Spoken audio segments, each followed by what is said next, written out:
Okay, whatever floats your boat, big dog. So long as you're not doing the bad stuff,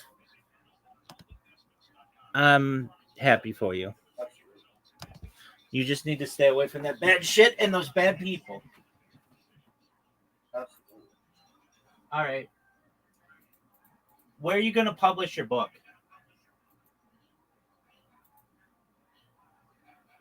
It's something else I don't know. Barnes and Noble has the program. What's the name of your book going to be? I haven't given it a title. Okay, well, why don't you come up with one? I will. It's you know, I got quarters. Trying to get things done at home around the house.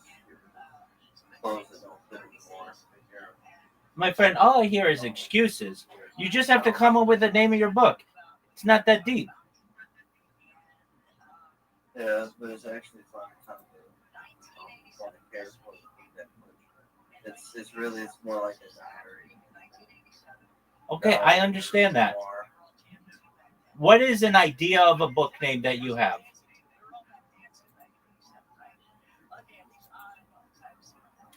Do you want it to be a I one? don't have one that is appropriate. Okay, Prison in my head. I think that's a great book name. I really do.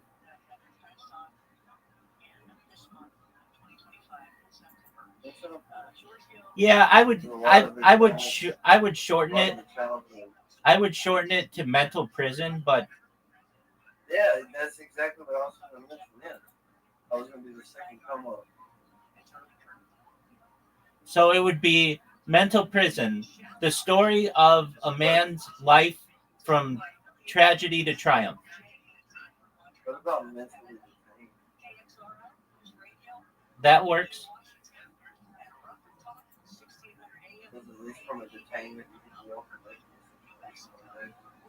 You know, you don't go to the trail of the situation. Then again, myself, I'm more used to that. I've never had to detain and walk away.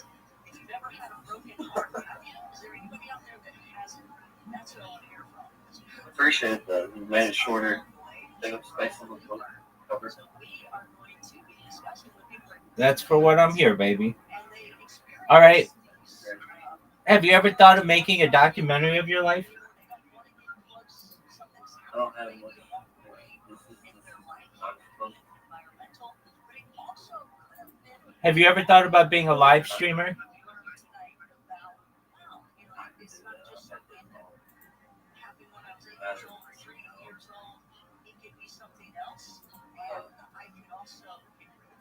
Would you be able to make like off like box account, like box account, box account? I could teach you how to do it on your own.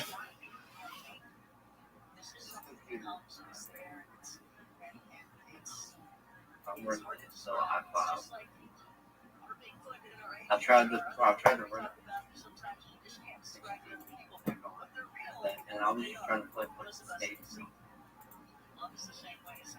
Just I bought okay, I was about to I bought it on.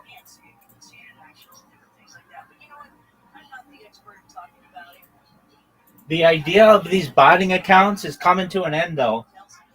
The you, I just use this string. the United Kingdom just announced. The United Kingdom just announced that they're going to be forcing people into a digital ID, which will make it a lot harder to create a bunch of accounts. That's cool. But imagine when AI just picks up on right wrong.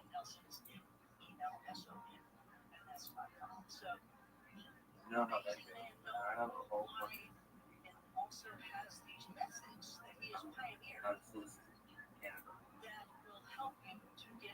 Yo, Riser, what are your thoughts on Canada introducing a digital ID soon? So that's more of like a 3FA than a 2FA. Like a 3FA. Riser,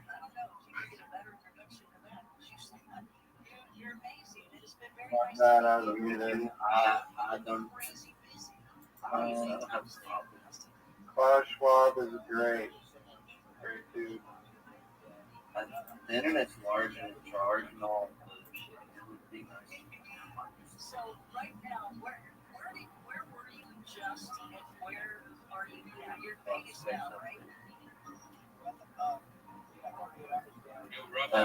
Then that kind of sounds like a flip.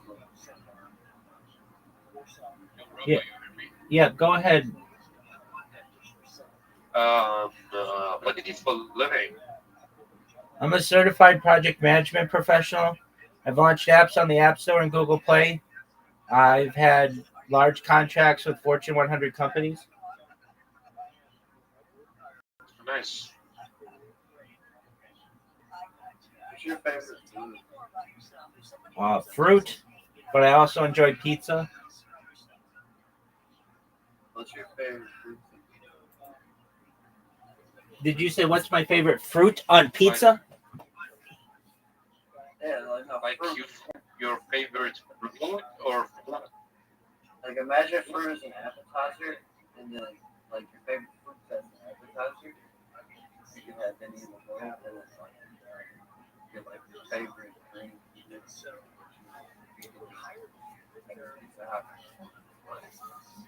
I really like pineapple. I really like pineapple.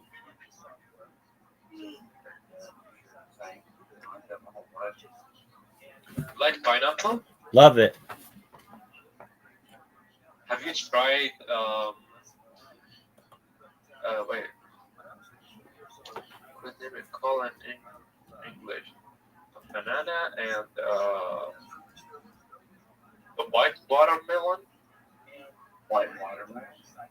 Yeah. Never had that. What is it? No. That's I love watermelon. Peaches and watermelon. Like yellow watermelon. Oh yeah, no, I've had a yellow watermelon. Wait, let me. Just one moment. Just one moment. We have a new friend here. What up, Deep G? How you living, pimp? Yeah, Deep G, go fuck yourself. Nobody wanted to talk with you. Banana and melon. A banana and melon, like in a smoothie? Yeah, that. Bro, it is so good. Yeah, I fucking love smoothies. I fuck with it, bro.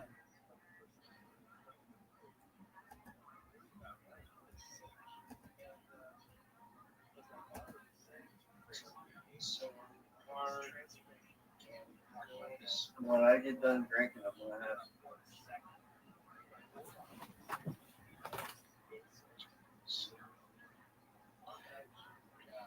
Yo, guys, I gotta go to work. Happy to see you. Take care, big dog. Bye. Best wishes with everything. Care, dog. Thanks.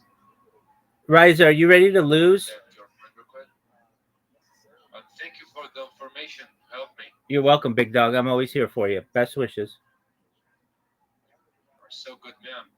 Happy to see you guys. I hope we can talk with you tomorrow if I'm still alive. God willing. Bro, what do you mean? What? What I mean from Iraq.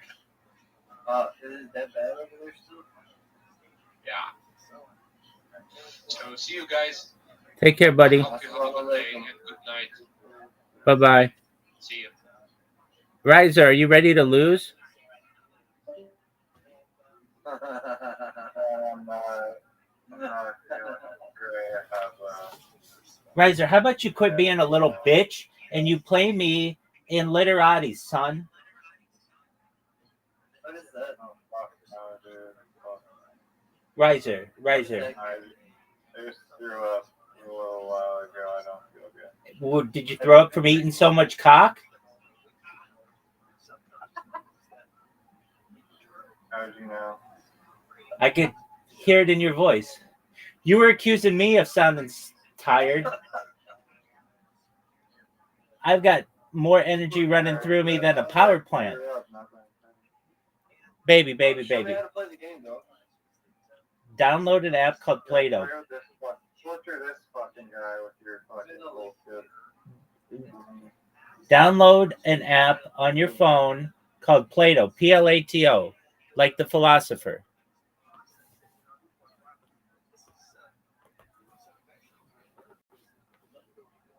Riser, what did you do with Zoot?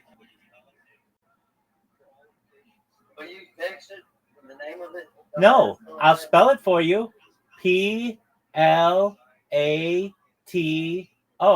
Plato, like the philosopher. Oh. Heard that. Yeah, Rabbi, have you seen the show Dexter? Yeah, everybody brings that up around me. Yeah, that's it. Why?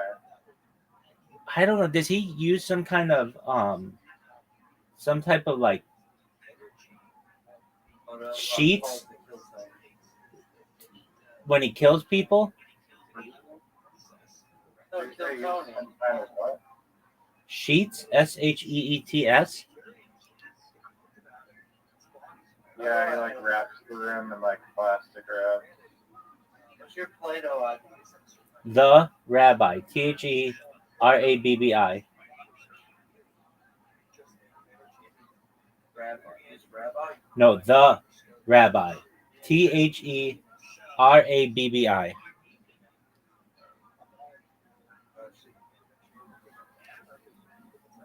Why do you ask about Dexter? Dexter's a good show.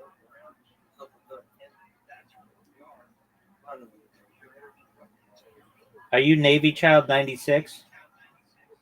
Yes.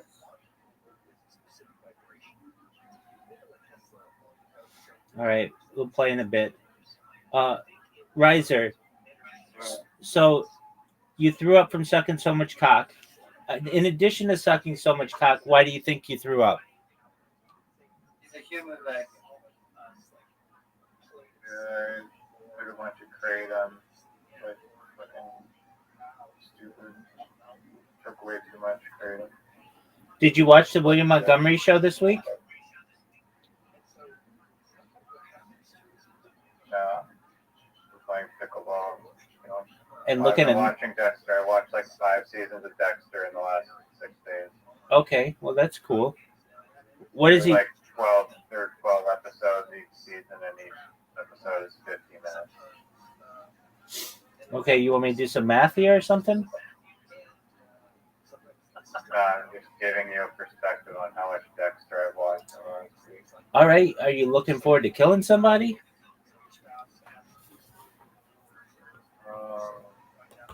Yeah, his name is Rabbi, and he sucks at mini golf. You want to see how good I am? I've already beaten you so many times. This is boring. My friend, I've Zoot beaten. isn't here. I've If beaten- Zoot was here, that would be a different story. But Yeah, what did you do with Zoot?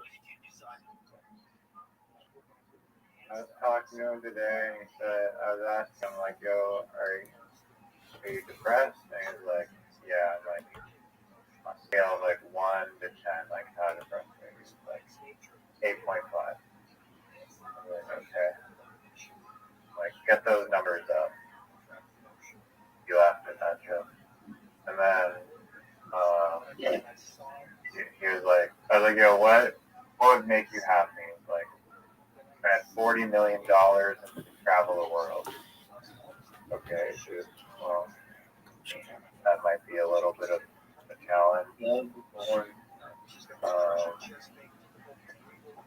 Now, traveling is like the one thing that is like euphoria. Fuck traveling. I'll talk about this. I think that was the same exact thing. You know, like discovering new territory. Discovering Yo, Riser, what are your thoughts? So what do you think traveling?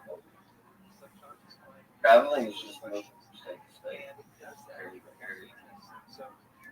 Yeah, but you still like interact. You still have the option to interact with people while you're. I'm just thinking like different terms.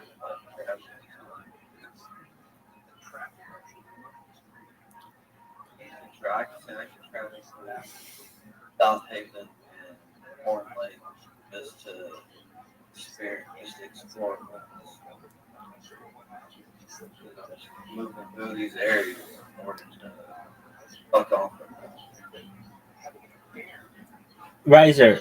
All right, well, that's pretty nuanced, but I think, Rabbi, do you like traveling? Yeah, I do. I just fucked out the term. I'm sorry. Riser, what percentage of But you like it if you like exploring, then you like traveling. You like going to new places. yeah, I do. Right, What percentage of the Earth's surface do you think has not been touched with a human foot?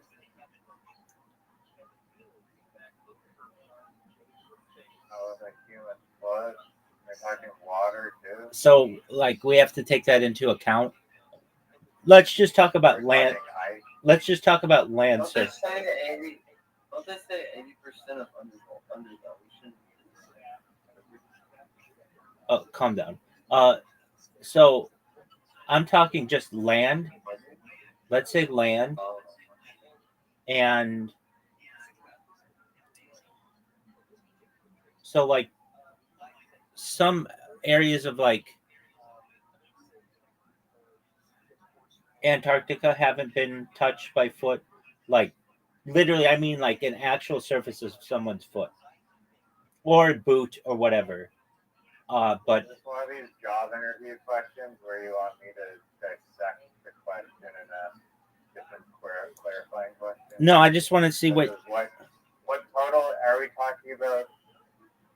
Like the average human footprint, the actual like foot has to walk, or are you just talking about like inhabiting a general area of like a random circumference, or Yeah, no, I mean, actual footsteps on the surface? yeah, exactly. Like if we were like, there would be like Manhattan would be pretty well covered, but like Mount Everest might not be.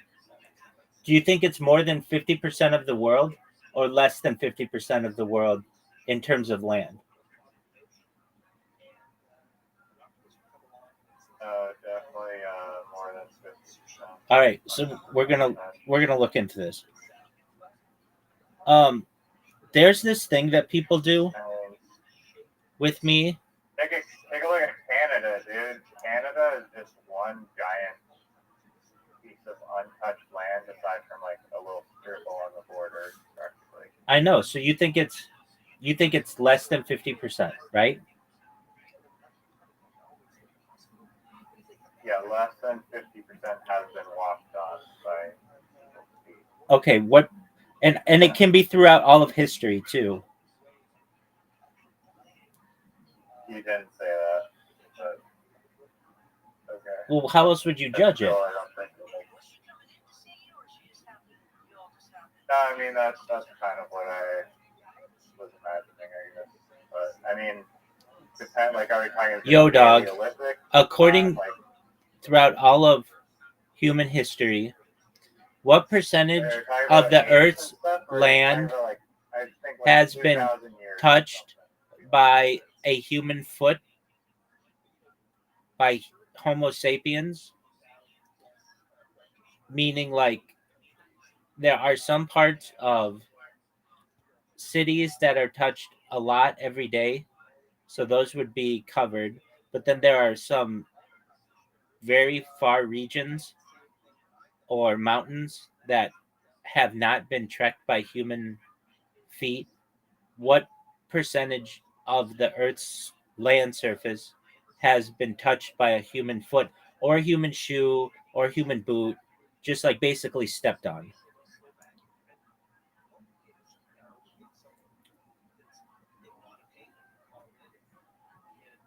What percentage do you think it is?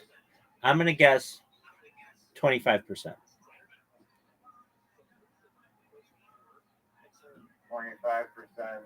has been walked on Of the Earth's surface.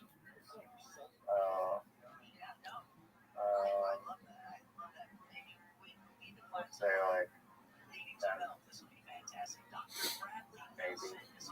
Okay, so cities, villages, and fields, nearly 100% stepped on. Moderately explored wilderness, 30% to 40% partially stepped on, maybe 10 to 50%. And then remote areas in wilderness, Antarctica, Amazon, Arctic, deep deserts, less than 1%. If we combine all that, likely 15 to 30% of Earth's land surface has actually had a human foot touch it directly at some point. The rest, 70 to 85%, has never been physically stepped on by Homo sapiens. I think that's fucking fascinating. Which means, like, even with as much exploring as people have done, we're only like a quarter of having actually physically explored the Earth. And that's just land.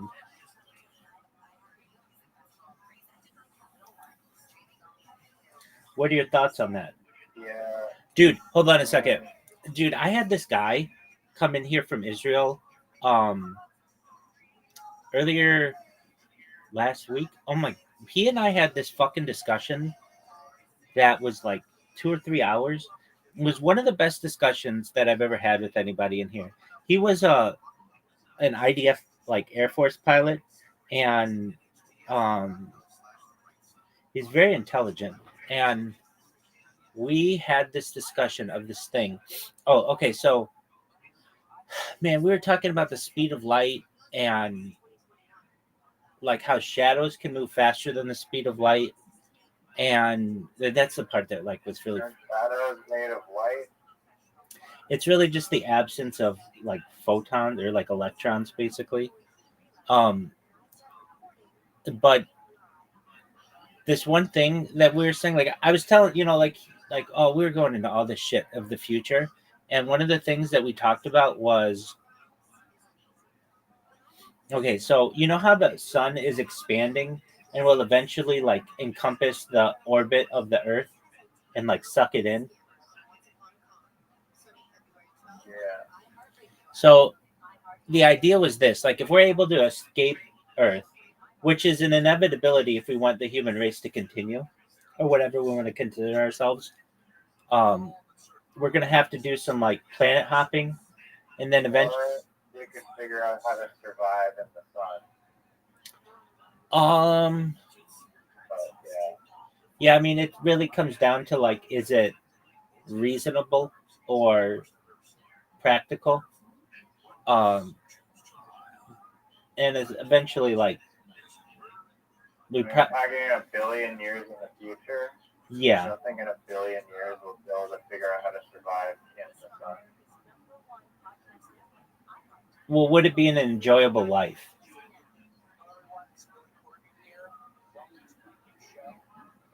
Okay. Why would it not be? Well, imagine like you had to. Hey, I'm not trying to divert the thing. All right, go on. So, Whatever. well, back to your idea. I mean, imagine you had to wear all kinds of equipment and stuff. That might not be that enjoyable, and you wouldn't be able to necessarily like make contact with people. Who knows? Well, there's air conditioning. It's like the moon bases, like your shelters from all the extreme conditions on the outside of the moon. Yeah, but then the gravity would kill you. The gravity of the sun? Oh, for sure. The gravity of the sun will kill you. Oh, really? Just because it's too big? Yeah, the gravity of the sun is like, aside from the heat, the main thing that will kill you. And the radioactivity. Or you get sucked into the middle of it? Or just your bones just literally like rip through your skin suit? It's a good question. Well, I think you first would die from radioactivity, and then you would die from the heat, and then you die from the gravity. We're gonna look this up. Radiation gets you before you even. There he is. Zoot, hold on. Zoot. Did you call that place?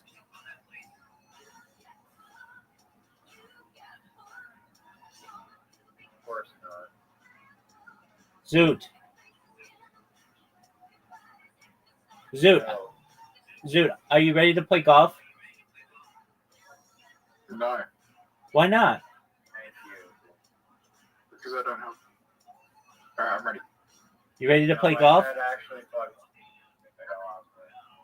No, Riser. You said if Zoot came in here and wanted to play golf, you would play golf with us.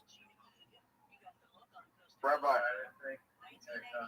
I know you didn't think he was going to come in here, but he did, and now he's here.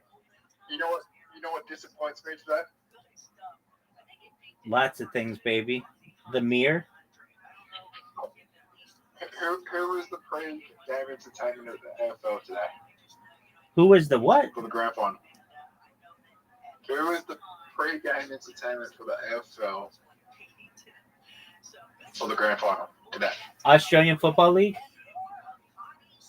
Yeah, who was the pre-game entertainment? Was it an Australian artist? No. Was it an American artist? Yes. Was it a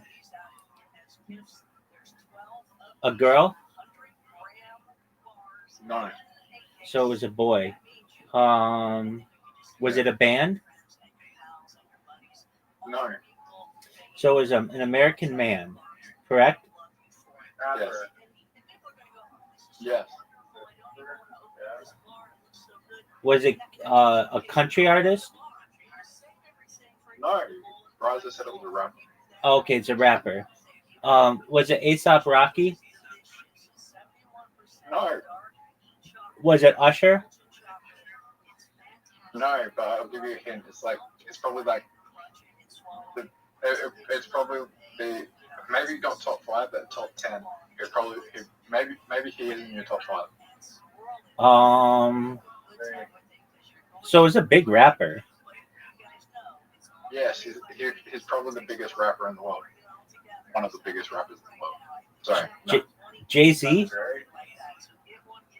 You're getting close. It's not No. Puff Daddy. Kanye West?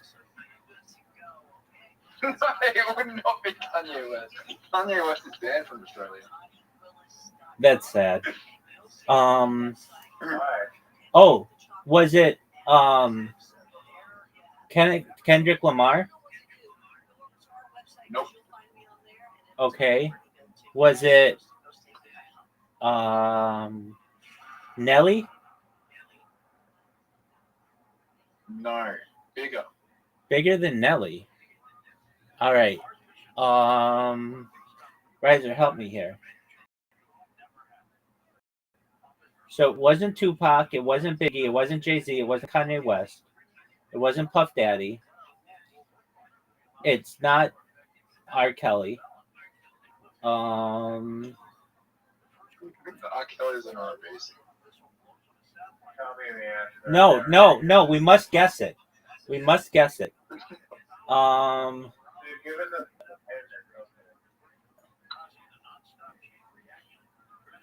Zoot says they're a top 10 rapper, according to Zoot. So that puts him in like a top 40 for a normal person. No, they are a household name. Your mom would know who they are. I don't know. I haven't spoken to my mom in a long time, but I don't think she really got into rap. But maybe. Was it? That's Canada though. It's so obvious. I know. So we've got to guess it. Was it Dr. Dre? It is so close. Eminem.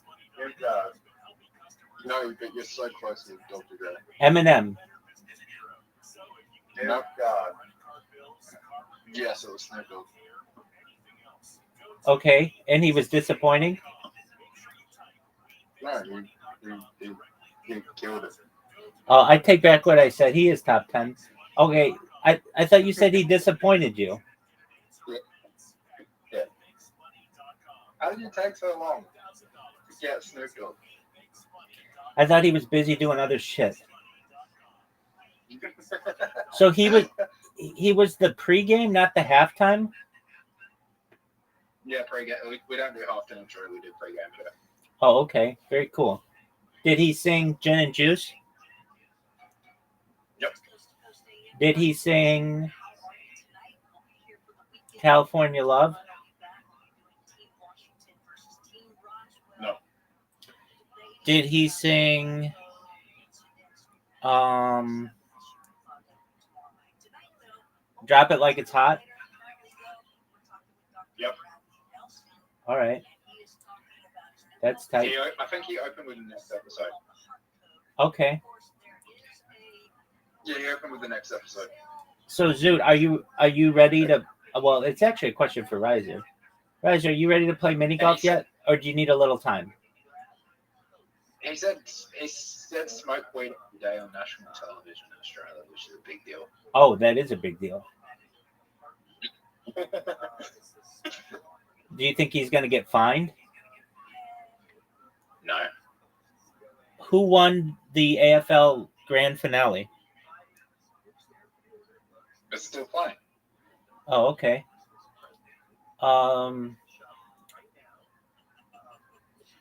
Zoot. Who's your favorite AFL team? What? Watch out for just Melbourne Demons. That's what I was going for as a kid. Are they good? What was your fighter pilot conversation? Did you ask him about UFOs? And what was the sun thing here? Yeah, dude, he didn't know shit about UFOs, so I wasn't very impressed with him when it came to that. Hey, Rabbi. Yo, what up, Zoot? What's your favorite beverage? Oh, that's a good question. I like Yoo-hoo. Ryder, what's your favorite beverage?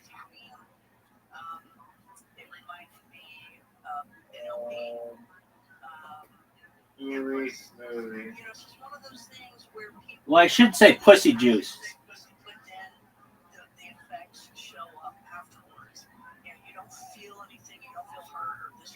Right, so, Zoot, what's your favorite beverage? Water? Yeah, aside from that. Tasty. No, fuck it. Sparkling water? Do you have Fiji water? Do I feed you water? Yeah.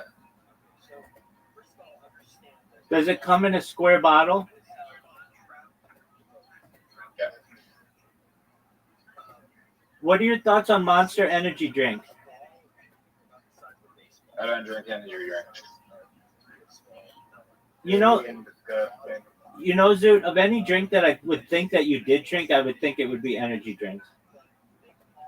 You seem very much like an energy drink kind of person. It's because I have ADHD. No, ADHD. it's just because you're always like trying to get an advantage on shit. I don't think ADHD exists. I know you don't, Zoot. I don't think autism exists. I don't think ADHD exists. I think it's all just labeled neurodivergencies that are just created by pharmaceutical companies that influence psychiatry to get as much money out as they can as people. Do I think people have intellectual disabilities, global development delays, and like deficits in attention, coordination, and communication? Yes, I do.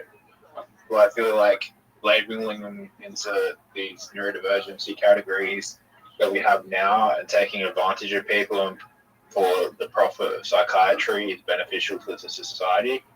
I don't think it is beneficial at all. You don't think it's beneficial at all? Well, I would argue that psychiatry is doing more damage to society than it is helping people.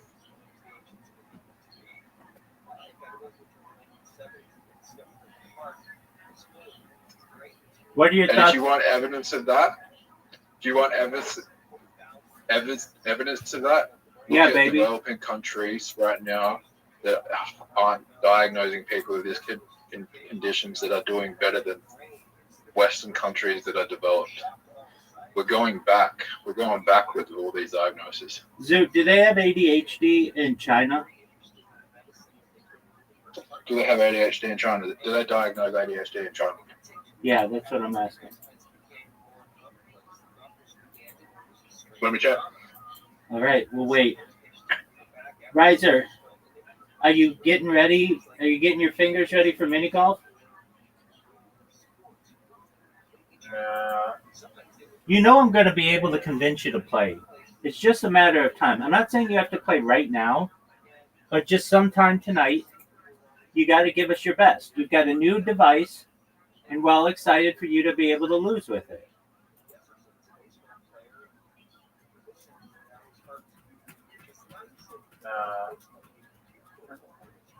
Not tonight. Riser. Yo, what was this conversation with the fighter jet dude? Oh, yeah. So, basically, he's like, Yes, they have ADHD in China. they do? Yes, What's it called? ADHD. Very cool.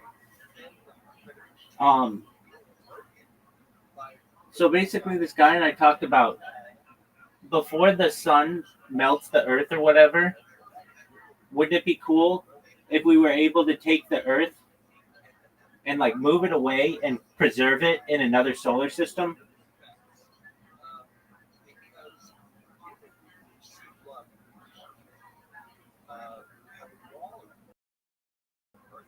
I think that's baller as fuck. Yeah, basically using a solar sail.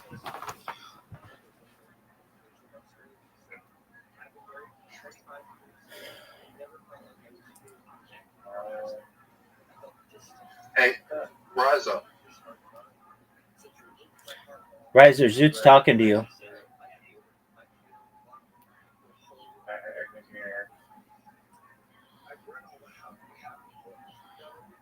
You think Amish people have autism? No. Why not? They're probably at least less likely to have it unless they're drinking like contained like water or contaminated water or doing like incest or something. Why do you think they don't have autism? Why? Like, are you talking about all of them or just some of them?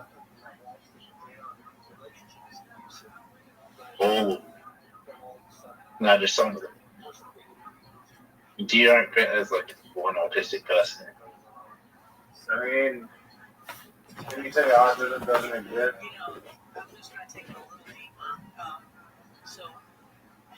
I saw this interview Theo Vaughn did with this Amish person.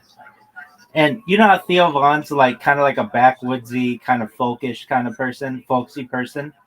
So he asks the Amish kid, do you guys have ADHD in, you know, the Amish world? And he's like, what is that? And he's like, well, it's kind of like when you just always want to say something or you just can't stay still or whatever. And the Amish kid's like, no, I mean, it sounds kind of fun, but no, we don't have it. I don't know what you're talking about. And it was just fascinating to hear somebody who had like never heard that term, that they were just like confused, like that's a thing. It was quite interesting. Imagine the next like AI tech billionaire startup like the next like Elon Musk is Amish. Yeah, I mean, I think it could maybe happen.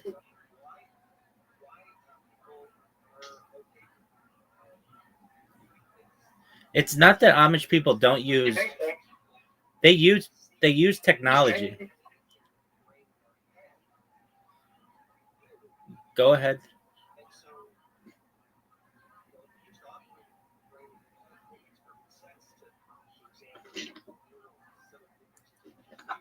Zoot, what are you saying?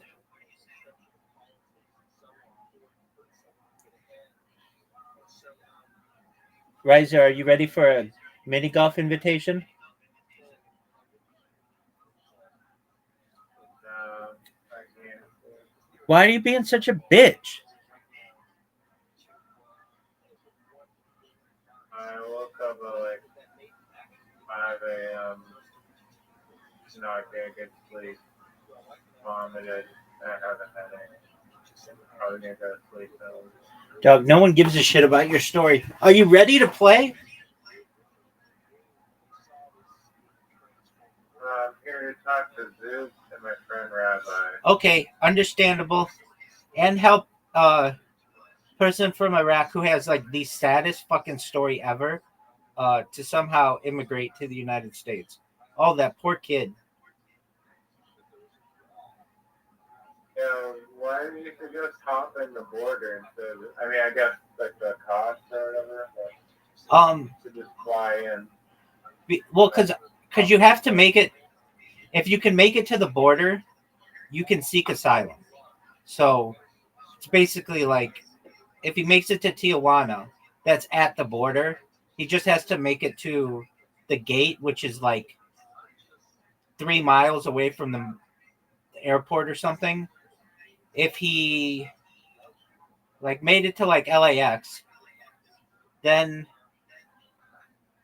it's he could be deported. Like basically, he could fuck up his chances right away. Like if he gets it to the border and they're just like he wants to seek asylum and they say no, then that's fine. He can live in Mexico. He can live in Tijuana and live a nice life. Tijuana is not that different than a lot of cities, especially like San Diego. They literally border each other.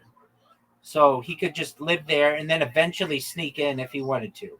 But if he flies into the United States directly and they catch him, he can get into trouble. Like basically that's when they're going to deport him. Does that make sense? Like if he flies to Tijuana, he can go to the border and seek asylum. If they say, okay, here's your date, that's great, then they can let him in.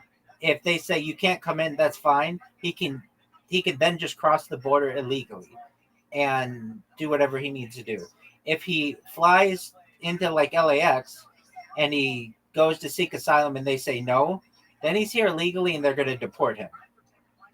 Like it's the idea that when you seek asylum, in my opinion, it's better to not have entered the country yet than to have broken the law.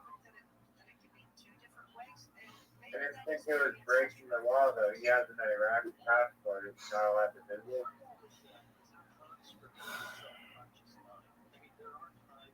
It's a valid point. But I don't know. I mean that gets in the State Department intricacies, so we'll look it up. Do you need a tourist visa to visit USA? Rabbi, do you know how I know that there's no autism in the Amish? Do you know how I know? How do you know that, Sue?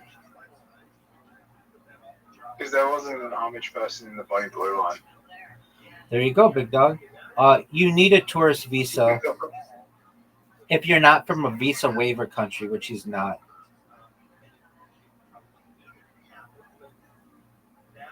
I assume he has a tourist visa. He can enter the country legally and then exile for refugee status. Why did you join the Amish? They talked about this in this interview. Basically, many times you meet someone who's Amish and you like them, and then you go and meet their family, and if their family thinks that you're going to live by the Amish way, then there's like a conversion process, and then you are Amish. If you don't have someone who gets you in, basically it's more difficult. but again, there's like a conversion process. They don't have like a normal system. They go, they like celebrate religiously, not weekly. They celebrate every 2 weeks, and they there's like a period of time between like ages 19 and 21 called Rumspringa, where they just a moment. Yo, what up, Sahil? How you living, pimp? Sahil, can you hear me? Sahil, do you remember that time I asked you how you were doing and then you were dead fucking silent? Pepperidge Farm remembers. Sahil, did you find out about me from Twitter? Oh yeah, Rabbi, I met you from Twitter. You sent me a DM. It was amazing. You know what, Sahil? No one wanted to talk with you. Go fuck yourself. Um, so they have this. The Amish have this period called Rumspringa, where they, like, quote unquote, live amongst the English, which are non-Amish people, and they throw these big parties and like get drunk and like smoke weed and stuff. And then if they want, they can come back to being like an Amish person again, or they can just live out in the world normally, however they want.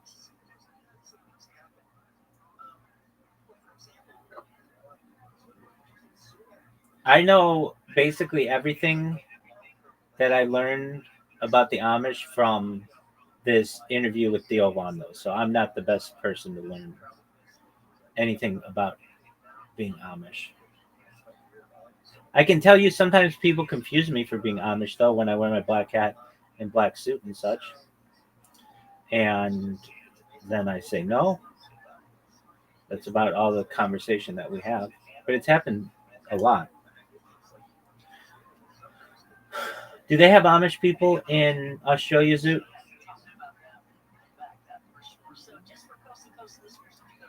Do they have Amish people? Yeah. Tight. Do you think there was an Amish person amongst the 20 dudes who were going to fuck that chick at that adult bookstore? No. All right, but how do you know? Because that's where I got autism. Zoot, did you tell Riser about your most recent diagnosis? What? You did, yeah. You did. He didn't just get autism at the adult bookstore. He contracted super autism. See, here's the thing, Riser. Zoot comes in here, and like I've said before, if the television said that everybody in Australia was contracting green skin syndrome, Zoot would come in here and be like, I think my skin looks green.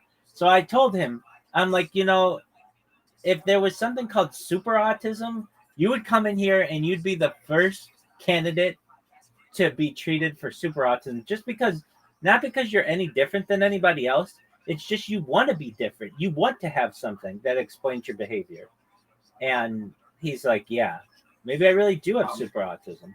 I'm like, I just made it up. And he's like, I know, but I think I have it. I got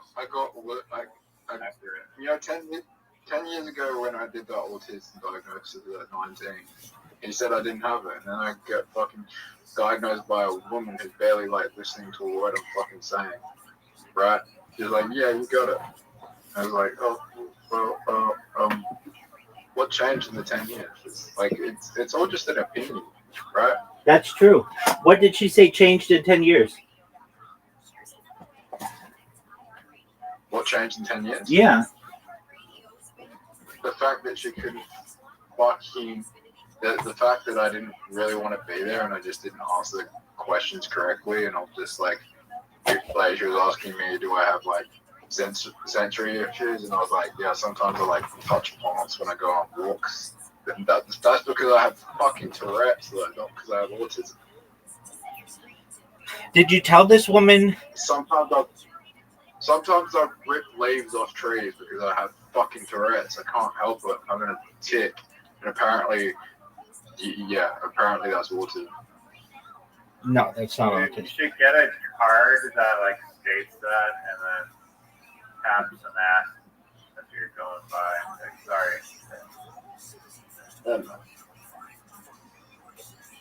Can you actually get in trouble for doing that if you legitimately have threat? Is it a free ass grabbing card? Like,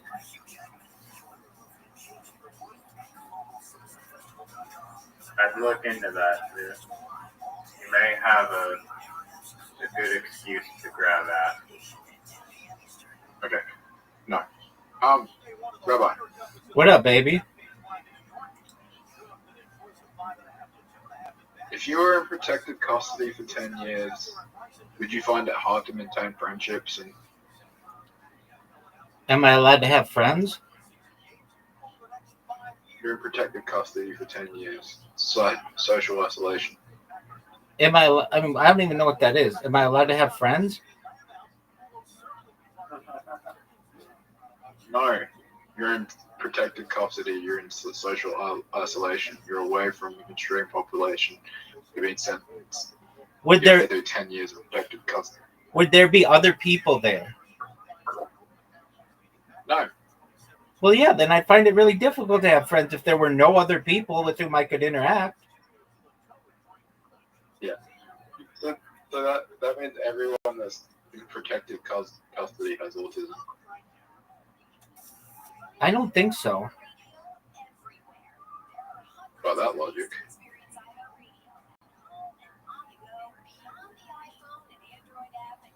Zoot, have you ever thought that you are absolutely obsessed with the subject of autism and that's not good? That's a sign of autism. Maybe you should be an autism researcher, dude.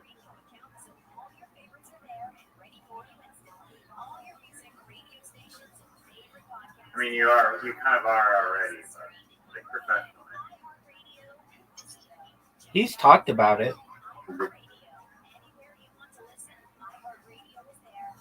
Right. I could tell you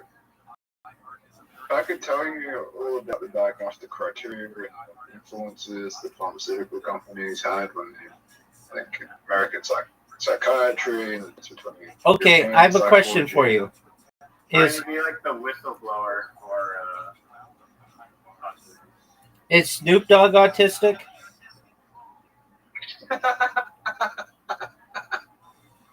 Probably. Okay.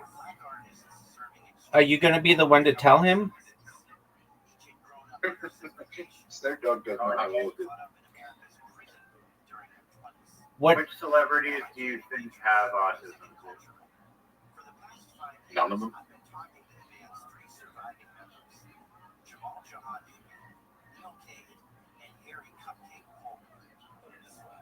You don't think a single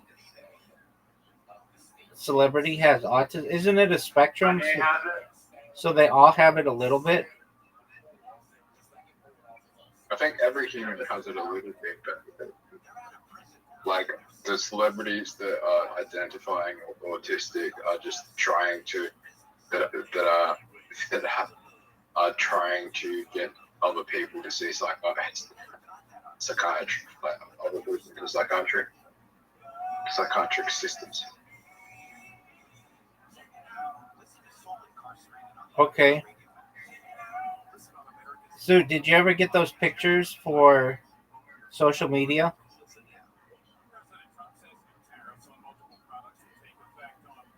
Are you gonna No, because I stopped putting on weight again. Are you gonna do it in like 2 weeks? 10 weeks. 10 weeks. Zoot, okay. Zoot, will you please tell, because Riser asks me about you, what happened with the goal of being a male stripper? Let me preface this. Don't give up, though. An erotic dancer, dude. Get it right. It's Or an called exotic dancer. it's called an exotic dancer. Why don't you get it right? Go. Here's the thing. Zoot, you worked so hard. You worked like 14 weeks every single day going to the gym, and then you're like on the 1 yard line, basically about to get your dream, and then you give up. No, he said a good reason because the club owner, the stripper joint owner, just had a grudge against him because of some other bit. Right, but the thing is, you could work as a private dancer, or you could work at another club.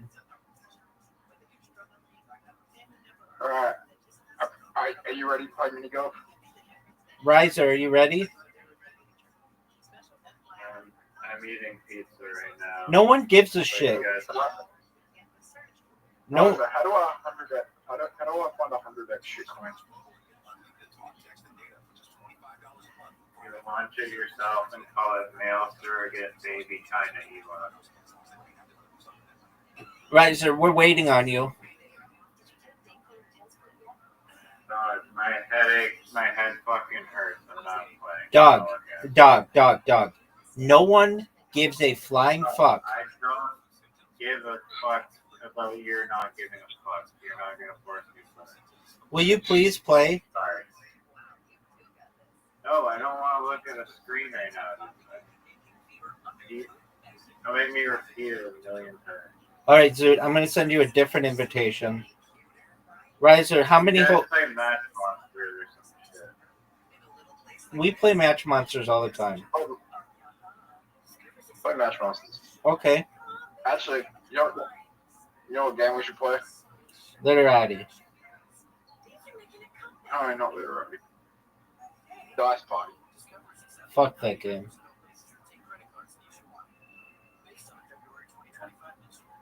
Zoot, you have an invitation. Zoot, did you know that Riser threw up this morning? And these were his words because he sucked so much dick. I hate it. It was like only like an hour ago. I thought you threw up in the morning. No, it was like an hour ago. Oh, that sucks. I hate it when I suck dick. That's cool.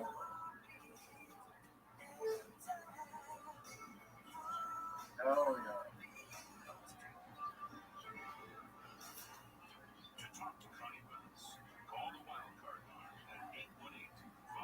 Okay, so Zoot, why don't you just put out ads that you'll be a private dancer? I'm sure some lady where you live would be willing to pay you to dance for her.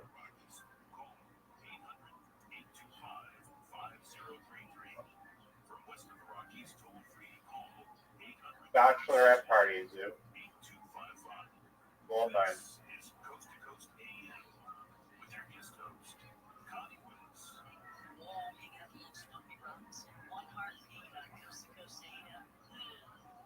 Imagine some Australian bachelorette party. They order Luke the male stripper, and then he shows up, and they're like, Magnus Carlsen? There you go. I can tell you that I went to a girls' party, an all-girls party. This is like 15 years ago. And I danced for them. And I could have fucked all three of them that were there. Well, four of them that were there. And I chickened out. But it's pretty easy to fuck them after they see your moves, dude. So, Rabbi, yo, baby. I just lost. All right. You just got an extra move. What are you talking about? Hey, Zoot. Riser didn't know any of our moves. Like, he's an amateur in this game. He sucks. I had to literally. I chose the worst fucking. I just gave you an extra move. Thanks, baby. I had to teach him the L move. I had to teach that to you too, though. I had to teach him. I know better than that. Just fucking late. Yeah, you always miss it. Because it doesn't really help you that much. Dude, it gives you 5 points and a free free go. Yeah, but sometimes it's better not to use it. There's a few reasons. It really depends on what the patterns are on the board. What are the reasons, Zoot? I just said it depends what the patterns are on the board. Okay. Riser, have you been on? Oh my god. Oh wow, Riser, have you been on? Reddit. No. Look at you, dog. Dude, can you go on Reddit? That's how I call it. That's how he found out that girl wanted to fuck.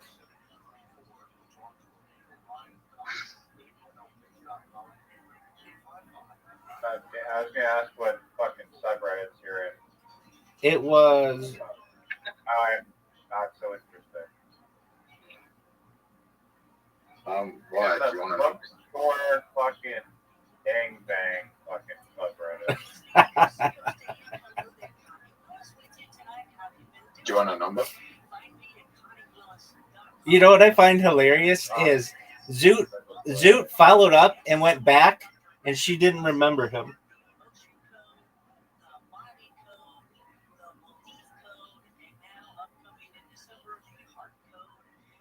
Wow. First in line, still didn't ring a bell.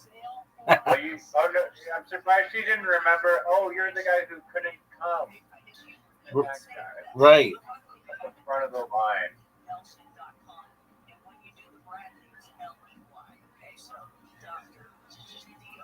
Dude, were the other guys there, like, watching you in the same room? Oh, for sure. I don't think I can't.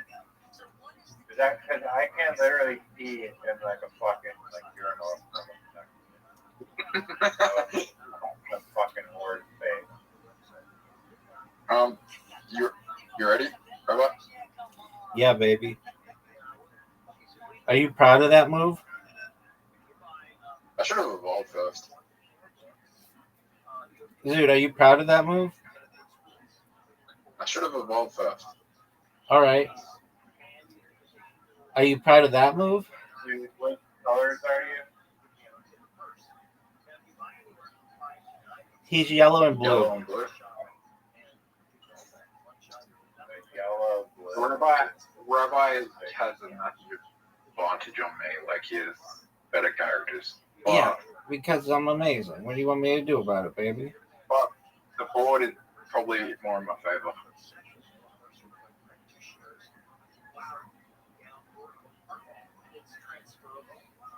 Would you say the board is more in my favor or yours? Yours. It's more in your favor now. Yeah, it is, baby. Fuck you, Zoot. Oh, no. Riser, did you know that Zoot started a literati game with me, played 25%, and then left?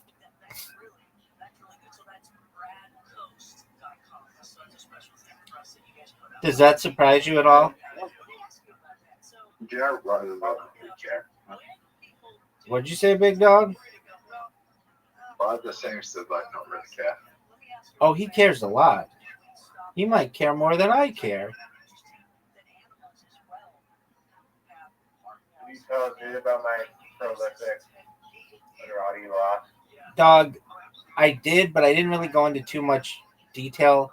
But I can just tell you, Zoot, that Riser played better than just about anyone has ever played against me in that game, and he straight up deserved to win. I got so fortunate with the letters at the end. I got all the big letters, and I used them in the cheapest of ways. I used Joe, Za, like when you tear your clothes, Rend, Blue eye. and Key, QI. Riser, do you know what the most played word is in all of Scrabble?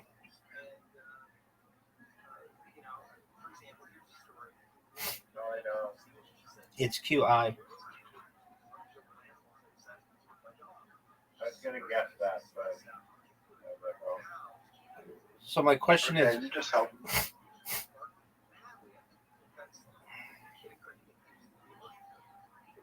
You cannot make a good move here. baby. You can make a good move. Extra move. I just scored fucking insane. Electro Claw. Wow, that does like no damage. Even though it's fucking evolved, it does 10. 10 is like nothing.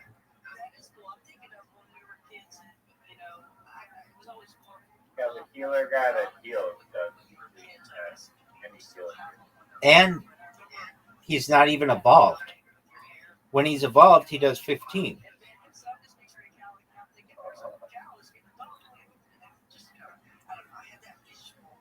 The green guy is way OP, but I'm gonna buy another character or two. Then we'll never play. At least not when you use them. Dude, if you're gonna buy one, I'll tell you which one to buy. Because I'm in the Play-Doh subreddit. Yeah, that's how cool I am. And they say there's one that's like the best one.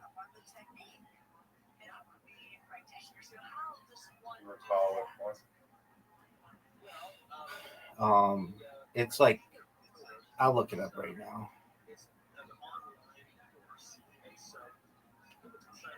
I tried finding it, but they just gave the advanced version of it. It's Voltshard, Voltshard.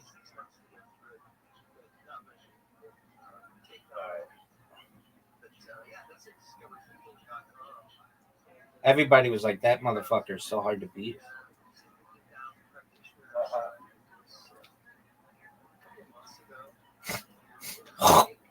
What game is Match Monsters like knockoff? Dude, I fucking my game froze. It's a knockoff of a game called it's not Pokemon. What do you mean it's not Pokemon? Pokemon isn't one of it. Dude, I see the best move ever.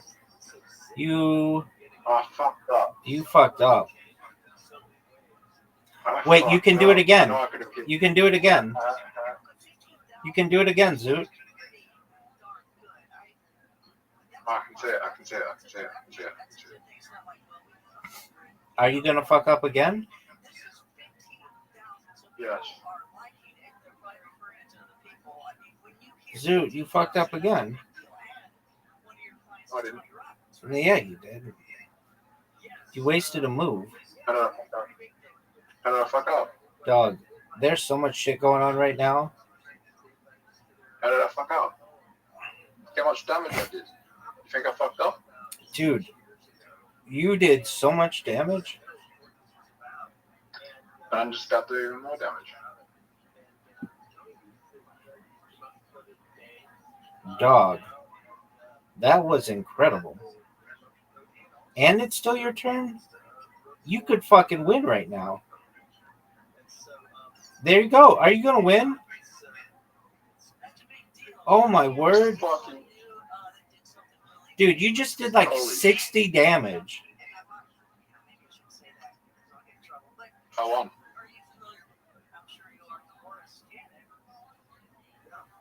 Unless you heal right now, I won. Get buried.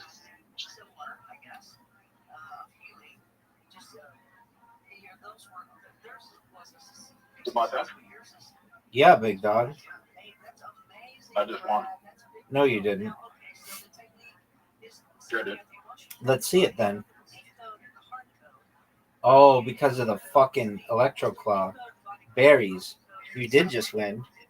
Dude, Zoot, that was fucking like the that no, don't you do that shit. Are you ready for mini golf, Riser? I'm ready to play Zoot. No, you can't do that. I didn't know that that's what the rule was. tournament. It's a tournament. You can play the winner of the next game. How about we? Rabbi, how does it feel to lose against the fucking pair that you've never seen? Like, you had the advantage. You had the best. You had the better pair. Dog, you smoked me in that game. Riser, you ready to play mini golf? How do you manage such a ass whooping from Zoo? He got very fortunate. Riser, you have an invitation. Game breakdown. Riser, you have an invitation to mini golf, and Zoot and I are already ready for you. We're waiting in here. I got lucky with this stage. I got lucky that the stage ability was in my character's favor. Correct. Riser, you have an invitation. One sec, big dog. I might need another invite. I just sent it to you. No, wait, I got it. Okay, do you want to know a secret way to do this hole?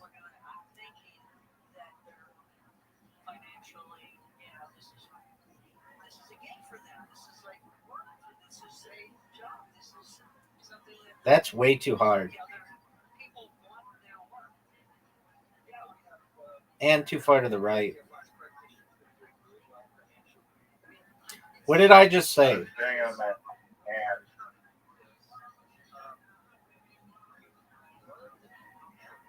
Look how I'm shit. That was your magical way to do it? No. If you want to do it that way, there's a different way to do it.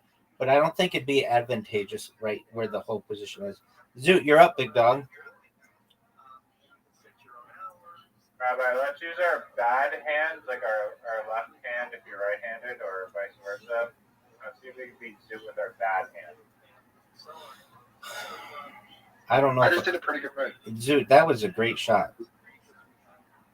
It's an easy water bomb. Riser never water bumps Zoot. It's like he's got It's an easy water bomb. It's an easy water bomb, but the problem is that you're going to be able to get a hold of. That was beautiful. Are we just going to water bomb each other? Maybe, big dog. Rabbi, terrible. You gave rise to the game. Oh, I know. Why don't you water bump us both? The double. It's going to be hard. You lined up in the wrong spot.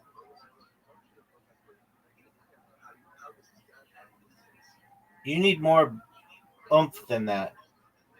That was terrible. I got a snap, sorry.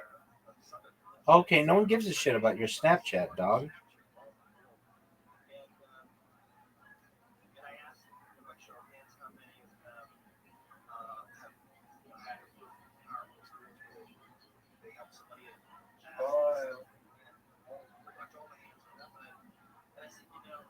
Zoot's checking his Snapchat. He's got another dick pic. Oh, dude, add me on Snapchat.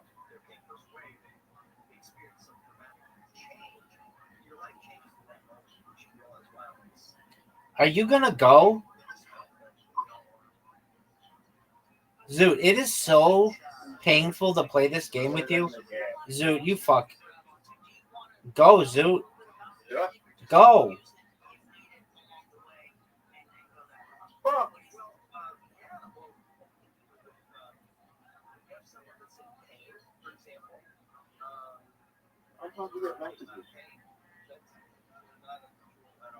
Zoot, you deserve to not score any points on this hole. You deserve to not score any points on the next hole. Ooh, good one, dog. Look how good this shot is. Look how fucking professional and sexy and just all around amazing that shot was. Did you all see that? Riser, what are you going to do? The way the guy pronounced Kareem or Karim, he's like, yo, you mean Kareem? I know. I had to cut that guy a lot of slack, though. He can pronounce it any way he fucking wants. Oh, he might be right. So I'm like, wait, you mean Kareem? Like, is that how you say it? He was like, yeah. And we're wrong. Look at Zoot here with one of the greatest shots I've ever seen. I didn't know it was one of those who that full blast from behind. Baby, 92% back. 92% backwards for a shot like that. you're going to help him. I just fucked it over. You just fucked him. Fuck off. And he just... Look how good this was.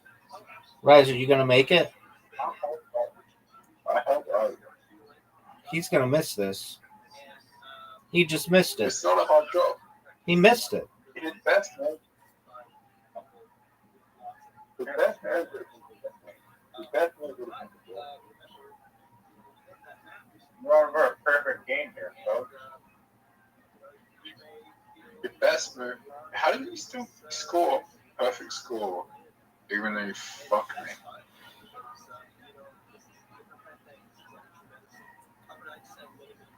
Rob, I'll give you a shot at 2. Baby, it's perfect. Riser fucked up. Riser fucked up.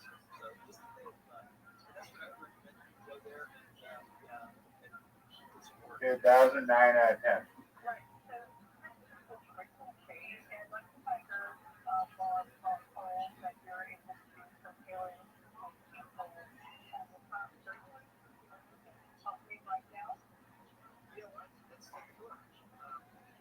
Zoot, don't block my ball. You get in front of his ball.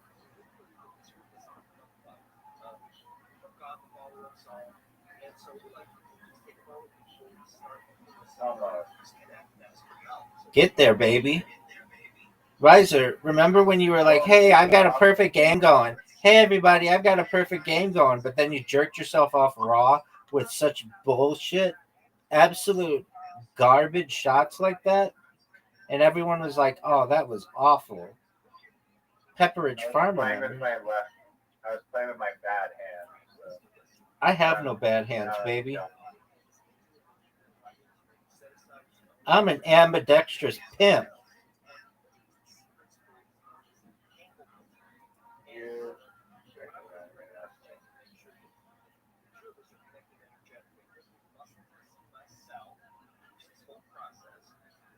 Zoot, what are you going to do here, dog? I like how you have all these stupid little hacks for every fucking little key spot, but then this hole, it's like you literally can't figure out how to get it through the center. I agree with you on that. Oh, what a filthy shot. What a filthy shot. That might have been the greatest shot I've ever seen. The only thing is, fuck. Rabbi, you know what sucks for you? Don't do it, baby. Through, do it. I'll hit him out. Do it. I'll bump him out. Do it. Dude, what the fuck? I stopped Riser. I stopped Riser. Don't stop shit. I stopped Riser from getting the leader. Thanks, baby. Oh no, he's not. Stop me. Fuck. What do I do here? There you go. There you go. That's perfect. Character.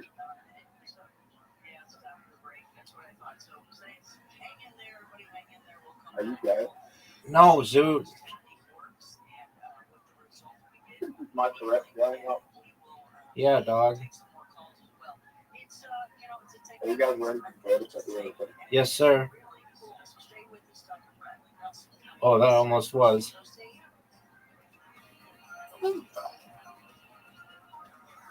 Dude, does your Tourette's get like more frequent if you're like nervous or Yep. like a hot chick where you just start like saying random shit like that?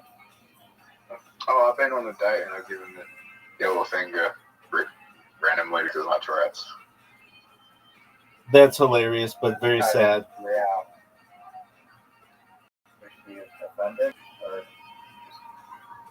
So, like, she was like, "You're retarded," and I'm just like, "Yeah."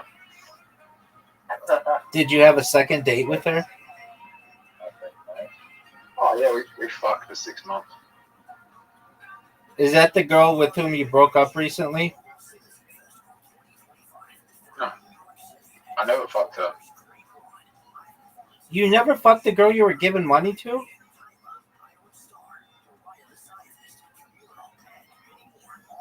dude, you got milk.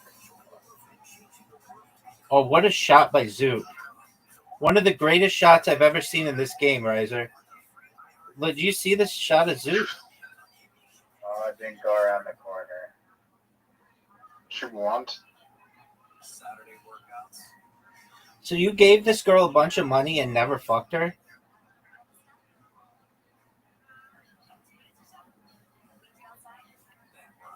Why would you do that, dude?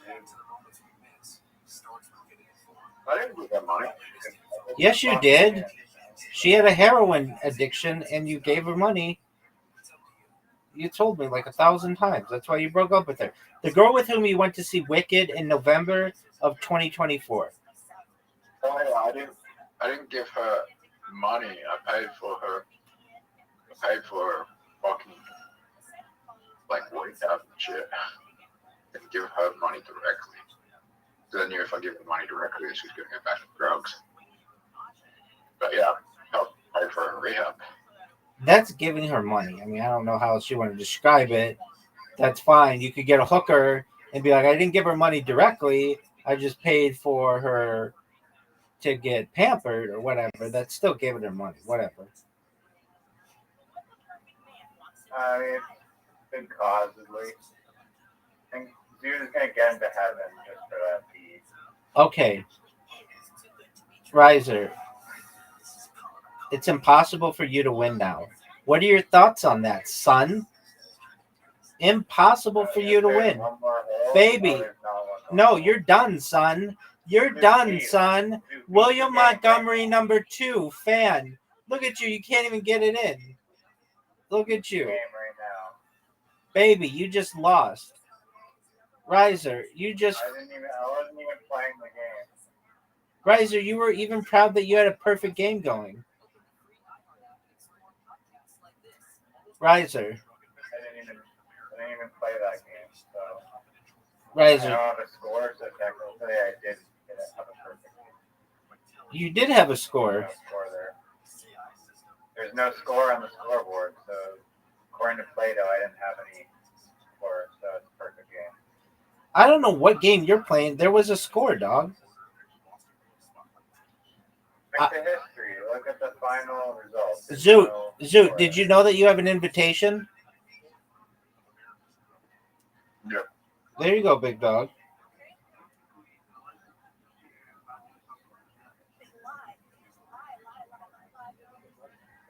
Look how good a shot this is. Look how fucking... Just phenomenal. Phenomenal. Phenomenal.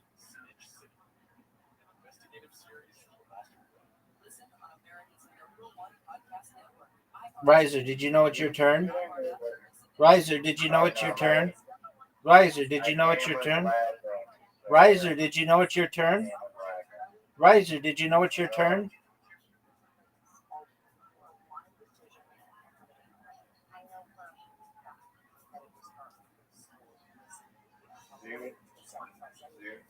Blessed me with this goal. It was 92%, right? Yeah, dog. You're the one who told me that.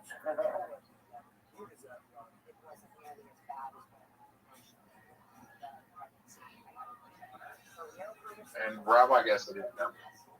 They can get it in at a 2-shot. What did you all think of that? Fuck. Riser, what did you think of that shot? One of the shittiest shots I've ever seen. Everyone gets it in. And Braden the hole, yours lips around it, so it's going out. But Everyone gets it in 2 shots. except for you, yeah. I have the hardest shot out of everyone. Zoot, what's your Why did favorite? I get the hardest? Most advantage. Literally, it goes first every time. He can block. He can do all of it. If I was going host, I'd also win. Zoot, what's your favorite Madonna song? Go. Like a virgin. Excellent. Riser, Everyone I know. you don't know Like a Prayer? Is that the same as Like a Virgin? No. Did she know? 2 different songs.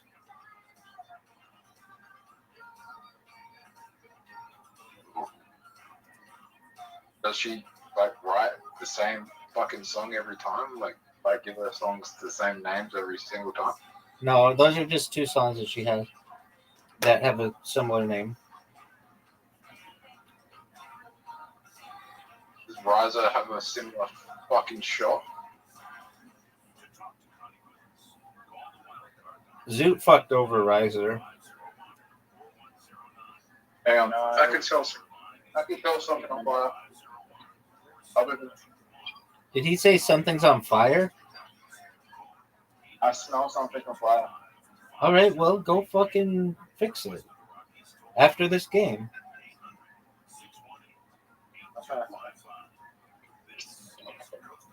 Dude, it's your turn. Zoot, just go real quick. I can smell a fire. My house might be in danger, and you're like, oh, you take a shot. I know. Go. So shoot your shot, dog. Take your shot and then- Nothing's on fire. Okay, it's just the next door neighbors. It's fine. There you go. There, that's what I like to hear. They're barbecuing or something. Yeah. What an amazing shot.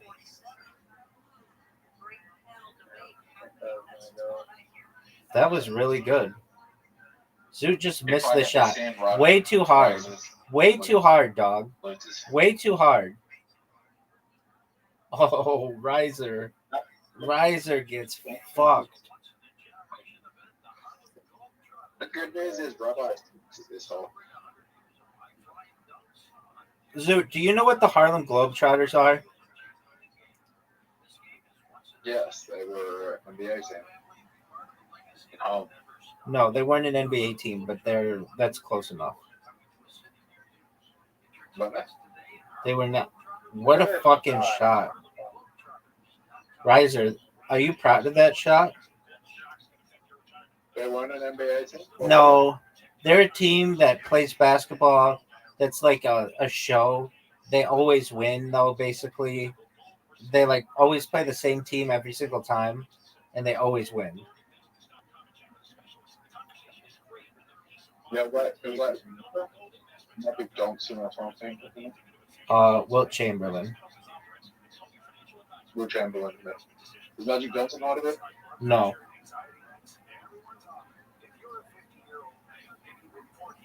I'm surprised you knew that much about them, though. They're celebrating their 100th year this year.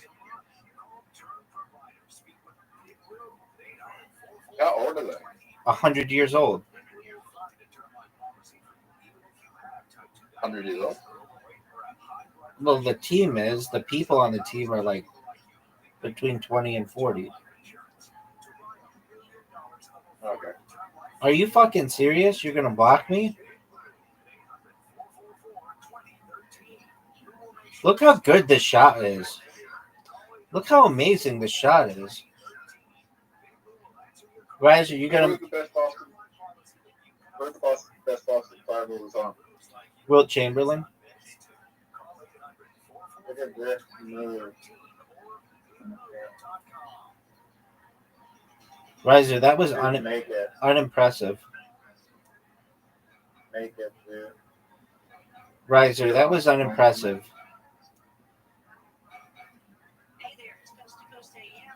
So block your ball.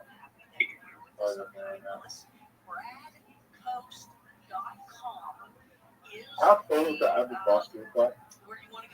How tall? Like 6'6"? You think it's an advantage in cricket? Yeah, in basketball. No. You want to be a midget in basketball, dude. Yep. Oh, I hate this hole. I hate this hole. Would you want a all midget NBA league? I would watch a all fucking wheelchair and just break. I saw a documentary called like Death Ball that was like that. No, it's called Murder Ball. Murder Ball, that's it. Yeah, that's right. Good job. Zoot, have you seen it? Yeah, it's rugby, not basketball. What do you mean it's rugby? Isn't it on wheelchair basketball? There's no wheelchair rugby, is there? Yeah, it's wheelchair rugby. Yeah. Is that what I saw? Was it wheelchair rugby? Yeah. What the fuck does that work? You're in a wheelchair. You play rugby. Is it on? Oh yeah, and the guys have like metal, like they have like metal on their. They like add like plate, like armor to their wheelchairs, right? Yeah, it's really tough game if you're like not in. If you're not. I think I heard like an interview from there. It's like if you're not already in a wheelchair and you play this game, you will be in a wheelchair. Right. Kind of rough.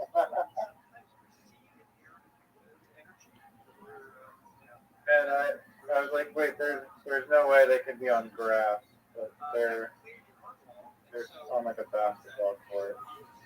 Yeah. That's right. That's why I thought it was. Tackling each other in the wheelchair. And the wheelchairs flip over, and then they have to hobble around. Yep. Fucking Family Guy with calling us for it. Riser, what did you think of my shot? I was too busy admiring the rugby wheelchair people. Oh no. Oh wait, was that you? Yeah, baby. This fucking hole is hard. I agree. Dude, there you go. There's no way this is a good shot. Zoot, you fucked up. That's a perfect shot. Perfect shot. Do it. Do it. Release. Release. Oh, you changed the angle.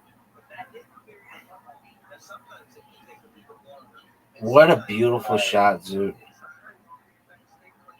Yeah, but I'm still not going to get it in. Yo, just get my turn. What the fuck? You know what the good news is about skipping your turn, Rosa? You want to know the good news? No one is going to get anyway, so it doesn't matter. Oh yeah, sure. Why do you think it skipped your turn? I watched you hit twice. I think it might be possible for you to get it in. No. I'm joking. That is like the most impossible shot. But fuck the shot. Ooh, what a good shot. It would be a good shot if it was. Yeah, it was just practice. Right. Okay, Rosa, you lost. There's no way. I could help Rosa get the tie hit. Okay, wrong. I need to go if I can get. Stay the fuck up. Alright, I'm going to protect you. I'm going to protect you.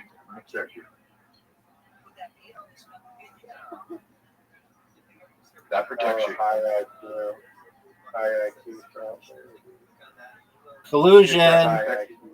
Collusion.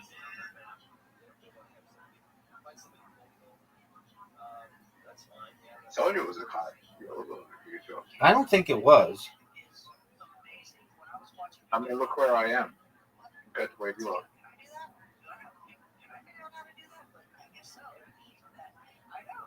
You're gonna zigzag or just going straight up? This is a terrible shot. Doesn't even use all the power. This is a terrible shot.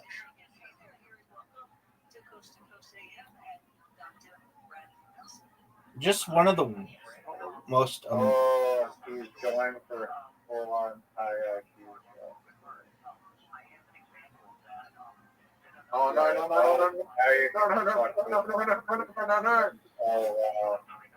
wow. You can win. You can win.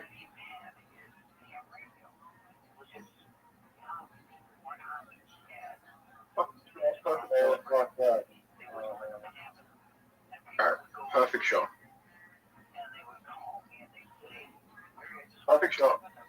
By me. Oh.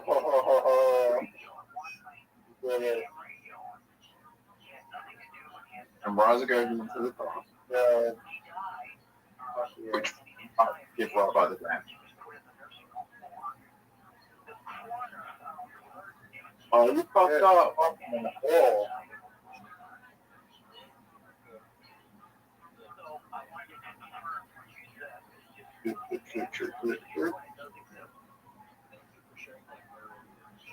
You piece of shit. Try and actually win the game. I am going to win the game. You can't win, Raza. No matter what you do, no matter what you can't, you do. So no matter what you do, you can't win, Raza. I tie the win.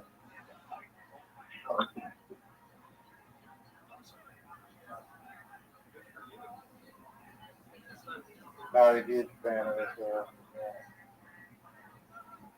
Oh, no.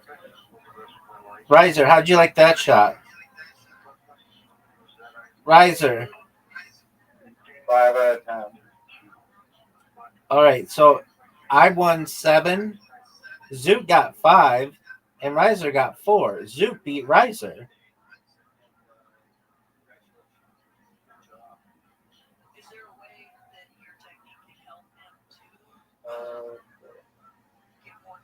I went on Facebook. I was playing their games. Their basketball is like way too easy. You can literally just click the mouse and like get it in every single time. When are they going to have? Do you think they're going to have the different kind of? Golf was like really pretty damn good. Like really shitty. Riser, it's your turn. The chess is also unplayable. Do you think that they're going to change the holes this year? October 1st. Stay tuned. I seriously considered like trying to make my own mini golf game where you can customize the holes. I'm sure I could with ChatGPT, but don't really want to invest so much time into it. Shit up. Did Zoot just say you're making shit up? I don't know what the fuck he's on about. Are you going to go, Zoot? Hey, Charles. What the fuck was that shot?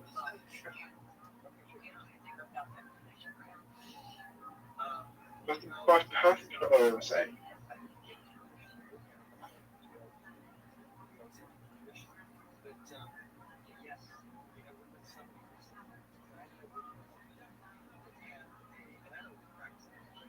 Wow, right, you have the most perfect shot I've ever seen. No, I have this tree in the way. Oh wait, sorry, I was talking about one of them. Oh, okay. He had the most perfect shot I've ever seen, and then he fucked it up. There's no way I was going to make that. 0% chance I was ever going to make that. Alright, where am I fucked up? Make it. There's no way I can make that. Or just get as close as you can. No, Zoot actually tried to win the game for him. No, I was just thinking, if I do that, will the ball be faster?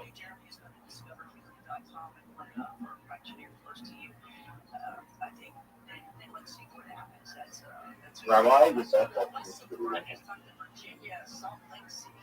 Zoot, what's your new material for stand-up set this week? You actually inspired me, and I might go to an open mic night. But unlike you, I'm actually not going to be a bitch and I'll record the set. But you guys can roast how bad I am. I want to talk about alcohol, autism, and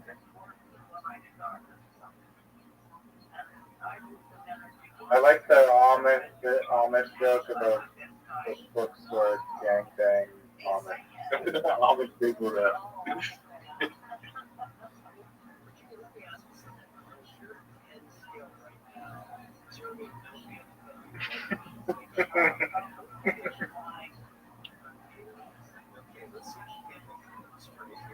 Yeah, I think we should do a bit on the Amish people. What a I shot. say autism is an STI, and I caught it at a gangbang.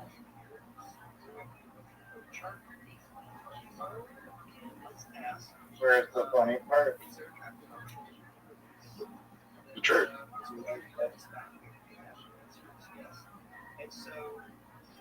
There's kind of a funny joke in there to be like, you know, what I learned recently is that the Amish do not contract autism, but they do contract STDs. I learned that one the hard way. That's kind of a funny joke. But no. Yeah.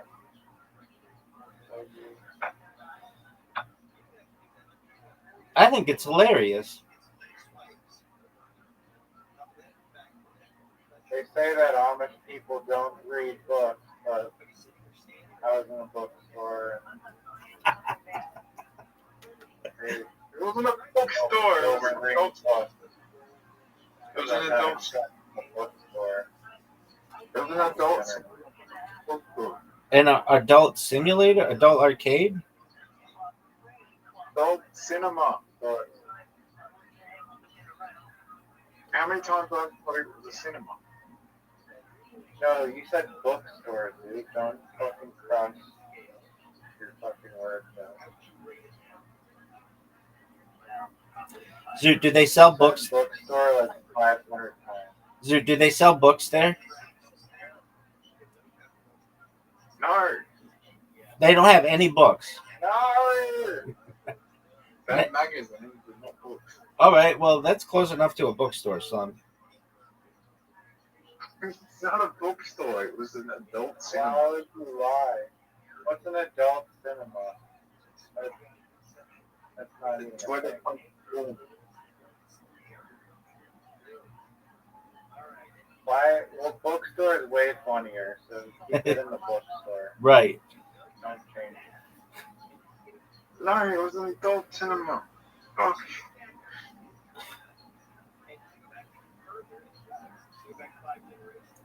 There might be someone in the crowd that was there.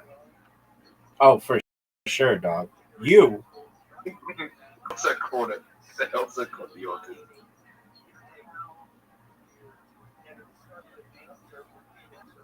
Are you fucking serious? Riser, what was that move? My finger may have possibly slipped. Better than obvious.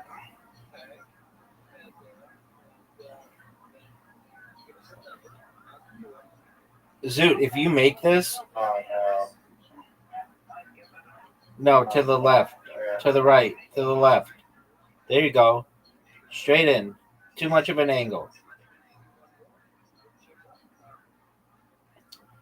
This is a tough shot, Riser. Easy shot.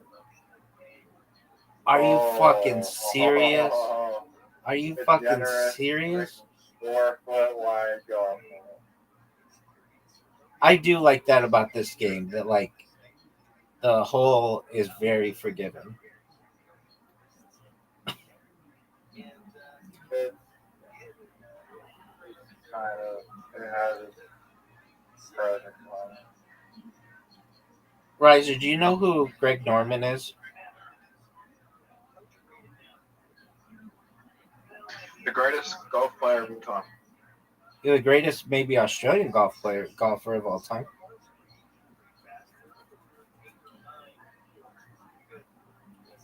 Garland is just better than like at everything than anyone else. What are you saying, Big Dog? I said, name something that Australian is got like that hasn't. Like Australians are just better than everyone else at everything, No. except for mathematics. Riser, that was an amazing shot. And I'm regretting my shot. Yeah, you kind of helped me. Who's the most talented Australian person? Margot Robbie. Dude, fucking try, you fuck. What the hell? You think Margaret Robbie is the most talented Australian person? Yeah, she's pretty hot, dude. There's some talent there.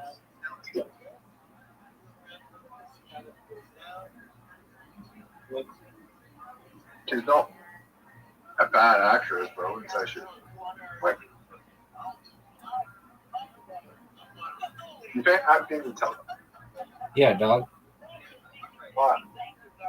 Zoot, did you think that Riser's shot was absolute dog shit? You think acting's hard to do? Yeah. It depends. Depends on what. Hit my ball, baby. Go in front of the camera.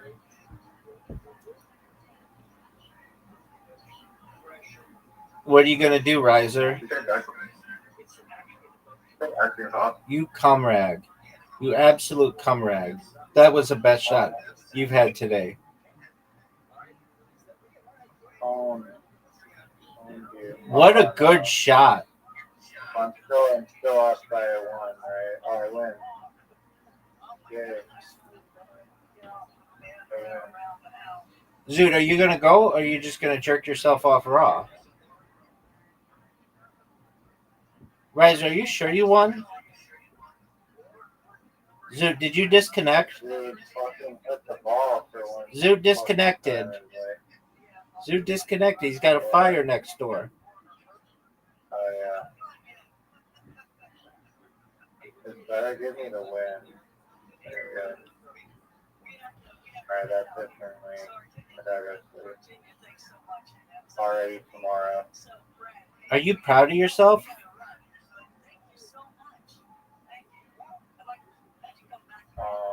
For what? Sucking dick?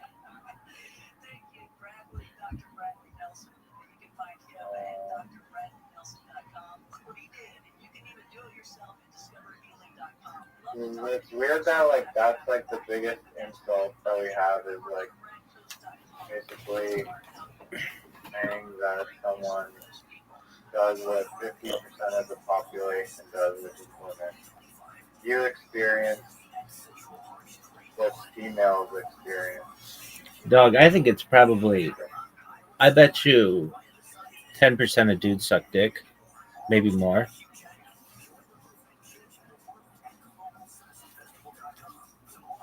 I mean, there's Zoot and you. So that's at least. I've never done that. Neither have I, dog. I don't plan to.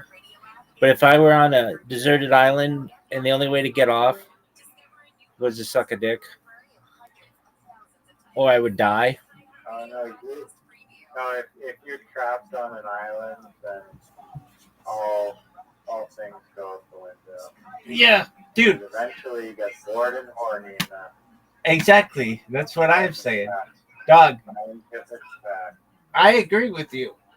And that's why I don't think that those people are gay. I think of the same as Why people. can't they just jerk off instead. I think the same of people in prison. Like if you're in there for life and you have sex with dudes, I don't think of you as gay. I just think of you as desperate. To But me, don't you have the option to just jerk off?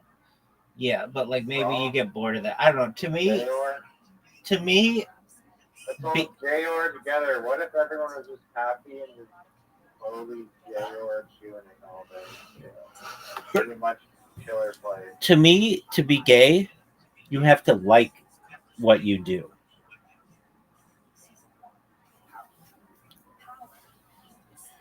Did you watch the William Montgomery show this week, son? Did someone like take a pair of like pliers to your eardrum? Because I've answered this question at least 3 times. I'm listening. What's your answer?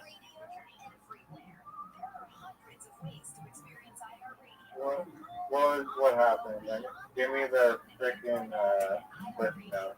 I'm going to watch it right now. Do you want to watch it? I mean, I'm going to be in a minute, but... All right, you don't have to watch it. But did you know that there is a post? Drink just leave and just disappear and not say goodbye. Okay. Have you ever met Zoop before? Have you ever met Zoop before? Yeah, I don't know why I said that, like, surprise. I was like, I don't know. Normally he'll say something and I'll just disappear. Like, No, that's how Zoot goes. His house is on fire, or his neighbor's house is on fire. My house is on fire. I have to go. That could It's be. literally burning down. Okay. So, let me ask you this. If you're raped by a dude and you're a dude, are you gay?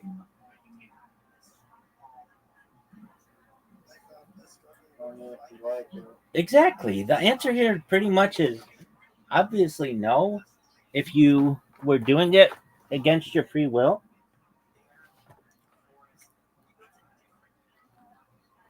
Now, this one I really struggle with. Not from like okay, so you ready for this? We've had this conversation before. Polyamorous relationship? No. Live-in poly? No, nothing like that. All right. So just for the record here, I like allegedly porn where you don't see the dude. All you see is maybe his dick going in the chick. That's like my favorite. And the chick's a MILF. That's like, okay. But is it more gay, less gay, or an equal amount if you watch a transgender male to female having sex with a female in porn? Is that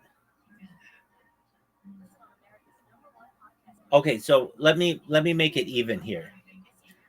So basically, in porn, like most porn or whatever, like there's a woman and a man, and you have 2 boobs, 1 vagina, and 1 penis.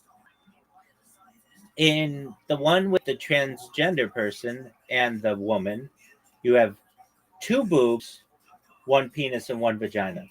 Doesn't the transgender porn isn't that closer to 2 women having sex?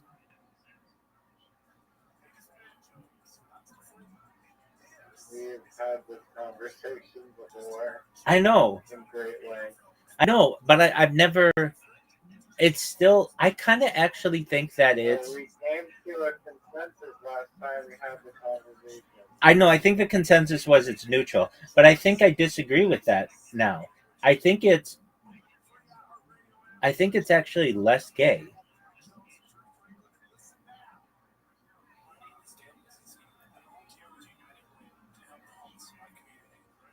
I think it's less gay to watch transgender porn with a woman than it is to watch a dude and a woman.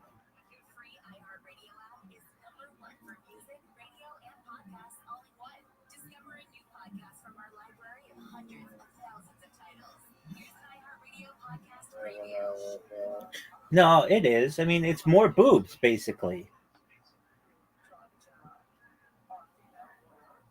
Yeah, but that's not. You're looking at it strictly from a physical point of view. How else? How else you gonna look at it, Look at dog? it from a mental.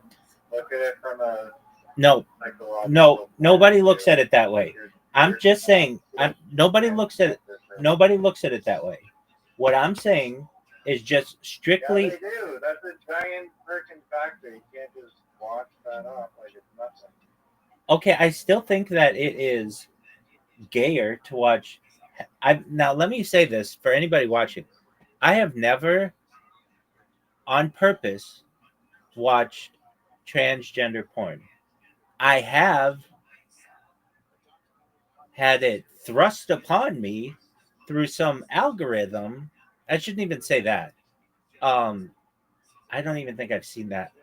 I like maybe somebody has posted a GIF or You something. got curious one night and you searched it up. It's okay. No, my searches are very simple. It's MILF, and that's about it. That's really about it. Um, that's my thing. And most people wouldn't even admit that, but I am like the king of the MILFs. But no, I think that I'm really pretty serious about this. That it is less gay to watch transgender porn and a woman than it is to watch a dude and a woman. Just because there are more female sexual organs.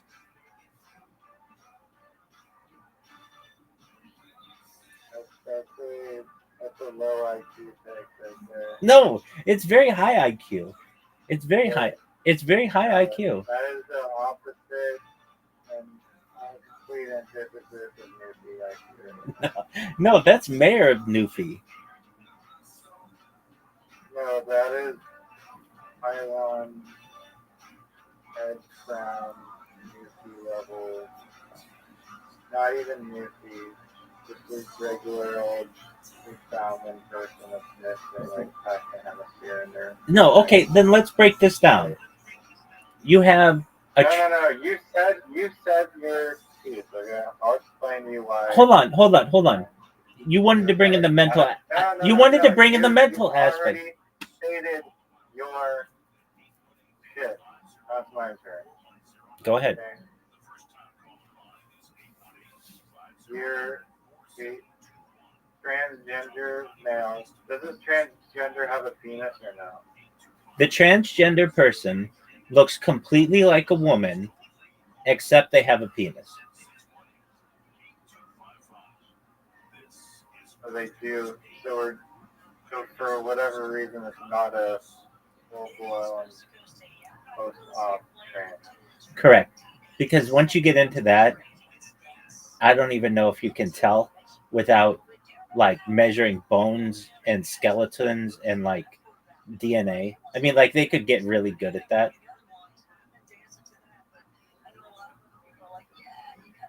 Yeah. I mean, to be honest with you, I've never seen a Well, post. you're still assuming that, I mean, normally in pornography, you self-insert as the male fucking, and then use your imagination to pretend that you're the one plowing the girl is in your pixel screen. But assuming that's the case, then you're now imagining yourself as the transgender person, which by definition is not great. So No, not that's one thing. not And necessarily. Not then necessarily. if you're not, That's one aspect of the porn. But then what are we imagining? What are we imagining? I mean, let me just ask you this. Let me ask you this. If you watch lesbian porn, do you think of yourself as a lesbian?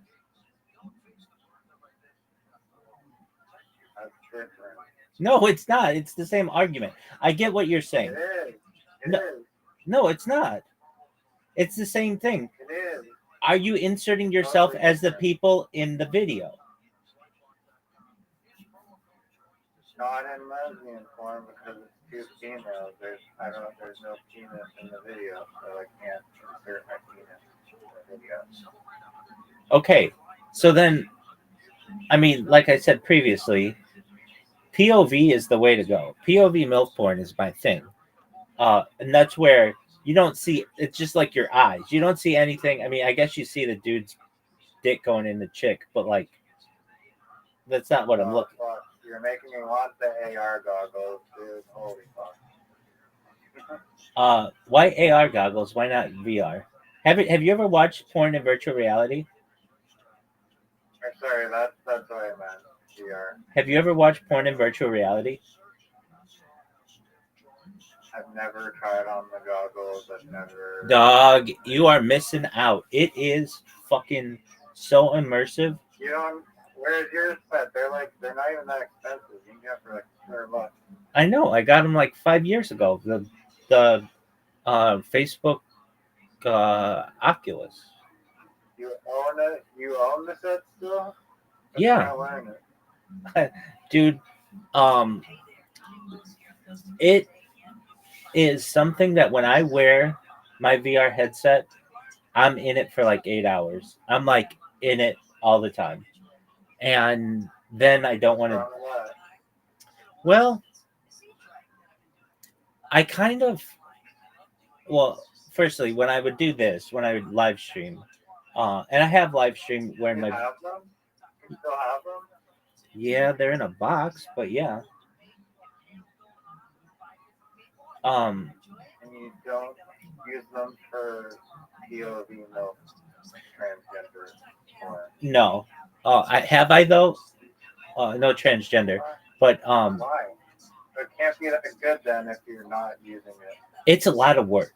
It's a lot of work, and the real reason, and anybody who uses VR will tell you this, it's not very user friendly, or at least I don't find that it is.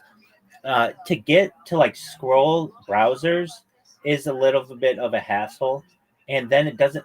The big reason, Riser, is it doesn't have pop up blocker. So like I have to go and I have to click the little pop ups with this fucking like handheld thing, this like mouse. But when you get in, it's amazing. I mean, one of my favorite videos, the first one that I ever saw that I was like, this is a game changer. I was in a hot tub with three MILFs, and I was just like staring up at them.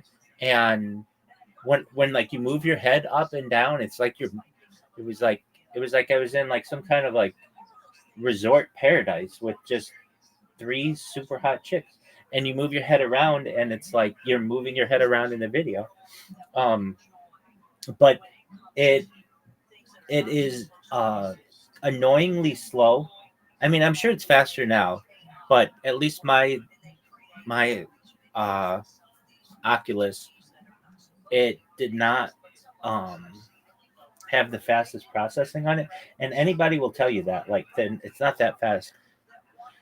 Um, Another issue that arises from it, though, I ingeniously developed a workaround for this, is the battery life isn't that great on it, so you have to keep it charged, and when you keep it charged, the connector, it's really like delicate, so I used a magnet charger so that like I could pull it off, um so that worked really well. I've got, like, once you use it, you recognize the possibilities with it. But again, to me, it's really annoying to do pop-ups, and I don't like that. It's because it's not like you can use a mouse. You have to use this handheld, um, like device, and close each each close box, and um, but there is a lot of 3D porn, or virtual reality porn, and it is um It's I thought you can't just full screen a regular like POV video. so they do have that, but they have to use two different like since the screen is so close to your eyes, there are two different like screens going simultaneously, and it works. I'm not gonna say it doesn't work, but is it's just to me like very slow and annoying, and I don't have a pop-up blocker in it, and um what else don't I like about it? It's a game changer. I mean, there's no doubt about that. Like, um, but there's not a lot to do in it as well. I mean, my friend had the more um, advanced version of the Meta Oculus, and I was at his place one time after Shabbat. We went and we played this Star Wars game, and it was like very, very cool. It was very cool. Um, I still like. Here's the thing about it that is really interesting to me. There are elements of it that stick out in my head more than like any other video game. Like I remember looking at Darth Vader, being like, "This." The real question that I had was this: like I'm like 5'10", my friend was like 5'10", and then we had another friend there who was like 6'5", and I wondered, is Darth Vader always taller than you whenever you're looking at this? And that's the answer. So like if you're 6'5", he's still taller than you. If you're 5'5", he'd still be taller than you. Like there's something in it that just always knew for Darth Vader to be taller than you. But like we were like flying the um we were like flying the Millennium Falcon or whatever. It was fucking amazing. Now I have not. This was the Meta Quest. Actually, this was like, I mean, mine's old. It's like maybe 7 years old. It's pretty old. Um, and I'm sure they've improved it since then. I don't have the newer version of them, so I can't say that for one reason or another. But then they came out with the Apple, um, what do they call it? The Apple Pro, whatever, Apple Vision Pro. I have not used that. They're very expensive. I mean, for like a device, they're like $3,000 or $4,000. Like $1,000, and, like people were saying that there's like 1,000. not a lot There's of like stuff they're like for it. 3,000, and there's just not a lot to do on it.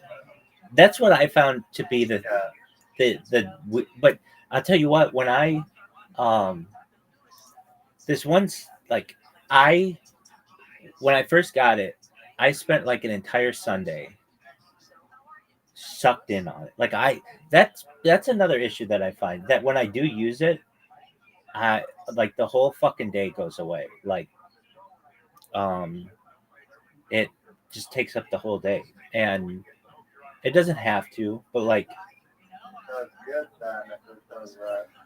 yeah. If Now it's working. yeah, so what would I do?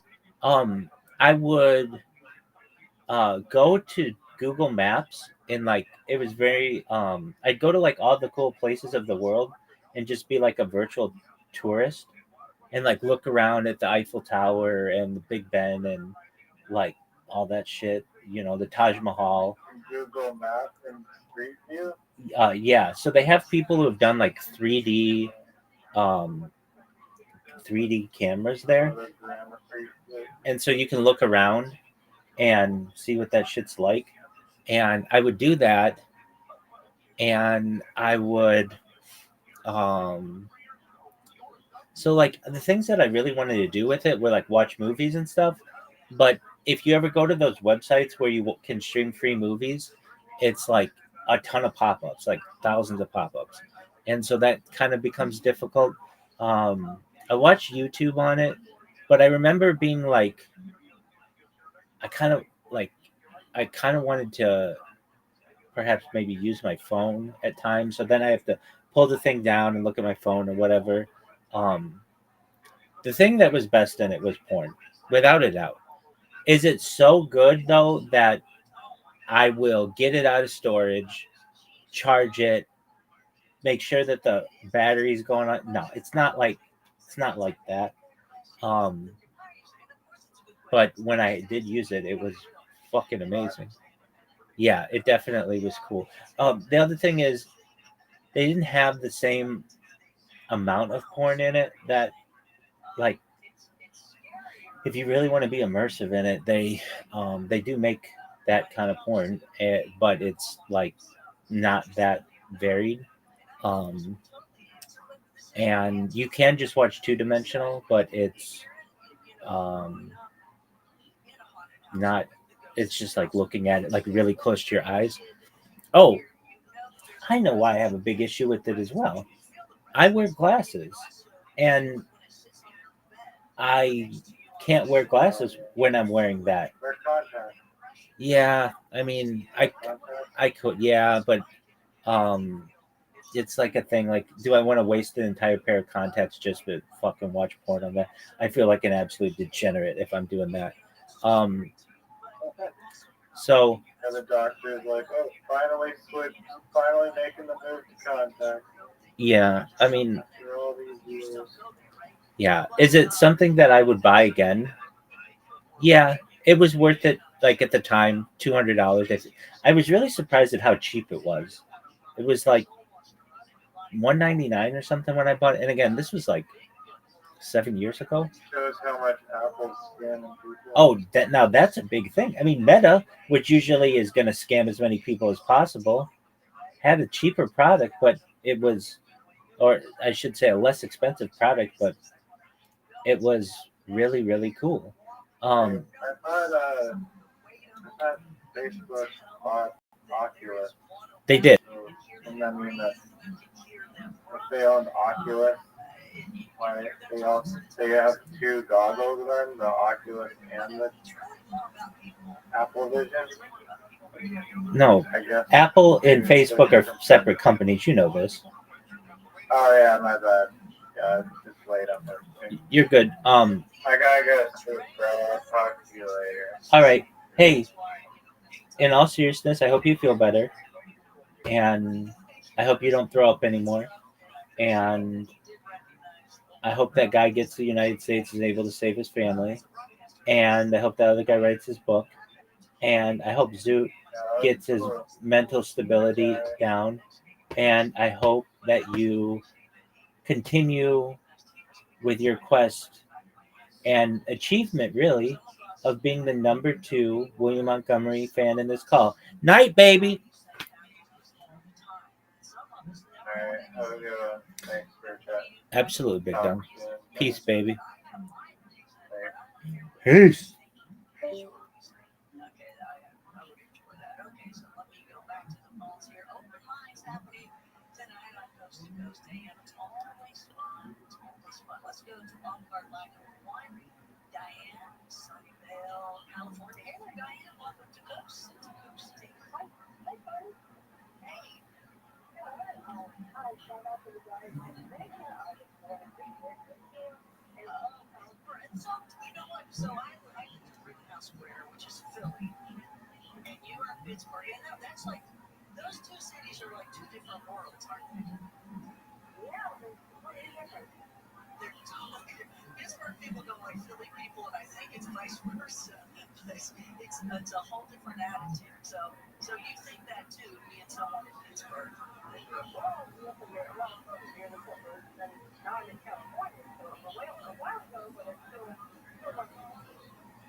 there's several other ones. I think there might be 6 or 8 of them now, which is crazy. But I graduated in 2006, and you're either on the hot side or the baking side. And so the baking side, they're the ones doing all the chocolate and everything else and desserts the whole year or two, depending on what courses you take.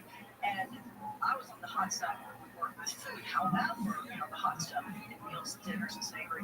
But at one point, we had 2 weeks full of chocolate. So that's as much as I got. But go ahead, I'm sorry. I wanted to give you that background before you shot me with something that I might not know. Okay. Well, I just have your chocolate bars, by the way. I did chocolate, and if you could give us like a little bit, just very nice, like a little bit of like, I think you call it your fun to make something we call milk chocolate, dark chocolate, extra dark. And look at it today. And a lot of people say chocolate is pure. There's never been American chocolate because I heard years ago that I have a fresh meat of somebody and a long path is the chocolate they made in America. So they allowed that they were allowed to have more sugar. I think it was sugar added to it. They get away with adding more sugar to the chocolate made over here, which makes it cheaper for them again. So our quality of chocolates are not as good as European. They have higher standards. Anything like that? Why do you think European chocolates are always better? Oh my gosh! I wish I wish my guy that I brought on here before was here. Brad Yater, KC Chocolate. He's a KC Chocolatier. It's kcchocolate.com. I had him on here for an entire evening one time. He's basically the Willy Wonka of chocolate. He's the largest distributor of chocolate in the United States. He's a really cool dude, and he knows all those answers. Now, I can't tell you dark chocolate is the cocoa and the sugar and milk.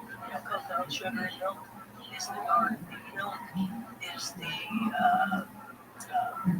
okay, wait a minute. Cocoa. Okay, the dark is cocoa and sugar. The milk is cocoa, sugar, and milk, and then the white is the cocoa butter and the sugar and milk. There's no cocoa solids, cocoa, whatever you want to say. A lot of people like to say that, and so that's your basic of the differences there. And when it comes to when they taste better, I got a whole dissertation on that one time, and I just fell in love with what I heard. And so I'm trying to remember what exactly was said. There's always differences.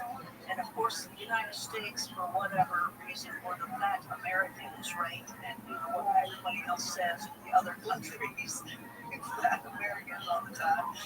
It doesn't matter how much your weight is, that's what we're calling from others. And because we do put a lot of sugar and stuff like that. But golly, I'm trying to think of what he told me. Because I said the same thing. So my chocolates are Belgian. And they're delicious.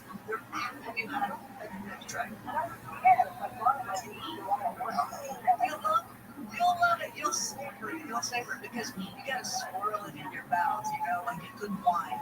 And American. But you know what? Because it's the dark chocolate is 71%. You really, you just delight in a little bit, and you'll swirl it around like just one of the squares, and you won't eat it as much. You'll savor it. So let me know if you do that. And I'm going to be thinking, it's going to come to me at one point where I'm going to go, oh, this is why he told me. They are very careful about just, they're just proud of what they make. And that's a big part of it, too. Hey, we've got the best. We got the best milk like that, too. But there are reasons for that. And a lot of it is what is allowed to go in it and what is not allowed to go into it. Because some of the stuff that we do here is they want it to last longer, and some of the stuff over there is needed. Yeah, I think there's a lot of preserves in some of these things and wax. I had sent some chocolates out to some people, and they said, "Oh, how much wax is in it?" I'm like, "Wax? Yeah, no, there's no wax in this." So I appreciate you calling in, and I hope you let me know if you've enjoyed the ones that I got you. Thanks so much for that. More to come here on Coast to Coast AM.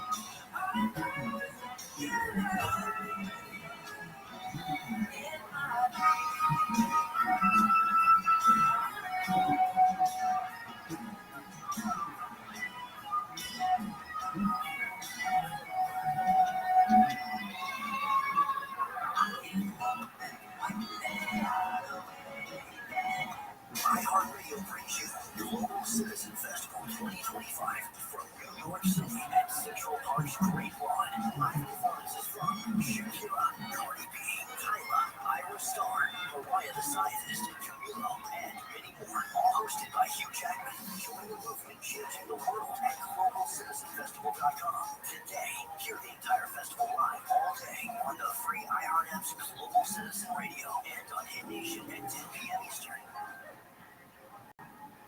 Hey, this is Matt Jones. I'm Drew Franklin. This is NFL Cover Zero. We're just here to try to give you an NFL perspective a little bit different. Did you see the Colts pretzel? That was my other thing, too. What is that? Oh, my. We think NFL coverage should be informative and entertaining. Twice a week, that is exactly what you're going to get. Open up your free iHeartRadio app, search NFL Cover Zero with Matt Jones and Drew Franklin, and listen now. iHeart is America's #1 podcast network. Open the free iHeart app and explore podcasts like this. September 1979. Virginia's top prison band, Enter Daybreak, is about to attempt the impossible, recording their debut album Behind Bars in just 5 hours.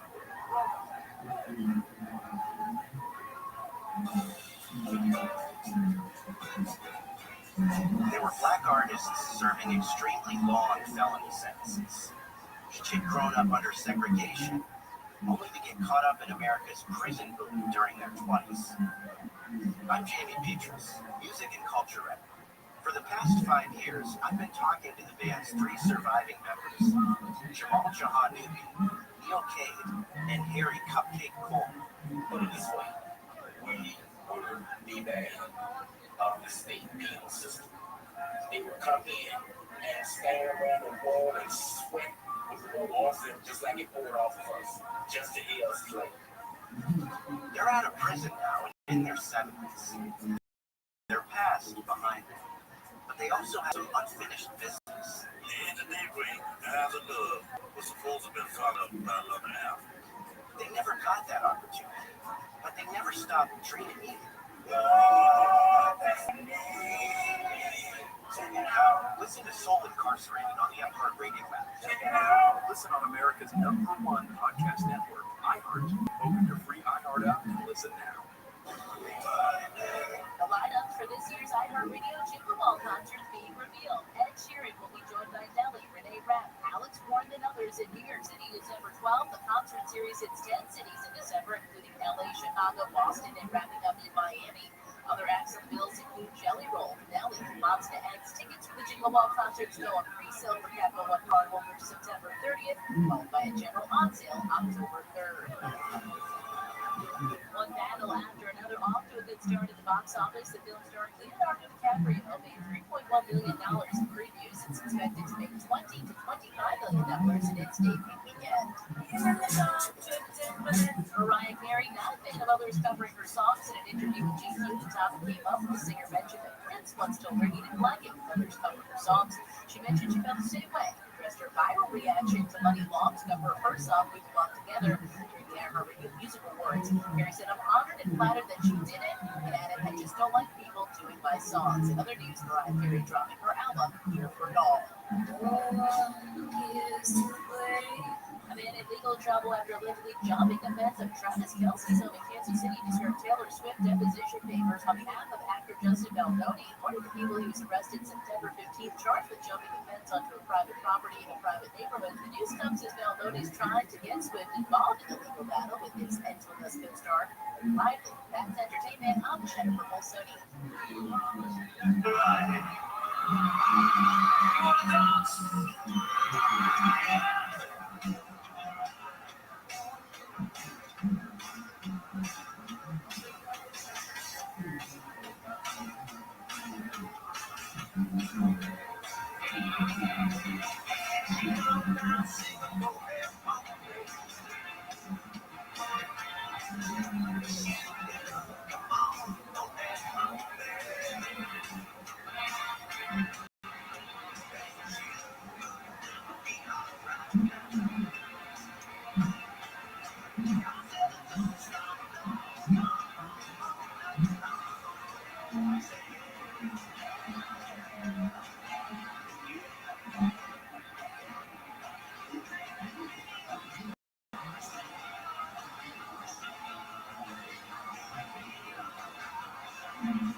Connie Willis. Call the wild card line at 818-501-4109.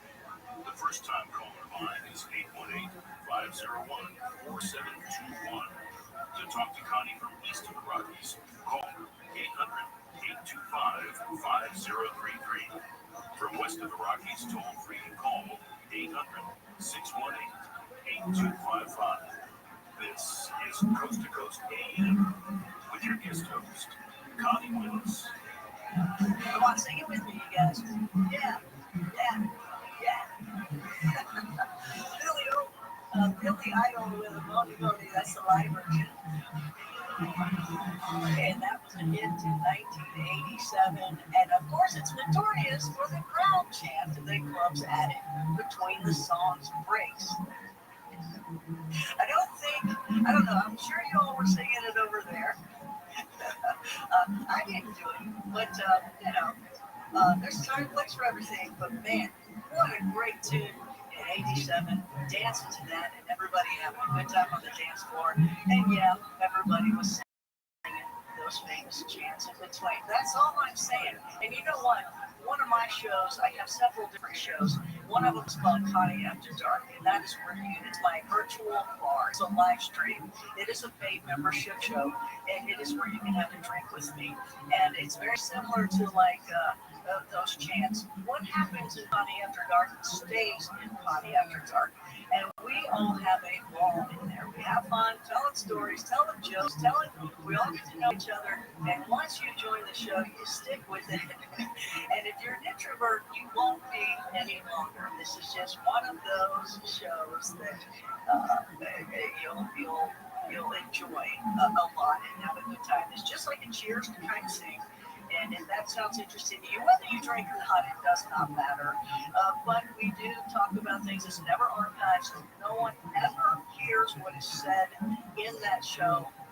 And it's, maybe you'll chant to Moni Moni the way that it was a big hit back then. And you can do that there. It's all okay. So if you'd like to learn more about my shows, Blue Rock Talk, Connie After Dark, and Project Creepy Hotspots, go to ConnieWillis.com. More of your phone calls here.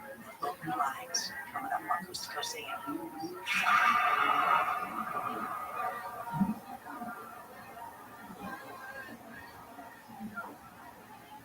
This isn't just a game, it's a once-in-a-generation event, the Harlem Globetrotters 100-year tour. Celebrate 100 years of high-flying dunks, 100 years of show-stopping moves, and 100 years of changing the game. This game is once in a century. Be there for the whole family. Be part of a legacy that never stops. The Harlem Globetrotters 100-year tour coming to a city near you. Get your tickets today at HarlemGlobetrotters.com. That's HarlemGlobetrotters.com. If your cash is sitting in a savings account, it's a risk. Old school advice says save more. But today, the strategy is broken. When inflation spikes, imprint life, cut rates, your dollar shrinks. So do your savings. Solution, own something real. Physical gold and silver. The dollar drops, gold and silver prices rise. And with Noble Gold, owning gold is simple. Just visit NobleGoldInvestments.com. Chat with a specialist. The knowledge is free. Retention is priceless. Visit NobleGoldInvestments.com. Past performance may not be indicative of future results. Investing in precious metals involves risk. Consult your financial advisor before making investment decisions. You have 3 ex-wives and your current trophy wife wants a life insurance policy 3 times the size of the policies you had to purchase for your previous mistakes? If so, you need to call Big Blue, a term provider, 800-444-2013. Big Blue is intimately familiar with your problems, and if you're 50 or 60 years old and in reasonably good health, a $1 million policy should only cost about $100 to $200 per month. Big Blue may have a solution for your previous policies as well. You may even save enough money to lighten the load on your new $1 million policy. Remember, call Big Blue. He's like you, except he's only on number 2. Call Term Provider at 800-444-2013. That's 800-444-2013 for $1 million in term life insurance that you can live with. Call Big Blue at 800-444-2013. 800-444-2013.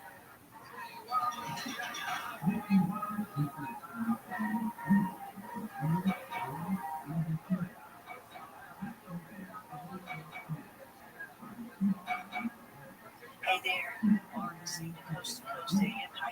tonight. Hope you're having a good evening. Be back tomorrow night with Team Washington and Team Roswell battling it out for 1947 in the UFO incident. And who was cooler? That's basically it. We're going to have a good time with them. And there's a whole reason behind it as well. They are getting together in the future somewhere, and we'll tell you more about that too. Truth or Consequences in Mexico, right? Is that right? Is that where Truth or Consequences is? And that they're going to do all this debate, but we're going to do it first on Coast and have a good time and give you a good idea of how fun that's going to be. It's going to be interesting. We'll see how that goes. That'll be tomorrow night here on Coast to Coast AM. And open lines continuing. Oh my goodness, you just never know what's going to come your way when you do open lines. First time caller, let's talk to Keegan. See how this goes out of Delaware. Hey Keegan, welcome to Coast. How are you tonight? I'm good. First time calling in, huh? Yeah. Sorry, I'm a little bit bummed that I actually got there. So, yeah, first time caller. I've been listening to you guys since I was a little kid, so that's unique that I'm actually calling home. Well, I'm happy that you are. I'm happy you got me. So, what do you got for us tonight? What do you got? Something? So many different things. Yeah, so I used to live in a haunted house. What you guys were talking about, like daily spiritual things. I used to live in a haunted house and ran into a couple of different things in there. We used to call it a migrant woman. She would stop messing, she would stop messing around, me out and be frank with you. She took a life to me, and I just think that she had this way of just sucking off your energy. And she, it was just weird. It was pretty crazy. No, that's not good then. That wasn't good. So did you feel like an evil sense, or did you try to go away? Could you tell when her presence was around? So my grandmother used to live in Arizona, and she would talk about the tribe and people call them Martin. And it's just what you were saying earlier about how some people can experience it, some people can't. But up she believed that there was more than like the shiny is way to explain it, where it's like a light in the dark. They see you, they interact with you. They're kind of like you're an open door. And yeah, so she had this way of, there was one night where I was sleeping and she very big into downstairs. Like in our basement, we really sleep in the basement, and it felt like I got hit in the head with a baseball bat. Oh my gosh. Yeah, just imagine, I just remember the sound of just like swaying, and then my entire ankle just thrown aside, and laughter, I'm like huge on laughter, but that was really when she introduced my party when she used to introduce herself to me. There would be times where she would drag me across the bed. I moved upstairs. When I moved out of that place, when we sold that house, one of the last nights, she was really upset I was leaving. She was walking like in the kitchen. What made it really crazy is that I got the phone, so I was in my room with my dog, right? My job is Tony, don't leave the bedroom up there.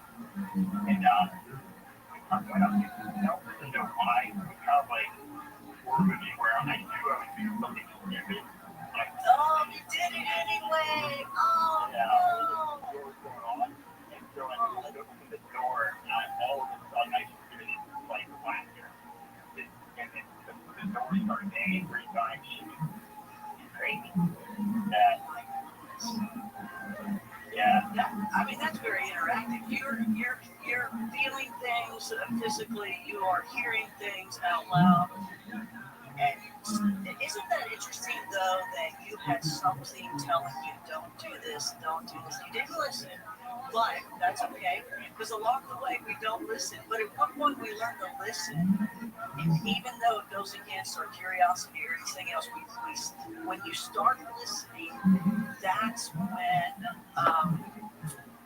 real answers come to you, and you see what is supposed to happen to you. A lot of times, you'll even get a voice that'll say something like turn left instead of right as you're going to a meeting, and you'll get there earlier, right? And if you just listen to it instead of go, well, yeah, I think your friend might say, go right here. You're like, somebody go left.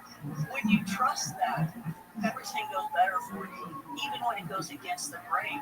And so you agree with that now, don't you? Big deal. Look at that. Completely. And that goes to my next topic, which is the fact that for my studies, I never called it because I was always worried about like getting my name on a spotlight, and I don't know if you're being ridiculed. Well, that and the fact that like I just know people, I've encountered things, I've dealt with things, I just people know me. So it was use my real name, but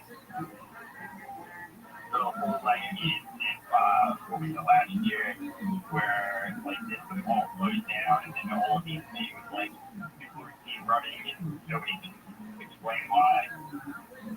Yeah, the thing that there was the easiest way that I could probably explain it is it was called a vibration. You know, imagine it's like music box, right? At first bottom of hard to counter from like other current, and then what he tells is like frequency and vibration. They're the key to the universe. So if there was a like backdoor or what taking you to another realm, it's crazy. You know, we actually were able to do it. It was this theory that person that struck by fishing was the time traveler in the mid-90s where the guy called, I probably forget his name, but the guy called talked about like how he's coming back and he had this like this car, he used this type of generator, only they used the box for his intestines,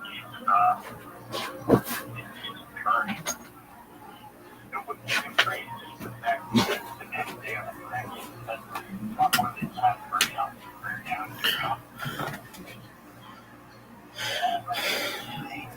Well, did you use the machine? What you about to say that you all Sure enough, fucking like 5 weeks later, he's in the trials. I'm like, what the fuck, man? There's no way he should be fucking able to wrestle. There are guys like that in the world, and people need to know. You need to know there's levels to everything. And there's levels to mental strength. There's levels to guys who just will go, and it's really kind of a crying shame. But look, he had an amazing career in WWE. He's loved by everyone. Everybody loves him. That's great. But it's kind of sucks that people don't know, like, at real wrestling. That was the shit. God, man. He was the shit. He was so good and small for a heavyweight. He was so he was not always undersized. Yeah. But like the years that I beat him, and then '95 when we wrestled in Freestyle Nationals, and I beat him four times in a row. Until exhaustion, and then I trained. Yeah. You know, it's like that's how he, because at one point when Kurt and I were competing against each other, like 93, 94, I just was bigger, stronger, and I could just defend his attacks. But you won the Olympics with a broken neck. Fuck, man. With a broken neck. Come on. With a broken neck. I was there at Nationals when he literally hit the mat, and I'm like literally, I watched when his neck broke at Freestyle Nationals. And he got hit with an arm spin, and he gets arm thrown, and his head gets almost like separated. Oh, it was nasty. And I'm in the stands going, oh, fuck, he's not going to be in the trials.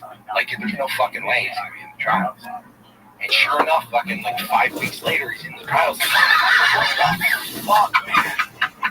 There's no way he should be fucking able to wrestle. There are guys like that in the world, and people need to know. You need to know there's levels to everything. And there's levels to mental strength. There's levels to guys who just will go, and it's really kind of a crying shame. But look, he had an amazing career in WWE. He's loved by everyone. Everybody loves him. That's great. But it's kind of sucks that people don't know, like at real wrestling. That was the shit. God, He was the shit. He was Unreal. so good and Unreal. small for a heavyweight. He was he was always undersized. Yeah. But like the years that I beat him, and then '95 when we wrestled in the Freestyle Nationals, and I beat him four times in a row at that point. So we wrestled in the '95 Freestyle Nationals, and I get a hold of him for the first time, and something was different.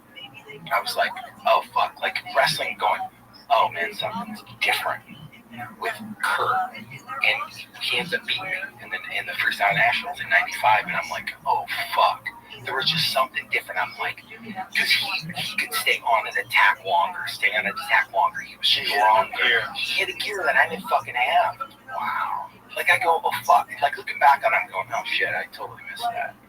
Like most guys at 220 pounds, which you're wrestling at, they would have these attacks that they would initiate. It's like grab a hold of you, hold on to you, and then initiate an attack. Kurt was constantly probing and attacking.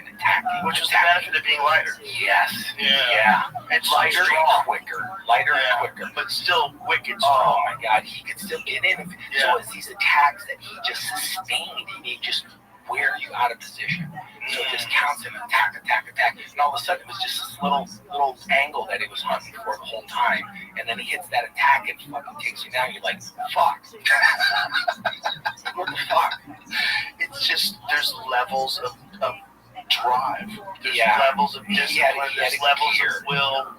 There's levels of wanting something. And that's what scares people, I think. That's why people get really terrified of like truly special athletes, because they don't want to know how lazy they really are.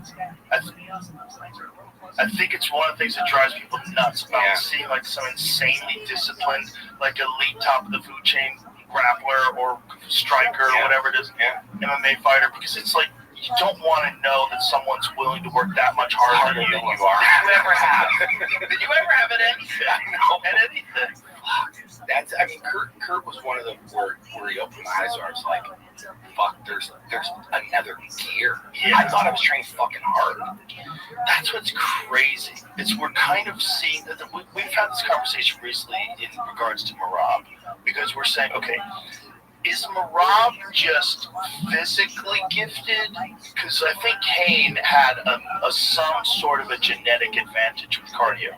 Because DC would talk about how he would take 3 months off and come back in the gym and fuck everybody up with like cardio. Somebody that size, it's an anomaly. It's an anomaly. But Marab swears that when he was young, he had bad cardio. He said, "No, I smoked cigarettes." I can imagine it. So he's like Sakuraba smoking cigarettes. He said he didn't take care of himself at all. And it's just hard work and discipline. And then, so I have a bunch of friends who do 100-milers, and I'm real good friends with my friend Cam Haynes. And Cam Haynes, he just did a 100-miler like 2 weeks before we went elk hunting. Like he does 100-milers all the time. He's done 240. What is the Bigfoot 240? Is that what it is? He's done a bunch of these through the mountains with thousands of feet of elevation and decline. He's done a bunch of these that are 200 plus miles. God, that's not. And you got to build up to that. But once you get to that, if you're sustaining it, you can do those things. So he does those things on a regular basis. He does multiple ones a year. So you didn't used to think that was possible. They used to say that if you ran a marathon, like you were destroyed for like 2 weeks. No, he was running a marathon a day while he worked a full-time job. So he was getting up in the morning at dark. He was running 13 miles. He was going to work. During his lunchtime, he would eat. After lunch, after work, he runs another 13 fucking miles. He would be one where I wouldn't want to look at him because I think I'm lazy. That's the thing. That's why there's a thing about, like, I think I'm lazy and I love him. He's my friend, so I think I'm lazy. Right? I want to like watch what he's doing. And Goggins is another one. Yeah, oh my God. Goggins is even more insane because he ain't doing it for nothing. He's not preparing for elk hunting. He rarely even competes in races, but yet he's doing a level of cardio where he brings world champions like Israel Adesanya comes to train with him, and he's throwing up in a bucket. He can't keep up. And Goggins is 50. Oh my God. He's 50. Wow. How old is Goggins? 50. 50. Oh my God. And he's had 2 terrible knees. Oh my God. He's had many knee surgeries. His knees are destroyed. And he does not give a fuck. He forces them to work. Golly, so again, this is like, that's a level which is just exceptional. Yeah. Because there's just What's a weird level? It is, because that's a pocket. It's just a pocket of people that have that. There's only a handful. There's only a handful. People like that. Because it's not just that. He broke the world record chin-up competition once. Like he's done a ton of things that are just like physically insane. You know, he was a smoke jumper. He didn't even tell anybody about it. He did it just because it was hard. This is why he's famous. This is why he's famous. They take him up in a helicopter and get fucking parachuted to fight forest fires. Because it was hard to do. Yeah. I'm not shitting you, man. Oh my God. He sent me a photo once. He texted me a photo of a grizzly bear track. And he goes, we just landed near this. I mean, it's a fucking track like that big. And he's out there with a backpack and a fucking shovel. Fighting fires. And only because it's hard. He's a multi-millionaire. He's a multi-millionaire who's getting parachuted to fight fires. And here's the thing, man. If I didn't talk about it, they came out of school, people wouldn't even know. You have to know that. Maybe he doesn't want people to know. They need to know that. That's fucking insane. That is beyond it. That's like one of those where it's like, you know, the wiring that exists in him, it doesn't happen by chance. That's you have this genetic ability. But he was fat when he was young, and he was lazy. He was drinking milkshakes. He talks about it openly. See, the first time he decided to enlist, when he went like to go running, he couldn't even run around the block. He was totally out of shape. He has photos of it. He shows. He was like, "This is like, no, I made myself this." So this is my thinking about fighting. Like, have we just accepted that you can't really fight full blast for 5-minute rounds? Or is it that no one has built themselves up to a level where you can? Like when you were talking about how Kurt did new gear, or with the gear that Marab is clearly on right now, or Hamza. There's that gear. Yeah. What if like we're gonna push that even further, where there's guys that can sprint for 5-minute rounds? Like there's a few flyweights that can do that. Yeah. Like Pantoja can kind of sprint for 5-minute rounds. So they'll eventually be a fighter that can do that. Yeah, that's what I'm thinking too. And because it's just one where, like I was saying, from where I started from 25 years ago, and the training methods and how archaic they were, and how little knowledge was out there. Right. Now knowledge is advancing at such a rapid rate, and they're understanding how to recover. They're understanding all these different factors that just weren't there. Yeah, and if you add in a bunch of stuff like hyperbaric chambers, so these guys have access to hyperbaric chambers and training with hypoxic chambers and shit like that. There's levels and levels and levels that can be reached. You just have to be a complete fucking psycho and go through all the levels. Yeah. And get like Donkey Kong. Like measure all your food, all your electrolytes, everything throughout the day. Have your sleep environment perfect. Wear a mask. I'm telling you, there's guys out there that'll do it. There's guys will do it. They'll do it. Well, they have to if that's where you get the edge. Right? Yeah.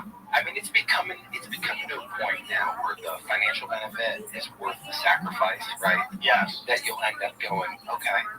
Because what started happening when I was fighting is that once the financial piece started getting in there, it started attracting more talent. Right.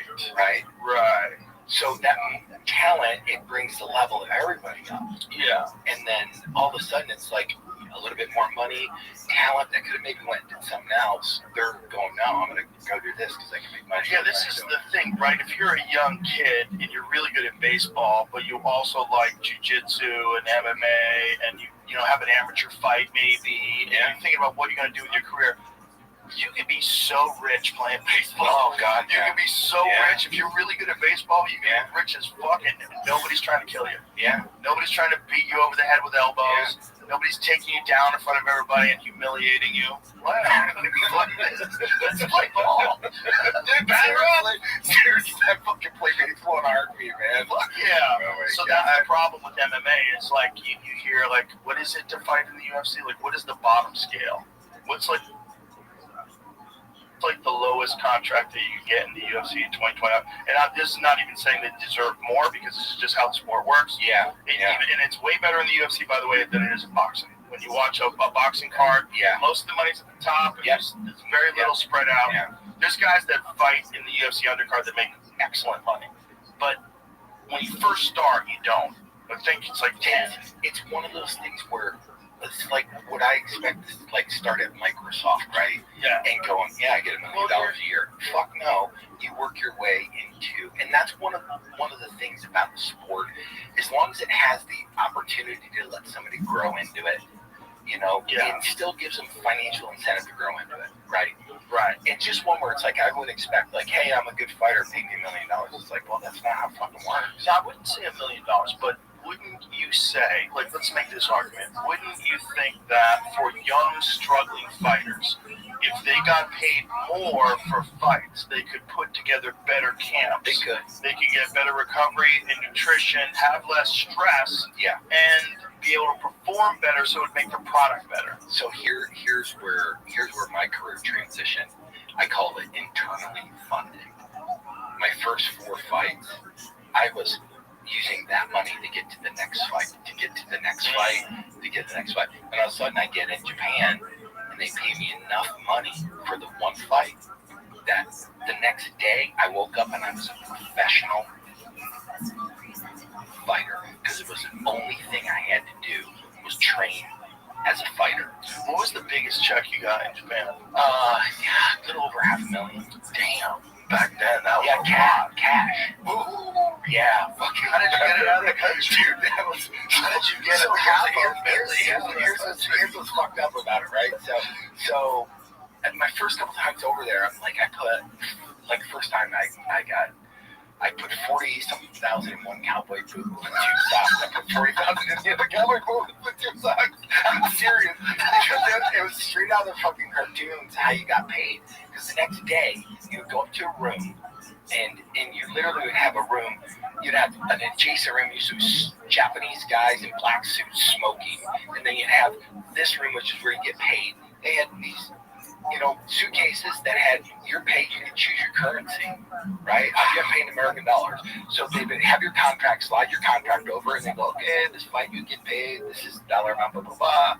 And they would literally take it out, count it, you would sign on it, and then they would just hand you the cash. First time they ever did that, I'm like, it's $150,000 in cash, and I'm like, fuck. I'm like, I'll be right back. I go to the bedroom it's in the hotel room, and I grab the fucking case to the pillow, and I go over and I fucking just scrape the fucking money, put it in the pillowcase, and I go, okay, thank you. And I start fucking going head out. I don't know what to fucking do. I'm like down in the elevator, like fucking holding the money.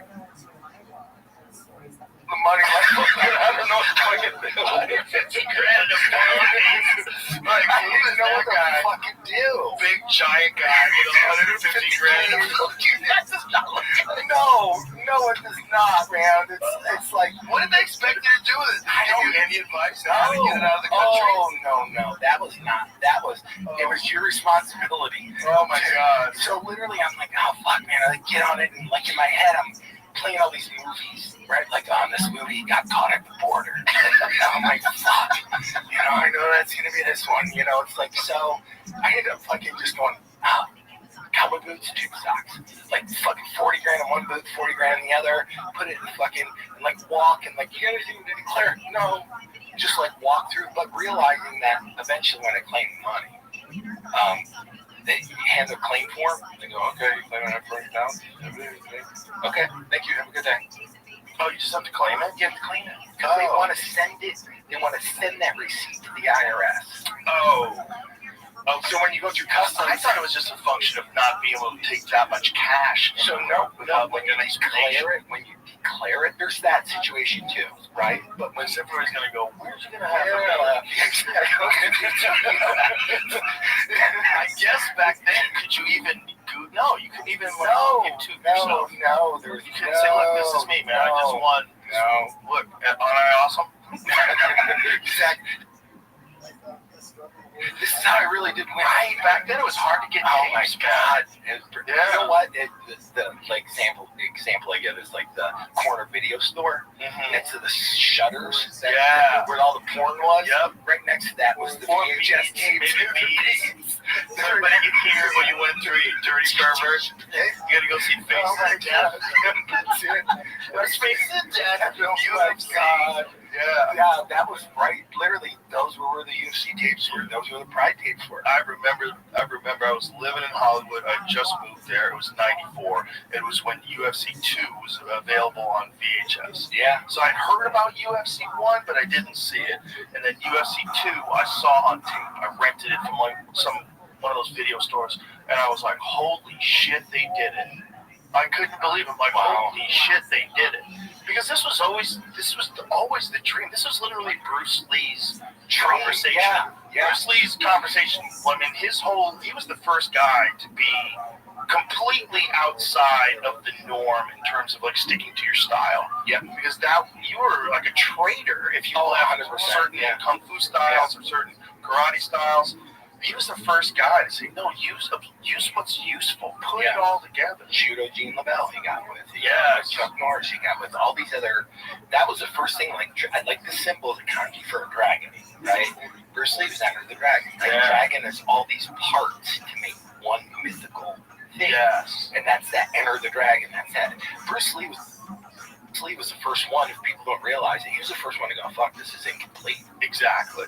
And it's so fortuitous that he ran into Judo Gene LaBelle. Yeah. Because I think once you grapple with that guy, you're like, oh my God, I'm fucking helpless. And then it's just like, oh, this is super important. Yeah. You know, because like Gene was one of the first guys to ever have like a mixed fight. So there was a guy who was a boxer and he had a judo gi on and he chases the guy and gets the guy into a grappling exchange and then strangles him. But he had like a boxer versus Jimmy. You never saw that? No. See if you can find it, Jimmy. I want to say it's in the... So way back 60s. So this is going to be way back when.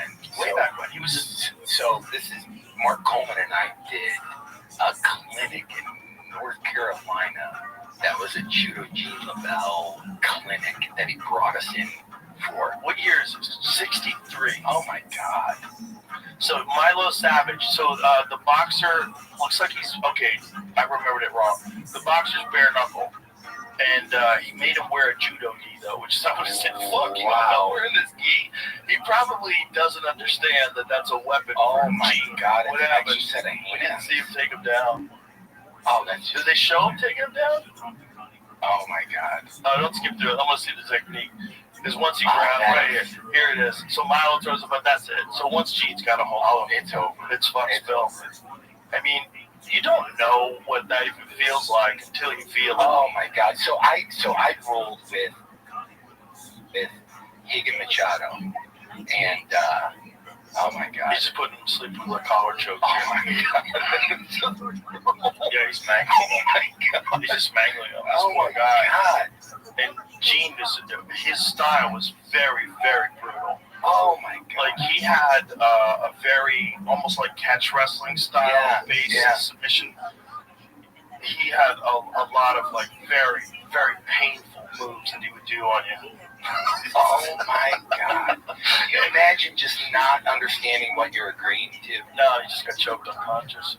No, I mean you can't know until it happens. I mean, I don't know how much cross training people did. I bet he probably thought I was just gonna go in there and use my boxing. Yeah, and be good. Fuck him up. Oh my gosh! Yeah, it's just you don't know until you know, and then you go wow. But it's just so wild that even at the highest levels, like the level that you were wrestling at, a guy like Kurt Angle can go, let's check it out another notch, man. Yeah, and that's the crazy part. You always find like me being a fan of MMA and UFC and watching it, there's always an outlier, right?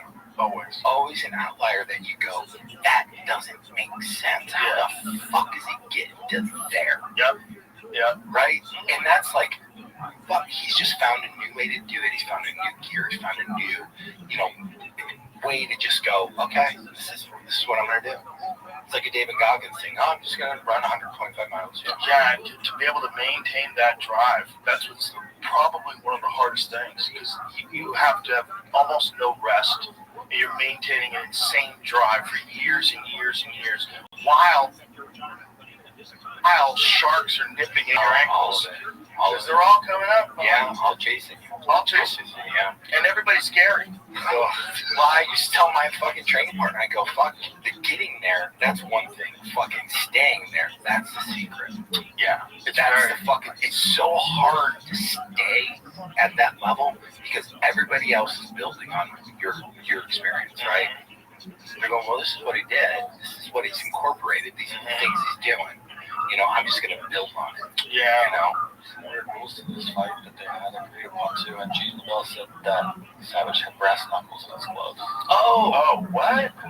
Yeah, I started reading, like, the rules he couldn't punch or tackle, or sorry, he couldn't kick or tackle.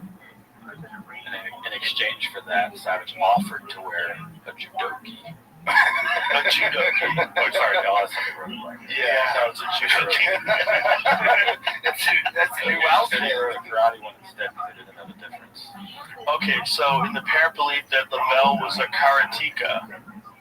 So that's interesting. So he made a rule that Gene couldn't kick him. So because he thought he was going to use, he couldn't tackle him and he couldn't take him. So it couldn't tackles or takedowns under the waist. Ooh. So you had to only hip toss him or only drag him to the ground. Everything had to be above waist. That's kind of silly. It's really silly because it's one of those things where it's like Greco. Yeah. They're doing like Greco. Yeah. $1,000 bet. Yeah. That boxer would be beat by a martial artist in the street. Wow. Well, this is way ahead of its time. I wonder if the brass knuckles thing is true. Yeah, I don't know if it sounds right. But according to LaBelle and others, he's one motherfucker to LaBelle. Ahead of his time. Yeah.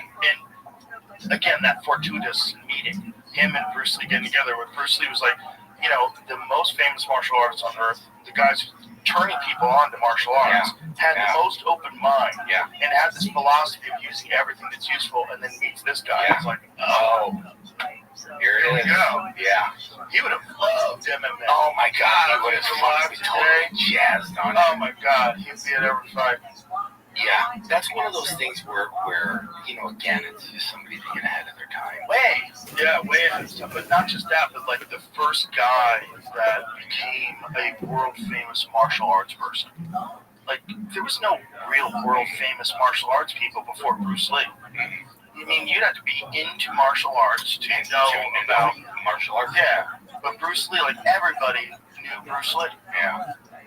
Changed martial arts, like igniting martial arts all over the world. Yeah.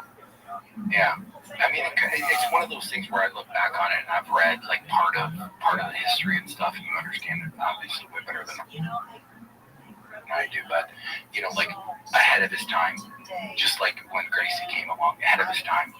You know, in presenting something where he's knocking down all these stereotypes. Yeah, and they have rigid stereotypes back then.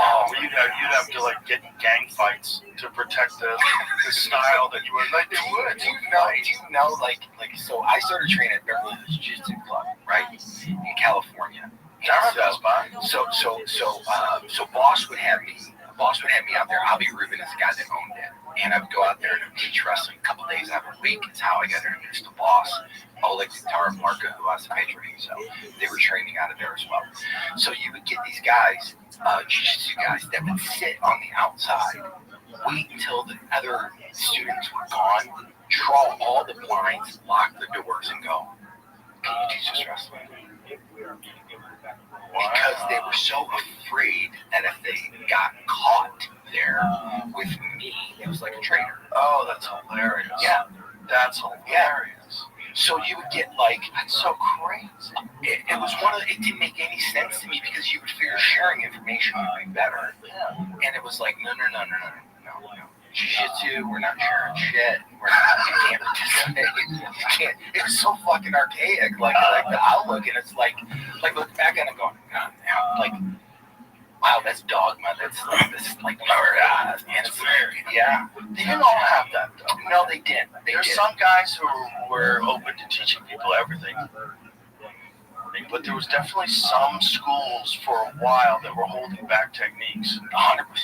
Like I remember when Hoist Gracie, one of my friends said that when Hoist Gracie caught Dan Severn in a triangle, that he asked his instructor to show it to him. He's like, "You're not ready for that. I'm not going to show you that." Like, why don't you just show him something that works? I rewound that tape probably 50 times. I still get, I'm like, what the fuck is he doing? Like, what the fuck is he doing? Like, I couldn't figure it out. Like, what the fuck is he doing? Because all of a sudden, Severn goes from beating the shit out of him, going, he's fucking tapping out. Yeah, nuts. We couldn't believe it. I didn't know there was a name for it. You could submit a guy off your back. Yeah, like what the fuck? Like what? But if you look at it, like the space where he had Dan's head and arm, it's like that big. Yeah, it's like that fucking like when you do a triangle like this, that's not a very big space. Yeah. It's like that fucking Dan because he's big dude going.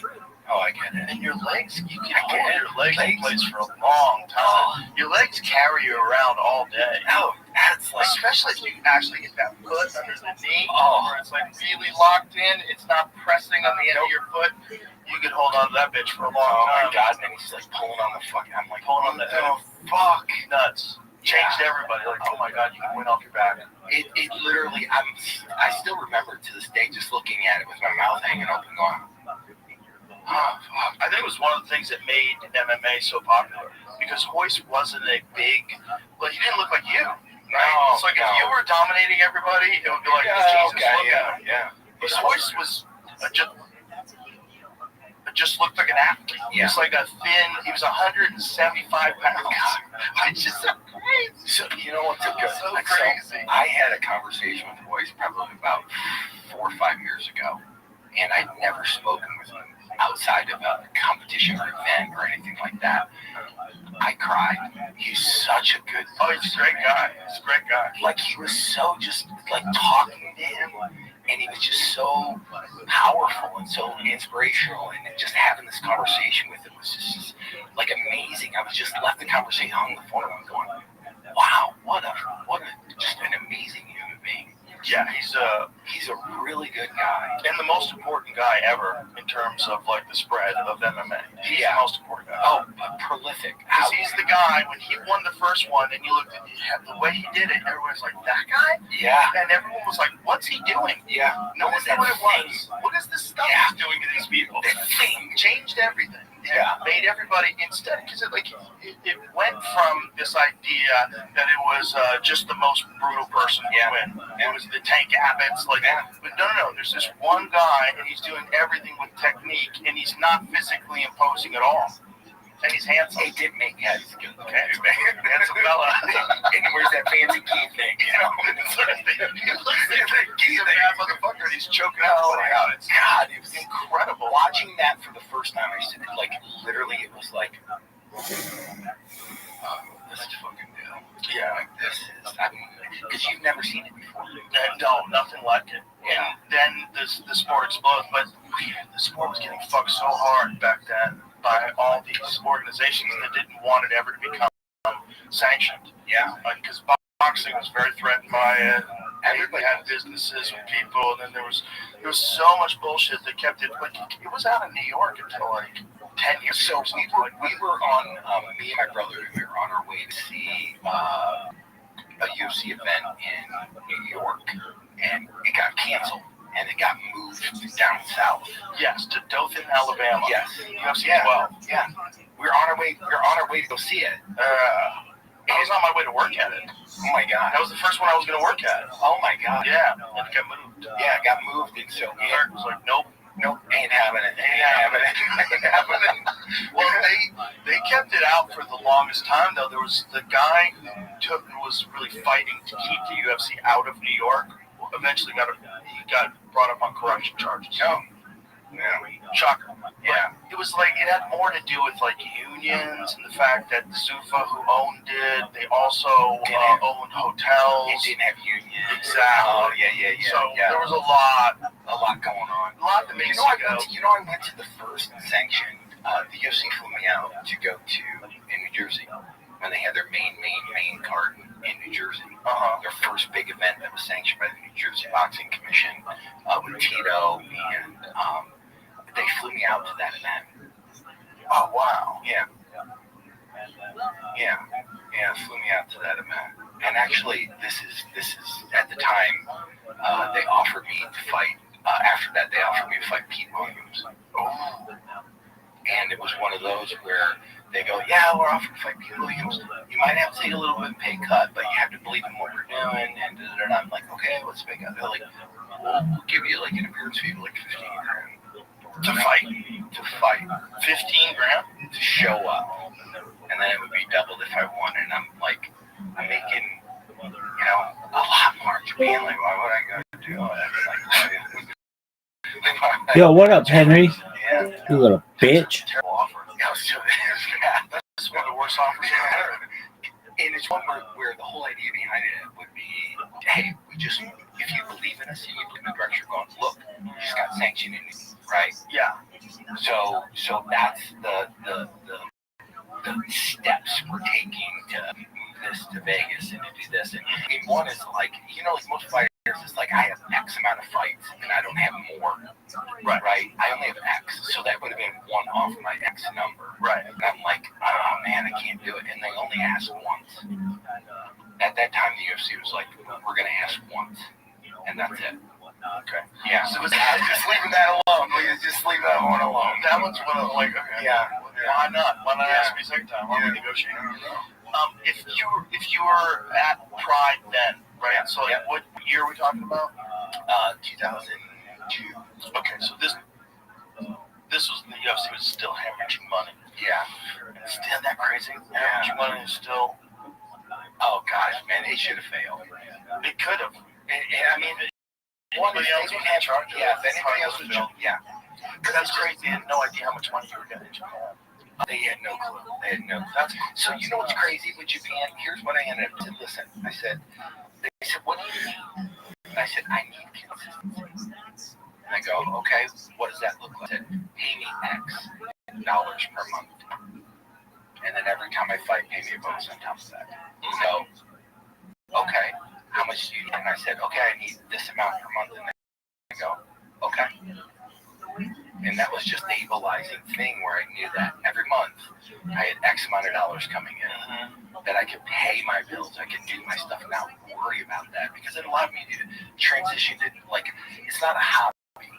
Right, I'm not like fighting and then I go to work. It's like, this is what I do for a living. Yeah, that was the point of thinking about the investment.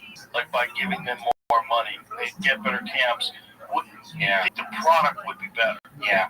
I mean, I don't like to think of people's product, but it is. The show. It is. You should program the program. Yeah. Now I guess you don't have to pay for it. You're going to just pay for the subscription to Paramount, which is pretty badass. Yeah. You don't have to pay for a pay-per-view every time. But, Come on.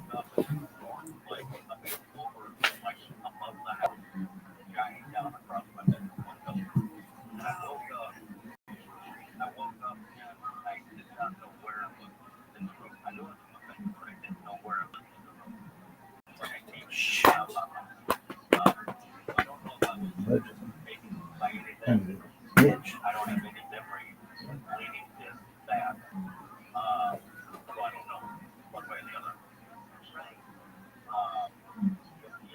Great good point about familiarity. My aunt don't want Come on. years back transition plan up around the city and the Raritan area up here in Wisconsin.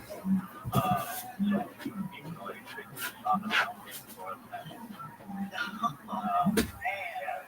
And this woman is the most down-to-earth woman I've ever met.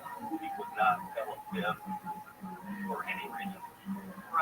Right. So I always took that to be gospel when she's going about it. She had her little daughter with her at the time, which her daughter's my age now, so we're all up in our late 50s and whatnot. All I remember my aunt saying was sauce, they like gas, and Lord, he got out of there. That's interesting. Good stuff, Mug. Thanks for calling in. I appreciate that. Thank you very much for calling in. Open lines continue. Another thing about that familiarity is somebody thinking, hey, maybe that's me too. I know a lot of you are here because you want to know those answers. I did it, and this is where you get some answers. There's no question about it. But then he mentioned his aunt, and usually that is in the lineage. If you're taken consistently, then somebody like your mom or your dad was probably taken, sometimes both, but runs with the family kind of thing. So then he mentions that, and that you don't remember a lot of these things. If they're really, really good, if the ETs that are on the job getting you, the little small green ones are doing their little gig, they, if they do it right, you won't remember any of it. There's people that are being taken a lot, I believe, in my research, that have been taken, that are taken all the time, but they never know. Some of us just happen to know. Some of us happen to remember. I don't know if it's because they blasted you or zapped you well enough that you don't remember, or they didn't zap you well enough, and that's why you do remember, or just some of us do. I don't know what the reason is why some of us know and some of us stuff, but I think there's some people that have been in all their life, they never have a clue about it. So, all right, we'll see. I don't know if we can grab one more call. We'll try it here real quick for the break. First time caller, let's talk to Brad. Is it Abilene, Texas? Brad, is that where you live? Yes, hello. Hello, how are you? I'm doing great. What you got going? You're my favorite fill-in host. Thank you. You got me talking country now all of a sudden. Count. Making the Kentucky come out of me. Well, I appreciate hearing that. I believe that you actually answered me. I substituted you to someone else. But anyway, I wanted to talk a little bit about Bigfoot. Okay, I think we only have a couple minutes before the break, so give it to me. Well, a lot of people don't believe in Bigfoot. And I believe that you do. Yes.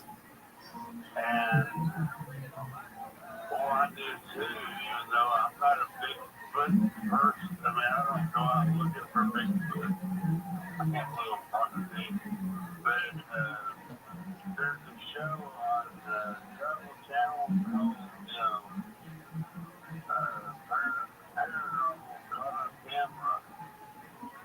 And they did a top 100 paranormal things caught on camera, and the top 100, number one was this Bigfoot footage that was captured by a man, his name was Paul Freeman. And I'll shut up and let you talk. Okay. That's a safe way out of it. I get it. Well, I'm not sure of the footage, but did y'all hear that noise? It's a little bitty Yorkie poo that is trying to adjust an area for him to sleep on, and he's making a bunch of noise because he's thinking he can move around his fabric like a blanket, but he cannot. So if you hear that, sorry. Bigfoot is real. I've seen them, and I'll take that to my grave. I've seen many different ones. The way they look are different.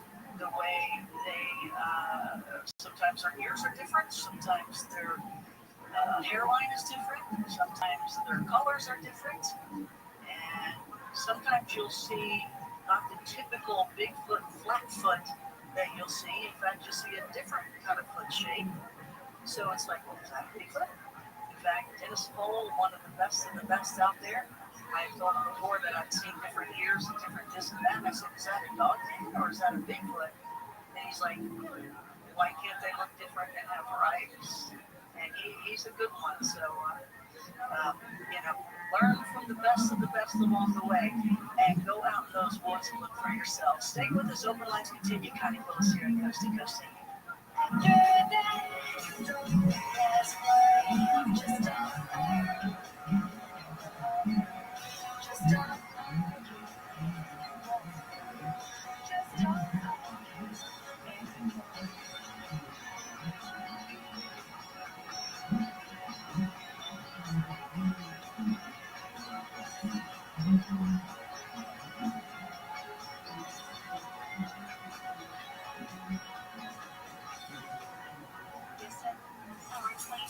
iHeartRadio Music Festival presented by Capital One. Streaming only on Hulu. Beginning Thursday.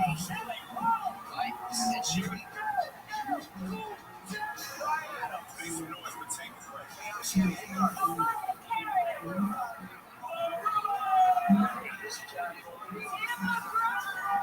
So much more. All under 2025 iHeartRadio Music Festival presented by Capital One. Streaming only on Hulu. Beginning Thursday. Season of the NFL lives on iHeartRadio. Local stations bring you the action live. Plus, fantasy advice and expert analysis with the official NFL podcast network. Everything you love about football is on the iHeartRadio app. Search NFL to dive in. iHeartRadio brings you New to View, streaming edition. Looking for something to watch? Listen up. Next week on Netflix, Tuesday, the debut of the stand-up special Earthquake, Joke-Telling Business, as well as the nature docu-series Nightmares of Nature. Next Wednesday on Netflix, the 9th season premiere of Love is Blind. Next Friday, the new Netflix crime drama Monster, the Ed Gein story, starring Charlie Hunnam, as well as the Netflix British drama film Steve, starring Cillian Murphy. Next Monday on Hulu, the launch of the new docu-series Death in Apartment 603, What Happened to Helen Greenberg. Next Tuesday on Hulu, the debut of the new sports comedy series Chad Powers, starring Glenn Howell.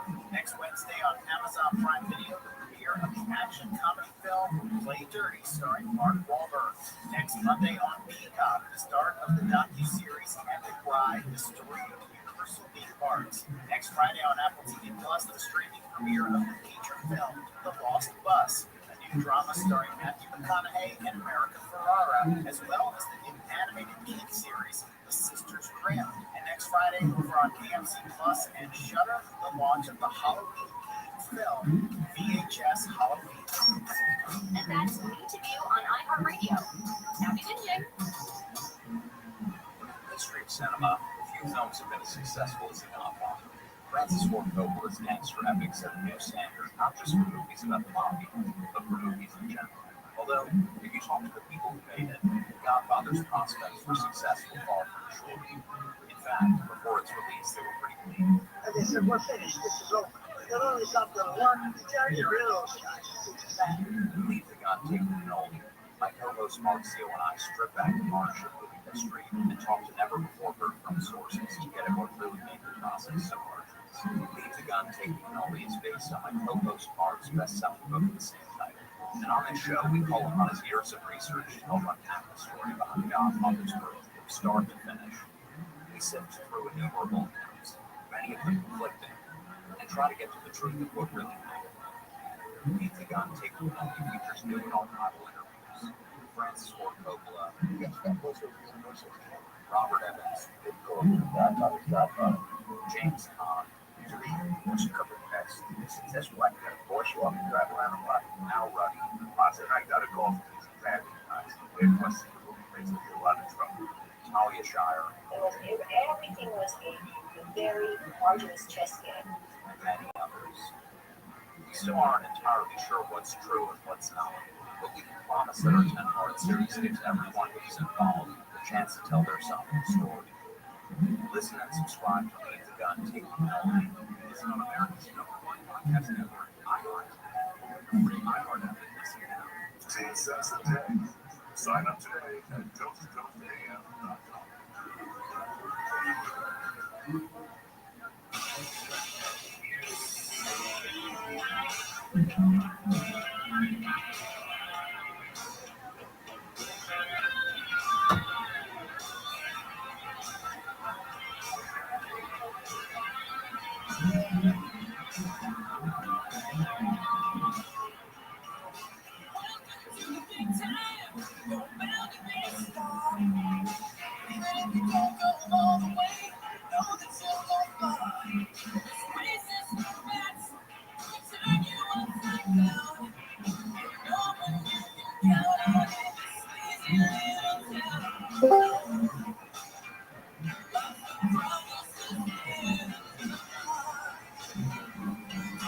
To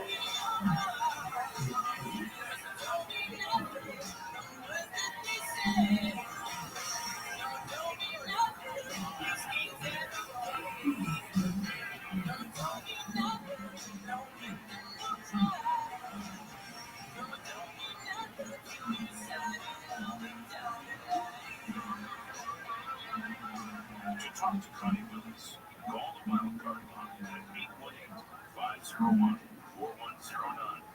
The first time caller line is 818-501-4721. To talk to Connie from east of the Rockies, call 800-825-5033.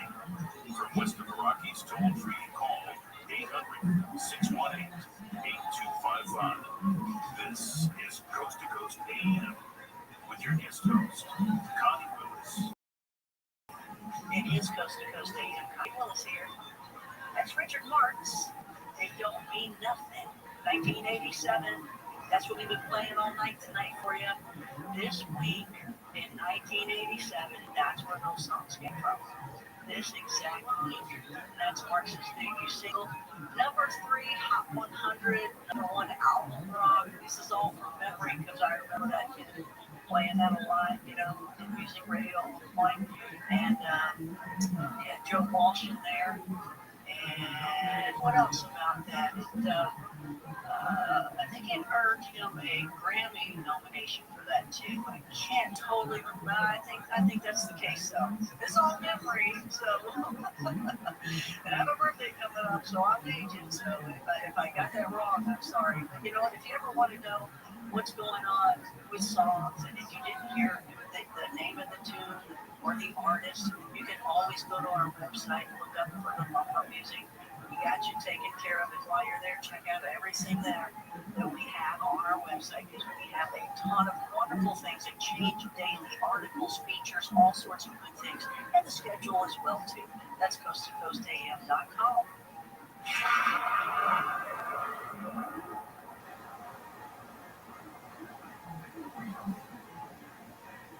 This isn't just a game, it's a once-in-a-generation event, the Harlem Globetrotters 100-year tour. Celebrate 100 years of high-flying dunks, 100 years of show-stopping moves, and 100 years of changing the game.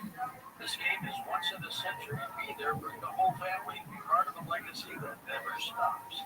The Harlem Globetrotters 100-year tour, coming to a city near you.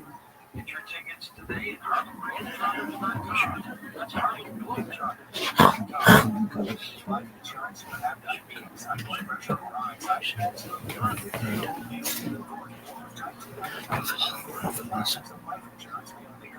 You know, if they had more money, they'd be able to do a better camp. They'd be in better shape, all the way around.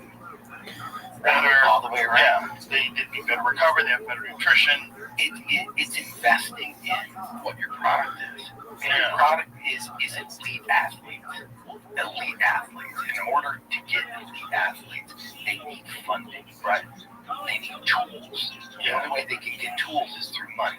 You know, better coaches, better recovery facilities. And I don't know the you know, Let me ask you this: if you were like looking, like say if your son wanted to start fighting or someone wanted to look to you, would you, if you were giving a young fighter advice, would you say go right into the UFC, or would you say no? The best case scenario is go into another organization like the PFL, build your style up, build it up on maybe a little slightly lower level of competition, although not necessarily. Yeah, still elite guys. Submission grappling. I literally goes to you. Fundamentally, you need to build the base of what you're going to become, right? So submission grappling, ADCC, as a young kid, like 16, 17-year-old kid, even 18, 19, 20-year-old kid, I go, you need submission grappling because you can participate in those at a competitive level that teaches you how to compete. It teaches you how to prepare to compete, right? And it teaches you without the impact of striking and punching and all of this. So that's like the first foundational piece. And this is just my opinion, right? Foundationally is like if you have to have a mechanism out there which allows you to compete without having the physical impact that fighting does. So that would be the first thing, like submission grappling, ADCC stuff. You know, all of that really teaches you how to compete, to train to compete, and it starts building that base. And then you start adding pieces and going, okay, I understand this. Let's add the striking components into it now, and let's do these little like PFLs, or let's do this, let's do that, and it just allows you to build out something where you're not just thrown into the fire, because that shit doesn't work. I mean, the fighters have become so good now that you can't just throw somebody in there because you get fucked up. It might fuck your confidence up, and I'm done. You could definitely reach an opponent that you shouldn't be reaching. Yeah, for sure.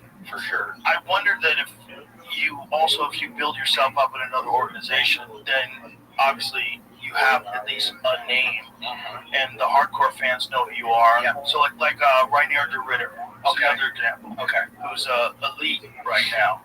I say middleweight, but I can't believe he's really a middleweight. He's so fucking big, but he's a fantastic grappler. But he was already a champion in one. So he's a champion in ONE FC, and then when he comes over to America and he starts fighting for the UFC, people are already hyped for him. So he's like immediately getting tossed in there with Kevin Holland, and immediately getting tossed in there with like very elite fighters. And so, like, maybe there's an argument for if you were like managing a fighter, say like, don't just if you fight well in the UFC, you might be 3 fights in the waters that you really can't swim in. Yeah, because the level gets high very fast. It does. Like maybe you'd be better off getting a few years in at a different level of competition to really tighten your skills up and make sure that when you finally do. You've been ringside for this. You see when a young fighter, when he clicks, and he gets it. And he understands how to compete at that level. It's brilliant. It's amazing. Like watching it, you're like, oh my god, he's in there. Oh my god, it gives me goosebumps to think about it, because it's that moment that I can look at and go, oh fuck. And it's a beautiful creation. It's like a testament to the amount of hours worked. Like it better than anybody alive. When you see someone perform at like a super elite championship level, you go, how hard that motherfucker had to work to get to what you're seeing right now. It's even, and this just brought this up just as a thing, like DJ playing me in the movie, you just don't get there. Right. It doesn't happen by magic, right? That's fucking work. That's work. That's a lot of fucking work. Oh my god. He became you. Like, he got all of your mannerisms like down. Not like a simile, facsimile, like creepy down. like he even said he fucking walks like me. He even got my little fucking walk. I'm like, get the fuck like you, man. I'm like, where do you hire a walk coach? Well, the crazy thing is, like, that story was made for him. Yeah, that was made for him, because you have to be that big to sell that. Yeah. And you got big that quick, it should take you forever. No, we were talking about this the other day with DJ, is that like there's like through the history of like movie making, there's been actors that have like, I'm getting big, and they go eat Ben and Jerry's ice cream, and then there's like watching the whole transition of what DJ was doing and how he's like, well, I just don't need to be big, because that's one thing, I need to be big but put on quality of what I'm doing. And so it's these fast twitch, it's like a wrestler, fast twitch fibers. You look at him and go, oh shit, he just didn't get big, he put on specific muscle for what he was doing. And to be able to go through everything and understand going, he secluded himself. He literally locked himself away for 11 weeks up in Vancouver, and did bring his family up, which I guess he normally does, and just went through his training camp. Jesus, like going, fuck, okay, like every day, same routine, get up, do the same routine, do this. I was up there for fight week, got all of his stunt guys, all like, this is foundationally, because I'm not going to teach wrestling, 25 years of wrestling in fucking a month, right, or 2 weeks, or a week, or an hour. It's like, okay, but let's get foundational pieces, right, because the people are going to watch it, they can look at the film and tell whether you put the work in or not. Right. Especially someone like you. Oh, God. Yeah. It was one where that was the biggest deal for Benny, is to be able to shoot these scenes without a stunt double. Going how? Because it just detracts from what he's trying to do as a results he did. Right. How do you shoot this whole entire well, I'm going to give DJ foundational pieces of like changing your level for a double, or here's where you get. And like certain foundational pieces, you have to have in them, like I told them, once you get to a certain point, everything from that point on is your own. It's like when you watch wrestlers going, oh, he changes his level, and then all these little nuances, that's individual. That's individualized. Like Michael Jordan, it's like the structure for a jump shot's the same, right? But all these little nuances of like how to get to the position to hit a jump shot, that's Michael Jordan. Right. Right. So I go like when I shoot a double leg, like lowering your level, that's foundational, fundamental, right? It's like attacking without my arms out in tight, that's fundamental. But once I hit the person with the attack, right, double leg, everything from that point going on is my own. Whether I tip him this way, tilt him this way, run him forward, run him backwards, sit down, change him. It's all these little nuances. I go, we need to do foundational, and then you're good. So it was a lot of work for him to get to that foundational point. And once he got there, I was like, okay, you're good. It looked very realistic. The fight scenes were excellent. Yeah. It was like really well done, to the point where it looked like the historical fight. Yeah, they did. And again, this is Benny, just like him and how he wanted to shoot it. And I really appreciate that, because it's like, that's hard to do. It's hard to really capture. Like, you watch a documentary or a docudrama, rather, on a person's real life when that person's a famous person like yourself, and I've seen you compete for decades. And like, I've seen it. I remember those fights. They got it. They got it real close, man. So I'm like, wow. Yeah. This is it's really well done, and it also it looks realistic. It doesn't look, sometimes fights look a little corny. Oh my God, that was the one thing we were talking about. There's always going to be a space for a Rocky fight, right? Sure. Literally. Nothing wrong with Rocky. Nothing wrong at all. But that's not the film they were shooting. They were shooting like, this is how do we create something that pays homage to, and something you can build off of, and somebody can look at and go, oh wow. I think it's important, if we're talking about Rocky, though, we have to say Rocky 2, 3, 4, 5, 6, 7, 8, 9, 10, whatever the fuck they got. Like, Rocky 1 was real. Oh my God, I literally, I remember being in this theater and literally watching it, and just like as a kid, watching it, and like, I wanted to be Rocky. Dude, I drank a raw egg and I ran around the block as soon as I got home. Oh yeah, 100%. I mean, you're like, holy shit. Yeah, that was a great movie. Oh man, they tried to push him out. They didn't want him to play the lead. He wrote that movie. Oh my God, he won an Oscar for that, right? It was amazing. Yeah, it's a great movie, and it's a weird movie. It's weird. It is. Because that's the classic underdog. Yeah, overachiever, but he doesn't win. There are guys like that, man, and that's what's crazy. There's guys that are hyper fucking talented, but for whatever reason, they just never. Buster Douglas. Yeah. Oh my God. Yeah. Buster Douglas. Yeah. Buster Douglas got it together for one fight against Mike Tyson and pieced him up, and did it artistically. Yeah. He was hitting it with a jab followed by a left hook, just whap whap. It was beautiful. The movement. Wasn't that in Tokyo? I believe it was. Yeah, Tokyo Dome. Yeah, I believe you're right. Yeah. That was one of the craziest. Yeah. I'll never forget that. Because his mom had died. Yeah. And he just got it together for this one fight. Wow. And if it was one fight, he showed everybody what he had. Yeah. It was amazing. Never to be repeated. Never. And then Holyfield knocked him out in the next fight. Yeah, gosh damn. But that one fight, man, he got it together, and you go, wow. So there's guys like that out there that are supremely talented, but for whatever reason, they just never sustain, never keep it together. It's a mental thing. Yeah, I mean, all of it is, right? I mean, just like you're saying, like the outliers, it's a mental thing that they have at a level or a gear they can get to. Yeah. Everybody else just can't. It has to be, or there's got to be something they're doing that's so different, and everybody's trying to figure it out. Like, what is he doing? Yeah. What is it? And it seems to boil down to almost always dedication. Like, how dedicated are you to it, and are you so dedicated that you're really willing to objectively look at what you do good and what you not so good, and change that and fix it, and really tighten down your diet, and really get religious with supplements.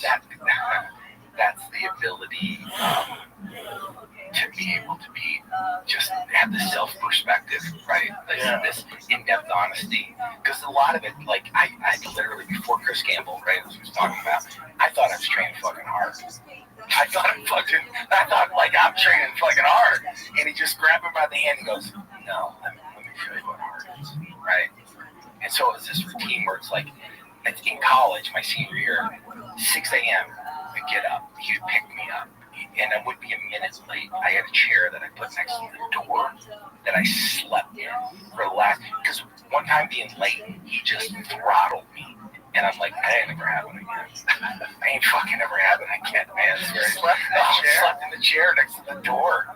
You know, and be like, all right, because he would just get 2 beeps, beep, beep, and he'd like, all right, I'm up. You know, and fucking out the front door. We'd go to the gym, we'd train in the morning, so we'd do wrestling drills, stuff like that. And then we could do cardio or strength. He would go to work, he was a full-time attorney. He'd go to work all day.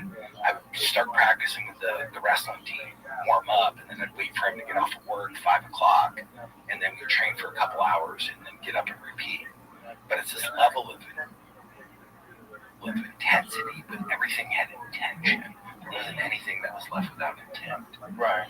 You know, from how we drilled, how we trained, everything was very focused and intentional. There wasn't anything like, I'm going to do this today. You know, it's like, no. Everything has intention. This is why you're doing this. This is why you're doing that.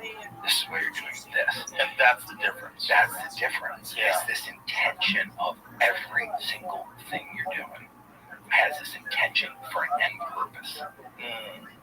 You know who Gordon Ryan is, right? Yeah. That's Gordon Delta. When Gordon trains 365 days a year, he doesn't take any days off unless he's injured. And if he's injured, he'll still be on the mats watching. He watches everybody. He says, I'm still thinking about jiu-jitsu. That's intention. And it's not just training like hard sparring. It's going over technique, going over counters, tape study, all that. And that is somebody who's living their life intentional, right? Everything has a end purpose. Everything. And it's why he's been able to do what he's been able to do. I mean, I've looked at it going, if he existed when I was doing ABCC, I would have never won. Because it's just a different level. And that's a skill set. I had wrestling, but he's got a skill set that incorporates that plus 20 things more. And it's nuts because he gives away the formula. He's like, no one's going to do it. No. He's like, and he just says it with confidence. He goes, I put out all my videos out there for free. Isn't that fucking funny, though? I mean, he puts techniques up all the time. He shows you how to do stuff. And he sells, he makes millions just selling instructions. Because that's how much he knows about jiu-jitsu. Oh my gosh. And he's only 30.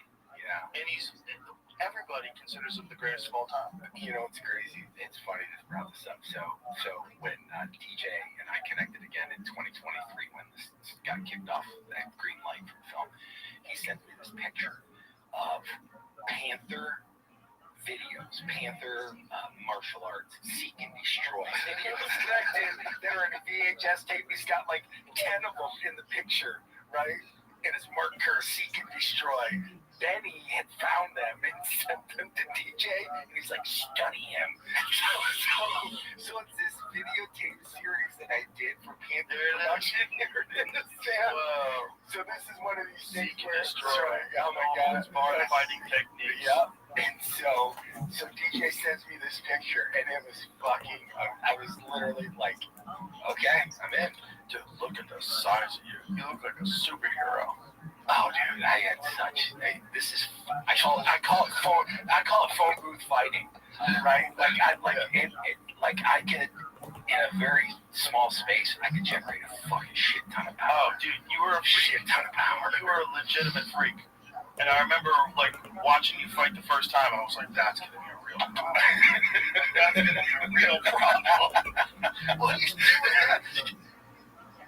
It's one thing that you're giant, but it's also that you got elite wrestling skills on top of that. Like, oh shit, yeah, this might be a problem. Yeah, all these dudes in karate gis are like, God damn. Yeah. Oh my gosh, you're like, Phil, I'm turning to my gi. And then the gi, the problem with the gi is like anyone can grab it. Yeah. You know, it makes wrestling even easier. If you allowed the gi still, I think there'd probably be a few people that get choked out, but also a lot of people get taken down a lot easier. Yeah. So because you can grab the gi. Higgin Machado, I've rolled with him. Right. Jock and Higgin, and Higgin, it was like giving him an extra set of hands. Yeah. I go, dude. I literally so in Torrance when I trained with him, there's one room and then another room and there's a door between them, and so he had half of his class kind of all stacked up at the door watching us train, and it was like 5 minutes with the gi, and I just looked at Higgin and I go, I ain't never fucking wearing this thing again. Take the key off, man. Fucking here, have it back. It's like fuck. It's a weapon. Oh my god. Yeah, it's a weapon. Especially guys got really good collar chokes. Those guys are terrified. They get that thumb behind your neck, and you're like, oh Christ. It was like he was getting me in position. He would tie up an arm, like with a gi, and I'd be like, fucking out now. He's got like what the fuck, dude? It's a totally different thing. You have to really be aware of grips. You can't explode your way out of stuff. That's what the argument for the gi is defensively, that you have to get out of every position with technique. You can't just pull your arm out. Your arm's stuck. So you have to figure out the right way to do this. Where you don't expose yourself because they have too much friction. It's been a minute since I've been at, and like no friction. You literally, it's all friction. King of Zamunda. Shout to Zamunda. But the thing, Eddie Bravo always used to say, why would you want to train in that for MMA though? He's like, that would be crazy. That would be like saying, if you play racquetball, you're going to be better at tennis. Yeah. No, play tennis. You have to play tennis at an elite level. You should be, all your grips should be based on control of the body, gable grips, and all that. Underhooks and overhooks. And like, you can't, because that's the one thing that we saw with a lot of jiu-jitsu guys in the early days. They were so used to grabbing collars and grabbing sleeves that when they went to the ground, they lost 30% of their game. Yeah. And that's the evolution of, it's why I like foundationally keyless grappling, right? Because it just teaches you fundamentally what you're about to do if you're going to get an MMA. Yes. Right? For sure. Foundationally, it's like, that's where you need to start. Yeah, I think so. You know, because even to the point where it's like, because you have a lot of wrestling in there, and you have a lot of moves. Like my first time at Abu Dhabi, the only thing you can say small moves. Like I didn't, like I literally, if I felt uncomfortable, it's these small, tiny moves, right? It wasn't this like explosion, because it's like, fuck, I don't know what I'm gonna explode into, right? You know, so it's foundationally, it's keys it's a different sport. It's a totally different sport, but I think there's something to be gained from cross training with the gi. I think the gi is like, it's a fun thing to do, and in most street fights, the realistic thing is you're wearing clothes, especially if you're fighting in a place that is where people wearing winter coats. Oh God, that'll be amazing. The smorgasbord. So many things to choose from, so much control available. But if you really ever wanted to think about competing, I would say just go right into wrestling. Wrestling and jiu-jitsu, learn that stuff first. That's foundational. Yeah. You have to. God, man, I can't believe you've been involved in this long. I know, so long. I mean, you're a spectator in history. I know. I feel super lucky. Incredibly fortunate. You know when I felt the most fortunate? During COVID. Because everything was locked down, you couldn't do anything, but the UFC was still putting on shows, and you'd get tested, you have to get tested when you got there, and everyone was wearing a mask until you sit down next to each other. But we were in the Apex Center, and I got to watch like world championship fights with no audience. I was like, this is crazy. And there's only one of maybe there's 100 people in the whole room that are getting to watch these fights. Like we saw Stipe fight Francis Ngannou. Francis beat him for the world title. There was no one in that room. Wow. It's crazy to watch. Wow. If you watch it today, it's such a weird video because it's an elite performance by Francis in his prime, where he's like seek and destroy, going after Stipe and patient. You know, it's what DC started calling him Patient Francis. Yeah. Dude, there's no crowd. And it's kind of eerie. Wow. It's eerie. Because when he KOs him, and you hear people go, oh, it's like people kind of freaked out. Wow. That's unique. It's very unique. And I was like, wow, there's so few people that get to be here. Oh my gosh, yeah. While this fight is happening. Yeah. Like when Justin Gaethje fought Tony Ferguson. Oh my We were God. in an empty arena. Wow. The arena was completely empty. It was only the UFC crew and only the people that were working around with the UFC. There was no crowd. Wow. And if you watch that today, it's bizarre. Oh my God. So I even thought, like, my first fights in Japan, how quiet the crowd was. But not that quiet. There was no one there. The Justin Gaethje Tony Ferguson fight, there might have been, I don't know, 100 people, 200 people in the whole fucking arena. It was nuts. It was like totally quiet. So smooth. It was eerie because you heard the slaps of the punches and kicks way different. Oh, I bet. Because there's no people cheering. Because there's always people cheering. Yeah. It's always this background noise in the UFC, like, yeah. And you hear thuds and stuff, and I hear it a little better than most people because I'm wearing the headphones and the microphones are in the. But you don't hear it like you hear it when there's an empty arena. Wow. There's an empty arena, you hear that. Oh, I need to go back and watch that. See if I can get shit. Yeah. Oh my God. So I've sat there with a group of people that it, like watching somebody check a kick in here shin on chin, and just me, nobody in the room getting it, but me going, oh yeah, like ow. I don't care. Like I don't care. That fucking hurt. That hurt. I don't care. You can poker face that shit on. Oh, dude, it fucking hurt. That's like a big fuck you. Like I know that hurt, dude. I know that hurt. I know that hurt. Man, the COVID times were dark times, but it did make me feel very fortunate to be working for the UFC because to be there live as a person who's like just love this sport since it first started. To be there live while those fights were going on, like this is nuts. That is just one of those where again, money can't buy that. I mean, it's just one of those experiences. Like I've had a couple through this process of filmmaking, where it's like no money on earth could buy that experience. Like in Venice, standing there, like literally, like I'm crying because, like I said, it was at the end of that, it was like therapy. Watching me and literally settling into like, wow, man, I was a dick. I just was really hard on everybody around me. And then having Benny next to me, DJ next to me, feeling their emotions and feeling DJ's emotions because they've never experienced anything like it either. Well, I think anybody trying to do what you were trying to do has got to be a bit of a dick. I don't think, as nice as you were, and you were always super friendly, you're doing something that's really insane. You're cage fighting for a living in front of the world in your underwear. Yeah, oh my God, I tell people it's hot pants. I was in hot pants. You want to know the truth? Look at hot pants. I mean, you were a human superhero, built like a human superhero, and you're fighting for. Who the fuck expects you to be normal? No, they do though. That's one where I'm like, no, I was a selfish, self-absorbed, and I look at it, I go, okay, all right, I can accept that and understand that I was trying to raise everybody up. And if you couldn't give me the fucking program, I didn't have patience for you. Well, you had gone through, like when you were talking about these camps, and you had gone through the kind of training that's required to reach the level that you had reached. You know what's in there for everybody, and people that don't want to come aboard, you get mad at them. Oh yeah. It's like you're gonna hold me back. Yeah, and that's part of it. Like understanding, like I just didn't have patience for it because I didn't have time. I didn't have time for it, right? Yeah. It's understanding, like I know that I only have X amount of fucking fights in me, and I gotta try to maximize, and that's not gonna work. Because a lot of that was assembling people that were accountable to me, right? And money can hold people accountable in a certain degree, but at a certain point, it's like, the training partners I had around me, it was like, hey, I can help you get to the next level.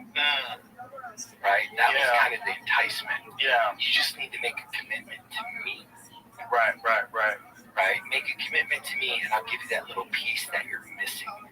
And that was kind of the part that I helped, go, okay, my training partners be accountable to me, and I'll help you with that little missing piece of how to be a professional. And so I just didn't have patience. And it's one where I'm nice, I'm cordial, all this other stuff. But at the end of the day, I was demanding. Do you think that maybe that kind of drive played a factor in you having an issue with substances? Yeah. Because you just wanted relief? Yeah. Yeah. Maybe relief from the mindset? Yeah. Part of it was that, I almost buy into the bullshit, and I can never be this perfect being that I was trying to be. And so I'm always falling short, and that feeling of always falling short, and this just like, I couldn't live up to what I thought I needed to live up to. Right. And so that was hiding in, I'm just going to get a little relief from it. So I can unplug. Right. And it was just one of those where it started with pain, realistically. It started like, oh, fuck, I'm doing something. Inherently, I'm going to have pain. Yeah. And it was this progression from that of like, from pain to, I didn't know what an opiate addiction was. Yeah, in all fairness, I think we should tell people back when this was all going on, the opiate epidemic had not occurred yet. Yeah. And people did not know. And they were also telling a lot of people when they were taking these pain medications that they were not addictive. They argued in court. They argued in court that it was not addictive. Oh my God. Which is really crazy. Which I didn't understand. I didn't understand. Like when I took it to the level that I took it, when I stopped, tried to stop, I didn't understand what being dope sick was. I didn't understand like getting like physically sick because I don't have the substance in my body. Like I would get diarrhea. I couldn't walk from here to the end of the room without having to sit down for a half hour. It's almost like a parasite. It is. It's almost like a parasite that needs you to keep feeding to stay alive. Yeah. It's like, how else could getting poison out of your body be bad? Yeah. How nuts is that? Yeah. That you want it bad, you want to get the poison back in you? Like, what kind of weird and biological mechanism is that? That crazy part is the first recognition of like that I'm stuck, that I don't know the answer of like, because I'm caught between, like, all right, I'm going through this physical withdrawal and everything else that comes with it, or I'm just going to go seek the thing that's causing me physical withdrawal because it makes me feel better. So you're caught in this loop of just bullshit, right? And then you go, I'll just have a little. Yeah, just that's it. I just need to feel better just a little bit. And, so it's one of those where it's like, there wasn't the internet back then. I couldn't fucking get on and, let's Google something. It's like, wasn't that? So how did you figure out that, when did you realize, like, I've got a problem? God, man. I always, for probably age 14. Really? Yeah, I knew when I first had a drink, that I drank until I was drunk. Like, because that was this taste of Jack Daniels, and it was like, oh, this feels good. It was like not a normal reaction. Looking back on it, going, oh. So I've always had a propensity to want this. And then, it functions both ways. Because I get addicted to the sport. I get addicted to the routine. I get addicted to getting in a ring and taking someone's will. I get addicted to the crowd, the championship, the adulations, this. It's like, that's who I am, right? And it's a contributor to my success, but it's also a contributor to my demise. In both ways. It's like, from an early age, I understood, like, hey, this could be a problem, and then when wrestling came along, I didn't drink during wrestling. Like, during that whole season, I didn't drink. In college, I didn't drink during wrestling season. Like, when it's like, okay, I'm in recovery of 7 years of sobriety now. Congratulations. So, yeah, that's awesome. It's for me, it's one of those foundational things of like, oh, that's what I've been missing my whole life. Yeah. And you keep repeating that term for a good reason. Foundational is everything. Yeah. Having like morals and ethics, that's foundational. Having your health, that's foundational. Yeah. Yeah. I mean, because it's one of those where understanding like those are the building blocks. Because if I don't have those things in place, nothing else fucking stands up. Right. Of course. I mean, it sounds like the duh. No, but it's an important thing to reiterate because everybody should hear it. And it's a huge part. It's it with most things in life. Most things in life, you have to have structure, some kind of structure. You know, figuring out like my son, what makes him function, structure. He's told me this. He goes, "You should have been harder on me." I'm like, fuck. I'm like, okay. I'm like, all right. I didn't know. Hilarious. You know, I didn't know. I'm gonna give you 4 stars, Dad. Yeah. I could have given you 5, but you weren't fucking hard on me. Fuck up. That's hilarious. Yeah. But he functions best with structure. He's Yeah. just one of those individuals that's built like that, right?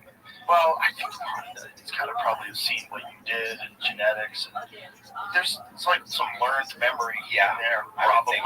I would think so. There is. And I don't think we totally understand where personalities come from. It's a mixture of like spirits and hormones and genetics and where you are born and what part of the fucking moon's facing this way. Oh my god, yeah.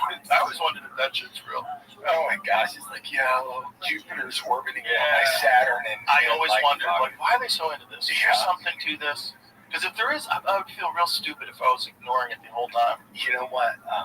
Listening to Joe Dispenza, some of his stuff, it changed my whole. It's changed some of my perspective of how, like, just having we're energy, right? We're energy, and your emotional energy is transferred to me. It's like why I was addicted to Dawn, because of that exchange of negative energy, right? Yeah. Back and forth. It's like being an addict. Right. I'm addicted to the drug. You're also addicted to making up. Yeah, that's the other one. Yeah. Because that's a feel good too. Yeah.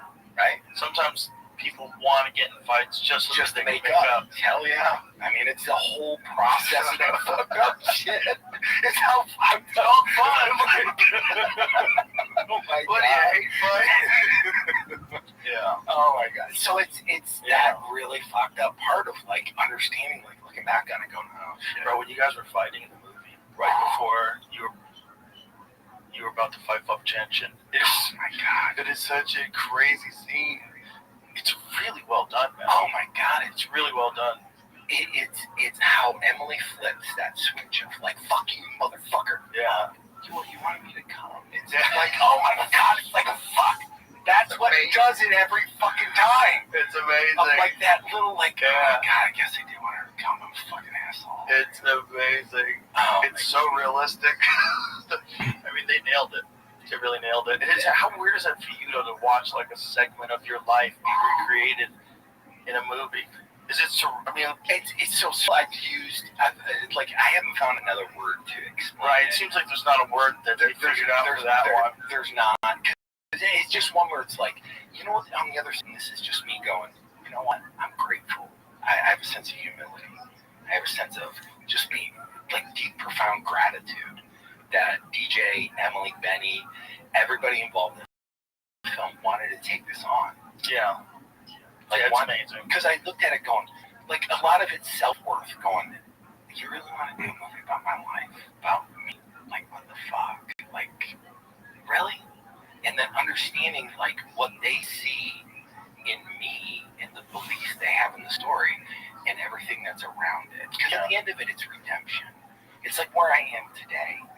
I'm so thankful that I have my health. I'm so thankful that I have my sobriety. I'm so thankful that I get to experience these things and share, you know, my experience, strength, and hope, they call it, right? You know, with other people and give them going, look at all the fucking bullshit I went through, and I'm on the other side of it. You know, so whatever you're going through, anything's possible. Yeah. Anything. Truly. I mean, and the thing about what you did is that, like I said, I thought it was so brave that you did it publicly when you did the Smashing Machine documentary. And I was thinking, like, did you happy that you were getting on film? So, like, maybe this, like, would make you get clean? Was there any of that? Ooh, there's a little bit of that. Yeah. Because part of it is that I didn't, at that point, the only person on the planet that I was doing was Dawn. Right? Nobody else on the planet knew what I was doing. And so when John had put the camera down, he's like, dude, what the fuck are you doing? Like, you're not being truthful with us. And I'm like, well, at that moment, I could have went, fuck you, get the fuck out of my house, you're done filming. And there was this moment where it was like, I needed to tell somebody, and I go,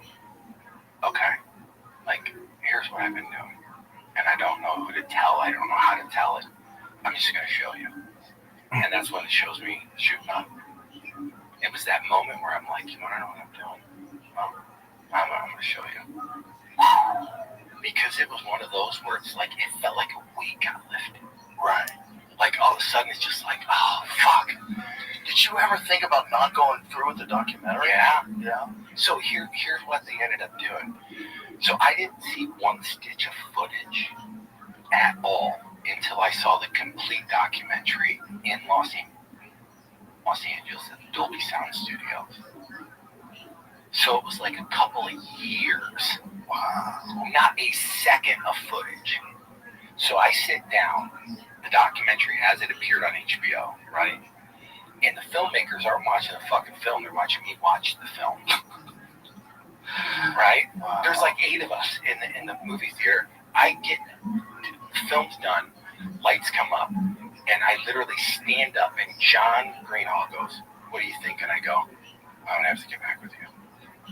And I just walk straight out, don't say another fucking word, get in my truck, start driving. Back then the phones, like in the car, he's calling me on the phone and he goes, "You're gonna be okay?" I go, "I have no fucking clue. I don't know. I honestly don't know."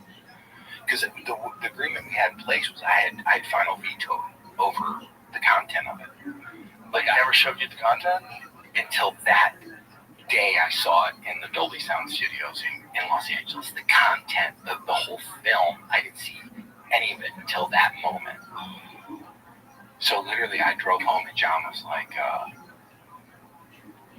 "What do you," I go, "You have to give me a day. You have to fucking give me a day." I said, I don't know if I can go forward with that. I don't think I can. It's just too fucking much. Okay, so you did have the power to do it. Yeah, I did. At the very. What made you decide not to? John had said something to me like, I guess it's like a parable where it's like, if you live your life and you saved one person's life, you've had a worthy life. Meaning that if somebody watches this and sees your struggles that you've gone through, and sees the hope that you have in that, in your recovery, it gives them hope, or gives them, because what keeps you addicted is shame. The shame of what I was doing. It kept me quiet. I didn't fucking, who the fuck am I gonna tell? Right. You don't want them to know. No, you don't want them to know. Like, fuck no. And so that shame is what usually keeps me. But if they see me in the film go through this process and this deep revealing process of what was going on with me, it gives them an opportunity to go, "What? I can ask for help too." When you got through the film, how long did it take you to get clean? I got clean off of morphine, off of the new vein I was doing, right after, all the way through the full change, or all the way through the Fujita fight, and I was clean started drinking, which is a whole nother topic, but, I had done narcotics in, probably like 3 years after that, and then I started up again, and then it was this process of like, start, stop, and then the thing that predominantly dominated me was alcohol, because it's socially acceptable, easily accessible, all these different factors of it, and so that's eventually, like I've said, my mom passed away September 3rd, 1996. And so my son knows this. And so my sobriety date's September 4th. And so my son asked me that day, September 3rd, he's like, "Dad, I know you need to drink today because your mom died, but would you stop tomorrow?" And at the time, I thought it was just another empty promise of like, yeah, I'll stop. And next day I got up and there's just something a little different, or whatever it was that day. And I stopped asking the questions why, because it's irrelevant, right? And from that day till today, I'm sober. Wow. Yeah. Makes no fucking sense. But it does. It's like you get better at sobriety, just like you get better at all other things in life. Yeah. Right? Yeah. get better at figuring out why. And, you know, there's also the reality that I think a lot of people need to take into consideration when it comes to fighting is that a lot of guys they're self-diagnosing or self-dispensing something to make themselves feel better because they've taken a lot of damage. Oh, yeah. And they feel like shit. Yeah. And that's, alcohol is a big one. A big contributing factor. Yeah. A lot of former fighters become alcoholics. Cocaine's another one. Yeah. Because it's one of those where I thought, I literally woke up, Joe, and this is no shit, like waking up going, okay, I don't know what's wrong with me. There's something fucking wrong. Like there's something wrong with me.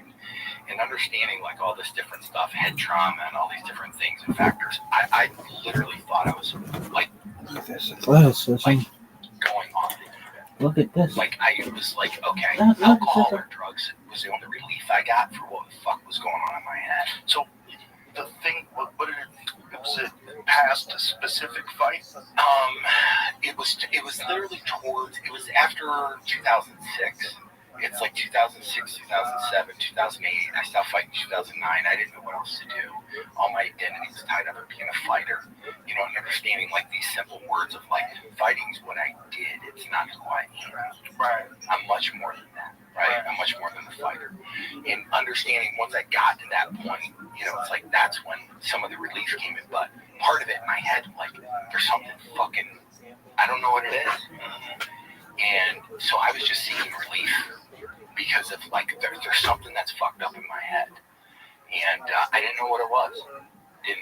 Still to this day, I look at it like, you know, I call it a God shot because it was one where it's like something needs to change because this is unsustainable. You know, unsustainable with alcohol, unsustainable with what's going on in my head, and you know, get sober, things quiet down. You know, it's actually quiet down. That first year took that of sobriety to clear out all the bullshit that was in my head. Going, I just need neutral, right? And once I hit neutral, it's like, oh, wow, I can build on this, you know. So it's been incredible. It makes no sense at all, but it makes perfect sense. No, it does make sense because you're willing to articulate your deep thoughts, your very vulnerable thoughts on, you know, who you are as a guy who was, you know, one point in time, one of the scariest fucking human beings walking the face of the earth. And you're, you know, that's important for people to know and to hear and to recognize that, man, a lot of people can get caught in that trap. They can't think you couldn't. Yeah. You know, just be a little bit more compassionate, understanding, and appreciate people for telling a very difficult truth about their life. Because I think people need to hear that stuff. They do. Like I said, you know what I understood, like giving them the permission for the documentary, saying to John, going, okay, if this could change or help one person, then my life has value, right? Because I helped another person. And then when it premiered at HBO at the studios, this was like the whole crowning moment, is having like a 65-year-old grandmother come over to me, who I would have nothing in common with, and say to me, you know what, that was beautiful. My grandson, he's got a drinking problem, and I don't know what to do. Wow. You know, it's like this door had been opened, where she felt comfortable to sit down and talk with me about her grandson, and it was like this moment of like, oh fuck, this is what it's about. It's about opening that door up so people can connect and go, well, if he can do it, I can tell my truth. You know, because it's difficult, man. Addictions are just, I mean, shaming, and they keep you in a box, and it's just this, it's a horrible existence. Did anybody ever recommend Ibogaine to you? No, I've heard of that though. So they're doing that now in Texas. The Ibogaine initiative passed through thanks to former Governor Rick Perry, Republican. Wow. Who, through working with veterans, found that a lot of veterans who struggle with addiction and PTSD, that Ibogaine is incredibly effective. Wow. It's not a recreational drug. It's not fun. No. It's a psychedelic. It takes 24 hours, and it's apparently like brutally introspective, but literally corrects addictive pathways, like whatever the connection is in the brain that causes you to be addicted to things. Yeah. It can disrupt those in a very bizarre and unique way. And it's something like 80+% effective with one dose of getting people to stay off of narcotics, cigarettes, alcohol. And I think with 2 doses, it's in the 90s. So if you do 2 different Ibogaine ceremonies, it was they were going. Most people were going. My friend Ed Clay did it down in Mexico, and he even had a place that he was running down in Mexico because you couldn't do it in America because it's illegal.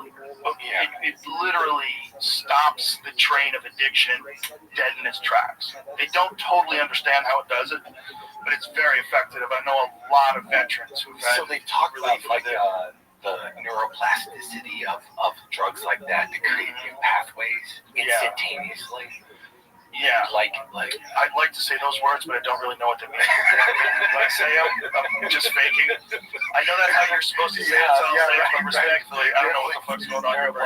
So what I do know is my friends that I know that have gone and done the Ibogaine, it's been massively effective. Wow. Get them off drugs, get them off drinking. Wow.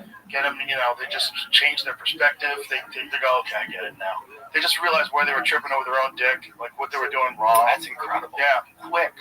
I mean, what else is like that? Where like 24 hours later, you can get a totally new perspective in life and get cured of addiction. And somehow or other, that's illegal. That's illegal, but the stuff that they're addicted to is not. Oh my God, that's like, that's we're in a bizarro world, right? Oh my God, total bizarro world. Yeah, none of that makes sense, man. I mean, it just that's a whole nother rabbit hole. It really doesn't make any sense. Yeah, no, like what we just said makes no. It should be the opposite. Yeah. It should be the opposite. This is so stupid. Is it just one where it's like, if that stuff existed back then, it would have come short? Yeah, it did exist, but it just didn't exist here because we're corrupt. Yeah. And so, again, kudos to Governor Rick Perry because what he's done is like open the doorway to right-wing leaning people going, oh, maybe we shouldn't dismiss all these things that God put here on earth. Oh my God. Maybe some of these things are actually here to heal your brain, and we're ignoring them because you can't patent them. Like, that might be the thing too. I'm not saying there's anything wrong with pharmaceutical drugs, right. But I'm saying that this also might cure you, and it's incredibly, it's a plan. So that's, again, in the last 5-6 years, alternative perspectives has been just paramount in my, just in opening me up, to having a better understanding of like how rigid I was and how just this thin line thinking I had for so long about stuff like this, and so, it's just been this incredible, experience to get to here because I've had to open up. I've had to go, okay, I'm going to do meditation. I'm going to do this. I did meditation for fighting, but it was visual meditation. How the fuck I was going to dismantle a dude in the ring, right? I would sit and do, but this meditation that access different parts of my brain, right? To try to get into delta waves and, theta, beta, all these different things so I could open different spots in my brain up. Right. And so it's just been this, my wife, she's Nichiren Buddhist. What is Nam-myoho Renge-kyo? She chants every morning. Duncan does that. Yeah, Nam-myoho Renge-kyo. So the Buddha you have, the gold Buddha you have, we have one in our house. Not quite that big, but we have, So she's Nichiren Buddhist. It's one of those things where she got me to start chanting. I don't do it as much now, but the first 3-4 years we were together, it's like I chanted with her regularly. And it's one of those where it's like harmonics and vibrations and frequencies, and understanding like, man, we know so little, but realistically, all this stuff through like all the different stuff they discovered in Egypt, with the sound chambers and all the different things, I mean, it's a whole different thing where we just ignore it. Yeah.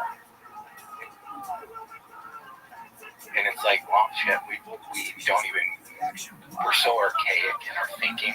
Well, I think what happens sometimes is thinking and ideas get connected to people. And you think that the ideas and whatever you think you know about history or about the way things can be done, like it's all been solved, kids. Yeah. Like settle down. Everybody knows. Like no, I don't think they do. No. I don't think they do. Show me how they built that. Yeah. Show me who the fuck figured this out. Like maybe they knew about medicine that you're ignoring because you can't patent it. Yeah. These people have been making ayahuasca for 10,000 years in the jungle. Yeah. Don't tell me. Yeah. Oh my God. Yeah. Settle down. Yeah. Settle down. There's all the things that you think are valid, plus other stuff. That's the thing that people have to recognize. You can't be rigid with what you believe in, because sometimes it's wrong.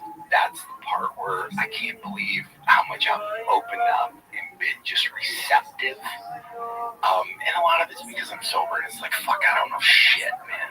Like, when you look at the bigger picture stuff, I know so little. Dude, nobody knows shit. That's the scariest thing. There's a bunch of people pretending they've got it figured out, but they're full of shit too. Yeah. Every one of us is a talking monkey flying through space. That's a great way to look at it, right? Over our head, we are in a convertible organic spaceship hurling through the universe. That alone, once you start with that, that's your foundational. Okay, this is foundational to your view of the world. The problem with us is that we don't fucking see the stars anymore. That's a giant problem with human beings. We've screwed ourselves up with light pollution, and it's not a coincidence that the people that live in the most populated cities are the most diluted, ridiculous people that are the furthest away from nature. Not that they're not awesome people, but what I'm saying is, like, you are so far away from nature. You're so diluted from being like a wild animal. So, you know what I've actually done the last couple of years? I've hugged trees. I've literally hugged trees. It feels beautiful. Yeah, that's real. It really is like walking barefoot, right? Like on grass and getting connected. And you know, you said to me 10 years ago, I'm like, yeah, okay, whatever. You know, but it's like, okay, who says it's not? I think nature's a vitamin. Oh yeah, I think. Hey, where did the term tree hugger come from? Did it come from the time where hippies were doing acid? Probably, because then that would make so much more sense. Because if you're on acid, you hug a tree. I love you, tree. You're so fucking amazing. Oh shit, that originated a while ago. From a series of non-violent environmental protests in India, beginning with the Bishnoi community in 1730. Wow. Who physically clung to trees to prevent them from being cut down. See, those people are probably on mushrooms. Whoa. That's why they worship cattle. That's what I think. Why else would all those poor people not eat cows? Oh my God, cows. So good. But doesn't that make no sense? It makes no sense at all. It makes no sense. You guys have food everywhere and you're starving. And your religion won't let you eat that food. Boy, okay. How'd you come to this? The only thing that makes any sense to me is those cows were giving you the mushrooms. They had to. Because that's where the mushrooms grow. That's where they grow. The best source of psilocybin is cow poop. Duncan used to live in, my friend Duncan Trussell used to live in Asheville, North Carolina. And the farmers out there used to put a certain kind of feed into their diet to make sure that fungus couldn't grow in their shit. So that the kids wouldn't go in the field and pick the mushrooms. Because there were so many spores in that area. These kids would go just get bags of mushrooms and go to other planets. So the farmer had to feed his cow some anti-mushroom. I want to get still there. I wonder if it is. I bet there's parts of this country where they just grow naturally all over the place. I would imagine. So once those spores get out there, I would imagine. Yeah, I would imagine. I was supposed to actually go down to Brazil and ayahuasca. Oh, really? Yeah. Isn't it crazy that you have to go to Brazil to do that? Yeah. That's nuts. Yeah. A friend of mine, we actually went down to stem cells in Panama. It's called Origins. And so we go down there and he starts explaining like this. For him, it was like seeing the face of God. He said it changed his whole entire being. And he's like, it's in the jungle. So there's no like, it's, yeah. Exactly. And he goes, it's like change. I just picture Alex Pereira walking through. Dude, totally, man. Totally. Like, that's a scary motherfucker, man. I swear to God. Dude, his walk in is the scariest, my bro. God, man. It's the dopest, too. Oh, that music it's starts playing. It's this, like, I'm coming to get you. And nothing you can do about it. Yeah. Yeah, he's built for one thing, and I bumped into him in Chicago, and it's like, he's built for one thing. He's built to fight. Yeah, he's built to fuck you up. Oh, he's built to fight.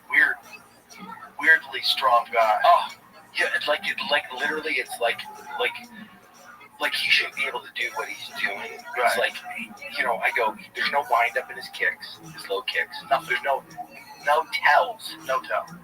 You look at it, he's really sneaky. But he's got unbelievable power. But the thing is, he puts it together with technique. It's not like he's just waiting after you, trying to exchange with you and land first. No, he's setting you up. And while he's setting you up, he's taking your legs away, and you're not seeing the tells. Oh my gosh, they're not there at all. Yep, that's it. They don't move. By the time you think it's coming, it's already there. Oh, and that's the whole thing is you go, okay, you're thinking you're going to pick up on it, and it's like, oh, you're never going to. Yeah, he's very clever with that, and he does it with both sides too. He's just as good with the left leg with a switch kick when he's fighting southpaw. He just starts chewing up those calves really quick, man. I can't believe that thing. It's that nerve. Yeah, it's a horrible nerve. Oh my God, that wasn't the thing when you were fighting. No, crazy. Oh my God, you have to do it now. Oh my gosh, like looking at it going, it's even to the point where it's like because you have a lot of wrestling in there, and you have a lot of moves. Like my first times at Abu Dhabi, the only thing you think small moves. Like I didn't like I literally, if I felt uncomfortable with these small tiny moves, right? It wasn't this like explosion because it's like fuck, I don't know what I'm gonna explode into, right? You know, so it's foundationally, it's keys are. It's a different sport. It's a totally different sport, but I think there's something to be gained from cross training with the gi. I think the gi is like, it's a fun thing to do, and in most street fights, the realistic thing is you're gonna be wearing clothes, especially if you're fighting in a place that is where people wear winter coats. Oh God, that'd be amazing. A smorgasbord. So many things to choose from, so much control available. But if you really ever wanted to think about competing, I would say just go right into wrestling. Wrestling and jiu-jitsu, learn that stuff first. That's foundational. Yeah. You have to. God, man, I can't believe you've been involved in this. I know, it's so long. I mean, you're a spectator to history. I know. I feel super lucky. Incredibly fortunate. You know when I felt the most fortunate? During COVID. Because everything was locked down, you couldn't do anything, but the UFC was still putting on shows, and you had to get tested, when you got there, everyone was wearing a mask until you sit down next to each other. But we were in the Apex Center, and I got to watch like world championship fights with no audience. I was like, this is crazy. And there's only one of maybe there's 100 people in the whole room that are getting to watch these fights.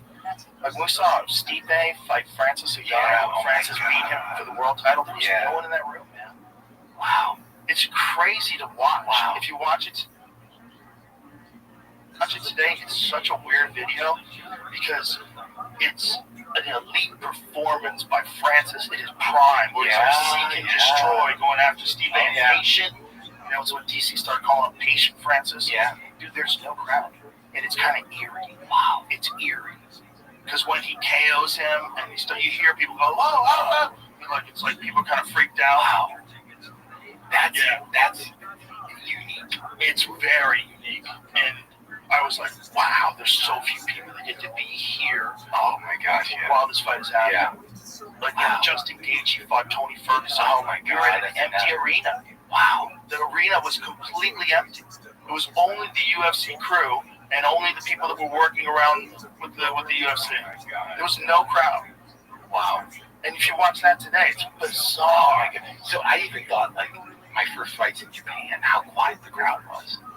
But not that quiet. There was no one there. The Justin Gaethje Tony Ferguson fight, there might have been, 100 people, 200 people in the whole fucking arena. It was nuts. It was like totally quiet. So smooth.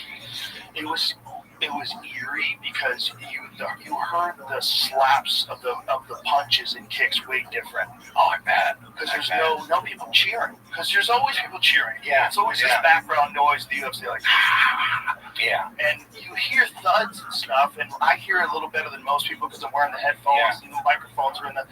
But you don't hear it like you hear when there's an empty arena. Wow. There's an empty arena. You hear the I need to go back and watch that. It's like shit. Yeah. Oh my god.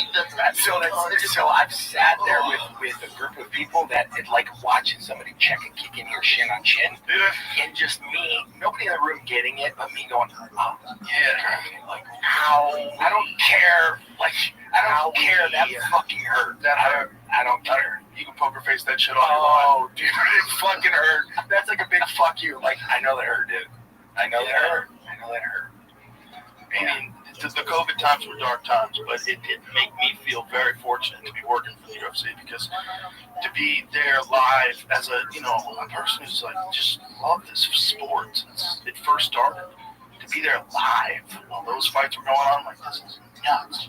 That is just one of those where again, money can't buy that. I mean, it's just one of those experiences like I've had a couple through this process of filmmaking where it's like no money on earth can buy that experience. Like in Venice, standing there, like literally, like I'm crying because, like I said, it was at the end of that, it was like therapy. Watching me and.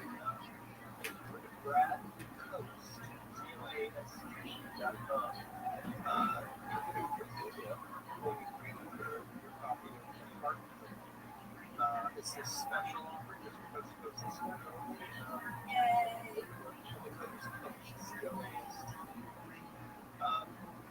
You can buy this, which they are doing. It's a perfect Christmas present.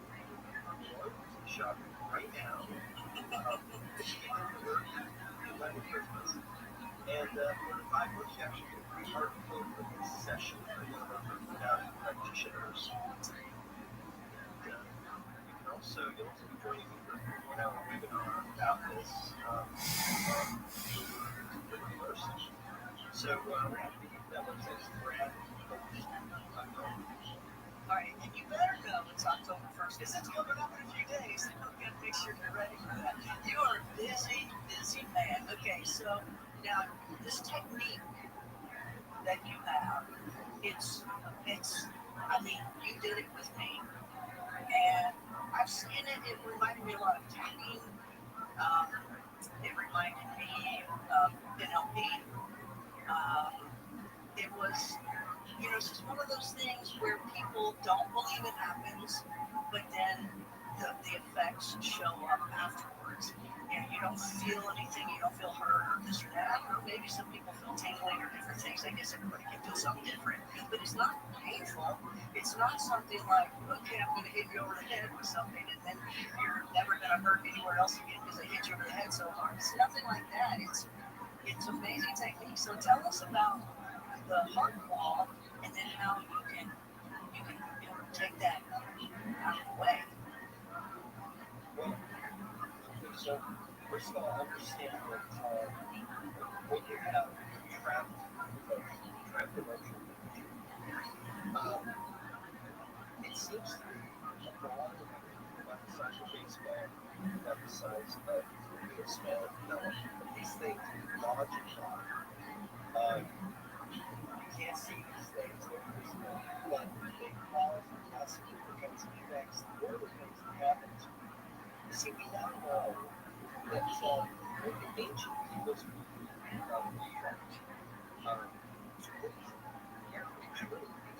ancient society, all the heart, soul, love, creativity, romance, and what's ancient ideas coming out is today, mainly on Valentine's Day, like some of the box of chocolate that's shaped like a heart. And that's where those old movies come from thousands of years ago. But we're now beginning to see that they believe all these things about the heart because of the things that they observe. Think about it. If you feel if you're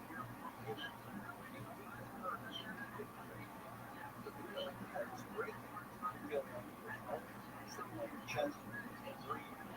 And so what happens in that case is because the heart is all these things, the ancients believed it to be. In fact, those were the 1970s that discovered that the heart is full of great material, great matter, white matter,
So when you hear that from parts of the brain, your subconscious mind will try to make them incredibly protective and really motivated by the little guy that law of making layers of emotional activity and emotions. And then that heart wall has larger effects because you see what you have a wall of layers of emotional value happens. Makes it much more difficult to for example, when a man or woman is a menstruating I've been married for 25 years and never felt like I was connected to my husband. I felt distant. It was involved in this heart wall. It's a truth in my heart wall. Well, what can I say? I feel loved. I feel whole. I feel happy. I worry about how happy it is. That is never going to change. Did he take it too, by the way? Did he also do it? No, this is all just like in a relationship with one person, maybe one alcohol, and one person who is with alcohol, the relationship never changes. It's what we see.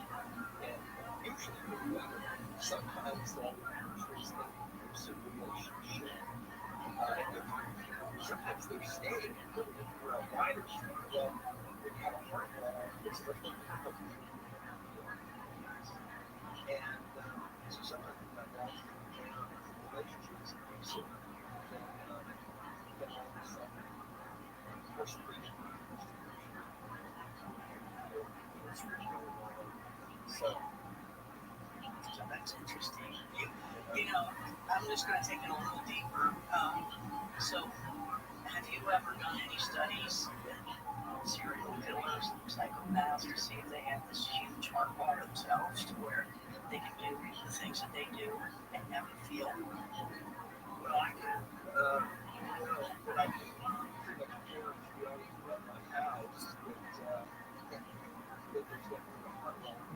Because what happens is when you have a heart wall, it's the interesting thing is it's the heart that feels. And that's why we feel heartache when you heard about something. But it's also why if you're in a concert, for example, or someone's singing and singing truly from their heart, will resonate with your heart. And if you look around, you'll see lots of people got their hands over their heart and tears in their eyes because the heart is resonating. And so the kids find orphans behind you, some people have put up this wall. And the first thing I'm going to know, like it's one of the reasons I think why the game is so instructive. Why people are okay with things that are hurtful to other people because you see, they don't feel anything great in their head. You feel the heart. And so, it's not going to be great that makes perfect sense to, for example, some words, congregations, extension of politics, and so on, bring something to your head. And so, it's a fascinating thing.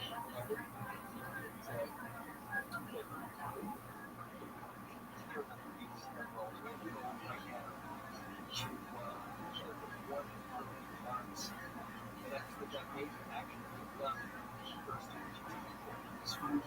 people who are like that travel all over the world, teaching seminars, people in governments and prisons, places that focus, they had a they saw this transformed world. And it's so interesting. Some of these stories is sacred to us are so amazing. Like, the woman named Valerie Rothschild, she said, all my life, I always felt that there was a wall around me. And even if you know what I'm saying, I grew up as an emotional. I grew up with the answer to several things I was thinking. I remember the first time I went to school in grandmother, and truly felt all this feeling love and energy described. I had never felt this before. You know, these are the kinds of stories that people send into us. But it's not just about this stuff. I mean, it's also about love, quality love. Never thought they would. Like a great story. Yeah, he's going to be scared. One of our practitioners will go elderly babies who's getting worse than that. And basically speaks for all of her life. And this practitioner was with his heart wrong. And about a week, she was full on first time in her life. And it turned out also the nursing home. He goes down for her. And but it is not based on love. That's right. That's sweet. Listen at you over there, because you don't have heart walls, so you're all sweet and all these feelings and all this stuff happening. That's excellent. I can hear it. I love it. It's like it's sweet in the nicest of ways. Oh my goodness. So is the heart wall is you can kind of look at it two different ways. Like it's like I'm protecting myself, so I'm going to put a wall up. But then it can also be, is it even where your heart says, I've heard enough, I'm going to put it up and protect you? And have you ever looked at it that it can be two different ways? And maybe that is where the ancestral part is. Well, the heart wall is a construct of the subconscious mind. I mean, there are times where you'll hear someone say, gee, that that's a sort of situation you have to put on the wall. So there can be a conscious side of it. But generally speaking, it's always subconscious creation. And I think those put up when the bombs are falling. Some kind of dysfunctional relationship or just being hurt in some way. The problem is if the heart wall Years ago, fucking some idiot popped up on Facebook saying that he was my half brother, and some other idiot from North Bergen actually believed it and gave him my number. It's kind of like part of the bunker, and it probably needed to happen, but now that it's so much more difficult because people want to move on.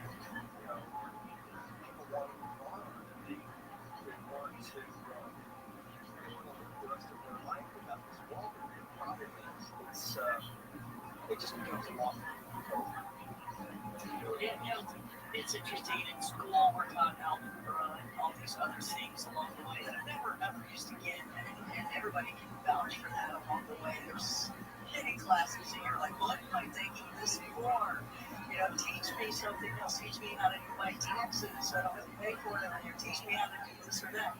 But this is something that you're teaching now, but it would have been nice to have that all in life where, okay, there's bullying, this is what you need to do, but then once that's gone, you've taken care of that, now you can release again, open back up again, that kind of thing. We don't teach that. We've never been taught those things. Was that all taught centuries ago? And then it just got lost along the way, and now people like you are coming back and saying, hey, let's get back where we used to be. I think so. I personally believe in the biblical prophecies and the biblical prophecies that talk about this age of the world where all things that have been had is going to come back, and I think that's exactly possible, this knowledge is known at some other point. I think that almost without question it was. But I never in my wildest dreams would have imagined that this actually goes on, that there is this invisible wall that we can put up that then blocks us from being able to find love, create the life that we're capable of.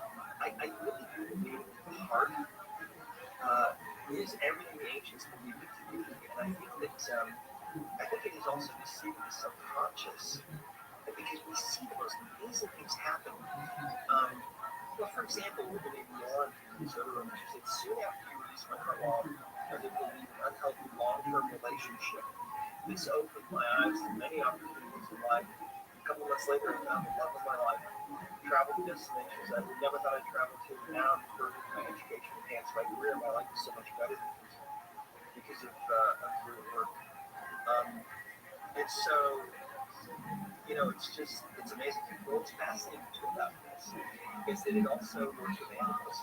Animals develop emotional baggage just like human beings do, and they sometimes can also develop a heart wall. And so we have to talk about that and come back, that for sure. So just for Coast to Coast listeners, if you go to bradcoast.com, you can pre-order one of the copies of the Heart Code, and you'll get an ebook sent to you now. That's going to be free and just for Coast listeners only. And there's other gifts too. Get that special order page at bradcoast.com. And the Heart Code is coming out, pre-sale for you now. More information, stick around. Dr. Bradley Nelson is who's with us. He's going to teach us the slow order. Tell us about it. The free iHeartRadio app makes your car radio jealous. Live radio presets, lyrics for songs, and the most podcasts on the planet. Plus, it all fits in your pocket. Your car radio can't do that. Make sure the free iHeartRadio app is on your smartphone now. The #1 app for radio. Why is basketball court open? Because the players get dribbling on it. The dad joke, corny, grown-worthy, but also one of the simplest ways to share a moment with your kids. What did the buffalo say when he touched his straw in school? Bye, son. So take a moment to make your kid laugh, because dad jokes. Make your kid laugh today. Go to fatherhood.gov. Brought to you by the U.S. Department of Health and Human Services and the Ad Council. The free iHeartRadio app is #1 for music, radio, and podcasts all in one. Discover a new podcast from our library of hundreds of thousands of titles. Here's an iHeartRadio podcast preview. I called, I said, smell like this. I think people plan to get about the kid. On April 4th, 1968, Dr. Martin Luther King was shot and killed in the house. A petty named James Gordon Gray was arrested. He pled guilty to the crime and spent the rest of his life in prison.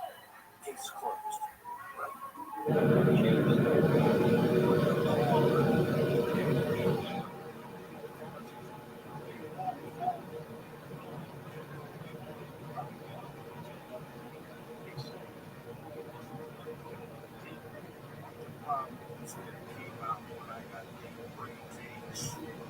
Some of the evidence, as far as I was concerned, circumstances.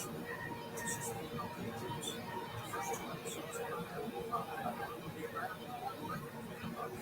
iHeartRadio app, #1 for music, radio, and podcasts, all in one app.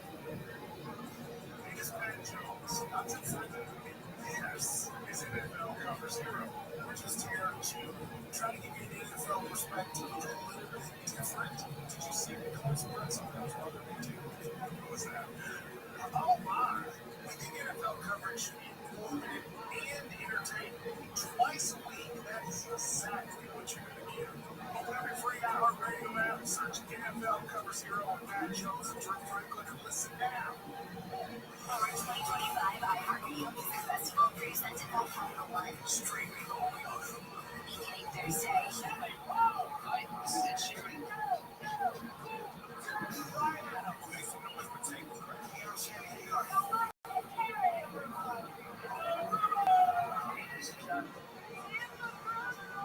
So much more. All our 2025 iHeartRadio Music Festival presented by Capital One. Streaming only on Hulu. Beginning Thursday. The lineup for this year's iHeartRadio Super Bowl.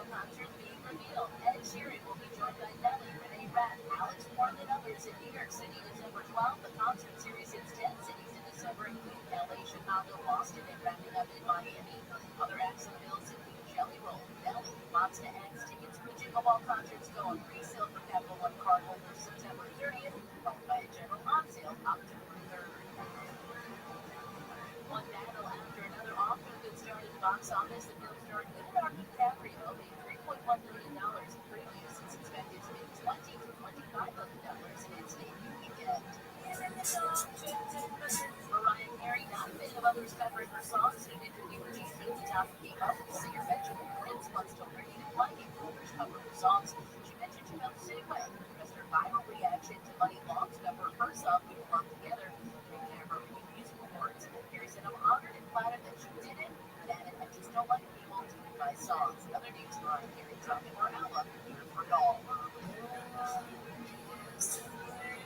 A man in legal trouble after allegedly jobbing the feds of Travis Kelce's home in Kansas City to serve Taylor Swift deposition papers on behalf of actor Joseph Baldoni. One of the people he was arrested September 15th charged with jumping the fence onto private property in a private neighborhood. The news comes as Baldoni's trying to get Swift involved in a legal battle with his ex-husband star. Finally, that's entertainment. I'm Jennifer Bolsoni. The free iHeartRadio app is number one for music, radio, and podcasts, all in one. Discover a new podcast from our library of over 350,000 titles. Here's an iHeartRadio podcast preview. In 2005, investigators in Palm Beach, Florida began uncovering a dark secret. A lot of girls knew about it, a lot of girls were doing it. If anybody asks if you're over the age of 18, just go ahead and go with it. There was a wealthy man in Palm Beach who was offering young girls a way to make money. That man was Jeffrey Epstein, and he had set up a system designed to bring in underage girls. Local police and the federal government would investigate and, by their account, find dozens of victims.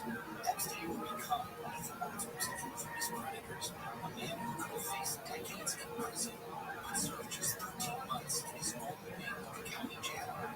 Why would you have this theory about Jeffrey Epstein? Epstein's abuse would span years and cross state lines. New York, Palm Beach, New Mexico, Paris, Virgin Islands, and each one of those residences is an alleged crime scene. I'm ABC's Mark Rubio, and with a team of journalists from the ABC News Investigative Unit, we've traveled around the country to look at Jeffrey Epstein and the allegations of his horrifying abuse, to hear from the girls who suffered it and are now women fighting to recover from it. Truth or Lies, Jeffrey Epstein. Listen and follow this podcast for free on the iHeartRadio app. Number one for music, radio, and podcasts, all in one. iHeart is America's #1 podcast network. Open the free iHeart app and explore podcasts like this. Dig below the surface in central Mississippi. Odds are good you'll find a burnt orange color back up to you. It's called yazoo clay. There's one thing it's known for: wreaking havoc on anything very limit. It's the strangest, most destructive soil I've ever dug in before. You never get what you expect. Now, over the years, yazoo clay has held and destroyed a lot of Mississippi's secrets. But in 2012, a construction crew uncovered a big one.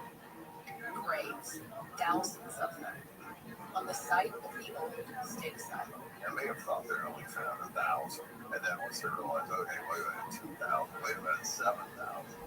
And all this begs the question, just how do you lose track of 7,000 graves? In Mississippi, people's secrets is as old as the soil itself. So can the truth ever really be uncovered? The story is much more complicated and nuanced than that. I'm Larissa Campbell, and this is Under Yazoo Clay. Listen on America's #1 podcast network, iHeart. Open the free iHeart app and listen now. KFI, AM 640, more stimulating talk.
talk to Connie Willis, call the Wildcard line at 818-501-4109.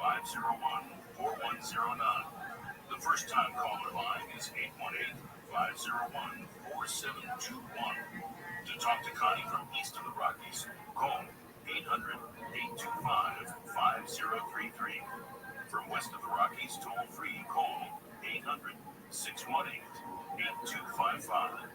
This is Coast to Coast AM with your guest host, Connie Willis.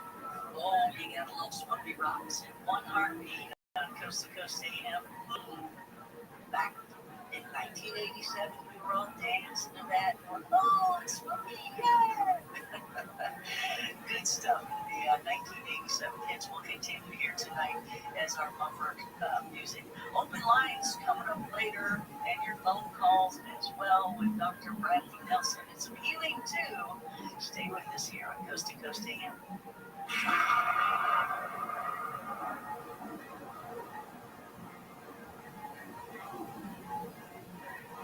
This isn't just a game, it's a once-in-a-generation event, the Harlem Globetrotters 100-year tour. Celebrate 100 years of high-flying dunks, 100 years of show-stopping moves, and 100 years of changing the game. This game is once in a century. Be there, bring the whole family, and be part of a legacy that never stops. The Harlem Globetrotters 100-year tour coming to a city near you. Get your tickets today at harlemglobetrotters.com. That's harlemglobetrotters.com. If your kid is just sitting in a savings account, it's a grace. Old school advice says save more, but today, the strategy is broken. When inflation spikes and print money or cut rates, your dollar shrinks. So do your savings. Solution, own something real. Physical gold and silver. The dollar drops, gold and silver prices rise. And with Noble Gold, owning gold is simple. Just visit noblegoldinvestments.com and chat with a specialist. The knowledge is free, the protection is priceless. Visit noblegoldinvestments.com. Past performance may not be indicative of future results. Investing in precious metals involves risk. Consult your financial advisor before making investment decisions. Hi everyone, it's MC from KSCO in Santa Cruz. We produce and maintain the criticalhealthnews.com website that so many of you coast-to-coast listeners have come to respect and rely on for valuable health information. It is not available in many other places that it should be. We help sick people get well without replacing one disease with half a dozen others in the process. At criticalhealthnews.com, we use education, logic, and common sense to help people understand good health and long life from getting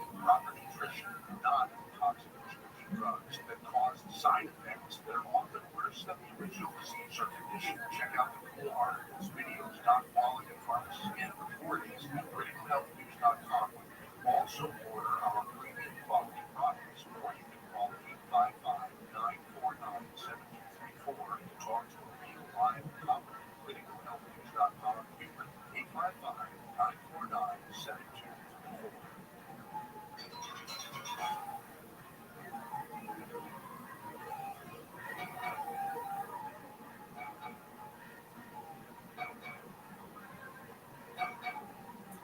You're listening to Coast AM. Hello there, Connie Willis with you tonight. How have you been doing?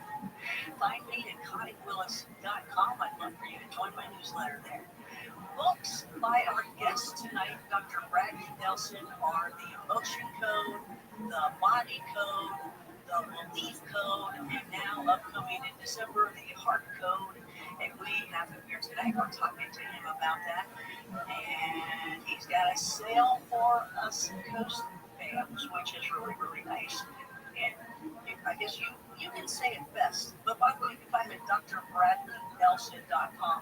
And when you do the Bradley, it's L-E-Y. Okay, so Dr. This is just D-R, and then the Brad, Lee, L-E-Y, and then the Nelson.com. That's where you want to go. So what is the deal you got for us? So we appreciate when people do that for us on Coast. Well, absolutely. Pop on the website really quick, and I can tell you. You don't have that memorized yet? Come on. Yeah, well, okay, so what you got to think? If you buy anywhere from 1 to 4 books, you'll get the free book ahead of the book's release, including Forward by Tony Robbins. Nice. And you get an invitation to the live hardcore webinar with me. That's going to be on October 1st.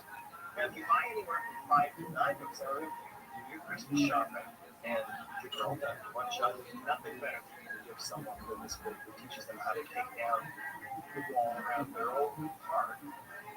If you buy anywhere from 5 to 9 books, you get everything I just mentioned. Plus, you get a personalized 30-minute card coach session with one of our certified practitioners. Wow, down your own park wall, and it's transferable, and it can be gifted. So if you want to do this for somebody else, you can do that. And then if you buy 10 books or more, you get everything I'm talking about already, plus 3 hard wall therapy sessions with a certified practitioner. So, yeah, it's kind of a it's kind of an amazing deal, actually. Yeah, to get the actual method happening and then up to 3, that's really good. So that's bradcoast.com. So that's a special thing for us that you guys put up. I really appreciate that. Let me ask you about that. So when people do get this technique, we're going to go, well, I don't want to ask that yet. Let me ask you real quick. I just want to go back to what we stopped at before, because I found that interesting, that animals as well have heart walls. And can you use this technique? Yes. Oh, absolutely.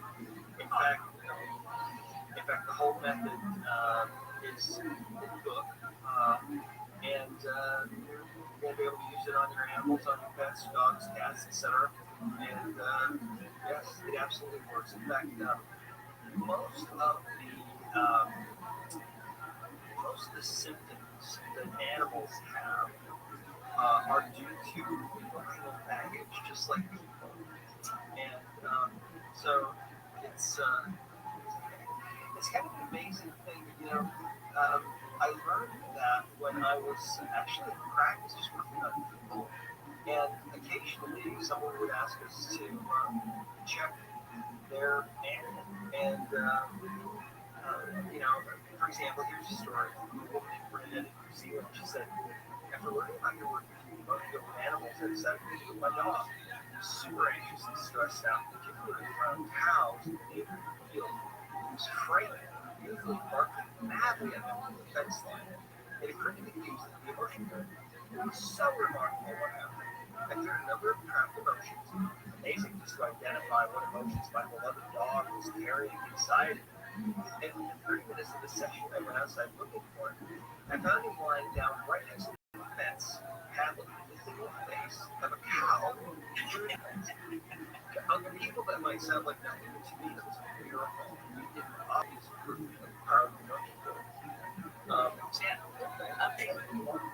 That is cool. I'm thinking of when we were kids, and it was always more predominant when you were kids. I guess people still have them when they're older, but I remember where you had a cowling with your hair from front, and so I'm just picturing a cowling, and I'm thinking there's a cow that's getting a dog leg. I just kind of, I don't know, I had that visual when that happened. So, were you one of those kids?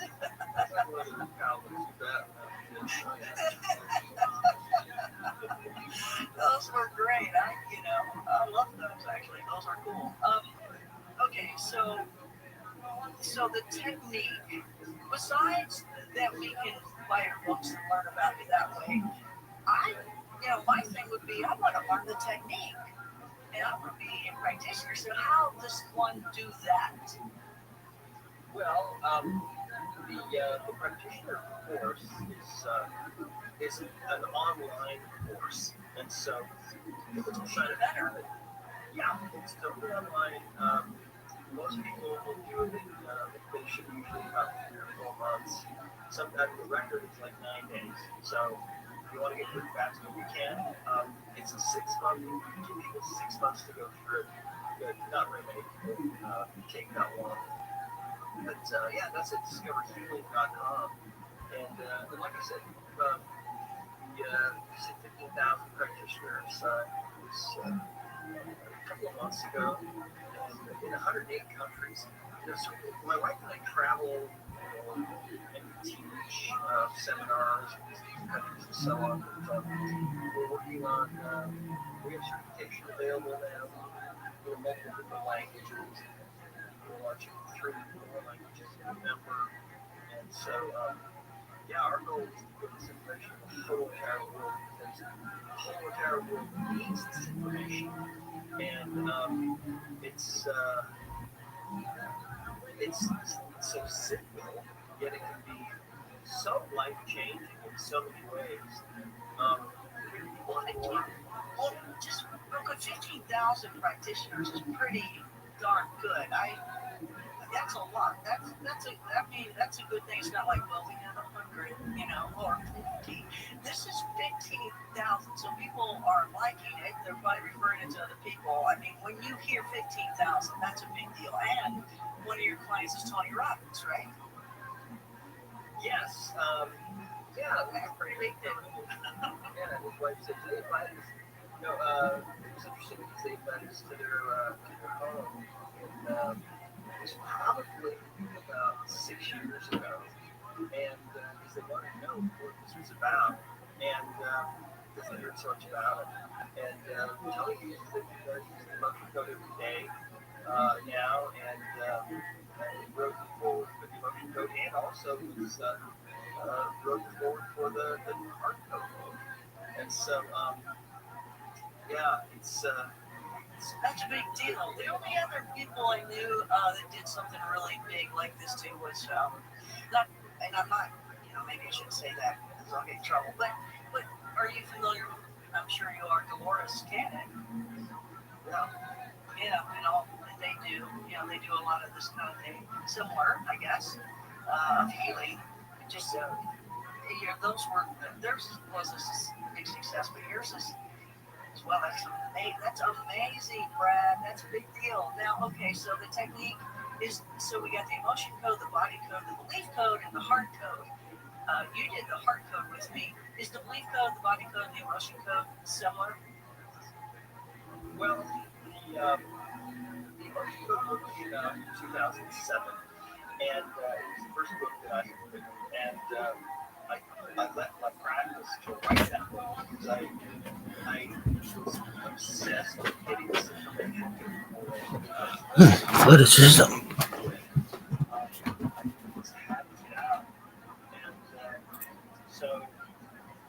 that was in 2007, and then it was 2020 published the body code, and the heart code, the emotion code was just about getting rid of emotion. And literally settling into like, wow, and I was a dick. No, I just really hard on everybody around me. And then having Benny next to me, DJ next to me, feeling their emotion. Perfect. And feeling Perfect. DJ's emotions because they'd never experienced anything like it either. Well, I think anybody trying to do what you were trying to do has got to be a bit of a dick. I don't think, as nice as you were always super friendly, you're doing something that's really insane. You're cage fighting for a living in front of the world in your underwear. Yeah, I tell people it's hot pants. I go, fucking, I'm in the hot pants. You want to know the truth? Look at hot pants. I mean, you were a human superhero. You look like a human superhero, and you're fighting for. Who the fuck expects you to be normal? No, they do though. That's one where I'm like, no, I was a selfish, self-absorbed, and I look at it, I go, okay, all right, I can accept that. And understand I was trying to raise everybody up. And if you couldn't get with a fucking program, I didn't have patience for you. Well, you had gone through, like when you were talking about these camps, and you had gone through the kind of training that's required to reach the level that you had reached. You know what's in there for everybody, and people that don't want to come aboard, you get mad at them. Oh yeah. Yeah, it's like you're gonna hold me back. Yeah, and that's part of it. Like understanding, like I just didn't have patience for it because I didn't have time. I didn't have time for it, right? Yeah. It's understanding, like I know that I only have X amount of fucking fights in me, and I gotta try to maximize, and that's not gonna work. Because a lot of that was assembling people that were accountable to me, right? And money can hold people accountable in a certain degree, but at a certain point, it's like, the training partners I had around me, it was like, hey, I can help you get to the next level. Right? That was kind of the enticement. Yeah. You just need to make a commitment to me. Right. Make a commitment to me, and I'll give you that little piece that you're missing.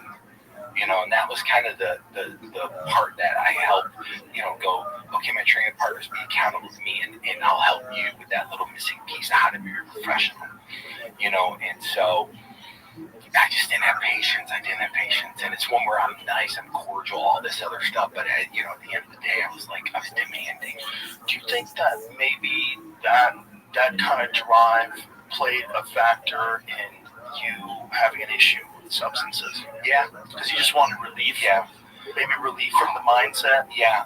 You know, part of it was that, you know, I almost buy into the bullshit, and I can never be this perfect being that I was trying to be. And so I'm always falling short. And that feeling of always falling short, and this just like, you know, I couldn't live up to what I thought I needed to live up to. Right. And so that was hiding, and, you know, I'm just going to get a little relief from it. You know, so I can unplug. Right. You know, and it was just one of those where it started with pain, you know, realistically. It started like, fuck, I'm doing something that inherently I'm going to have pain. Yeah. You know, and it was this progression from that of like, you know, from pain to, I didn't know what an opiate addiction was. Yeah, in all fairness, I think we should tell people, back when this was all going on, the opiate epidemic had not occurred yet. Yeah. And people did not know. And they were also telling a lot of people when they were taking these pain medications that they were not addictive. They argued it in court. They argued it in court that it was not addictive. Oh my God. Which is really crazy. Which I didn't understand. I didn't understand. Like, when I took it to the level that I took it, when I stopped, tried to stop, I didn't understand what being dope sick was. I didn't understand, like, getting, like, physically sick because I don't have the substance in my body. Like, I would get diarrhea. I couldn't walk from here to the end of the room without having to sit down for a half hour. It's almost like a parasite. It is. It's almost like a parasite that needs you to keep feeding it to stay alive. Yeah. It's like, how else could getting poison out of your body be bad? Yeah. How nuts is that? Yeah. Do you want it bad? You want to get it? You want to get the poison back in you? Like, what kind of weird and biological mechanism is that? That crazy part is the first recognition of, like, that I'm stuck, that I don't know the answer of, like, because I'm caught between, you know, like, all right, I'm going through this physical withdrawal and everything else that comes with it, or I'm just going to go seek the thing that's causing the physical withdrawal because it makes me feel better. You know, so you're caught in this loop of just bullshit, right? And then you go out and just have a little. Yeah, just that's it. I just need to feel better just a little bit. And, you know, so it's one of those where it's like, there wasn't the internet back then. I couldn't fucking get on and, oh, let's Google something. You know, it's like, wasn't that? So how did you figure out that, when did you realize, like, I've got a problem? God, man. I always, from probably age 14. Really? Yeah, I knew when I first had a drink, that I drank until I was drunk. Like, because that was this taste of Jack Daniels, and it was like, oh, this feels good. It was like not a normal reaction. Looking back on it, going, oh. So I've always had a propensity towards it. And then, you know, it functions both ways, because I get addicted to the sport. I get addicted to the routine. I get addicted to getting in a ring and taking someone's will. I get addicted to the crowd, the championship, the adulations, this. It's like, that's who I am, right? And it's a contributor to my success, but it's also a contributor to my demise. You know, in both ways. It's like, you know, from an early age, I understood, like, hey, you know, this could be a problem, you know. And then when wrestling came along, I didn't drink during wrestling. Like, during that whole season, I didn't drink. You know, in college, I didn't drink during wrestling season. Like, when, you know, when it's like, okay, you know, I'm in recovery. I'm 7 years of sobriety now. Congratulations. So, yeah, that's awesome. It's for me, it's one of those foundational things of like, oh, that's what I've been missing my whole life. Yeah. And you keep repeating that term for a good reason. Foundational is everything. Yeah. Like, having like morals and ethics, that's foundational. Having your health, that's foundational. Yeah. I mean, because it's one of those where understanding, like those are the building blocks. Because if I don't have those things in place, nothing else fucking stands up. Right. Of course. You know, I mean, it sounds like the duh. No, right? but it's an important thing to reiterate because everybody should hear it. You know, and it's a huge part. It's a huge part. It's it with most things in life. Most things in life, you have to have structure, some kind of structure. You know, figuring out like my son, what makes him function, structure. He's told me this. He goes, "We should get an article." I'm like, "Fuck." I'm like, "Okay." I'm like, "All right." I didn't know. Hilarious. You know, like, I didn't know. I'm gonna give you 4 stars, Dad. Yeah. Could have given you 5, but you weren't fucking hard on him. Fuck up. That's hilarious. Yeah. But he functions best with structure. He's just one of those individuals that's built like that, right? Well, I think part of that is kind of probably seeing what you did and genetics. It's like some learned memory there, probably. I think there is. And I don't think we totally understand where personalities come from. It's a mixture of like spirits and hormones and genetics and where you are born and what part of the fucking moon's facing this way. Oh my God, yeah. I always wondered if that shit's real. Oh my gosh, it's like, Jupiter's orbiting on my Saturn, and I always wondered, like, why are they so into this? Is there something to this? Because if there is, I would feel real stupid if I was ignoring it the whole time. You know what? Listening to Joe Dispenza, some of his stuff, it changed my whole life. It's changed some of my perspective of how, like, just having, we're energy, right? We're energy, and your emotional energy is transferred to me. It's like why I was addicted to Dawn, because of that exchange of negative energy, right? Yeah. Back and forth. It's like being an addict. Right. I'm addicted to the drama. You're also addicted to making up. Yeah, that's the other one. Yeah. Because that's a feel good too. Yeah. Right? Sometimes people want to get in fights just to make up. Hell yeah. I mean, it's the whole process of that fucked up shit. It's how fucked up. Oh, fun. Oh my What God. do you hate fun? Yeah. Oh my God. So it's that really fucked up part of like understanding, like looking back on it, going, bro, when you guys were fighting in the movie, right before you were about to fight Buck Chen-Chen, oh my God, it is such a crazy scene. It's really well done, man. Oh my God, it's really well done. It's how Emily flips that switch of like, fuck you, motherfucker. Yeah. Well, you want me to come? It's like, oh my God, it's like a fuck. That's what it does it every fucking time. It's amazing. Of like that little like, oh my God, I guess I did want to become a fucking asshole. It's amazing. Oh. It's so realistic. I mean, they nailed it. They really nailed it. How weird is it for you to watch like a segment of your life be recreated in a movie? Is it? I mean, it's so surreal. I've used like I haven't found another word to explain. Right. It seems like there's not a word that they figured out for that one. There's not, because it's just one where it's like, you know what? On the other side of it, and this is just me going, you know what? I'm grateful. I have a sense of humility. I have a sense of just being like deep, profound gratitude that DJ, Emily, Benny, everybody involved in the film wanted to take this on. Yeah.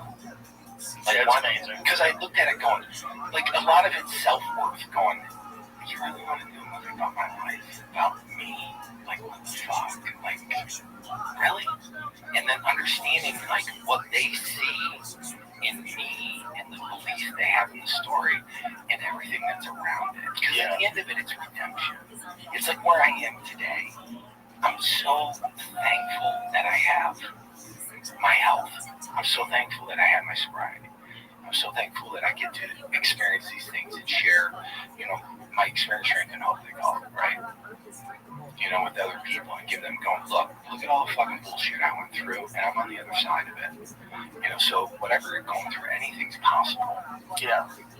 Anything. Truly. I mean, and the thing about what you did is that, like I said, I thought it was so brave that you did it publicly when you did the Smashing Machine documentary. And I was thinking, like, were you happy that you were getting on film, so like maybe this like would make you get clean? Was there any of that? There's a little bit of that. Yeah. Because part of it is that I didn't, at that point, the only person on the planet that knew what I was doing was Dawn. Right? Nobody else on the planet knew what I was doing.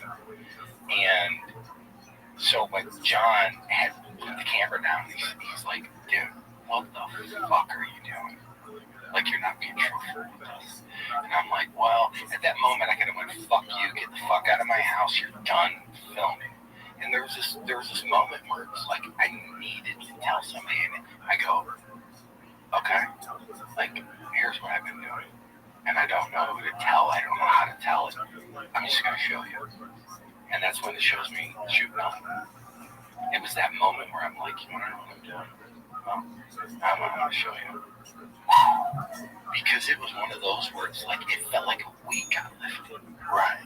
Like all of a sudden it's just like, oh fuck. Did you ever think about not going through with the documentary? Yeah. Yeah. So here's what they ended up doing.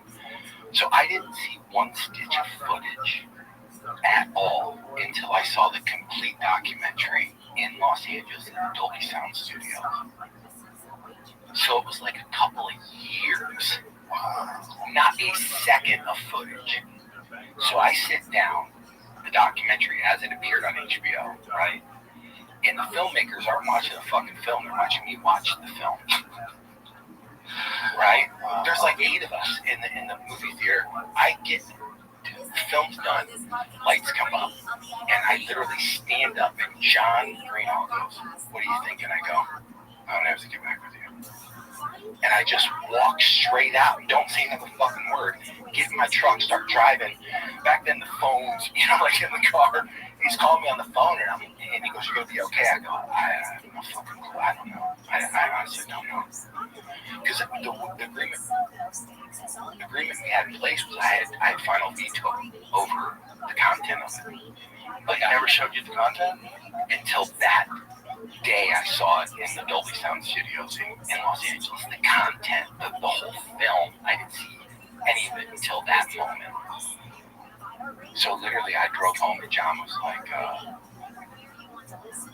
what do you, I go, you have to give me a day. You have to fucking give me a day. I just fuck it. I said, I don't know if I can go forward with it. I don't think I can. It's just too fucking much. Okay, so you did have the power to veto. Yeah, I did. At the very What made you decide not to? John had said something to me like, I guess it's like a parable where it's like, if you live your life and you've saved one person's life, you've had a worthy life. Meaning that if somebody watches this and sees your struggles that you've gone through, sees the hope that you have in that in your recovery, it gives them hope, or gives them, because what keeps you addicted is shame. The shame of what I was doing. It kept me quiet. I didn't fucking, who the fuck am I gonna tell? Right. You don't want them to know. No, you don't want them to know. Like fuck no. And so that shame is what usually keeps me. But if they see me in the film go through this process and this deep revealing process of what was going on with me, it gives them an opportunity to go, well, I can ask for help too. When you got through the film, how long did it take you to get clean?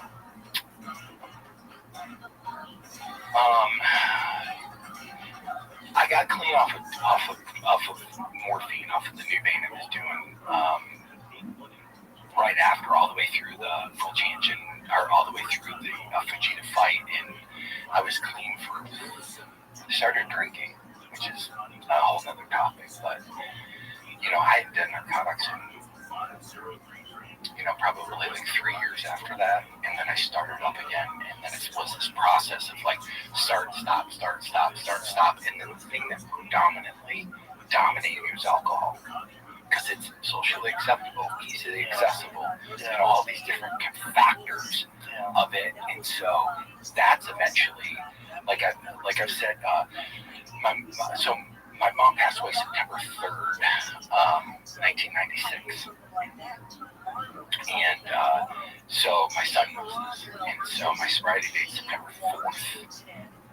And so my son asked me that day, September 3rd, he's like, Dad, I know you need to drink today because your mom died, but would you stop tomorrow? And at the time I thought it was just another empty promise of like, yeah, I'll stop. Next day I got up and there's just something a little different or whatever it was that day. And I stopped asking the question why, because it's irrelevant, right? And from that day till today, I'm sober. Wow. Yeah. Makes no fucking sense. But it does. It's like you get better at sobriety just like you get better at all other things in life. Yeah. Right? Yeah. You get better at figuring out why. And, you know, there's also the reality that I think a lot of people need to take into consideration when it comes to fighting is that a lot of guys they're self-diagnosing or self-dispensing something to make themselves feel better. Yeah. Because they've taken a lot of damage. Oh, yeah. They feel like shit. Yeah. And that's alcohol is a big one. A big contributing factor. A lot of former fighters become alcoholics. Cocaine's another one. Yeah. Because it's one of those where I thought, I literally woke up showing this is no shit. Like waking up going, okay, I don't know what's wrong with me. There's something fucking wrong. Like there's something wrong with me. And understanding like all this different stuff, head trauma and all these different things and factors, I literally thought I was like going off the deep end.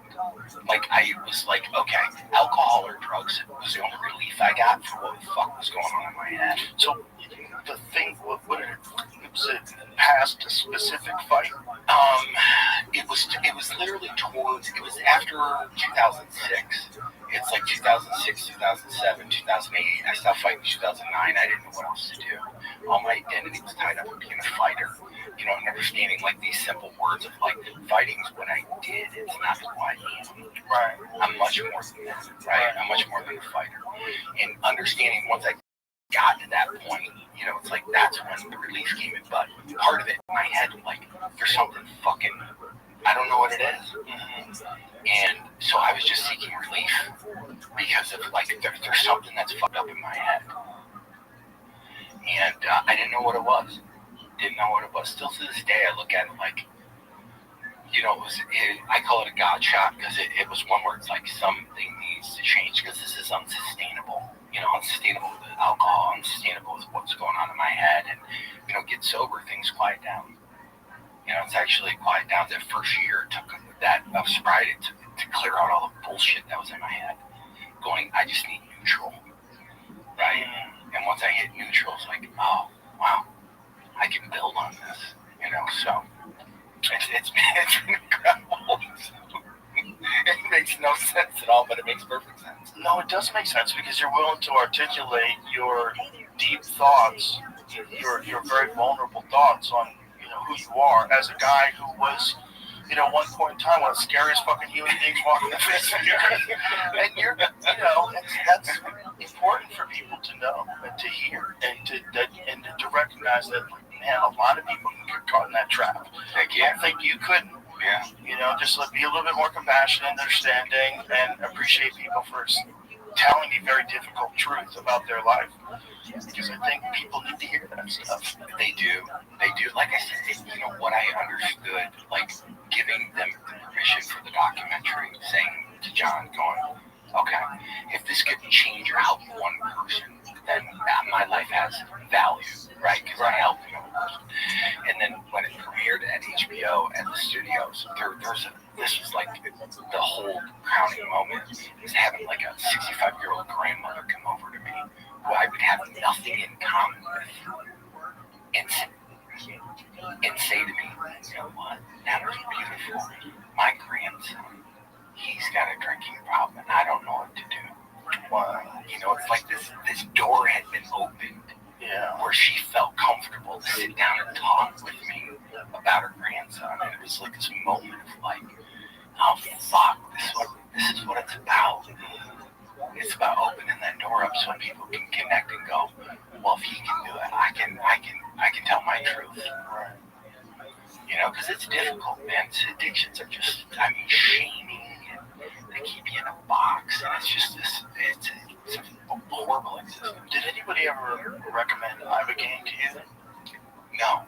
I've heard of that, though. So they're doing that now in Texas. The Ibogaine initiative passed through thanks to former Governor Rick Perry, Republican, who, through working with veterans, found that a lot of veterans who struggle with addiction and PTSD, that Ibogaine is incredibly effective. Wow. And it's not a recreational drug. It's not fun. No. It's a psychedelic that takes 24 hours, and it's apparently like brutally introspective, but literally corrects addictive pathways, like whatever the connection is in the brain that causes you to be addicted to things, it can disrupt those in a very bizarre and unique way. And it's something like 80+% effective with one dose of getting people to stay off of narcotics, cigarettes, alcohol. And I think with 2 doses, it's in the 90s. So if you do 2 different Ibogaine ceremonies, it was they were going. Most people were going. My friend Ed Clay did it down in Mexico, and he even had a place that he was running down in Mexico because you couldn't do it in America because it's illegal. But it literally stops the train of addiction dead in its tracks. They don't totally understand how it does it, but it's very effective. I know a lot of veterans who. So they talk about like the neuroplasticity of drugs like that to create new pathways instantaneously. Yeah, like I'd like to say those words, but I don't really know what they mean. When I say them, I'm just faking.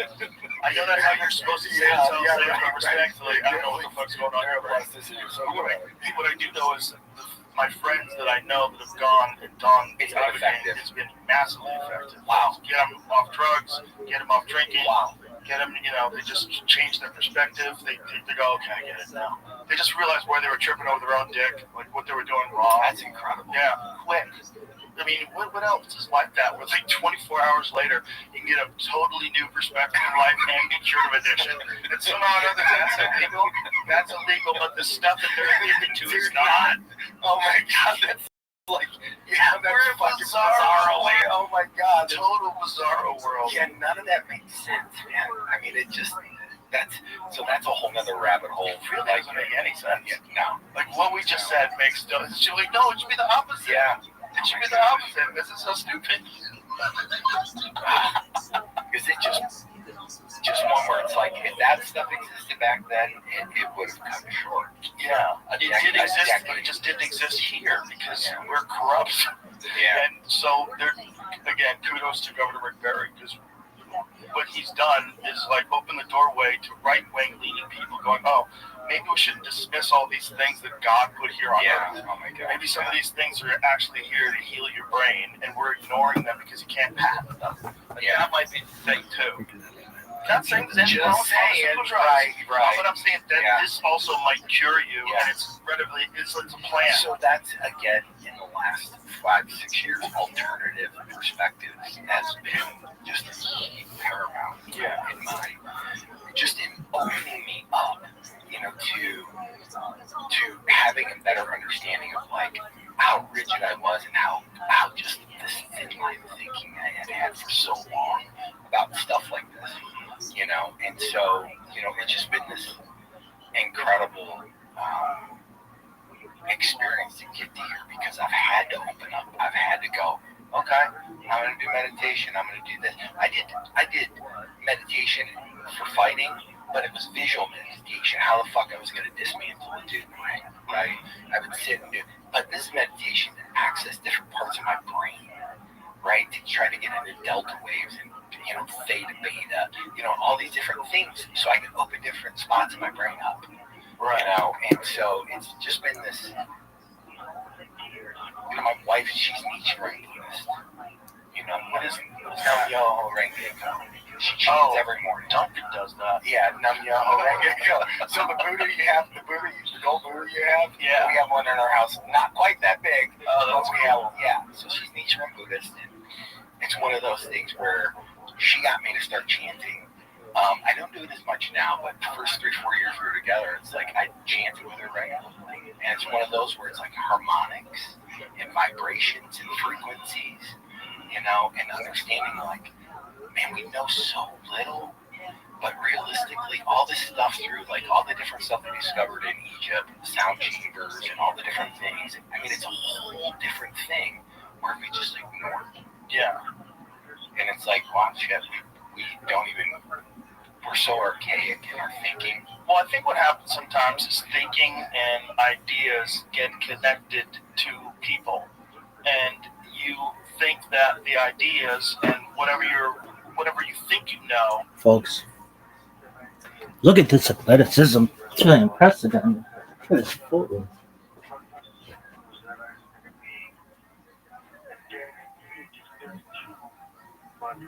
I had my 16th birthday off back in 2025. That's awesome. Well, happy birthday, and congratulations. Good job. Is there a way that your technique can help him to get more healing? Yeah, it's definitely possible.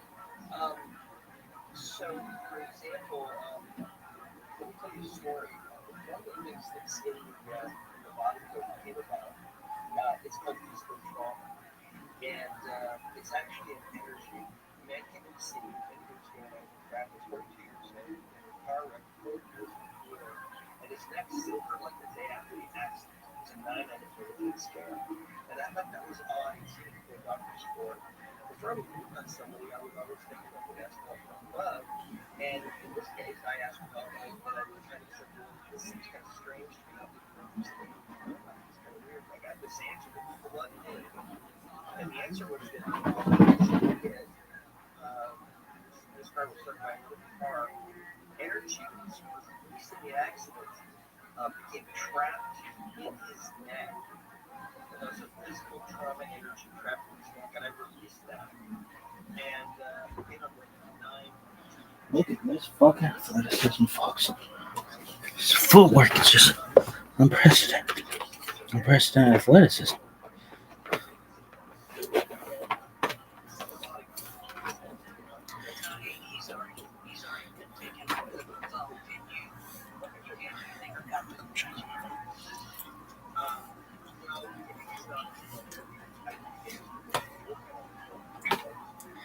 About history, about the way things can be done. Yeah. Like, it's all been solved, kids. Yeah. Like, settle down. Everybody knows. No, I don't think they do. No, I don't think they do. Show me how they built that. Yeah. Show me who the fuck they figured this out. Like, maybe they knew about medicine that you're ignoring because you can't patent it. Yeah. These people have been making ayahuasca for 10,000 years in the jungle. Yeah. Don't tell me. Yeah. Oh my God. Yeah. Settle down. Yeah. Settle down. There's all the things that you think are valid, plus other stuff. That's the thing that people have to recognize. You can't be rigid with what you believe in, because sometimes it's wrong. That's the part where I can't believe how much I've opened up and been just receptive. And a lot of it's because I'm sober. It's like, fuck, I don't know shit, man. It's like when you look at the bigger picture stuff, I know so little. Dude, nobody knows shit. That's the scariest thing. There's a bunch of people pretending to get it figured out, but they're full of shit too. Yeah. Every one of us is a talking monkey flying through space. That's a great way to look at it, right? Over our head, we are in a convertible organic spaceship hurling through the universe. That alone, once you start with that, that's your foundational. Okay? This is foundational to your view of the world. The problem with us is that we don't fucking see the stars anymore. That's a giant problem with human beings. We've screwed ourselves up with light pollution, and it's not a coincidence that the people that live in the most populated cities are the most diluted, ridiculous people that are the furthest away from nature. Not that they're not awesome people, but what I'm saying is, like, you are so far away from nature. You're so diluted from being like a wild animal. So, you know what I've actually done? I hug trees. I've literally hugged trees, and it feels beautiful. Yeah, that's real. It really is like walking barefoot, right? Like on grass and getting connected. And, you know, like, and for you said that 10 years ago, I'm like, yeah, okay, whatever. You know, but it's like, okay, who says it's not? I think nature's a vitamin. Oh, yeah. I think hey, where did the term tree hugger come from? Did it come from the time where hippies were doing acid? Probably. Because then that would make so much more sense. Because if you're on acid, you hug a tree, you feel, oh, I love you, I love you, tree, you're so fucking amazing.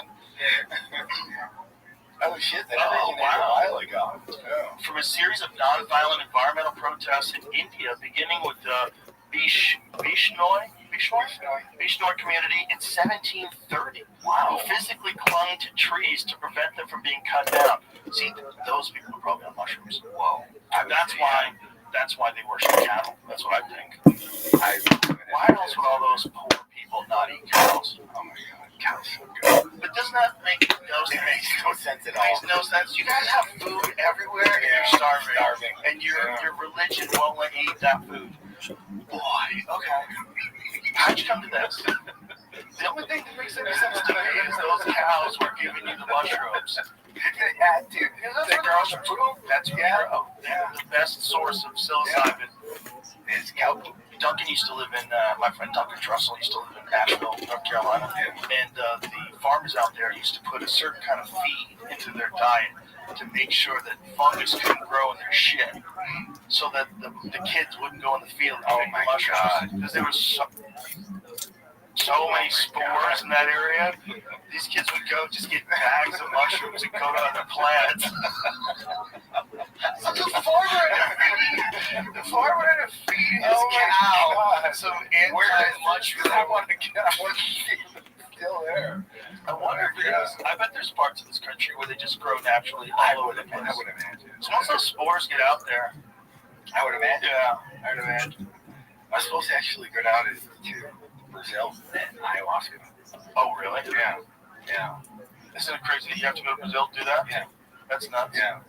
A friend of mine, we actually went down to stem cells in Panama. It's called Origins. And so we go down there and he starts explaining like this. For him, it was like seeing the face of God. He said it changed his whole entire being. And he's like, it's in the jungle. So there's no like, it's, yeah, exactly. And he goes, it's like, I just pictured Alex Pereira walking dude, totally, man. Totally. Like, that's a scary motherfucker, man. I swear to God. Oh, dude, his walking is the scariest, my bro. God, man. It's the dopest, too. Oh, that music starts playing.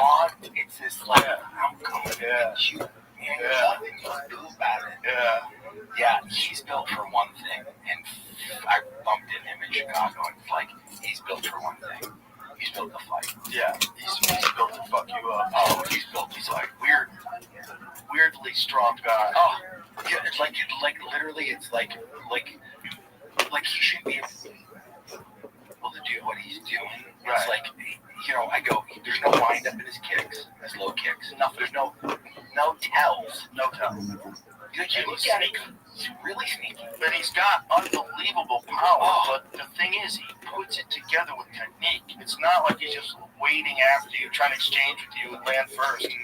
No, he's setting you up. And while he's setting you up, he's taking your legs away, and you're not seeing the tells. Oh my God, they're not there at all. Yep, that's it. They don't move. By the time you think it's coming, it's already there. Oh, and that's the whole thing is you go, okay, you're thinking you're going to pick up on it. And it's like, oh, you're never going to. Yeah, he's very clever with that. And he does it with both sides, too. He's just as good with the left leg when he's switching it, when he's fucking southpaw. He just starts chewing up those calves really quick, man. I can't believe that thing is that nerve. Yeah, it's a horrible nerve. Oh my God. That wasn't the thing when you were fighting. No, it wasn't crazy. Oh my God. You have to know it now. Oh my gosh, like looking at it going, oh my God, he's taking him out. He can't walk. Look at that. It's like 5 kicks in. You're like, oh fuck. He can't push off. Isn't it crazy that you went your whole career without seeing that? I like, where did, like, who discovered it? Michael Bisping. Yeah. Even Michael Bisping said it. I went through my whole career without getting calf kicked. That's so crazy. Yeah. And world champion. Never got calf kicked. Like, that's a good thing. Yeah, it's just amazing. Really good thing. But it's amazing that it came along so late. It's unbelievable you would think that something that looks that innocent is so debilitating. Benson Henderson was the first guy to start implementing it in the UFC. And then Mighty Mouse did it to Henry Cejudo. Like, go to left. Did you ever remember that? He started doing it. But this was like around the time where it started catching on. There was one fight between Dustin Poirier and Jim Miller. Oh, there was a horrible one. There was a lot of calf kicks in that fight. Yeah, I mean, it's a copycat league, right? It's a copycat thing, like watching another fighter go, yeah, I'm gonna try it. And now everyone has it. Yeah, everyone has it. You have to have it, and you can't take too many. No matter who you are. No, it doesn't matter. I mean, it's just one of those where so vulnerable. It's one of those where it's like there's other than checking it or getting out of the way, there's not a fucking shit you can do. Well, Pereira has a very interesting way of checking. So he checks it like the hacky sack way. Do you know what I'm talking about? Yeah. So like when you throw a kick at him, he just lifts his leg. Yeah. He just lifts he has his knee there, and he just picks his leg up. Yeah. So the kick just kind of goes with it. And because it takes all the impact away. Because he was saying, as far as checking it, like you don't want to check it because it fucking hurts too much. Yeah. Like even if you're just checking, now that leg is fucked up. Yeah. Why check it when you can just do that like hacky sack thing? And he was showing us with it, like, oh, that's a different one. He does that one. That's a different hacky sack one where he uses the back of his foot. Yeah. But what I mean is, he is picking up his leg, like at the knee, his ankle is coming up parallel. Yeah. To the I know floor. exactly what you're talking about. Yeah, I can see it, but he's just, he's clever. There's a lot of cleverness, and it seems to be very creative, like the style that he has, like how he figures out how, because he knows he's just got to land one. So he's got these very creative little ways to chop out the legs. Yeah, I still think Sean O'Malley's got the best feint. Oh, he has phenomenal feint. I mean, just so I remember watching him before he got to the UFC, and a friend of mine was like, no, you gotta watch this kid. You gotta watch this kid. You know, and watching him going, it would be like this just again and again and again, and just realizing, oh fuck, that's what he was setting up. Yeah. It was 14 feints, right, to get to what he wanted to get to, and then it was like a feint here, feint on this side, feint here, and then all of a sudden he's got a tendency, and now it's like attack time. Did you ever see the Eddie Weinberg one? He feints an uppercut, and he comes over the top of the right hand. I've seen it, but I haven't you gotta see it. It's one of his prettiest knockouts. He stepped in, like feinted, and like he was gonna throw an uppercut, and turned it into a left hand. Oh my god, it was so clean. Yeah, watch this. Watch how he hits it. Look at that. He feints the left uppercut and comes over the top of the right hand. Watch that again. And that's one of those. That's so where crazy. That's silly. Bro, that's so cool. Oh my god. That's like one of those things where it's like you can't teach it. You can't teach that stuff. It's so slick. That's such a slick move. Did you watch the Terrence Crawford Canelo Alvarez fight? Yeah, I did. Talk about slick. Oh my goodness. Crawford just that box, man, like fucking unreal. Who's ever done that? Who's ever jumped up 2 weight classes like that? Scary. It's crazy. Scary. So realizing, like, watching it going, Canelo has such a bully style, right? He's gonna get in, he's gonna bang with you. He's got power. And watching Canelo just Crawford just box. Beautiful. Oh, like I watched the whole thing, I'm like, that's art. That is art. He's so clever. Just like the way it got to the point where he got so comfortable. He's like patting him, and then what? Bang. And you're like, you're watching, like, wow. Towards the end, towards the final rounds, really started getting comfortable and really started putting it on. I'm like, this is amazing. You know, one of those rare, like, that's history, obviously, right? Watching somebody do, you should be able to do that. You should be able to fight at that weight for the first time ever against one of the greatest of all time. Fucking and do what you did. It is beyond, like, my favorite, an outlier. You're beyond an outlier. You're something. You're an anomaly. Yeah. Something really special. I believe it's 37. Yeah. One of those where you shouldn't be able to do that by any account. By any account. 37, my body was so wrecked. I'm like, fuck you. You know, I can barely go bowling. I watched a video of Dolph Lundgren the other day. Like, that guy was like, remember in Rocky III, he was the first guy that was scientifically trained. Yeah.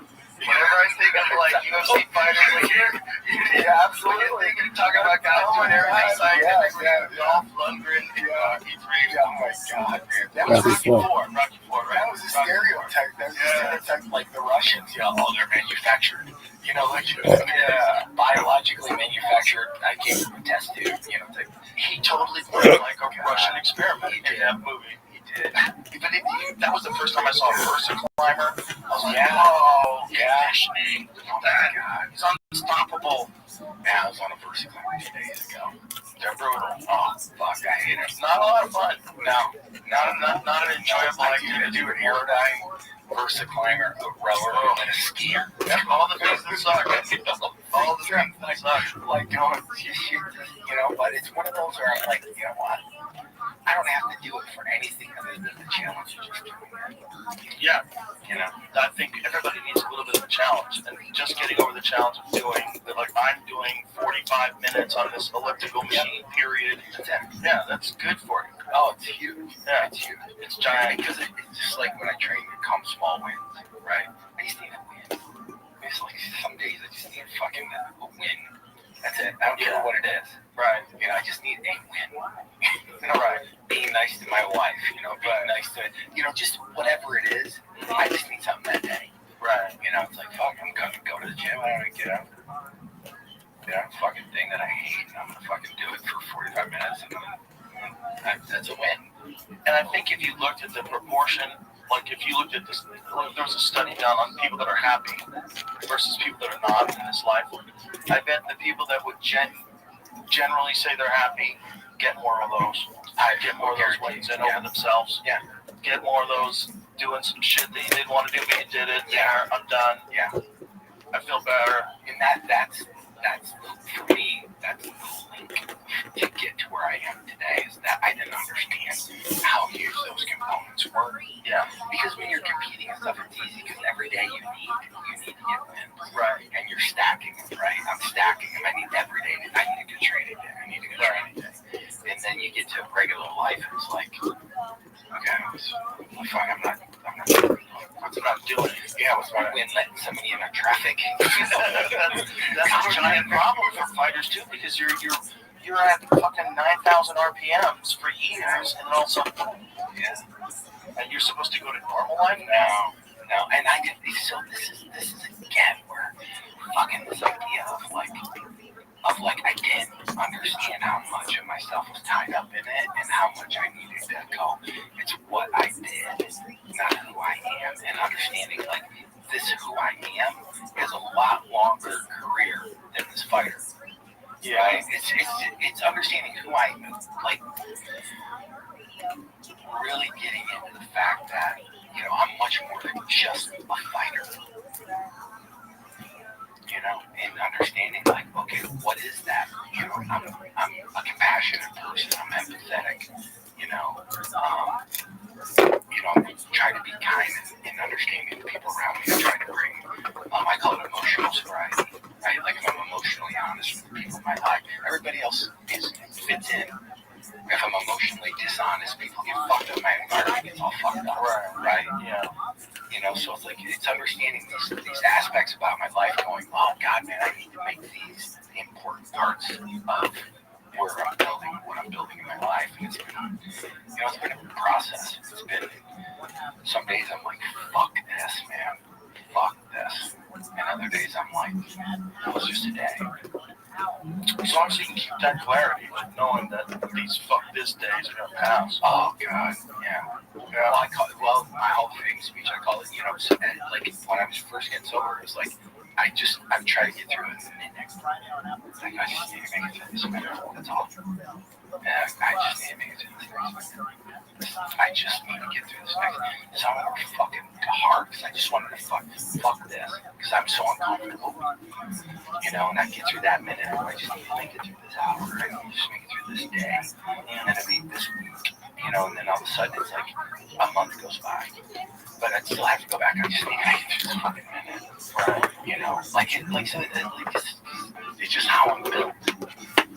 Like this just self that just is so restless inside. It's like fuck.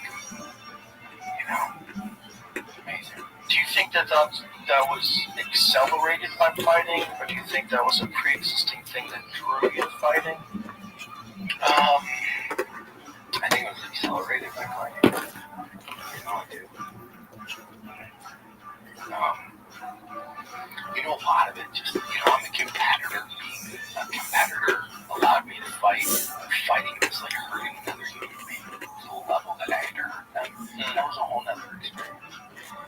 It's like I could wrestle, I can compete, I can do grappling, but to physically beat, I had to flip a switch and turn into this other person that I'm like, fuck, I'm glad I know he's there. But it's like, that's not right. It's this weird dichotomy or this weird that nobody ever really gets to experience except for someone like you. Yeah. Look at this move. Or maybe like at another level. It's really impressive. Someone at war. Yeah. Oh my God, that's, I understand why there's, a lot of veterans, what they go through. It's like, that's normal, it's not how you're built as a human being. Right, you're not supposed to experience that and then come back and just be normal. It's like, oh fuck. That movie Hurt Locker when he's walking around the supermarket until he wants to go back. Oh my God, it's because it's just one where it's like, it's not how I'm built. I have a lot more compassion, for other human beings. But, I was glad to know that if I got put in a fucking room with another dude, I was coming out, motherfucker. That was a good thing to know. It's a good thing to know, right? Yeah, it's a good thing to know. Do you, when you look back, if you were going to give yourself advice, when would you think would have been a good time for you to stop fighting? After Virginia. Yeah. Because that would be, and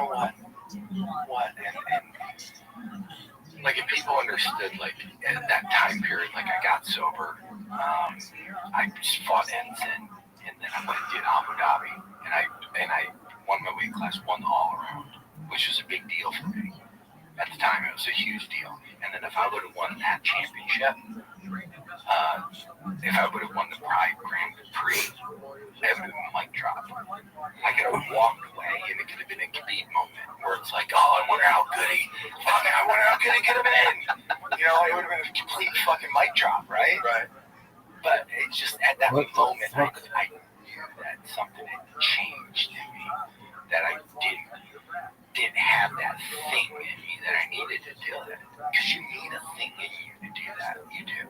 And that's what we're talking about. Like a gear, you need a different gear, you need a different component to get to that level. And if you don't have it, it's like, say in the NFL, if you're thinking about retirement, you shouldn't be playing the game. So you were at a point where your dislike of hurting people was interfering with your job. Yeah, because I had to just get to a place which was just, just a place that I just didn't like being. Right. No, it makes sense talking to you, because it's funny, you talk to certain people like yourself and George St. Pierre, I was just hanging out with him the other night. My friends are always like, he's so normal. It's so weird. Like, it's so hard to believe that guy's one of the greatest fighters of all time, because he's so normal. Yeah. But that's also the beauty in it. That's why people are fascinated by fighting, because they want to know, what can a normal person do? Yeah. What can a normal person turn himself into? Yeah. What is possible? Yeah, and that's I answered that question for myself, right? And it's one where it's like, okay. Shit's crazy, dog.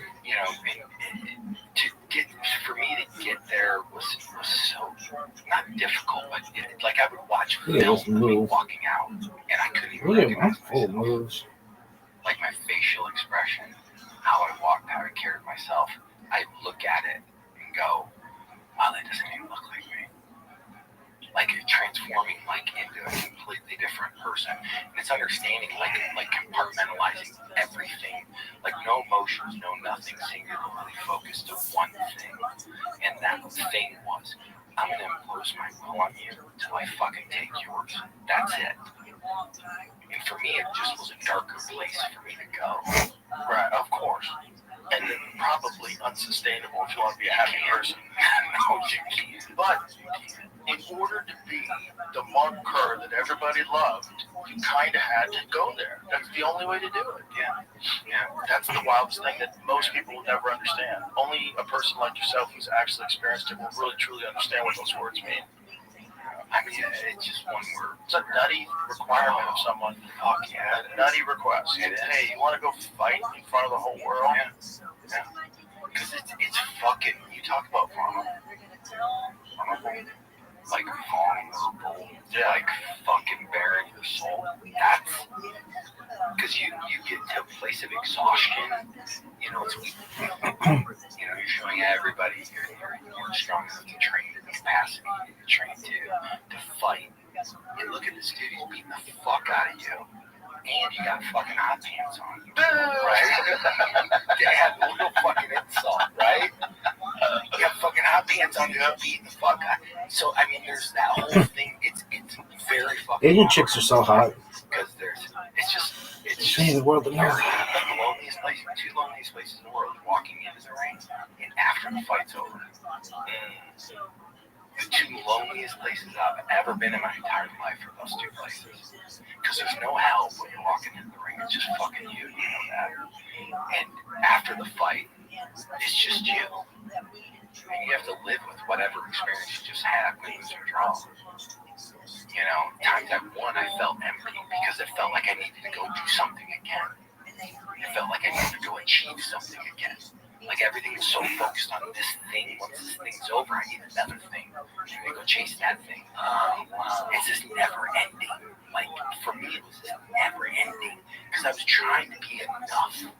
I was just trying to be enough, and I could never get there. Isn't it crazy that kind of addictive behavior and thinking is almost the only way to make true excellence? I know. You know, isn't it fucking?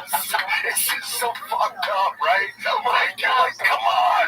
Because I know it doesn't only apply to fighters. I know it's and I know it's artists and you know people that, do you think Steve Jobs had fucking that's again singularly focused. Right? I mean it's just this it's the you know madness and brilliance, you know, are almost the same thing, right? And, you know, this driven component of me, the bane of that is that once that thing was over, I had to go fucking chase something else. I could never fucking sit in that moment and be okay with whatever. And, you know, again, it's one of those things where it's like, thankfully, I am designed the way I am, you know, because I'm finally in a place where I'm like, I'm okay with me. I'm completely okay with me. You know, it's taken me a long time to get here. Well, that's awesome, dude. I'm glad that you got there, and I'm glad to just be able to sit down with you and talk to you and tell you how much I appreciate, first of all, your career. But you've been able to do that Smashing Machine documentary, I think, wasn't just eye-opening for a lot of people to realize, like, wow, a lot of these guys are struggling in a way that we couldn't even possibly comprehend. It's all they're doing in private. This guy just let us into his life. Holy shit. Yeah. Like, how many more stories are there out there like this? Opens people up to the conversation. But also, like, having the courage to let people, like, look at your life like that. I think it's pretty powerful, man. You know, I appreciate it. And the movie's great. And The Rock, you fucking did. Oh, my God. I mean, The Rock, Emily. She nailed it. Oh, my God. She nailed it crazy with it. She got an A+. Oh, my God. Yeah, exactly. For that craziness. Well, thank you, sir. Thanks for being in here, man. Well, that's athleticism. Smashing Machine. It is out October 3rd, right? Is that when it's out? Yeah. It's very good. I appreciate you. And Boss Ruben kills it in it, too. Yeah. And so is Rabbi. Rabbi's great in the Smashing Machine. Yo, dog. Worst stream ever. Why? Oh, this shit is terrible. It's replay. Nobody cares. Work harder. I'm trying, dog. Psych, it's spot. I'm kicking ass, taking names. Chilling like a villain. Gelling like a felon. Oh, boy.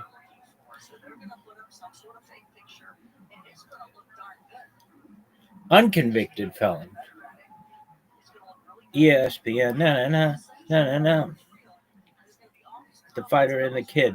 Worst podcast ever.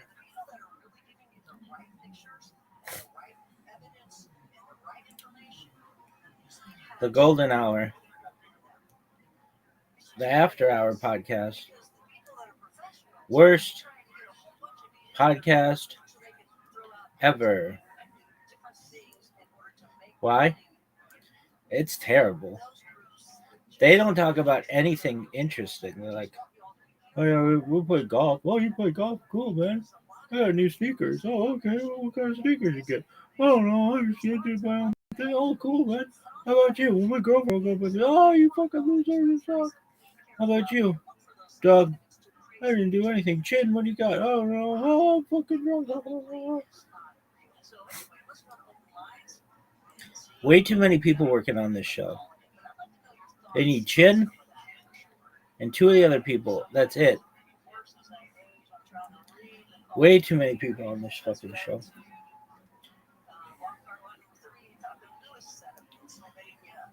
Worst stream ever. William Montgomery Show. This is the William Montgomery Show. It's not the Montgomery Williams Show. This is my favorite show. Do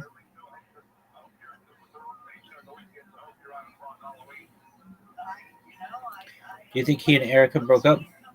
Yep. And are you happy about it? Oh, foul, show. He was too good for her. Oh, I hate this guy. He's the worst. Native gives you full thick hair in just one wash. It's giving clean and Wow, this sucks. I love the introduction though. Recorded live in Austin, Texas, USA. It's the William Montgomery Show.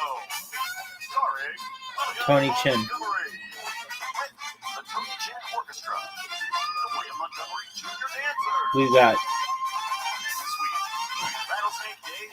lots of people. A performance by the Come on, we got Muhammad Ali, Orchestra. The William Montgomery Jr. Dancers. the Dalai Lama, Rodney Dangerfield, Donald Trump. A performance by the Great Torbini. Who the fuck is that? Oh, Don Rickles. He's supposed to be Dave Clark there. Dave Clark? Dick Clark. Junior Dancers.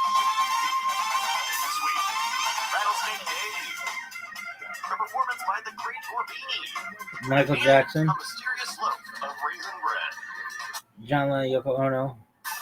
Clinton. And now, here he is, the big red machine. He's supposed to be Adam Curl on Love Line there. Is that just him throwing up? Performance by the Great Torbini. And a mysterious loaf of raisin bread. And now, here he is, the big red machine, the Memphis Strangler, William Montgomery. Subject pressure. This should not be. This guy sucks. 2,000 to 3,000 people watching this live. No way. 2,000 or 3,000 people are about to be watching. Grant hits live. Oh, I already hit live. We're going. That is crazy. Yeah, 2,000 or 3,000 people are now watching. That tune into this. So what do you want to say to them? Here they are. Hello. This is Jack Shaw. For those that don't know, and everybody must know, this is Jack Shaw. Okay. And he got addicted. Yeah. Very careful. He got addicted to tobacco, taking something called a mook, or a mook or a chop, mook or chop. And what is that? So that's where you put the tobacco and also marijuana into a bowl. Yeah, and sometimes you put tobacco first, and then you put marijuana, and then you put tobacco on top, so that when you rip it all the way through, it makes you not be able to feel any of the blood in your body. So you sort of kind of go through it. It's really bad. I don't think anyone should ever do it, and I haven't done it in years now because it was really bad for me. Oh my gosh, it sounds like the fainting game. Did you ever do that where you get a buddy to put their hands up on your neck up against the locker? You masturbate while they're doing it? Yeah, man. I know, and they just hit the ground. I know, that is insane. But be careful. So anybody out there, use your bong just for the THC, try the marijuana. Do not do it with tobacco, because we got my buddy Dillard one time. Dillard Fillmore, that's crazy that you knew him. Yes, Dillard Fillmore. We got his ass. We were like, Dillard, hit this bong, and it turned out we just put tobacco in the bong, no weed at all. That's so fucked up, dude. It was horrible, and he was not doing good after that. No, I vomited. Did you vomit? Vomited. Oh, yeah. I almost vomited the other day after the road machine. Oh, yeah. I hit it too hard. I'm sorry. That was so scary. Do you like the way it feels to, like, hit the bristles? I think one of these days I'm going to really trim everything real good, because right now, with how this is working, it's a nightmare for me. If I eat anything, I was eating a tuna fish sandwich. Well, no, luckily it's not itchy. Oh, but it's just in the way. If I eat a sandwich, there's stuff always getting in my face. Whoa, that was quick. I'm so sorry. Sparkling water with caffeine, cranberry apple. It's a good one. I'm drinking it too today. Everybody's drinking this shit today. And they mean unsweetened. It's not sweet at all. Honestly, it doesn't taste like the cranberry or the apple too much to me. But it tastes like 15301 Ventura. I like it. That was my Starbucks. But I also have this Reese's bar thing right here that I'm eating, and it has some fake sweetener in it. So I don't know what's tasting like what. I'm mixing and matching all sorts of things. Was it? But you got Dillard and he vomited. Oh, that's not that way. We were in Hot Tub Kate's house, and Hot Tub Kate was this girl whose mother was apparently banging some Prince of Monaco or I've not been to that one. So this girl, Really? so this girl, they had this house. She and her sister just had this house. We're starting in, I don't know, maybe 9th or 10th grade. They just had these big parties over there. So the 9th or 10th grade in Monaco, we go to the Hot Tub Kate's house. Hot Tub Kate? Not in Monaco. But she had some big titties. No, Hot Tub Kate. Yeah, she had sex with some dude in a hot tub, and everybody called her Hot Tub Kate. Oh, that's sick. It was sickening. Oh my God, I'm sorry, dude. I really apologize. Come on, and you didn't even go to the bagel place. Riser doesn't even know who Hot Tub Kate is. Jack was texting me. He's like, so is there anything to eat around here? And he said bagels because you're racist, dude. That was the first thing you brought up. Dog, calm down. Yes, well, that's the only thing I've eaten around here. And also, so why would that be racist? Because you're Jewish, and what, Jewish people like bagels? You said it, not me. You said it. No, you said you. That's what you were getting at. That's what I was getting at. Okay. Well, it's also there's also a KFC, dude. What do you want to go to KFC over a bagel place with yummy breakfast sandwiches? Oh, what is this bullshit? Look at this athleticism, folks. Look at this move. Look at this footwork. No, I mean, I think so. Yeah, we gotta go after because I didn't drink my first. I apologize. I probably looked Panel's full. a little crazy today, a little sweaty. No, today. you can go fuck yourself. What is this thing? I didn't take a shower, so this is why I'm kind of real out of sorts. And Grant, I appreciate you. What is this doing thing? the camera up just a little because Jack was commenting. TADC fan. On the screen. I know Grant's not even in here. Yeah, Grant's not even in here. I don't know how you. What in the fuck is TADC? No one knows. Looking at cream cheese. If we're getting into that, looking at cream cheese. What are we talking about? Yeah, What the fuck is TADC? But it's some interesting. sex cult.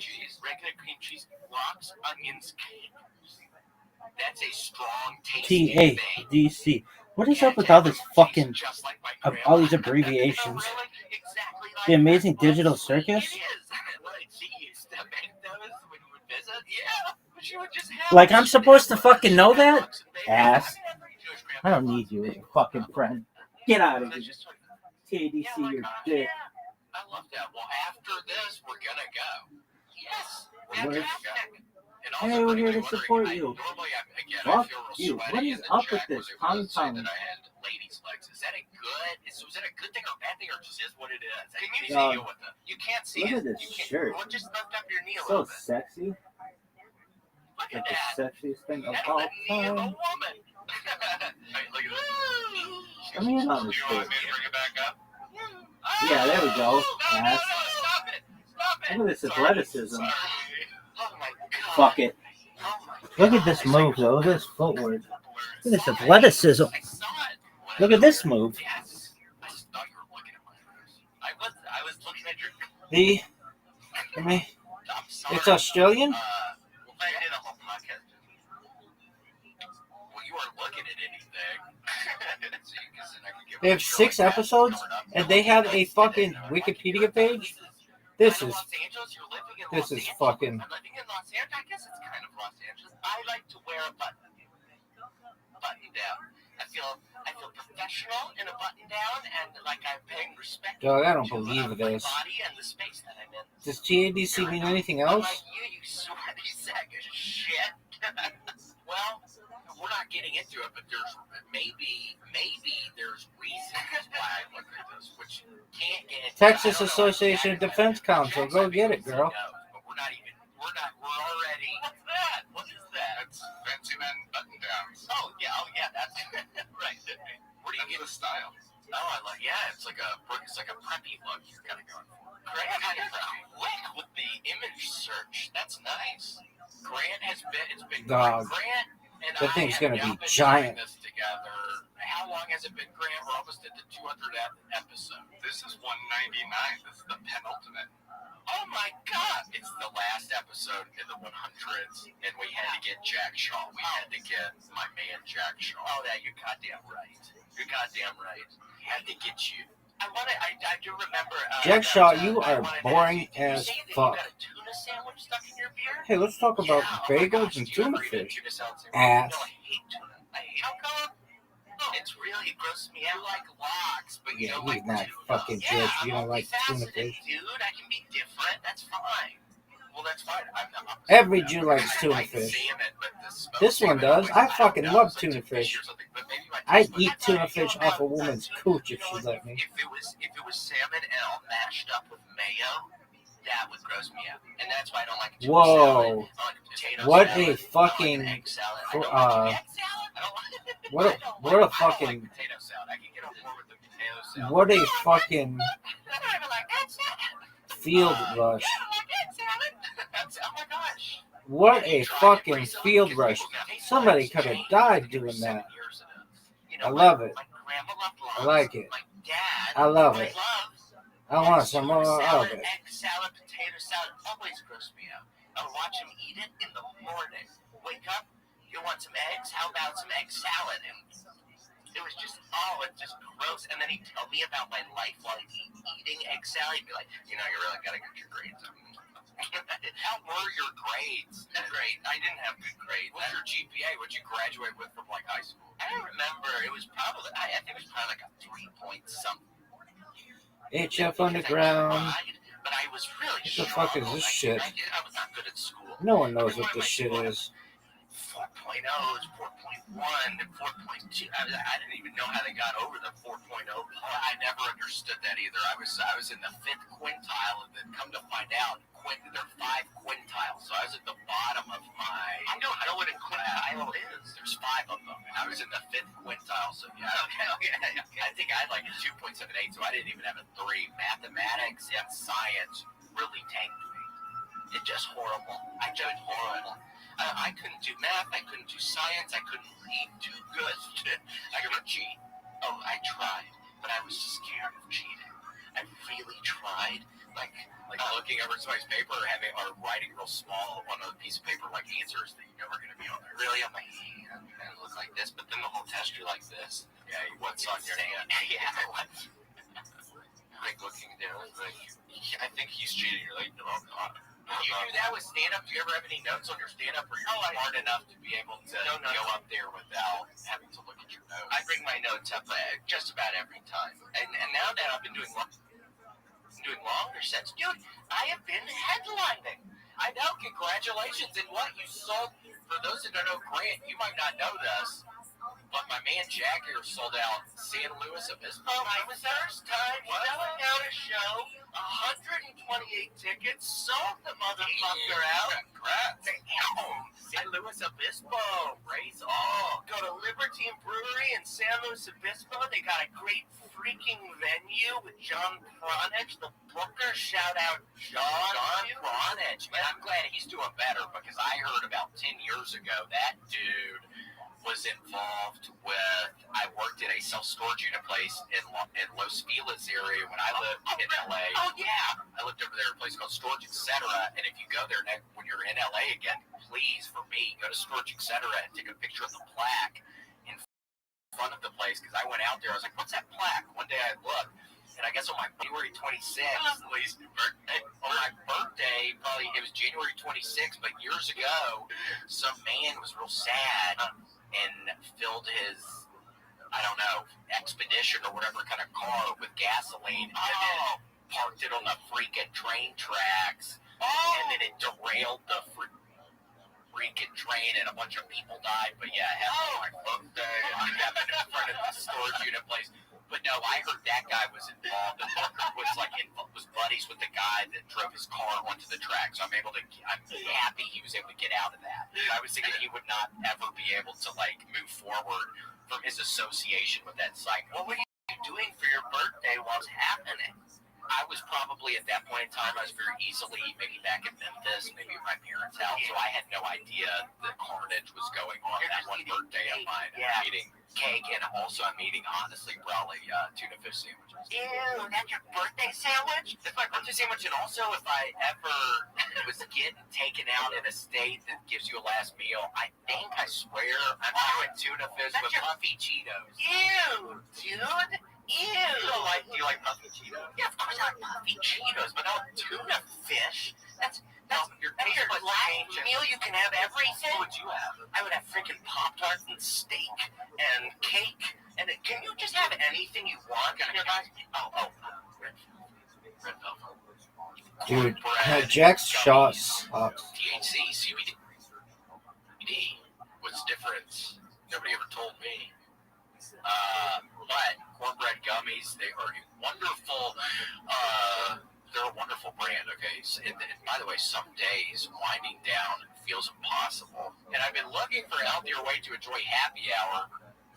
Yes, you heard that one right. Happy hour THC style. I've been looking for a healthier way to enjoy this happy hour, and these THC gummies from Corporate Hemp have been perfect for that. I mean, if you're tired of hangovers and looking for an alternative to alcohol, Corporate Hemp makes THC gummies that help you enjoy the fun without guilt or regrets. But when I am on these gummies, I'm chilling. And maybe I'm calling somebody, maybe I'm just chilling really hard, and maybe I'm not even calling a family member because I'm chilling so hard. But that's a good thing, because sometimes when you're on happy hour or whatever, you want to be chilling. You don't need to be talking to anybody else. But after a long week, there's nothing better than a chill night with friends. And these THC gummies from Corporate Hemp make it even better. So if you want to hang out with buddies, y'all all just take them and watch a movie. Put a movie in. Congo. Those sesame cakes are Amy hungry. That's the gorilla with the thing on her arm. Amy hungry. But yeah, they're America's only USDA organic THC gummy. That's something else. That's true? That's crazy. America's only USDA organic THC gummy. Made with real THC and organic ingredients. No synthetics. 100% legal and ships directly to your door. 100% legal and ships directly to your door. So you don't have to worry about any of that. Perfect for unwinding kickback without alcohol hangover. All products are third-party lab tested for safety and purity, so it's safe. Two delicious flavors: blueberry breeze and blood, orange bliss. Get fucked. Blueberry breeze. Right now, William and Government Show listeners can save 30% on their first order. Just head to corporatehemp.com/William.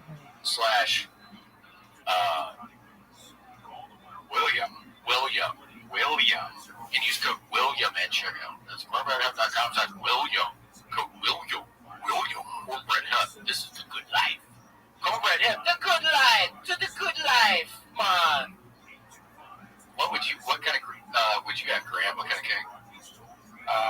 Man, carrot cake. What is this, your last meal that you would choose? That's tuna fish and Cheetos. Cheetos and tuna. Oh, look how gross that looks. Yeah, well, I'm not eating tuna fish, just tuna fish on a sandwich out of the can. You mix in mayonnaise, you mix in eggs, you mix in, I think, some relish. There's different stuff you mix. Stop mixing so much. You're mixing so much. I just want a straight up Pop-Tart. my last meal, one Pop-Tart. You know what Pop-Tarts I love are the strawberry without icing, and you can melt butter on it. What the fuck is your taste buds? Have you ever had the butter without frosting? Okay, I like the butter part, but why would you get it without frosting? Because I don't like putting butter on a frosted Pop-Tart. I just like putting butter on the unfrosted. You know what? I'd like to take that back. I was actually pretty aggressive about that. Now I was, Jack. It was a little weird or something. A little. Grant, was it, or am I being kind of judgmental thinking it was a little weird how we responded? It's a little aggressive. It was definitely. You know what? No, it was aggressive. Because that's the other shit in the background. This was at some place I used to live a couple years ago. So I don't remember. Yeah, that's my picture. Yeah. Grant uses all my pictures for we're doing this. Everything in the background, it's all proprietary.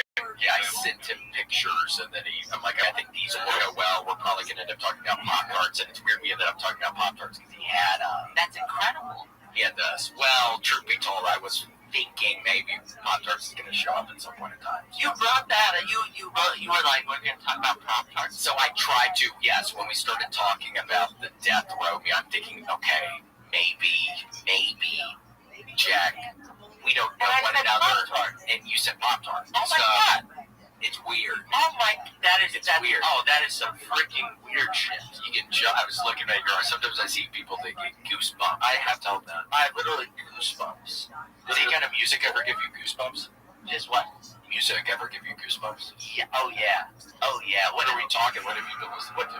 Well, I actually listen to a lot of Marilyn Monroe can get it. Oh, and I've been, what is that, like bluegrass or something? A lot of, yeah, like bluegrass. Oh, yes, I love that kind of grass. That's nice. I listen to a lot of banjo, and then most recently I've been listening to a lot of New Orleans jazz. Oh my gosh, have you ever gotten into Zydeco? No. Oh my gosh, well you might love Zydeco, and I think New Orleans music, I'm thinking Zydeco. It's like they use the accordion. Yeah, write down Zydeco. There's a dude named Rockin' Dopsy. Look up Rockin' Dopsy. He's some classic Zydeco music. So this is classic. Rockin' Dopsy and the Zydeco Twisters? Yes, it's kind of like... Can I play it? Oh my God, this is my new favorite guy in the world. That's all I need. Honestly, that's all I need. Oh my gosh, well, listen, yeah, wait, I'm so happy about this. Zydeco. I'm telling you, I've been listening to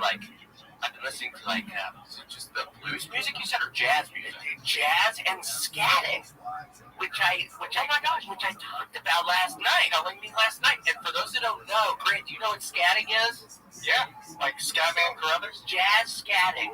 Can you please, Jack, is there any way you can, for all the people that are listening, can you please do some scatting? Do you really want to? I would love for you to, because, so what, you've been practicing, because you were telling me last night, so you've been practicing. Well, I'm a very nervous person, and I have panic attacks and anxiety, like a lot of you. Were you born that way? I think so. When you say panic attack, because you told me that last night, I think I have totally experienced at least two of them. What happens? How often do you have a panic attack? I have them too much, and I think they're debilitating, or you can kind of keep on going about your day, or everything stops. Well, yeah, no, it depends, and I think panic attacks can manifest differently for different people. But what happens for me, and when it's debilitating, I feel frozen, can't move.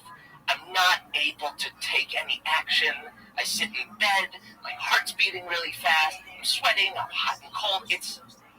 How long does that last? It just depends. It depends, man, and I've gotten better over the years at dealing with them. Cool. Another burp, dude, it's these things. Sparkling water with caffeine. If anybody wants to prank their family this year for Thanksgiving, drink a 6-pack of these, and your ass is going to be burping.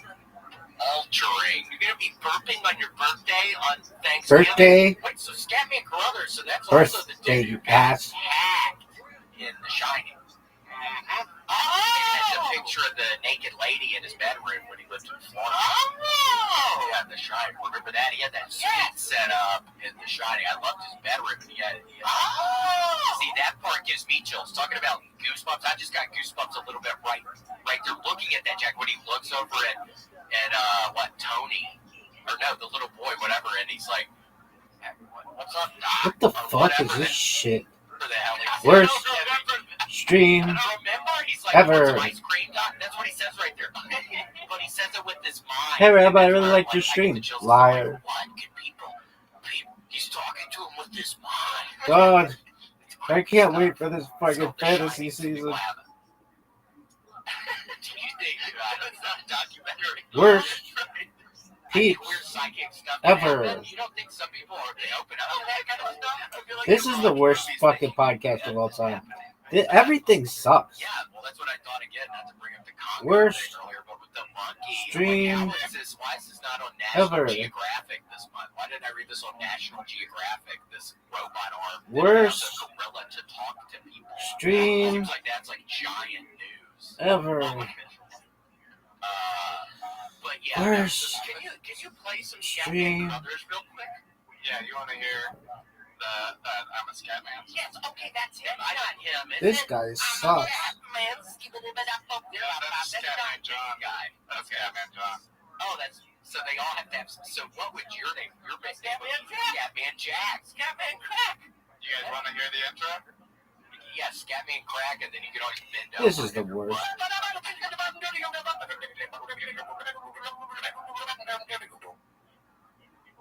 I'm a Scatman. Now this guy's the GOAT. This guy's the greatest, and I greatest of all time. Oh, he's the truest. He's the GOAT to the Chiefs, the host, the HT, and is he American? Oh, another country. Oh, dude, I have to research. I just absolutely must research it. Maybe I will. I don't know. Maybe I'll give a little time today. About where this guy's from. You want to learn where Scatman John's from? No, I'll learn it later. Okay. I will. Yeah. I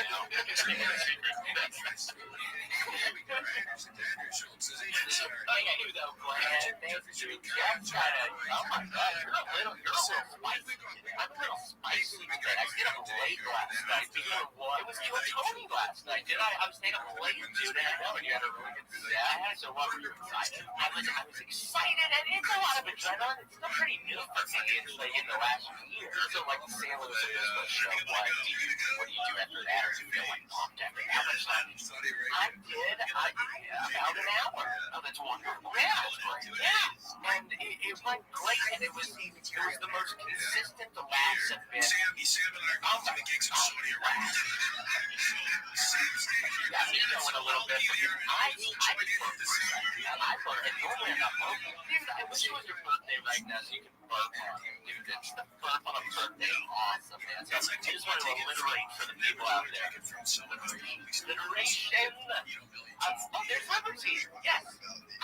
This is where you were, so you were on the stage, and you're making people laugh for an hour. That's right. Yeah, that looks much better than what my show was. But what do you have for your background of yours? Do you bring anything? Do you have any props or anything? Or no, it's just a stage. Yeah, sure. The lamp can be fun. That's like the beginning of the Talking Heads.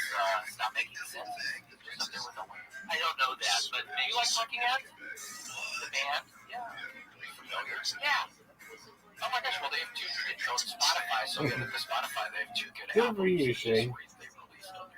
They're an older band. Yeah, these are old albums. What's their band? Well, I know that. Psycho Killer, that's probably what. Psycho Killer, just to say it. Yeah, no, I don't know them. Oh my gosh. Yeah, no, I do. No, they're great, dude. I love them. I definitely know that song.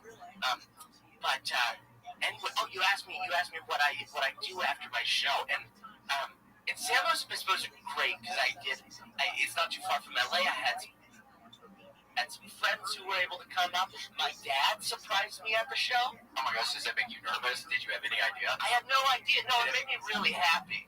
It was really, really sweet. Like, cause I never come to see you before. Oh yeah. Okay. Yeah, he's seen me a number of times, and I'm very close with my dad. He's my confidant. I tell him everything, and he was a comedy writer, so I learn a lot from him. Oh, cool. He wrote on sitcoms and game shows for much of his life. Oh, nice. I didn't realize that. Very cool. Like, you ever watch the Hollywood Squares? Yes. He even wrote an evening at the Improv back in the day when they were doing their 10-minute specials before everyone, So you got it in your blood, Jack. I got my freaking veins, dude. You got it in your veins. Oh. Yeah, well, I love it. So what did your dad have a good time? My dad had a great time, and he's very hard on me about my comedy, and I'm grateful for that because, gosh, what does he say, or what do you mean by that? I'm sure you've experienced this with comics. When you start doing it for a while, you find less and less things funny. I think I like to laugh, so I laugh more than a lot of people. Like, oh, what do you mean?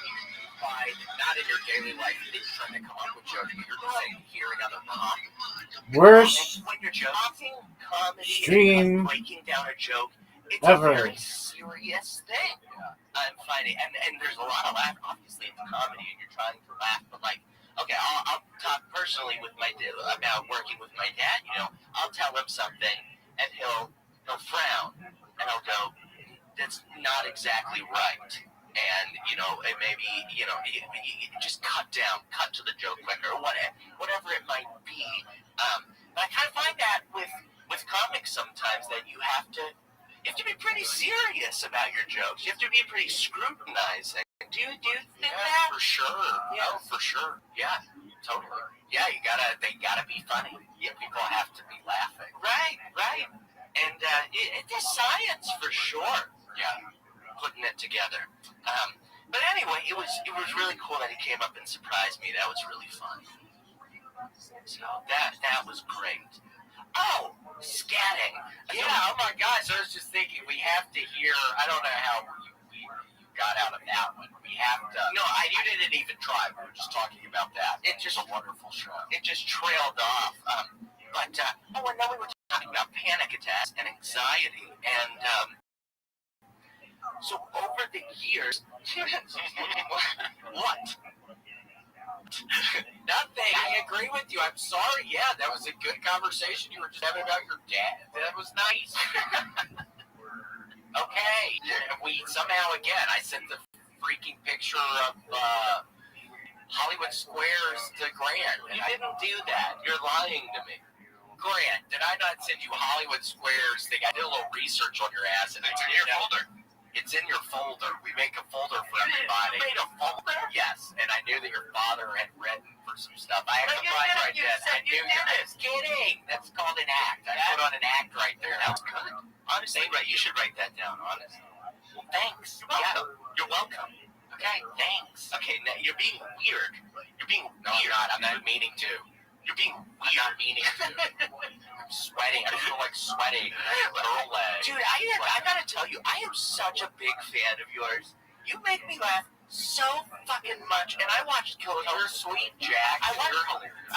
Thank you, dude. I watched Kill Tony for years before getting on the show, imagining and frankly being here right now. Fucking nuts, dude. Well, you're sweet. It's really cool. I love you, man. And you make me laugh a lot when you get really fucking serious and you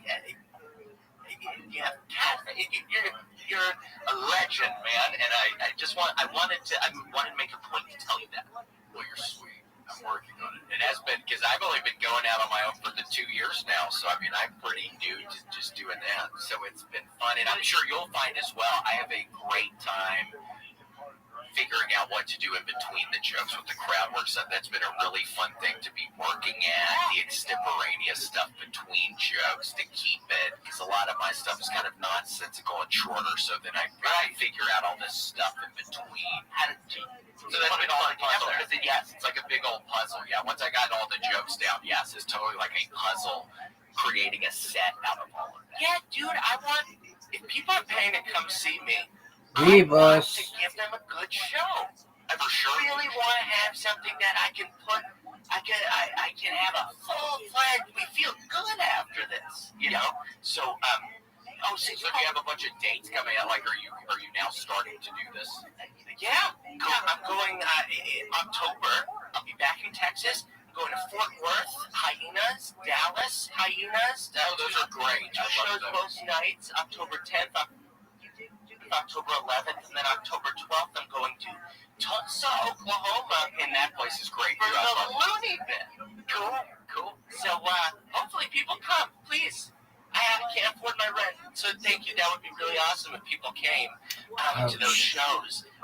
And then you're kind of close to Oklahoma City there, and you can see the memorial. You want to come to the show?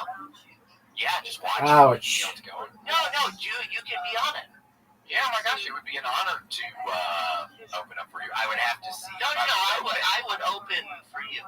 No, I would open for you. You're the guy on the poster. I would just be in. Yes, but maybe I'll do 10, 15 minutes or something. But you're a surprise love of the night. Yeah, but a surprise. If there's a surprise, though, you're the dude on the thing, Jack. Yeah, not me. I'd be surprised like at the beginning for a little bit. No, but I want them to. But it's your show. But you're Jack. Better. No, I wouldn't even say that. Well, but yes. But no, I wouldn't say that. We're not going into this right now. Well, maybe if you come to the show, William Montgomery will be there. Yeah, if you go to those shows again, Hyenas Dallas, Hyenas One Word, and then Funny Looney Bin, Tulsa. Yeah, I will be headlining the Jack Shaw shows. Yeah, perfect. I need to sell tickets somehow, dude. Yeah, I'm going to be headlining Please headline my shows. I know. Oh my gosh. Well, some of these Still Tony guys, like they get together, and I'm sure they're selling a good amount of tickets with it. They go on the road together. Have you ever thought of like bringing a couple people to come feature for you? Because I'm sure that would be a great show that I would love, and a lot of people would come see that. No, dude, I've done a number of shows with the guys like Enrique and Drew and Carl. Like it's just it's cool. It's been awesome actually, like getting community to get. I've become friends with a lot of these guys, like Aaron Belial. I mean, I love that dude. Yeah, we talk all the time. I've been playing a prank on him where I call him. That guy sucks too. Of course you like him. For those that don't know, Aaron Belial uses something on his phone that talks for. Yeah, whenever I call my mom and it goes to her answering machine, it's his voice, and I swear to God, I think to myself, like, right off the bat, what is Aaron doing with my fucking mom? But it's just the voice, the answering machine voice is the same as his voice. I swear, I get this distinct feeling for a split second of what is he doing with Francis? What is going on right now? Oh my God, I think Aaron's begging your mom, dude. Oh, he's probably got his dog out there with him. My parents' house. Yeah. Smelling our old Jack Russell Terriers that are no longer there. Because I think dog smells linger around in houses for a long time. Oh, yeah. We've had 2 dead dogs over there now, which is sad. Did you clean it up or you just left them there? No, Larry had to freaking dig a hole in the backyard. Both times. Yeah. And they're mini cats. There's a bunch of cats over there, so he has to not constantly, but he's got to dig a bunch of holes back there. There's a bunch of mosquitoes, so he's got to gear up. And those are your buddies? Yeah, well, neither one of those dogs looks like either of the dogs I had in Memphis. But this is in the folder. This is the one is this the wrong this dog? This is my cousin's dogs. Oh, yes, yeah. I should have been. We're supposed to transition to the dogs. Yeah. But we didn't talk about that. But hold on. So what? Please let us hear some of the scatting. Oh, yes. So let me preface by saying, like, that's the reason we were talking about like panic attacks and stuff, because I have had to find things to alleviate stress in those moments. So what else have you found before you got to the scatting thing currently? Like what else? Like a yo-yo? What were you doing? I was doing like I didn't really have something as good as this, man. It's like been such. How did you stumble upon scatting? Since I was probably in 5th grade, there was this animation software, this like 2D animation software. I totally forget what it is, but like they had this little Mickey Mouse character, and they had the stock Scatman Jones song. And I would make videos going. Hold on. That's not the full show, but so from early on, so from the 5th grade, you were familiar with scatting. And also scatting, does that also mean something else?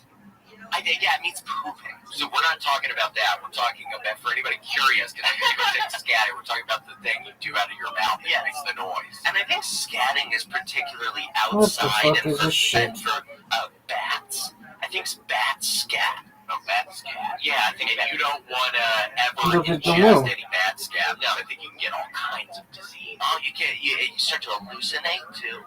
That would be really scary. Yeah. Starting to hallucinate. You didn't take like a drug or something. Because I already could get scared if I took a drug and then I started hallucinating. Then I could very easily still even get scared, much less if I didn't take a drug. They call it guanohycosis. Is what happens, and you just start seeing. Do you die? You get really close. You get really close, and you mostly think that you're gonna die. Guanohycosis. It's bad for you. It's bad. So don't go out looking for bad droppings. No. It's not like you're taking acid. Look at the moose. No, not fun. No, it's more like a Look at the salvia. moose. It's more like a salvia type of situation. Yeah, when you were talking about the bongs loading up the weed and then the tobacco, I was thinking about how I did that the one time with the weed and then the salvia. What a fucking And then catch. a bunch of salvia. What a nightmare. It's just a Nice job, Padres fan. Yeah, so you smoked that stuff? The first time I ever smoked weed, my friend was like, hey, I got some weed. It was not weed. It was salvia. Well, that's horrible. Did you continue to be friends with that person? Yes, but they didn't know. They were as scared as I was. So it's a malicious, horrible. So's that one. This person did maliciously trying to mess your ass up. Not actual terrorism on my mind. Okay. No. Damn, something. Coke. Loving that shit. What do we do? I saw a tiger, and the tiger said, "Fuck you," and it was a horrible moment. You think if it said something like, "Keep your head up" or something nice, it would have been nicer. Yeah. It was like, "Good job, buddy." Yeah. Hey there, buddy. You're on the right path. No, but if you read it, it said, "Fuck you." Fuck you. And so that was bad. Yeah. So salvia is real. There's some funny videos online of people doing salvia, and then I love that. They start off and they smell, and then people falling over. There's one. I hate this fucking thing. Jumps out of the second It's story. today. Here's that song again. Which I can't even imagine. No, for real? Yeah, he jumps out of the second. I haven't seen that. Oh my god. Actually, can you please take that down? It's actually sending me back. You're spiraling. I think it's pretty fucking funny. Yeah, you're about to I like it. scatting like for real. I'm gonna for I real love it. scat on this freaking I song. want some more of it. Oh yeah. I'm gonna scat my Worst pants. No, rock yeah, I did that one time when I was ever. in New York City. I was coming back from the Stumble at the bar that I used to get Worst wasted at on the Upper East Side, and I had to do Guess it so bad, and I somehow make it up to the ever. lady's place where I'm staying, and I make it to the bathroom. I made it to the bathroom after probably 3/4 of a mile walk through New York City, and then I shit all in my pants right when I'm doing my pants down. It was horrible, and I'm like wasted, and people work there the next day, so I just put my pants in the shower and turn the shower on. I didn't know what to do, and then the lady ended up kicking my ass out a couple weeks later. She had enough. Yeah, I was a scat man. I was a scat man for one night, leaving the Stumble and your butt was going. He was doing that, spraying on the floor and spraying everywhere. Yeah, dude. Oh, Grant. And look at this. This is smeared. What do you think when you see this, Jack? The Boondocks. It's like a dirt biking motocross. Oh yeah, like a track. Train Yeah. wrecks. Would you ever get on a motorcycle? Worst. I've been on a dirt bike a couple times. Train wreck. It's really fun. Yo, I'm not like how you living? I'm not particularly Big dog. talented at it, but I have been. You can go fuck yourself. No one wanted to talk with you anyway, you ass. Ass.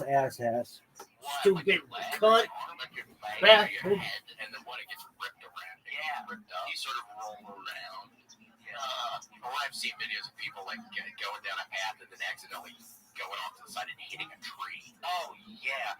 Or like you go into a wall, but it's sort of like one of those small walls, and then you hit it and the bike stops, but you go flying and you think for a moment like I'm flying, and then you hit the ground, and then that you're not thinking, I've seen them where the people are going really fast through like a red light, then there's a car in front of the car, and then it's like you're flying for a second. Dude, there's some crazy shit on the internet. There's some crazy shit out there. I saw a video of a guy doing that, and he fell out, but he went straight, and he hit the ground and hit it straight stomach, just on his stomach, and his face just blood trailing behind.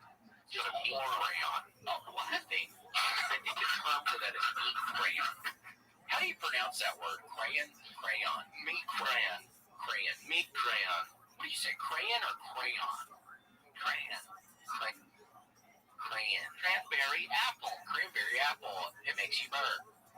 And now this is a ginger lime, so I went on a different. When the fuck did you change up your drink? I end up pounding 3 of these things in an hour. You're pounding 3 or 4 or 5 of these things? I'm pounding 3 of these things in an hour, and then nobody even knows what I'm doing after. Dude, I'm trying to beat a record. How have you not had more? How have you not drank more than that one? Well, I feel weird because I do like when to sip to like make noise, but it does feel weird in the microphone. Wait, so that was a slurpy one. It feels so good in your mouth. Doesn't that feel good in your mouth? Yeah, it's like crazy when you drink it. If you drink it like that, yeah, because then it really gets bubbly. Isn't that nice? See, I'm not used to it. I can't do that. So what? Wait, hold on. So are you gonna scat?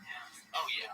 No, we're gonna keep getting diverted for the entire episode, and that's what people have to watch for. And yeah. If you're gonna, oh my gosh, there's a man. This is a drawing I did the other night. Yeah, I got an iPad and I've started doing these illustrations. Wow, that looks like Pee Wee Herman a little bit. It is Pee Wee Herman eating ramen. Wow. How did you? You're kidding. Did you see the picture in the file or whatever earlier? How did you know that was Pee Wee? Because that's totally Pee Wee. I didn't even see the picture in the file. I swear to God, I was like, did you watch that growing up, Pee Wee's Playhouse? Did you like Ernest? Did you ever watch Ernest Big World? Maybe that was a Southern. Where did you grow up again? Los Angeles. Oh, okay, yeah, maybe it was a Southern thing. I grew up in North Hollywood. You know, do you like the South? I do. I've been having a great time in the South. Yeah, I would think so. I think it'd be good crowds and stuff. Oh, the crowds are great. People just want to have fun at these shows. Damn, Man. bitch. It's been a really good time. Cool. Yeah, I've been enjoying the South. Cool. Yeah, that's where I'm from. You're gonna come to Memphis one time. Yeah, I went to Nashville. Nice. 3 hours down the road. Right. Okay, not too far. I liked it. There was a tornado. I've never been around or seen a tornado before. That was probably very normal for you, right? Was that for the Kill Tony thing? Was that crazy storm? Yeah, I was here too. Yeah, that storm was insane. I saw that storm. Insane. The sirens started going off outside, and I'm like panicking. I'm like, yeah, you must not have ever heard that. It'd be like the witch. I'm gonna come up and oh my gosh, and the house is gonna fall again. Oh my gosh, I'm in a tornado. And those legs are gonna roll up. What's gonna end up in my ass, dude? It's just gonna tear me apart. Oh my gosh, I was watching Wishmaster 2 the other night, and the guy said, have you ever seen Wishmaster? No. It's wonderful. It's kind of silly. It's got like very scary.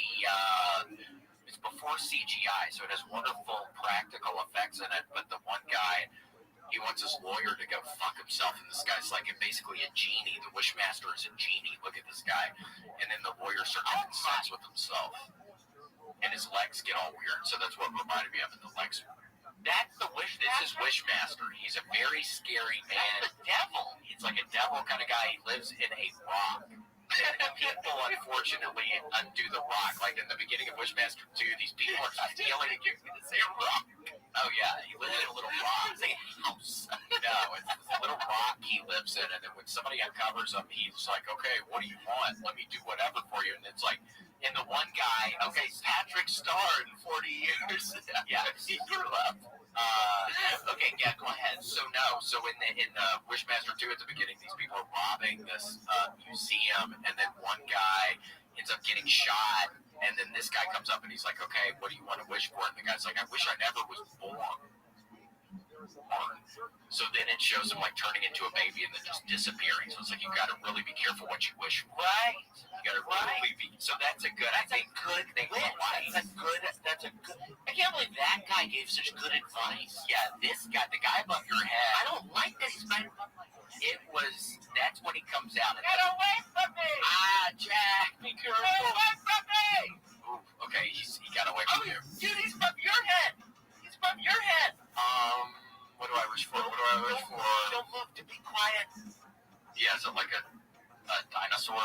Yeah, close your eyes. If you can't see him, he can't see you. That's what I think about ghosts. Sometimes when I thought a ghost was in my bedroom, I just shut my eyes. Yeah, my God. Yeah. I hope this thing doesn't touch me because I'm really going to be scared if it touches me. Yeah. Why do we think that a blanket can protect us? I don't know. Through walls. I know. You can't go through a fucking blanket. I know. It's somehow not in our world, but yeah, it goes through walls. And then how can it not touch us? Oh my God, I'm so terrified of a ghost touching me. Well, I swear, with my place that I've been living in Austin, and one touched my leg one time, but it was like one of the moments where I was like kind of like waking up and like going back to sleep, so it must have been a dream, but I swear it scared me to death. Wow. I felt something touch my leg. Wow. Wow. It's scary, dude. Wow. But it's been okay. Luckily, it wasn't too creepy. I woke up in the middle of the night one time during my childhood, and there was, you know, you had sleep paralysis. Yeah, I can't sleep on my back anymore. I have to sleep on my stomach, and I'm sick. I sleep on my back, there's like a 100% chance it's going to happen. I sleep on my stomach or my side, but generally I sleep on my stomach with the pillow over my head. Is how I sleep. How do you sleep? On your back? With the pillow under your head? No, I do sleep on my side. I do sleep curled up on my side, and I actually hold a pillow a lot, which makes me feel nice and safe. But I hold a Winnie the Pooh doll. Oh, yeah. I have a Winnie the Pooh squishmallow. I've been sleeping with for 4 years. I'm not even kidding. Do you put a pillow in between your knees? I gotta put something in between my knees. I got a pillow in the knees. Oh my gosh, well, Jack, it sounds like we sleep kind of similar. When you're sleeping, I'm also sleeping, and we're kind of sleeping in the same way. Well, I think I'm going to sleep extra good tonight, thinking that this is how Jack is sleeping, probably. I'm going to fall asleep thinking that this is how William is sleeping, and I'm going to feel so good about that. It's like in, Home Alone 2, when Kevin and his mom are looking at the moon at the same time, and they're like, that mom's looking at this moon. Oh, and I think Kevin's, or maybe I'm wrong. Maybe they don't realize they're looking at the moon at the same time, but I want to think that they're looking at the moon. I think they do. I think they do, but maybe I'm wrong too. But that's so nice. And hey, maybe anyone out there who's sleeping tonight. Think about when you're falling asleep. Yeah, if you do it on your side with the pillow between your legs, it may be a squishmallow, maybe a stuffed animal, maybe just a pillow. Another pillow that you call, that you're sleeping like Jack and I. Yeah. Hey, Grant, how do you sleep? Yeah, Grant. I'm a tummy sleeper. Tummy. Oh my gosh, do you sleep with the pillow above your head, over your head, or under your head? I have it very much like just basically above my eyeball. Like my forehead has pillow. Oh my gosh, so you can breathe extra good because the pillow's not over where your breathing is. Yeah, I don't want it like by my jaw. But that's sweet, but you got a little protection on the top of your head. That's so nice. I like God. So maybe tonight, if I end up doing that above my head, I'll think I'm super like Grant. Oh yeah. I'm gonna sleep good tonight. I'm gonna sleep good tonight too. And I hope you all get to sleep good tonight. Yeah, we all hope everybody's sleeping good tonight. Yeah. People need to be sleeping good. People need hours. Good. People need to sleep good. People gotta sleep good.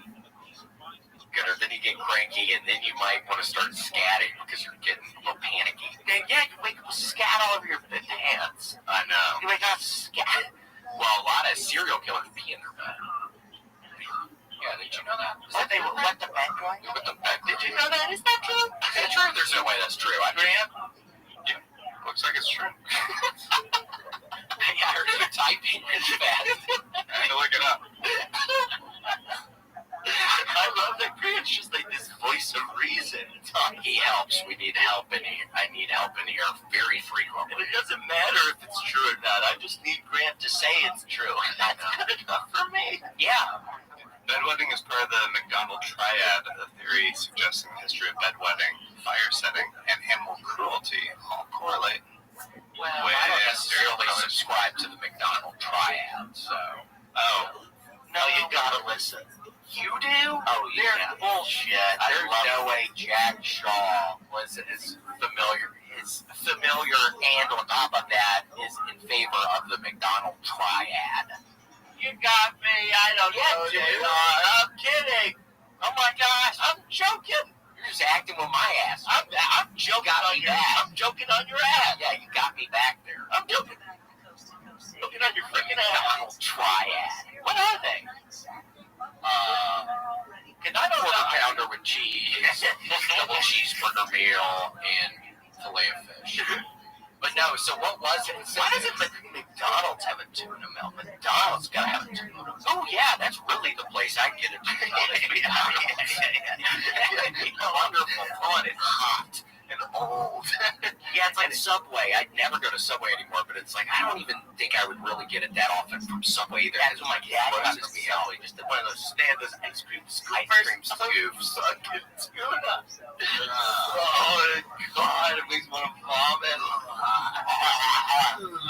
Yeah, too much mayonnaise makes me grossed out.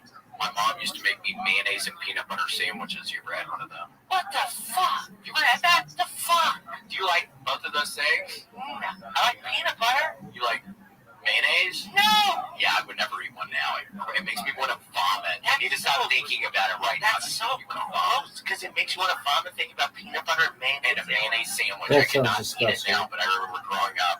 That's it. I would eat that every now and again. Wow. Yeah, that's what he's doing. That's making me want to vomit thinking about peanut butter and mayonnaise sandwich and having it go together, maybe getting a little chunk of peanut in there, and maybe thinking about how it makes you want to vomit. Well, see, and I couldn't, and then I'd be vomiting with all the crap in my face because all that would get all up in my face right now. Get up in your freaking beard. Oh, what's up, Chris? So pickle and banana, maybe? Pickle banana. Well, I know Elvis's was fried banana and peanut butter sandwich. That's good. Yeah, Elvis, he's from where I'm from. He's a musician. Yeah, you know Elvis Presley? No, not really. I think so. Oh my gosh! So we did. What are some? So we did like You Ain't Nothing But a Hound Dog. Oh, he did. He had a couple of good live concerts in Hawaii, I think, or at least one good one. He did that show. That song. Which one? Bound 2? Yeah, Bound 2 was that one of his songs? I think that was an earlier song, probably. Oh my gosh, Elvis Presley. Yeah, he was real big. I think Elvis. Jack Shaw, you deserve in what, the 50s or something? 50s, 60s, 70s, the 40s or the 50s. Yeah, 40s, 50s, 60s. I think 50s, 60s, 70s. Could have been 10 to 20. The 30s. Yeah, well, no, that's too early. I don't think it was 20s, 30s, 40s. I think it was 40s. No, 50s, 60s, 70s. 60s, 70s. Not 10. No, not 10. No, you're right. That was crazy. I'm sorry, it's the 70s. 10s, 20s, 30s, 40s is crazy. Well, when you come visit me in Memphis, I will show you Elvis's house because you can go to Elvis's house. Is he home? Well, he died up in the bathroom. No! So his spirit could be there. No. Because I don't know, and I'm not one to judge. I don't know what his dealings were with the Lord, with God. So I don't know. I bet he was good. Could have been good, but I don't know what his thought process was. I don't know what was going on. So he could be there, or he could be in heaven, or he could be in hell. But we're not even gonna go there. But yeah, there's Elvis's house. Oh, that's nice. It's sort of like the White House. Yeah, it's sort of like the White House, but in a very scary part of Memphis, by the way. It's a very scary part of Memphis. If we were to go, we would have to go in and out. We'd have to go right to his house and then leave, not hang out around there. Really? Why is it so scary? It's a scary part of Memphis. We would not be hanging out around here. We would immediately drive there from the house. We would go to Elvis's house.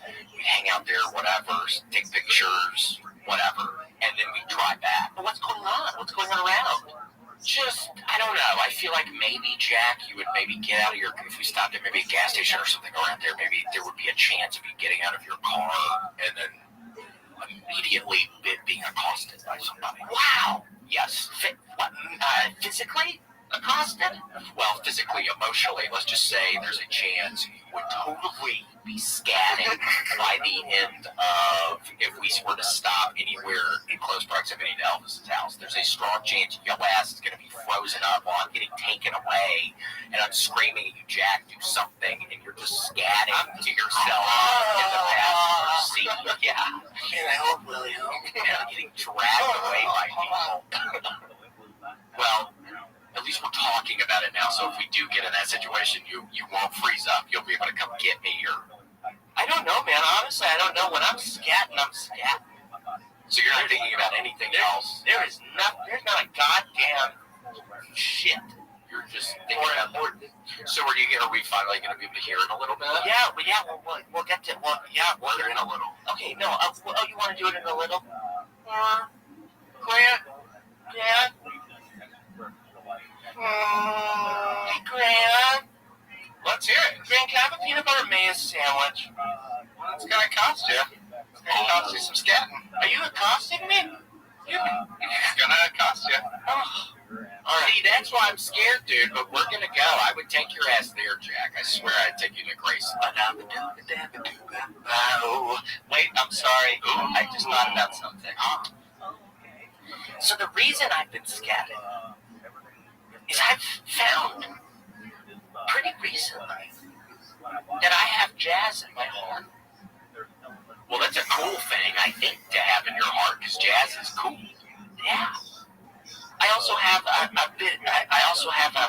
what's it called, glaucoma? You have with your eyes? Oh, no, okay, I thought that was in my heart. Never mind. Wait, hold on. What's a condition with somebody's heart? Yeah, sounds like plaque buildup in here. Yes, I have jazz in my heart and plaque. Well, I also have plaque in but mine's in my carotid artery. It's not in my heart. That's why the statin I'm taking is hopefully going to help. Your artery's carotid? Yes, my artery is carotid. Totally? I have a 200% chance to have a heart attack or stroke in the next 10 years if I don't switch things up right now. Really? Yeah, and I don't even know what that means. It's like, 5 years? Yeah, what do I have? It means sooner rather than later. Sooner rather than later, so that's why I'm trying to nip it in the bud and do the rowing thing. Oh, okay.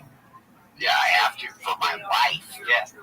Rowing for your life. I'm rowing literally for my life right now. Get away! But I fantasize that I'm some English person back in the day and want some rowboat. That's in my fantasy world, that's what I'm doing every day. Bringing eggs down the river. Yeah, going to work. That's what I always yeah, my fantasy world, I'm going to work in the English countryside when I'm on the row machine, and then I go back to my place and take a shower. Man, and then I go into my desk. Sucks, dude. It's a fun fantasy. Sucks, dude. That's a fun fantasy. I'm an English gentleman going down the Thames River. I'm going to work today. That's your fantasy? That's my fantasy. Fantasy sucks. Okay, well, how do I make my fantasy better? I'm open to making it. Fight a dragon. Oh, like I'm rowing to fight a dragon.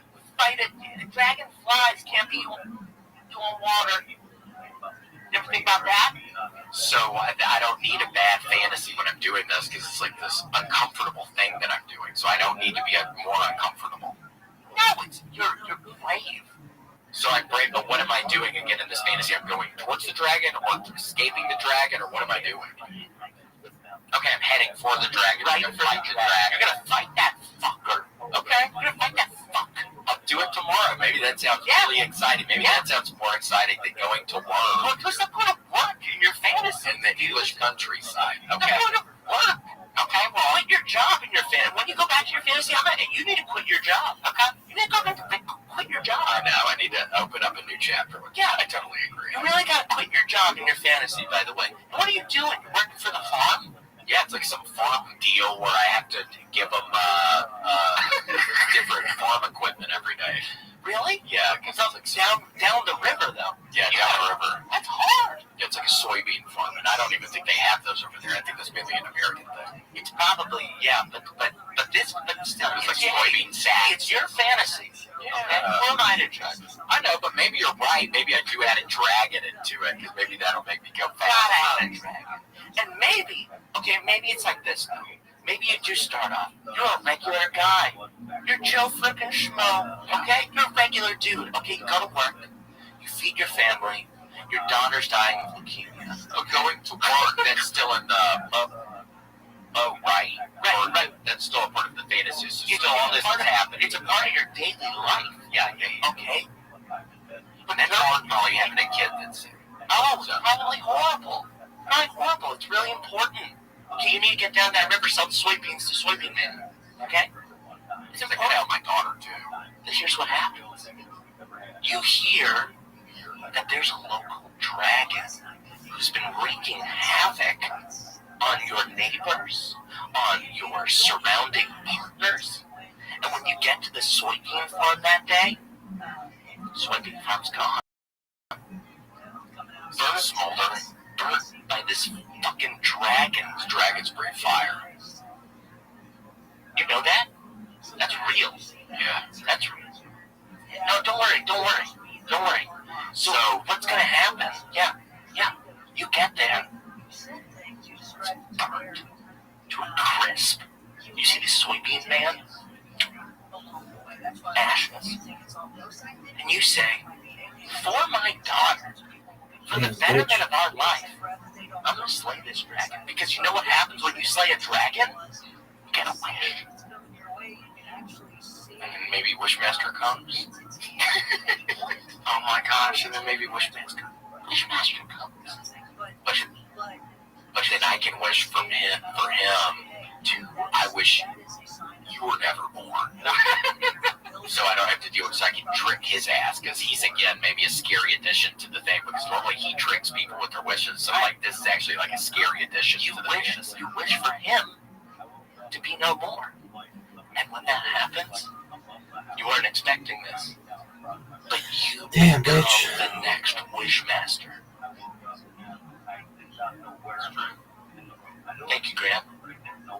Grant, is that true? You may look it up. Yeah, I actually become the new Wishmaster. I get his ass to never be born. I mean, I think you do through a technicality here. Yeah. And then what? So then out of a bylaw? Yeah. So then I get back on the boat, and then that's where I'm getting on the to go get the dragon. You're the Wishmaster. No, you've slain.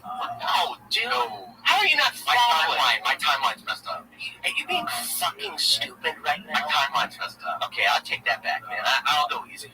I'm being fucking stupid right now. And you want me to admit that to you? Yeah, being fucking stupid right now. You can admit that. Yeah. Okay. I'm being fucking stupid. I'm sorry. Okay, dude. So you know what happens next? After you slay the dragon, you get your wish. You become the Wishmaster. You still have your family. He's what about? You still have your family. You gotta go back. You're the Wishmaster now. And you get there, you see your wife, and your daughter is, well, she's dead. You missed her. You were gone. You were gone too long. She died. Yeah, she died during this time. Yeah. No, it's tough how then I get back on the boat, and that's like when I'm pretending like I'm doing this. This is already happened. This is all. That's probably when it ends. And then so that's when I get up off of the row machine. Like when I discovered that she died. So every day when I get off the row machine, I'll just picture my daughter dying of the disease, and then that's me getting off the row machine and starting to stretch. Okay. Oh my gosh. Well, I think I'm gonna go faster because again, I'm the Wishmaster. I gotta deal with dragons. Somebody's sick. Soybeans are getting burned up. And that's a scary. I don't know. I think I could actually be a pretty good Wishmaster now that I think about it. If I could look like that, where I saw his body like that, but it's my head. Great. I think I could be a really good Wishmaster, and I've warned people before. I'd be like, be careful what you wish for, because sometimes these go haywire. If you're an honest Wishmaster. I try to be honest. But do you trick people still? Okay, yeah. I'd still love to be tricking everybody. Yeah, you tricks. Oh, yeah. It's cute. It's a Wishmaster. I mean, if you're a Wishmaster, you're a trickster for sure. Right. Grant? Yeah. Is that true? If you're a Wishmaster? Grant? Yeah. Grant? Mm-hmm. The Wishmaster. Yeah, just took it like, if you are a Wishmaster, what was it? So if you are a Wishmaster, are you also a trickster? And then question mark. See what they say? Yeah. You gotta ask it. Yeah. Yes. Okay, so if you are... Okay. Well, I think it's optional. So you don't have to be the trickster, but you're always going to be the wishmaster. But you could be a trickster. You do have to be the wishmaster, though, if you're the wishmaster. You do have to be the wishmaster. That one's non-negotiable. There's a lot of time spent in this rock, I think. According to the movies, you're living in this rock for like thousands of years before people accidentally break it open. That's a big commitment. I know. It's like the genie in Aladdin. Wait, so are you going to, Jack, let's hear it. We're getting towards the end of this. We have to hear the scatting. Please. This is what everybody on the YouTube thing, it's going to show. It's like no views, and then at the very end of the video, so where you were scatting. And comments, this fucking sucks. Yikes, don't say that.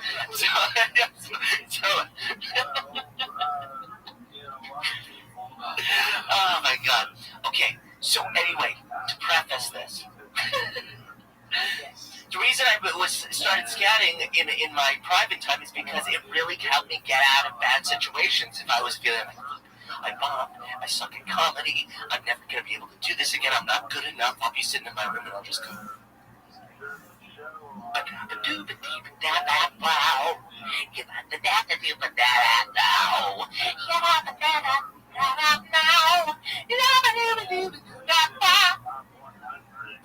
And that's beautiful. And then I feel really a little bit better. I love that.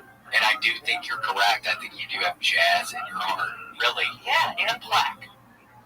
Well, hopefully you don't. And just be careful what you eat. Be careful with, like, saturated fats, I think. That's what the Wishmaster doesn't tell you. I know, you gotta be careful with cholesterol.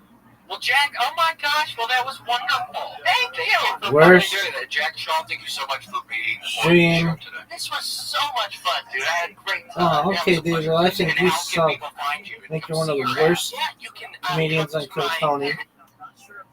So you're better than Aaron Bilal. That guy sucks. You can go to my website, hijackshaw.com. You can follow me on Instagram at hijackshaw.com sucks.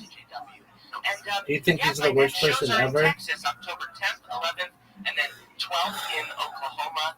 Please come. We're going to have a great time. Pretty fucking close. Thanks for having me here, dude. Really? Yeah, oh my gosh. Thank you so much for coming, Jack. And we have to, and hold on, we have to thank our mercenaries big time right now.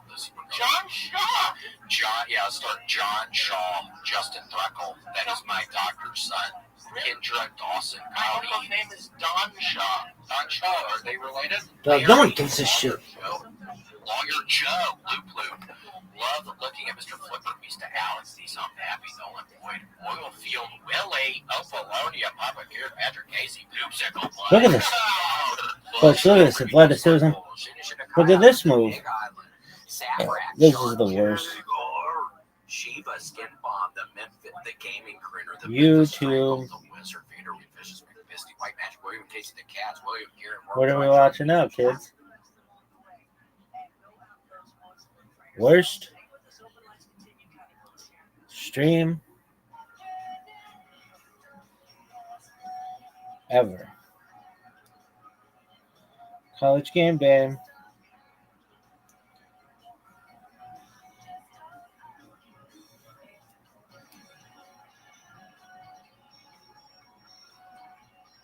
Where are they? Maybe Happy Valley? Yo, what is this bullshit? No one wants to see this ugly bitch. Look like top 5 teams, but we're going to learn. We're going to kind of find out Saturday. We're going to find out about Drew Aller at Penn State. We're going to find out about Dante Moore, who's been exceptional for Oregon. Coming into this kind of environment. Look at this athleticism. Folks, Penn State sucks. Worst state ever.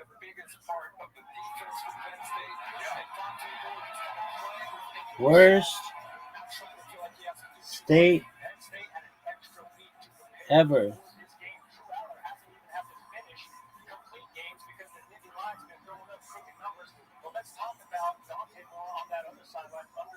What is this garbage? This motherfucker has sneakers, looks like a douche. Anybody who dresses like this looks like a douche. Ralphie.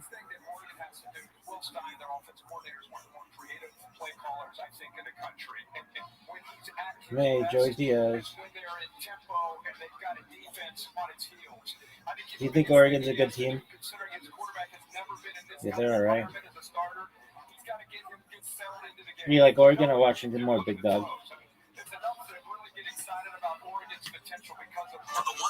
Dog, who no one gives a shit.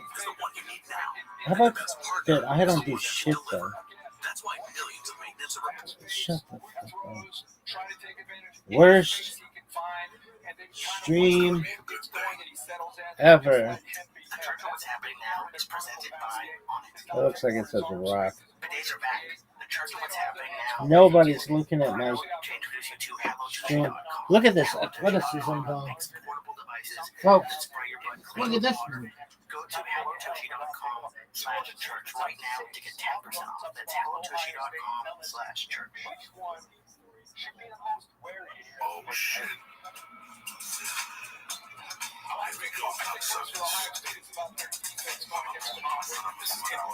Mama say, mama say, mama say. Mama say, mama say, mama, Musa.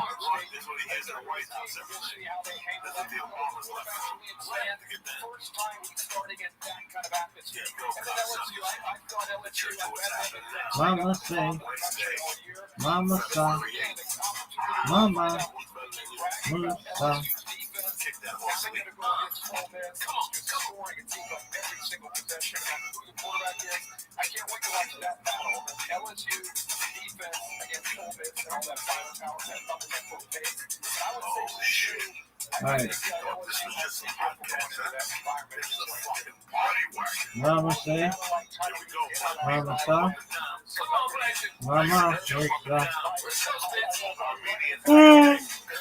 Ooh.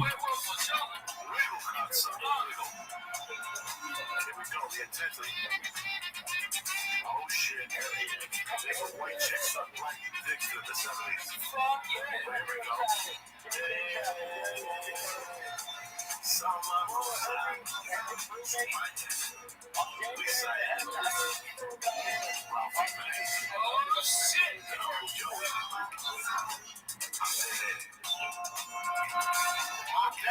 What the fuck?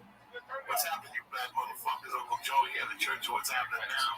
It's a beautiful motherfucking night. I'm happy you get to join us. Lisa Ann's here. And yes, again, my brother, Mr. Ralphie May. Hi, everybody. If he's in town, we know motherfuckers are Ralphie May. Has to tell somebody for that something happened.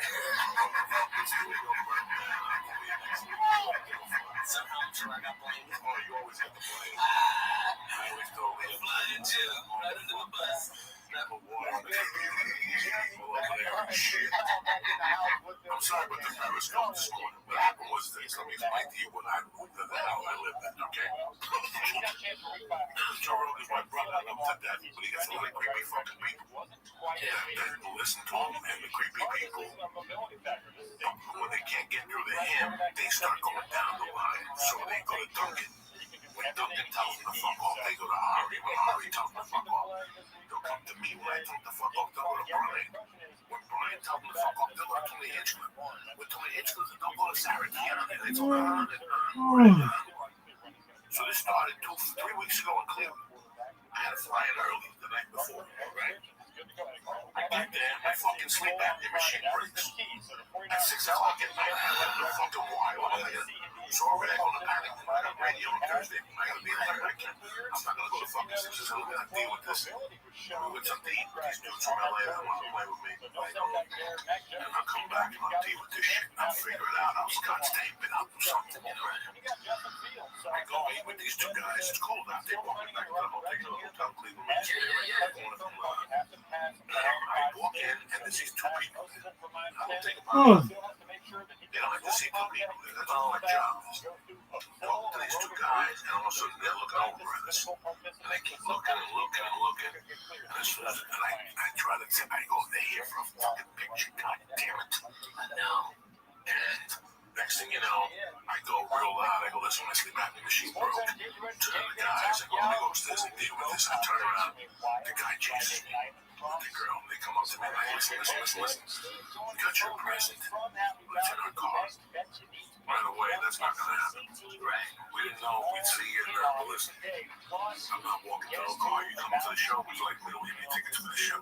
That's nice. Yes, we would. I mean, that's how fast it was. I'm going to rush, guy. I got to go figure out the sleep apnea fucking thing. So we want tickets for the show. We took a picture. We'll take the picture after we start to shit again. Fucking some country, the jungle of Amazon, doing fucking ayahuasca, and all this shit that I don't know. Dirty white people. I don't need to hear this shit. This is not for me. You want to take a chance, go to the Bronx and get a $3 bag of heroin. You don't need to go all the way to fucking.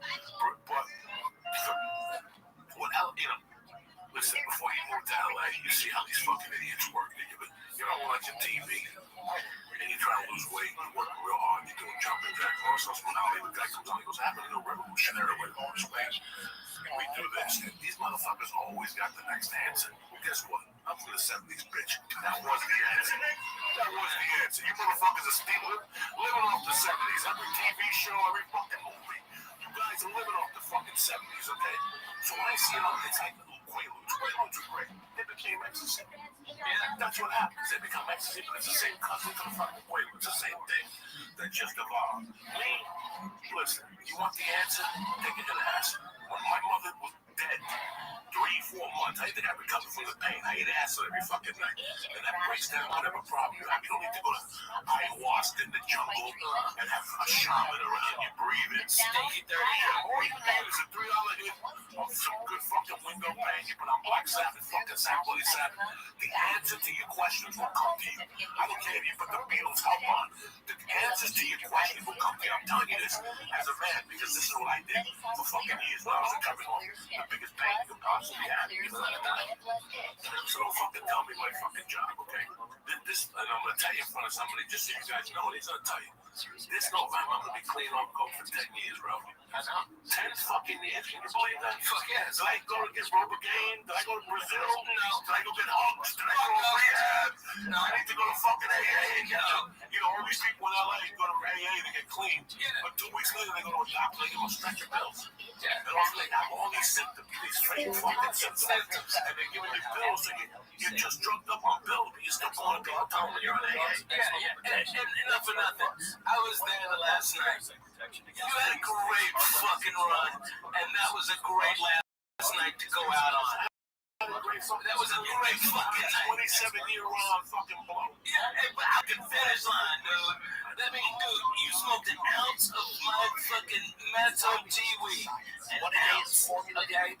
After eating like 4 dinners. It was terrific food, all right? And we're laughing our butts off. And then I bring out mushrooms. So after dinner, fucking get you started. Let the... more sweat. Run the game. They go. Let's remember the Indians, natives. All right? Hey, what you doing out there? Hey, I love the Indians. Are you kidding me? Don't bring the fucking Indians. I love them. Yeah. People always staring at my wings. Big old flap. David was so surprised because he didn't know I got raps. The last time you brought Indians up, you had to do benefits. I still do. With a tomahawk somewhere. Fuck yeah. No, I know. I sent that kid to camp. Space camp. I'm fucking helping out natives. I'm fucking saving them. Somebody's got to do it. And anyway, listen to this, Cup. We did. I bring out an ounce of fucking great mushrooms, Hawaiian ones. Have you ever had the Hawaiian ones? I don't know. You have to have okay, the regular ones are a little bit bigger. The Hawaiians are smaller and the cap's thicker. All right. And I brought out a fucking ounce of the most deadly fucking mushrooms on the planet. Coco ate half an ounce of mushrooms. Okay? Half an ounce. Do you understand me? On top of smoking. Because it was Thanksgiving. They was goddamn thankful. Alright? He did all of that over the course of like 6 hours. Okay? And then I went to the comedy store to the set. How I feel for pow! Zoom straight to the moon. And the fucking lights in there were turning purple. The whole original room was purple. And I'm in there telling jokes on stage. Oh my God, I was the only one in the room. I couldn't even see the audience members. I got my fucking car. So funny. And I got the fuck out of there.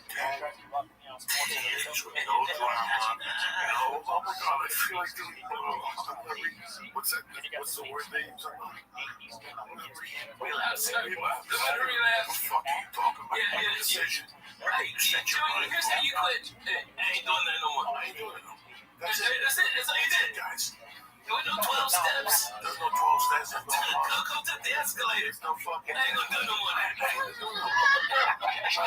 This poor girl went to find me on the floor begging and walk out of the middle and see fat holes in the kitchen.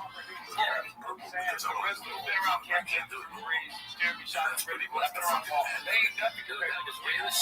But it's like we had so much drama to get like I like to just roll a joint. You gotta roll a joint and come back. You look for the filter. What filter are you talking about? What filter are you talking about? A magical cover. You gotta be quiet. We want to be fucking cool. Throw it cool. Right. I didn't play that game. Well, I'm fucking didn't play the cool game. You were just fucking either you were cool or you didn't. Nobody teaches you. You put on a t-shirt doesn't make you cool. You put the goatee and shave it real tight. You're like a fucking half a fag. That don't make you fucking. You know what I'm saying? But it does take on my balls. Just thank you. Everybody in LA wants to be cool. Shut the fuck up. Just take it, listen. If you're not gonna do it, ass, don't take a $3 bag of heroin. Just leave me the fuck alone. It's not my world. It's not my world. I don't even want to listen to the guy talk. I never did. There's a reason people are just hearing about it now. It's fucking stuff. Alright? Listen, it helps people with opiate addictions and it helps all these type of people and shit like this. Take it to somebody else. Alright? I'm an old school type of fucking guy. And that's the way I'm gonna go out. That's it. Liam me have conversations every time he looks at me. Because he knows I don't give a fuck.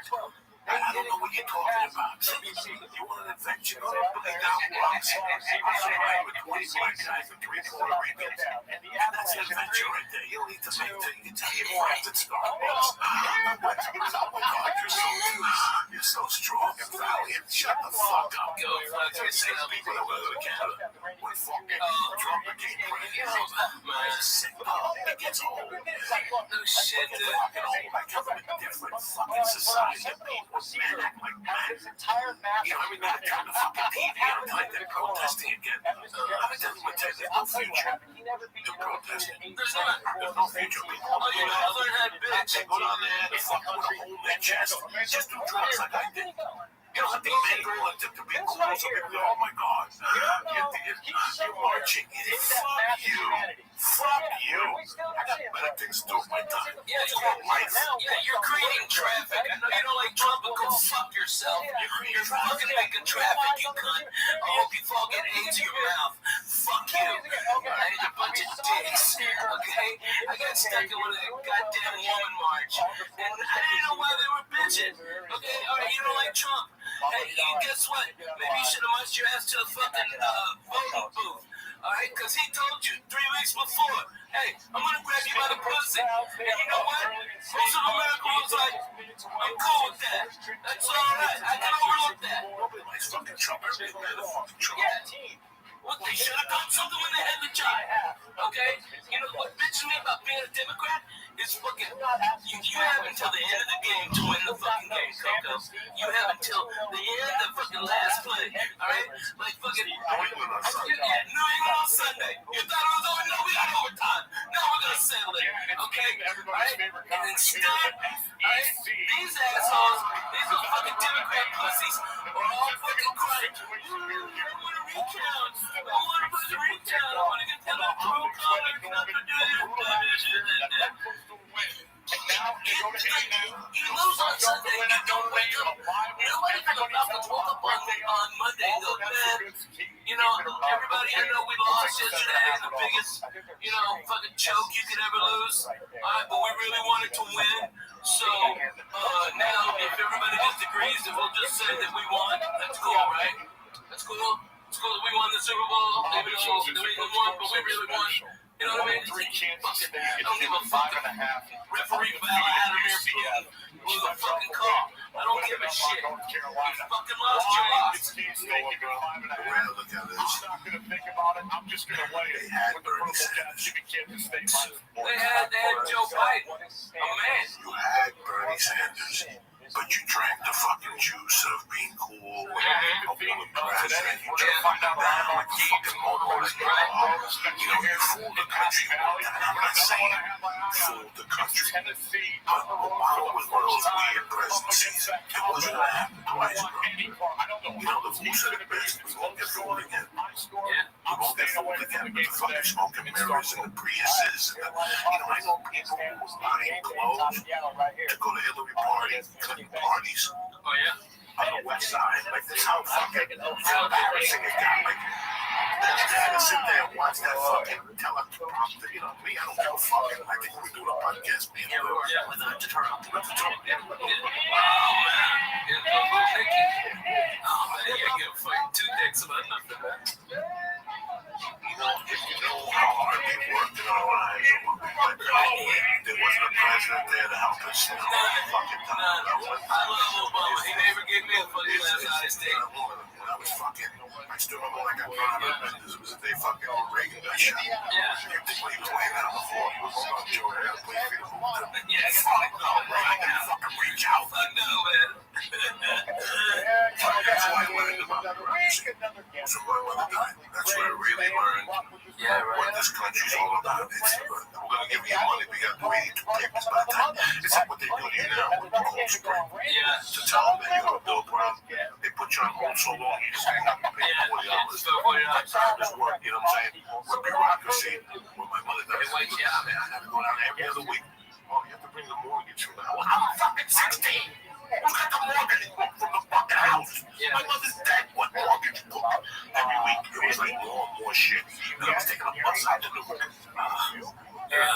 Sometimes I get a ride, but most of the times I take a bus at 3 o'clock in the afternoon and come back at 7, 8 o'clock at night. I learned about bureaucracy and our government the hard fucking way. Because when you need something, it's right on the front paperwork. And more paperwork comes back 3 weeks from Thursday. You know, it's like you get hurt on the job. They get 3 weeks for your disability kick. Most American families, they can't wait 3 weeks. They ain't got fucking 3 weeks. Fucking 3 weeks. And it's a fucking, by the way, everything. That's why they smoke your weed. That's why I took the place at Harris. I got offered a bigger place that would have to charge more for tickets, and I said no. My fans can't do that, and I won't do that to them. Okay? You want to fucking go pay $120 and laugh at fucking sock jokes from Jerry Seinfeld? Hey, there it is. If you want $35, me banging you in the face and talking about teabagging bitches, I got you covered. I'll give you way more fucking laughs than he will. But if you want to spend that money, it's there. But man, I'm coming from everywhere, dude. The church people, you guys are fucking showing up like nobody's business. Like nobody's business. They drive, they get Vikings, dude, they go. And they're coming out. And because of all the love you've shown me my first 2 weeks church, we're gonna do a giveaway, all right, where I'll be talking to Lee. Let's fucking get all of you fucking the real deal motherfuckers, okay? Alright? And you fucking win. You start tweeting about me and Mad Flavor and the Flying Jew. Tammy's the official winner. She's the first one. Oh, yeah. She's already fucking done. Good to go. Yeah, she's done. Good. She's won. That's no problem. We gotta get some more. Out there, just cultivate. Yeah, down to the show. Noble D, I'm bringing. Okay, so I'm bringing Darren from Colorado. So I got that party going. I'm gonna bring George out under the auspices that it might be a sports show. Of course, George from fucking Jersey. He ain't going nowhere, right? I know he's got a girl. He's got this other thing. He gotta go fuck yourself, George. Hey, bring me that chicken francese, lemon francese pizza, and just keep it like that, all right? Chicken francese pizza. It's okay. Did you guys see what y'all Romero put up today? I must have lived for 10 minutes. He's always been fighting. I think it's the next fight. I don't know if it's fully been announced yet, but I guess it's some kind of Oh yeah. I know you love this man. I love this man too, but just like that, I love trash talk. So just he made a GoFundMe page for his future medical I think that's why I like it, but it's just funny. It's so fucking funny. The MMA is getting fucking funnier and fucking funnier. My fucking Irish brother, Conor McGregor, suck my big Irish balls. Oh, crying. I want that on my phone. I want t-shirts. I want that everything. Suck my big Irish balls. Fuck yeah. Who knew we had a church in Ireland? Me and you. I said, we care. I don't even know what's going on with everybody in the last 2 weeks. I haven't seen that. I saw that today, and I said, wow, that's the first time I've seen anything on MMA. Yeah, that's all. Because there's a fight this week. Yeah, it's Brooklyn. That's awesome. I place money on him. Nobody even knows. Like, nobody said that. Nobody's called. That's why I didn't know. I'm like, what the fuck's going on with MMA? And also, I seen the fucking thing today. Oh, yeah. There's a fight this week. Nobody's talking about these fucking fights. Brooklyn, New York. Nobody in New York. I haven't heard one fucking thing. I don't know what would be a better fight. The one in the ring and the octagon, or the ones with the people leaving. Because that's gonna be a great fight. Right outside, all these guys get all fucked up on Red Bull and Brooklyn. It's not gonna be your typical Brooklyn night. It's just gonna be those tickets gonna be high. They go up there because they can charge a little more. That's Jay-Z's name. You're right. Shit, right. So it's not the Brooklyn that we left 30 years ago with knuckleheads hitting each other and shit. It's a new civilized Brooklyn where they're bring, stevia and stuff and they need to drink it. Nobody smoking my music. They be allowed to join in all those things now. They look at you like if you're Hitler. Yeah. Did you know that, man? Especially in New York. I can't believe it. I grew up in New York. I used to smoke everywhere in New York. Like, yeah, they join out in New York. People walk on the other side of the street. They look at you. They take pictures of you on their fucking phone. It is crazy. There's a lot of cities I go and I travel. People get mad at me. Periscope, listen, guys. It ain't the same. It ain't the same. They don't use the Periscope. I know you can. There's some place you can sit behind outside and smoke a joint with the phone on a fence and nobody sees it. There's some place they're watching you stick out like a fucking... 2019, also on ABC, 7:30 Eastern. Another SEC clash. 5th ranked Georgia hopes to 17th ranked Alabama. 12th straight time these teams have met with 4th ranked in the top 25.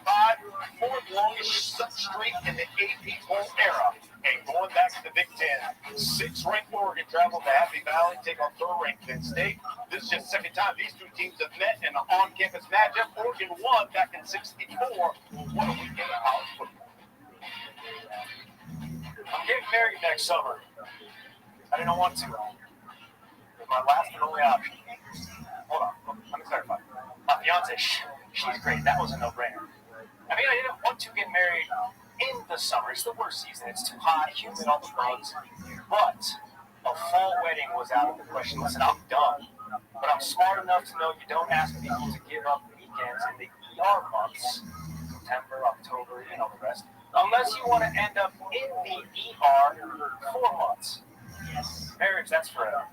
Football season, that's right now. And there is no place I would rather be. Ryan McGee walks us down the aisle. Hey, seriously, does anyone know where Randy is? Save the date. We all have them in the mailbox, our inbox, and stuck on the fridge. And for any sports event, any save the date we received this weekend that was for anything other than a ticketed event at a sporting event, yeah, that should have been a big cost to shred. The Ryder, the NASCAR playoffs, NFL Week 4, the MLB regular season finale, woven into a college football slate of dates that are all to be saved and safe. Starting in Happy Valley, where everyone will be dressed in white to both for and against 2 of college football forever bridesmaids. In-state in Oregon, the Nittany Lions are hoping to catch their first national championship garter since 1986. They'll have to box out Duff, who waddled down the Natty Isles 2010 and 2014, only to be left at the altar. On Oxford Fall Saturdays, everyone always dresses like they're headed to a formal event from the road to the stadium. The number 13 Revs host 4th-ranked LSU. They treat every day like a wedding reception. The winner of this conference will Thinking about the CFP punishment plans, but the SEC cake topper will be in Athens. Georgia and Alabama simply always deliver.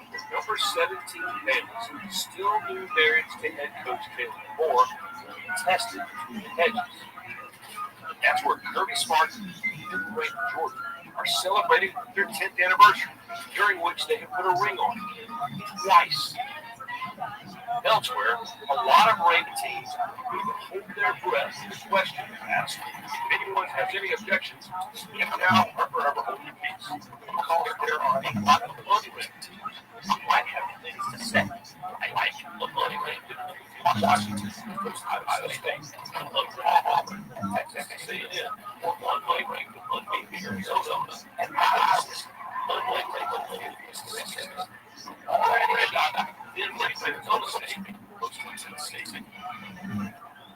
So, save dates. Yes, I do. And you do. We all do. If we don't, we're like those folks who sent us a non-sports save date for this fabulous fall Saturday. Dumb.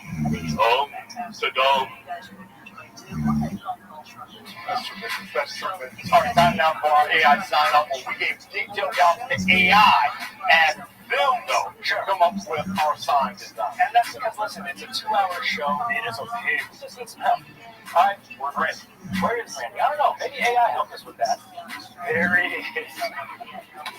I asked AI to give us Randy at a dive bar at his local spot, the Vienna Inn in Virginia, at his 25-year high school reunion. Wow, Randy, that's very nice of you to make yourself taller, darker, more handsome, more chiseled of a jawline than all of your classmates. Yeah. And hey, at least BC, at least I got the game on the background. Right. I think. All right, from that class of 2000, you could fit anywhere else. But with my sign, I asked them to give me Beaver Stadium. Yes. Give me a couple of mascots there. And those Oregon Ducks throwing James Franklin and the Nittany Lions into the pond there. Violation. How about this? Look at this. Sorry, James, but the Ducks roll the pond here in Happy Valley. You said it. 4-20 against 8 top 10 teams. Yes. Guess what Oregon is? It had not been a big game, James. You're lying. Oregon 8 top 10. Yes. 8 top 6. They are number 6. We saw what happened last year in this matchup. Take a look at Happy Valley. College Game Day coming to you live from Happy Valley now.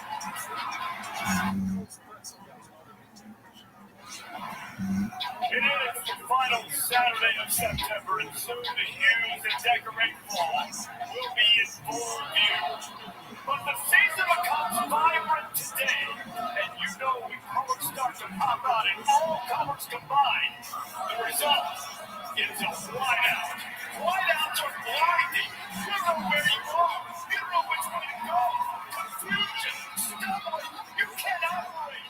And Oregon will be saturated in the Penn State whiteout. For cover crops, hey, it's not just the whiteout, it's an unofficial blackout. And orange out, purple haze. And in that prism, your crop colors will be revealed. Are they vivid? Are they muted? Are they bright? Are they dull? Does Penn State finally show its big game colors? And nothing is muted here. Let's get loud and violate some noise ordinances because they are Penn State. Penn State and Oregon is such a big game. Everything is locked in.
College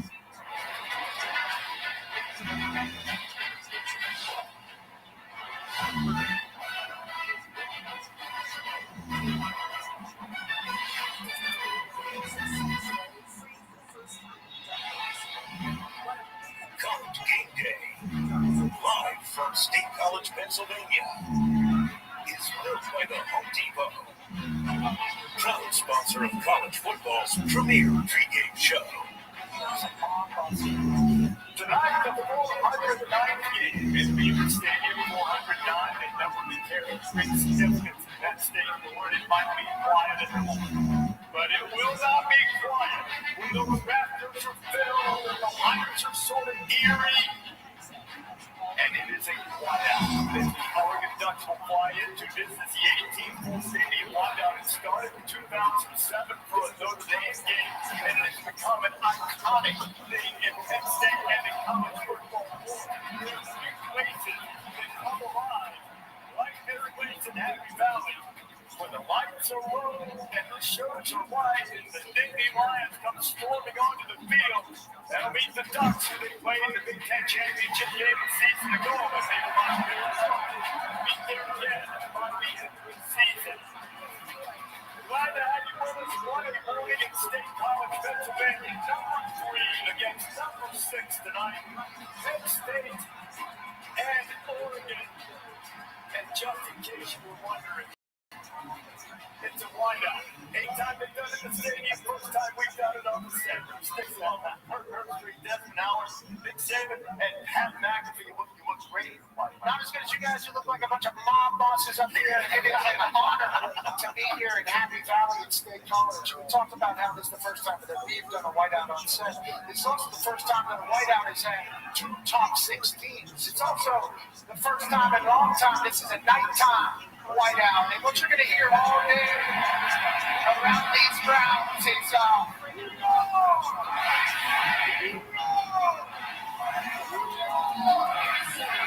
thank you. They're going to get pretty lubed up. You're also going to hear a little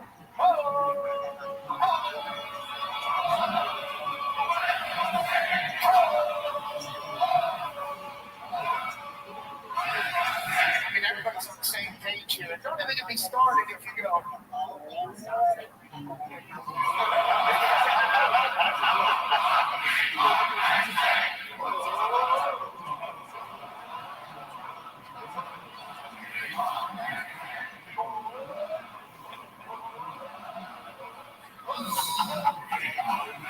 The reason why we had so many chants, thank you, Coach Henry Davis, is I was split my pants. Because the football history is deep. Jack Ham played here. Sean Lee played here. Paul Kozlowski played here. A.Q. Shipley played here. And the man who's going to be making the picks at the end of this, one of the greatest mammals to ever exist, LeVar Arrington played football here. The greats have rose. And right now we're wondering, is this Penn State team finally for real? Or are the Oregon Ducks going to come in here and chop off the head of the Nittany Lions and ruin this whiteout for everybody? It's not the only big game, though, Reese. It's a great day of the college football schedule. We're lucky to be celebrating here in Happy Valley. And it is remarkable they've had a college football league, including Alabama and Georgia. You know, they typically play for a championship. Georgia lost 9 of the last 10 meetings against the tie, but Kirby Smart gets the tie between the hedges for the first time in his career. Wow. Didn't realize that. Usually it's in a playoff game or a national championship. Kirby Smart, I think, really likes the makeup of his football team. They're going to go up against a team that last year beat in with Ryan Williams, who was a true freshman. What a shootout, 41-34, they get it done. And this is a team that can jam Miller back, being part of their running game. Hasn't played all year. Tim Keenan also comes back, a big part of that defensive line that makes Kalen more happy. But the one thing he's going to have to do is find a way to slow down this deep passing game of Gunnar Stockton. Probably the best pass they makes is a deep ball downfield. LSU travels to Ole Miss. Last year, Garrett Nessmile rallied the Tigers to an overtime victory in Death Valley. This year, it's the LSU defense leading the way, allowing less than 10 points a game. Trinidad Chambliss will start at quarterback for Ole Miss. He can beat you with his arm, doesn't turn it over, and he can run. Tigers better be ready. It's going to be a monster game, but how about this one on the West Coast? Ohio State versus Washington. First-year starting quarterback Julius Sand been playing very well, guys. Completed 78% of the passes so far. Spreading the ball around. Has a great command on the offense. And defensively, I tell you what, the Buckeyes under Matt Patricia, they're scoring and stopping the run, doing whatever they need to do on defense. All those games have been in Columbus. They're talking about Husky Stadium, one of the loudest places to play in college football. That man right there, DeLon Williams Jr., is an outstanding quarterback. And running back Jonah Coleman leads the nation with 10 touchdowns. I'll tell you what, maybe the best team in the Big Ten, Indiana, travels to Iowa. Fernando Mendoza has 16 total touchdowns, 0 interceptions, and he's leading an offense that's an absolute juggernaut. Over the last 2 seasons, they have outscored their opponents by 520 points. You would think maybe Iowa's defense will slow down. Maybe the run game will keep them off the field. Indiana's defense has played better than Iowa's defense has this year, and that's Gronowski. He's going to have to run the rock as hard as he can. Oregon and Penn State, the big ugly is coming running to the Oregon offense. Dante Moore, I mean, he is coming into his own. Navy Lions haven't seen anything like him. And Bryce Betcher, this Oregon defense hasn't allowed a touchdown pass. Betcher, the leading tackler, making a big hit. He will become acquainted with Nicholas Singleton. The Navy Lions have to get their stars going. Singleton hasn't had a lot of big plays. Drew Allen needs to deliver times like this to Trevor Pena. We know he struggles against the league competition. Allen, a signature moment in the offense tonight if he plays well. So many great games on the schedule. You don't know how it's going to unfold. We know it's probably going to be wild because it started last night. Did you see the 3 games and the way they ended last night? It was Houston and Oregon State. Oregon State hasn't won a game. Houston had lost one. Houston once down 2 touchdowns. Connor Wiggins and Tanner Mosio. Interesting coverage there late with a 7-point lead. Houston able to take advantage of that tying score. Now, sometimes if it's not going your way, it's not going your way. They could have won the game for the Beavers, giving them their first win. Kick was blocked. We go to overtime. Beavers go for it, 4-1. Could have kicked the field goal and taken the lead. Nope. Turn it over on down. So now, Ethan Sanchez in the ball game. The comeback complete. Houston, I'm not seeing it. We're not done. Look at this in the Big 12. 24-17. T-Scoot had a 17-0 lead. Sam Levitt, Jordan Tyson. That combination is lethal. Tied at 24. The ensuing drive, Prince Dorb against the Josh Hoover. Strip sack, fumble, Arizona State. The ball is on the doorstep. What a play by Dorba to take it away. Hoover had moments, but he also had some costly turnovers. Jesus Gomez to give the Sun Devils the lead, and off the subject of moments Josh Hoover would like to have back. Trying to save his team, and he is picked up at Arizona State. Wins it 27-24. His teams are minor 51-4 game. What a Friday night. That's hard night. How about that? Shades of 1995 when Virginia upset Florida State to give them their first ever ACC run. How about that? That's Kansas. What a throw. He started, talking in week 1. He's backed it up every single week. I thought he was going to pull it off again. Double overtime and Deuce Robinson, who had a great night, just can't quite find the handle. Touchdown on the field of review. Wouldn't want to be that guy. Ends up overturning. We hear the review, by the way. I like what the ACC's doing with reviews. It's the fastest field storm in history. That's Virginia beats Tony Elliott, man. Congrats to Tony Elliott. Tony Elliott, they had a late drive. They lost against NC State. They're about that close for being undefeated as well. So you have all those games last night. You have the games coming up today. 2 teams here, Penn State and Oregon. Their opponents, they were 1-14 against FBS competition, and it just sort of underscores sometimes week to week, you don't know exactly what you're going to get from a team. Right? I think consistency and performance is really what defines success, and I think the challenges for teams now to be able to play at a high level and a standard each and every week is more and more difficult, and that's why you see all these games, like last night. I mean, the teams you thought were going to win really didn't win. West Virginia beats Pitt, then goes and loses badly. So and I think the idea that there's a lot of new faces on a lot of new teams and how that chemistry comes together has a lot to do with that. Especially with 18 to 23-year-olds, there's going to be a lot of inconsistencies on the day-to-day regardless, because that's kind of how humans develop. And if you stay here in the Big Ten talking about consistency, Indiana might have been the most consistent team across the board since Kurt Cignetti's got there. This Fernando Mendoza dude playing quarterback for them is unbelievable. What he's doing in the red zone, I think he has like 28 touchdowns, no turnovers, just in the red zone over the last 2 years. He's a stud. They reload. They got a tough one in Iowa. And then Ohio State traveling out to Washington. This is Washington's first game against a Power 14. What are they? They can be great. They got a 22-game win streak at home in Washington. The number one team in the country has to travel out there and play against them. We'll see how Ohio State does. And then the SEC is packed today's days. I tell you what, Alabama, Georgia, we knew that was going to be a big game coming to the weekend, right? But then after last night, with Florida State losing to Virginia, there's a lot of pressure now on Alabama. Why? Because Florida State beat Alabama. And now Florida State just lost to UVA. That's going to be a bad loss on Alabama's record. We thought it would be a quality loss, but now we're just losing to Virginia. So to me, Alabama goes into this game in between the hedges in Athens with a lot of weight on their shoulders. They do not want to walk out there with the loss. It's an interesting perspective. Notre Dame, we talked all week, all year about their 0-2 start. Is this a team that can be okay and right the ship? They go to Arkansas. That's a tricky game for them. That's a new game. I agree with you about Alabama. Alabama is a team that one memory is week one against Florida State. Now, they looked a lot better these last 2 weeks against inferior opponents. How much have they improved?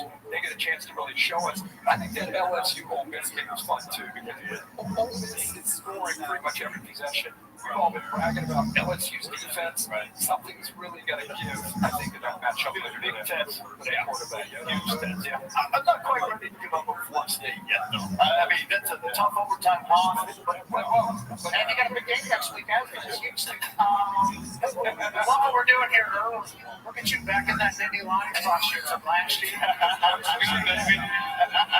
Looks good. You got 7 good lads holding this lion up, and that lion's got good face, good athleticism, and they're loving the day. But just to hit all those games, I can't believe we had them all on one Saturday. I mean, we got the Ryder Cup going on, we got these 5 big massive games. United States needs to get back in that. We need to win that thing. And we need to figure that out. We can't be losing to Europe. We'll take that anytime. But then Sunday starts at 9:30. It's like a great weekend for ball. And today is going to set the tone like it has for the rest of the college football season already. Electrifying outcomes, magical finishes, new storylines developing, and we haven't even talked about some injuries that really affected a lot of things. So you know what? Maybe we talk about injuries. Maybe the biggest upset of all. Have you ever seen Pete Thamel in a white suit? Oh, you want to see Pete Thamel in a white suit? Yes, we will! Oh, there he is. Hey, everybody. I guess I'll give an injury update now. He looks like he's, I don't know if he's selling KFC or something nice. I look like something. I don't know what it is.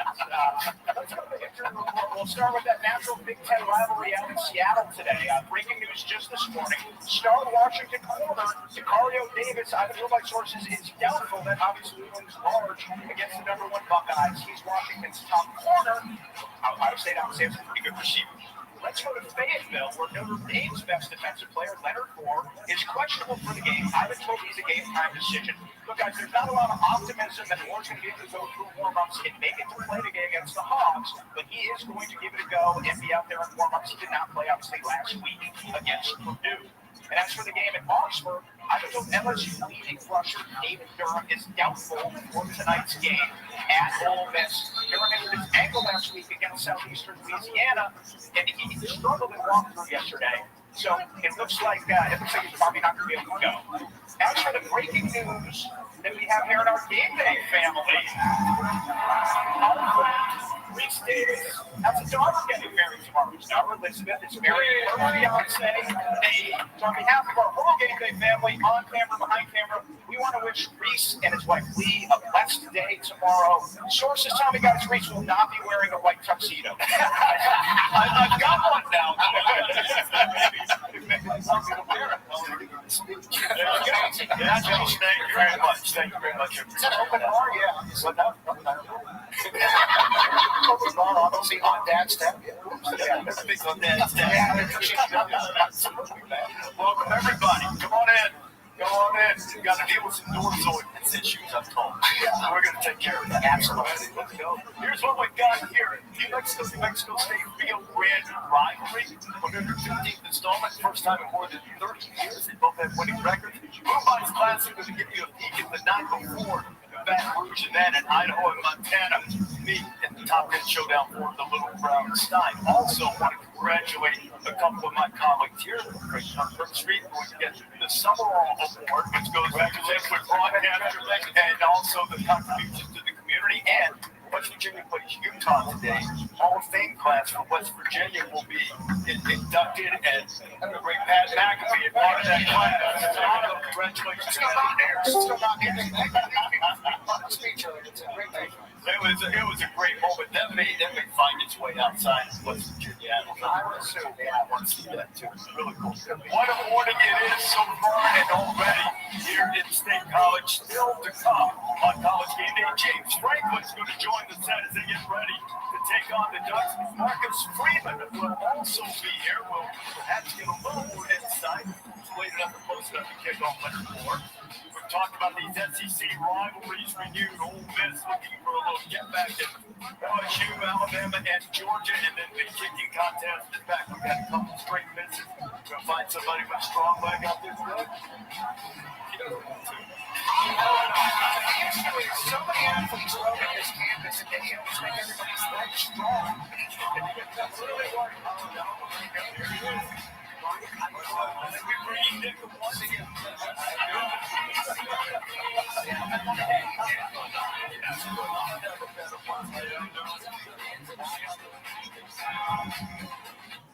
another Saturday with Satan. Hey, Coach, you got the latest kid of smoke alarm. Good defense needs to adapt. Yo, I used to play a little defense, Coach. Man, you got to be fast to play defense these days. Well, it was in middle school. You get over 25% faster smoke detection when you get a smoke alarm. Available at the home. Grab the ladder, Speedy. We got 3 more rooms to go. Oh,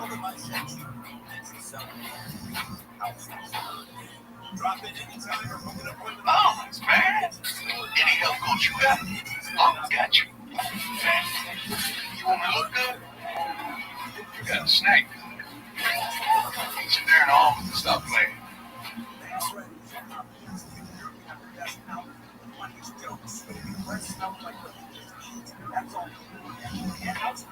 I never thought this would happen.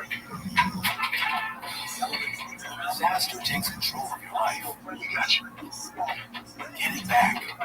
A single call to the team that shows up fast to make things right. Surf Pro, like it never even happened.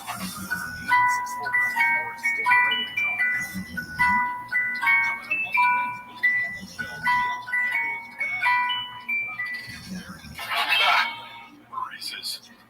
They will get you good. Stumped. Friendly insurance lizard, first letter G. Did you pivot? What, you just switched to Geico for car insurance? You know exactly what you needed. Friendly people at Geico were lizards. Thick European accent gave it. Not even. Maybe I can help. No way, it's the Geico Gecko. This guy has crosswords. 64 across. It's quick. Thank you. Get more support. Is that how you spell precaution? Get more with Geico. It's time for a reset. McDonald's is putting value back on the menu. Extra value meals are back. Home at McDonald's. Got the new iPhone 17 Pro and the wife picked up the tail. Handsome and hilarious.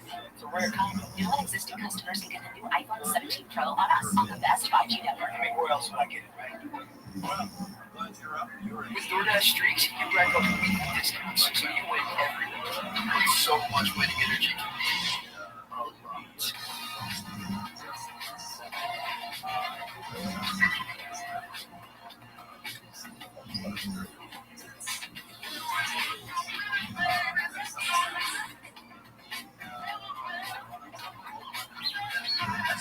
Winning energy. Win every week with DoorDash Streaks. Opt in, order every Saturday, build the savings. Face your son. Those holidays have been over.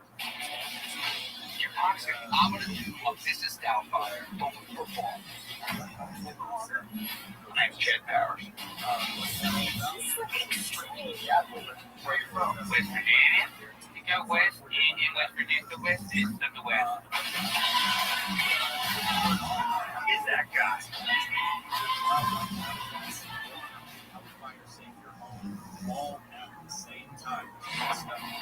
College Game Day is built by the Home Depot. How tours get more done. And in part by DoorDash.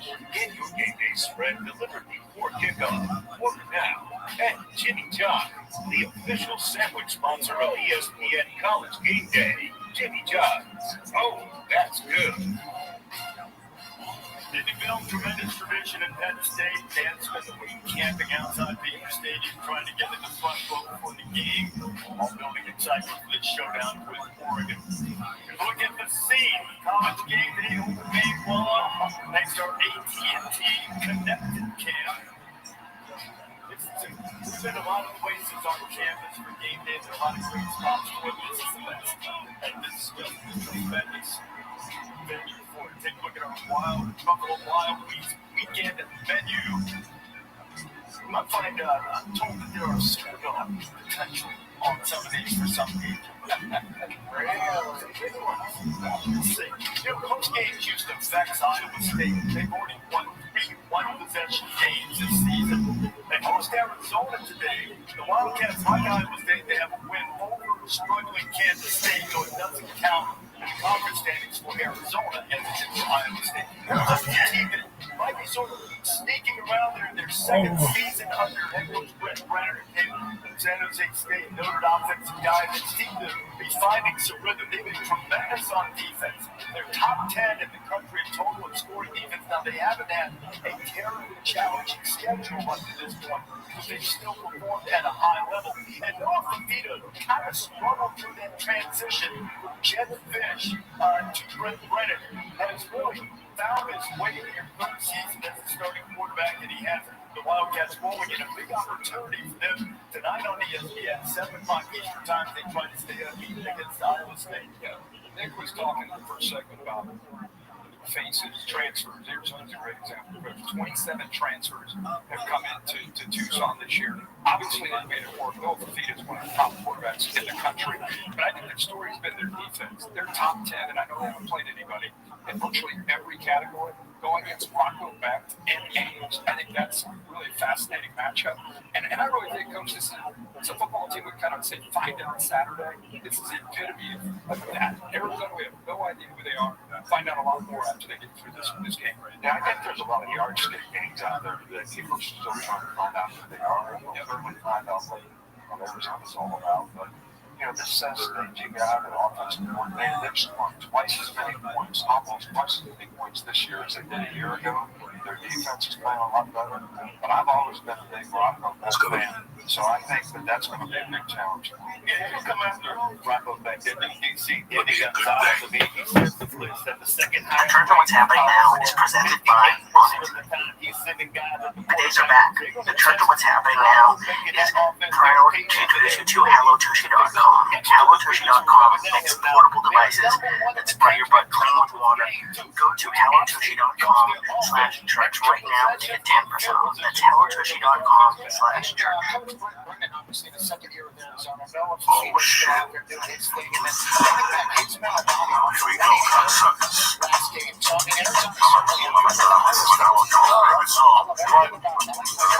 That's what he gets in the White House every night. The Obama's left on. Look at that. Here you go, cocksuckers. The Church of What's Happening Now. Wednesday, February 8th. What's better than you?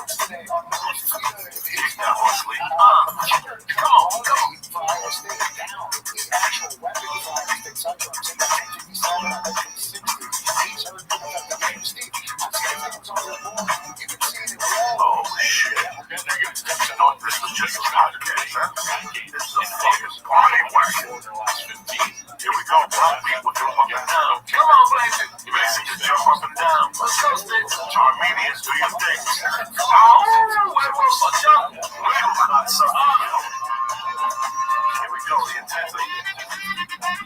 Oh, shit. There's a white chick, son, black. At the side. Well, here we go.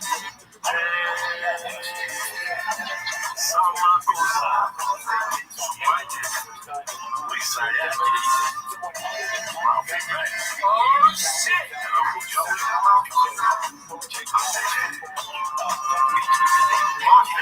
What the fuck?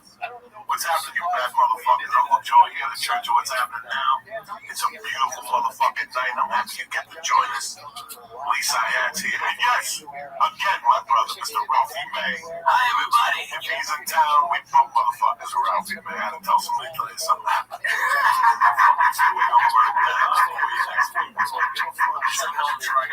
Oh, you always hit the plane. I always know you're flying too. Under the bus.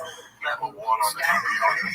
All over there and shit. I'm sorry about the periscope this morning. What happened was this. Let me explain to you what the hell I lived in, okay? Joe Rogan's my brother. I love him to death. But he gets a lot of creepy fucking people. Yeah, listen to him and the creepy people. When they can't get through to him, they start going down the line. So they go to Duncan. When Duncan tells them to fuck off, they go to Ari. When Ari tells them to fuck off, they'll come to me. When I tell them to fuck off, they'll go to Brian. When Brian tells them to fuck off, they'll go to Tony Hinchcliffe. When Tony Hinchcliffe, they'll go to Sarah Tiana. And it's on and onward and onward. So this started 3 weeks ago in Cleveland. I had to fly in early the night before, right? I get there, my fucking sleep apnea machine breaks. At 6 o'clock at night, I had to fucking wild. So already I go into panic mode. I got radio on Thursday. I got to be alert. I'm not going to go to fucking Simpsons. Let me not deal with this. I'm going to get something to eat with these dudes from LA that want to play with me. I know them. And I'll come back and I'll deal with this shit. I'll figure it out. I'll scotch tape it. I'll do something, you know. I go, I eat with these two guys. It's cold out. They walk me back down. They go, hotel Cleveland where you stay right there. Like one of them. I walk in and there's these two people. I don't think about nothing. You know, I just see two people because that's all my job is. Talk to these two guys. And all of a sudden they're looking over at us. And they keep looking and looking and looking. And as soon as I try to say, I go, they're here for a fucking picture. God damn it. I know. And next thing you know, I go real loud. I go, listen, my sleep apnea machine broke. To the guys, I go, let me go upstairs and deal with this. I turn around. The guy chases me with the girl. They come up to me. Hey, listen. We got you a present. But it's in our car. Right away, that's not going to happen. Right? We didn't know we'd see you in that. But listen, I'm not walking through a car. You come to the show, we'll give you tickets for the show. That's nice. Yes, we would. I mean, that's how fast it was. I'm in a rush, guy. I got to go figure out the sleep apnea fucking thing. So we want tickets for the show. We took a picture. And while we're taking the picture, that's when he starts his shit together. I'm fucking going to fucking some country, the jungle of Amazon, and doing fucking ayahuasca and all this shit. And I don't Yo, what's up, big dog? I don't need to hear this shit. This is not for me. You want to take a chance? Go Yo, to is it? You don't need. Is your name Mustafa? Excellent. Can you hear me? Okay, just one moment. Let me. I can't hear you. I'm just gonna reset this. The median price for a flint home reached a record high $259,700 according to Adam Deborah Mark, KMI News. Let's go to 605. Hear me now? Yeah, I can hear you now. Yeah. I'm just like coming back from my work and watching Silk Road movie. Have you seen that movie before? Dude, I love the Silk Road, the story of it, but I haven't seen the movie. Is it good? I don't know, actually, like, just to start, there is 25 minutes. Okay, very well. Hey, I want you to know I thought about you since you've been gone, and you know, for whatever reason, God puts us on a certain path, and he made your path very challenging. But you are a strong person, and I really think that everything's going to be really wonderful for you, and you're going to have a wonderful life. If you don't already recognize it, your mom and your sister are going to have wonderful lives, and I'm going to do everything that I can to help you. Absolutely, my friend. All right, so you're watching a Silk Road movie, and well, enjoy, my man. I'm just chilling. You wanna watch it with me, or like you gonna watch it on the other time? I think I'm gonna watch it another time. The reason why is if I watch a movie in here, I'll get a copyright strike. So that's why I play multiple things at the same time to avoid copyright strikes. So I'm just chilling for right now. But feel free to watch it yourself and let me know how it goes. Okay. All right, all right. Very Take well. your time, buddy. Thank you, my friend. Meeting the most expensive plant.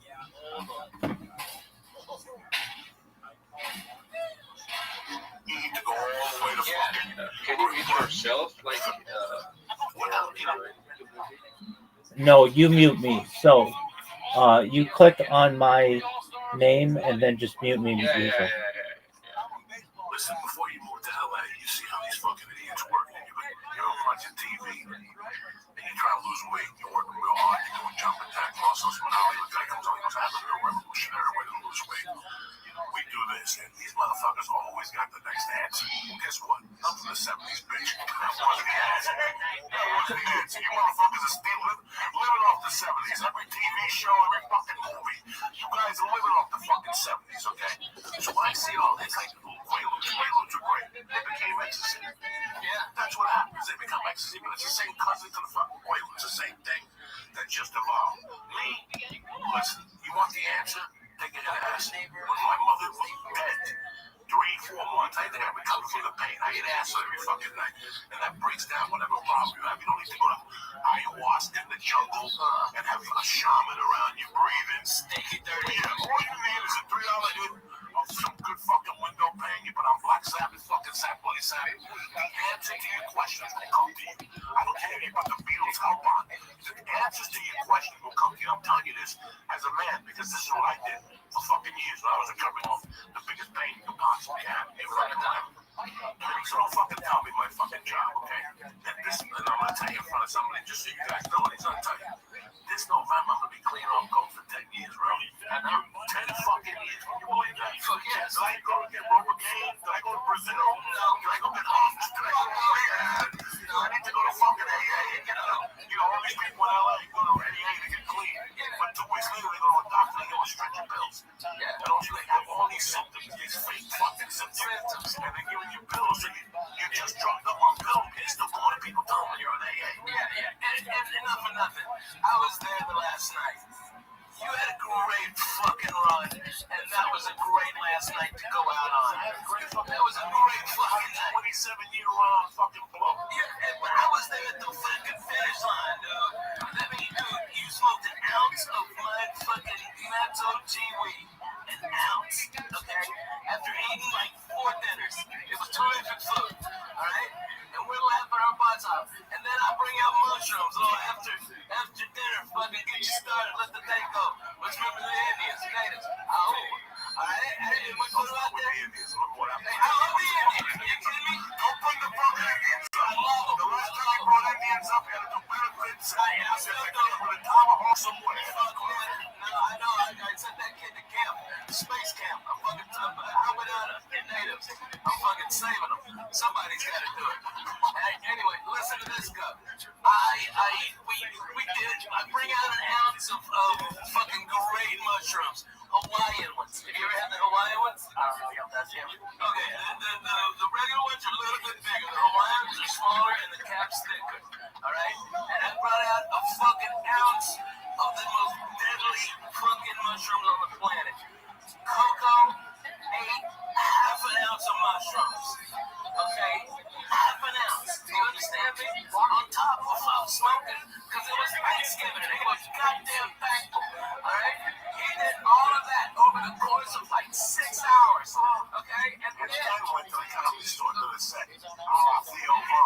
Pow! So straight to the moon. The fucking lights in there were turning purple. The whole original room was purple, and I'm in there telling jokes on stage. I was the only one in the room. I couldn't even see the audience members. I got my fucking car. So funny. And I got the fuck out of there with no drama. No, oh my god, I feel like doing what's the word they use?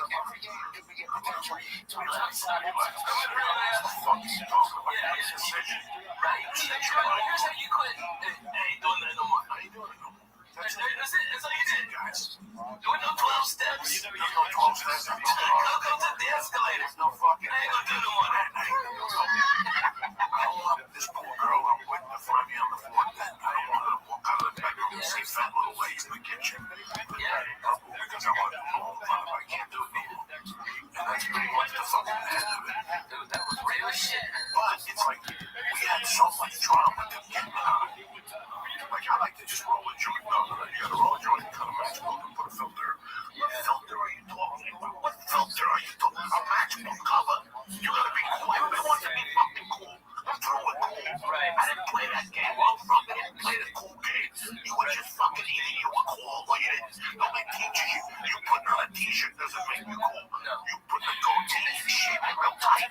You know, like a fucking half a fag. That don't make you cool. You know what I'm saying? But it does tickle my balls. Just like it. Everybody in LA wants to be cool all along. I'm gonna make you go sit there and talk to it. Somebody want to shut the fuck up. Just take a listen. If you're not gonna do it, so take it right on back and everyone. Just leave me the fuck alone. It's not my world. It's not my world. I don't even want to listen to that kind of talk. I never did. There's a reason people are just hearing about it now. It's fucking steam. I don't know. And listen, it helps people with opiate addictions, and it helps all these type of people and shit like this. Take it to somebody else. Alright? I'm a different type of fucking guy. And that's the way I'm gonna go out. That's it. Leave me in, because I'm gonna say this every day. He looks at me. Because he knows I don't give a fuck. I don't know what you're talking about. You want an adventure? Go to Boogie Down Bronx. I'll survive with 20 black guys and 3 Puerto Ricans. And that's an adventure right there. You don't need to make till you can tell your friends at Starbucks. I went to Brazil. Oh my God, you're so strong and valiant. Shut the fuck up. Go fuck yourself. People that went to Canada when fucking Trump became president. Man, sick dog. It gets old. No shit, dude. It's fucking old. I come from a different fucking society of people. Men act like men. You know, we gotta turn the fucking TV on. Time they're protesting again. Let me tell you one thing. There's no future in protesting. There's no future. People will do that. Learn how to bitch. They go down there and the fuck with a whole big chest. Just do drugs like I did. You don't have to bend over to be cool. So people go, oh my God. You're marching in.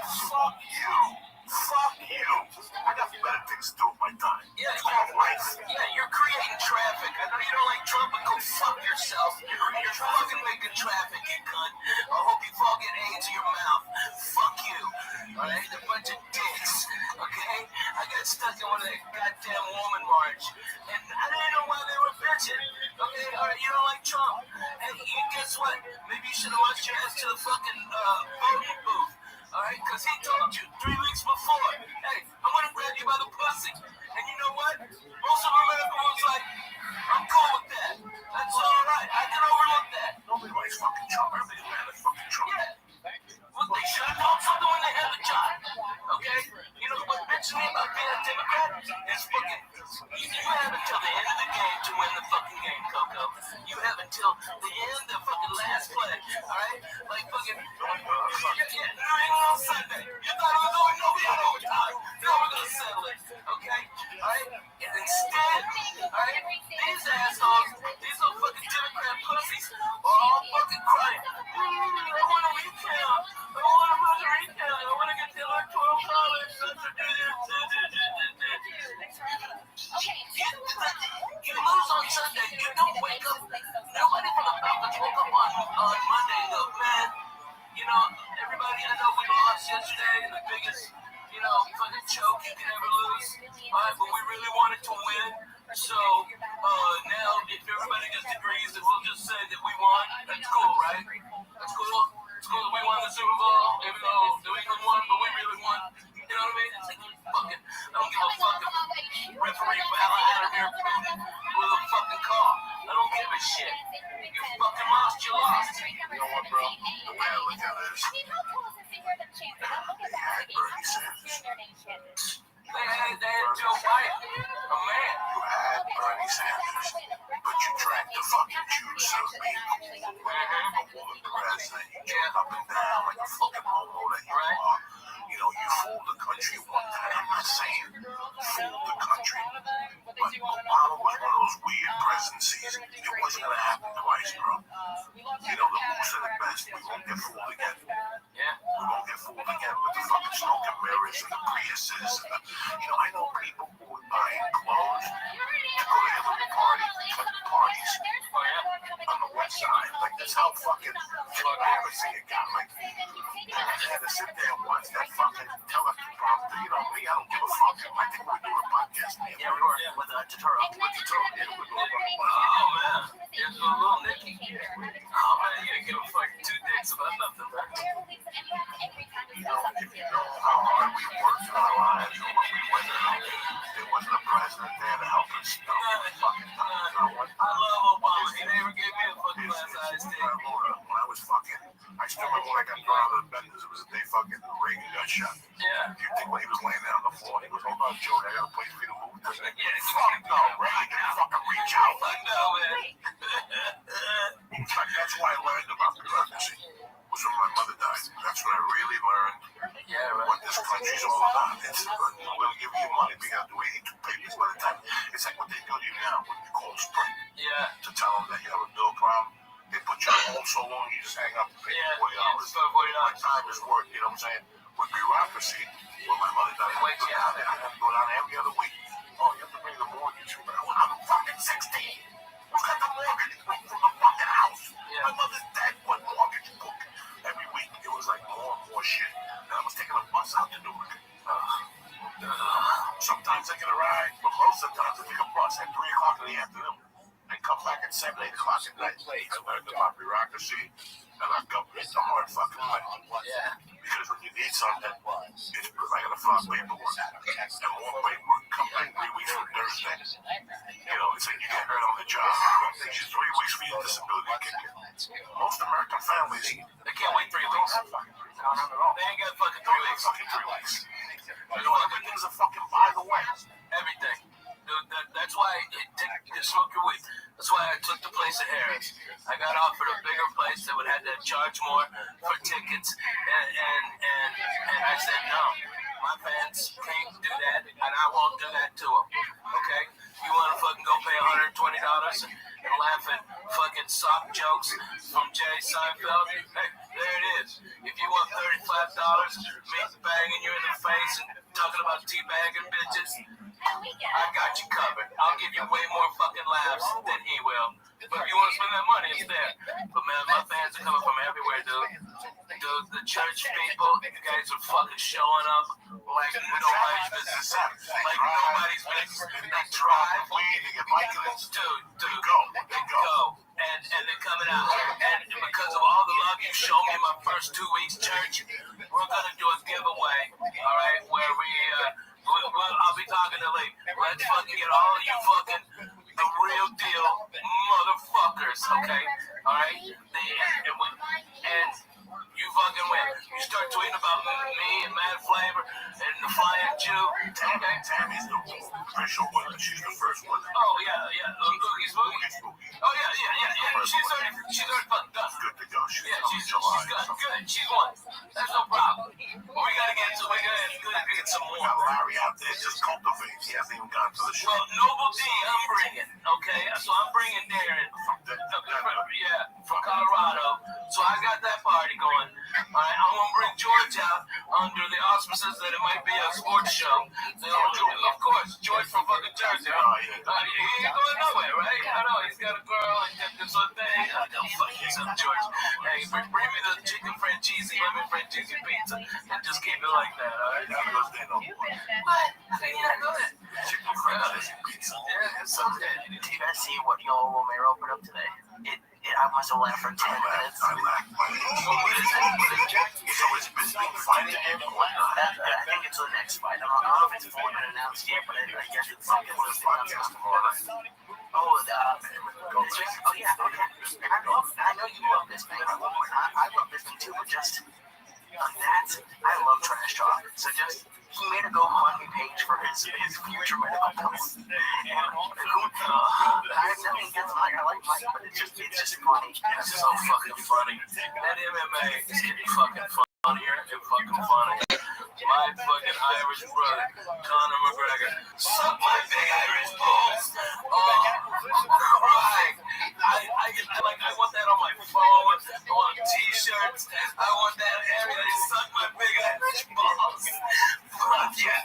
Who knew we had a church in Ireland? Okay. Me and you. I think what's been going on with I think you know what's going on with the last 2 weeks. I didn't see I saw that page, man. I said, wow, that's the first time I've seen anything on MMA. Yeah, that's all. There's a fight this week. Yeah, it's broken. That's Anderson Silva. I placed money on him. Nobody even knows nothing. Like, nobody's said nothing. Nobody's called. That's why I didn't know. I'm like, what the fuck's going on with MMA? And also, I seen the fucking thing today. Like, oh, yeah. There's a fight this weekend. Nobody's talking about this fucking fight. Brooklyn, New York. Nobody New York. I haven't heard one fucking thing. I don't know what would be a better fight. The one in the ring and the octagon, or the one with the people leaving. Okay, because that's gonna be a great fight. Right outside, all these guys get all fucked up on Red Bull, Brooklyn, and shit. It's not gonna be your typical Brooklyn nights. It's gonna be those tickets gonna be high. Oh yeah. They're doing it up there because they can charge a little more. That's Jay-Z's neighborhood shit, right? So it's not the Brooklyn that we left 30 years ago with the knuckleheads hitting each other and shit. It's a new civilized Brooklyn with bring, Steve and a drink. Nobody smoked money. You might have joined in one of those things. Now they look at you like if you're in one. Yeah. Did you know that, man? Especially in New York. I can't believe it. I grew up in New York. I used to smoke everywhere in New York. Like, you might have joined in New York. People walk on the other side of the street, they look at you, they take pictures of you on their fucking phone. There's a lot of cities I go and I travel. People get mad at me. You know, Periscope, listen, guys. It ain't the same. It ain't the same. I know you can Periscope. I know you can. There's some places you can sit behind outside, smoke a joint, put the phone on a fence and nobody sees me. There's some places they're watching. You stick out like a fucking sore thumb. They're watching you, man. What's the matter, Lee? Nothing's the matter. You're already going through changes. I started the sweat starting. Oh my god. It's what do you mean the sweat starting? It's just I don't know what it is. I don't know. Does it make you sweat too? What are you talking about? The sugar cubes make you sweat. The sugar. It's not the sugar cubes. It's not the sugar It's what's in the motherfucking sugar cubes that makes you sweat. Oh shit. Oh shit. Look at your fingers. Did they get no white? Not yet. Double fingers are good. Everything. I'm going to do your favor. My daughter, she made this for me. And I'm going to whack. Alright, I just want you to look at that every now and then. Alright. Stay close to you, alright, Lee? Alright, you need to look at anything. Look at that. Focus on the yellow. It's on the yellow. Okay. Just find me the yellow. Alright, I got the yellow. When you were a kid, people smoked black acid. What did you drink? No, it's not even that I was scared of acid. What drugs were people talking about when you were 18 in high school? Weed and drinking and maybe some pills. And I don't know, I was a nerd, so maybe they were doing it and I wasn't invited, but I didn't see any of this. Maybe so much. I think some ecstasy. Ecstasy, coke, pills. Yeah, I didn't see coke till I got here. Where'd you see coke out the first time? Party of a guy I work with. I didn't really see it. I saw them in a room putting in that. That's why I told him. The only reason I have a Volkswagen is because I like this key. And it's this is the key we use. I was like 22 or something. Yeah, I have a Volkswagen key thing. And it was. We didn't play a lot of chat. I just like the button.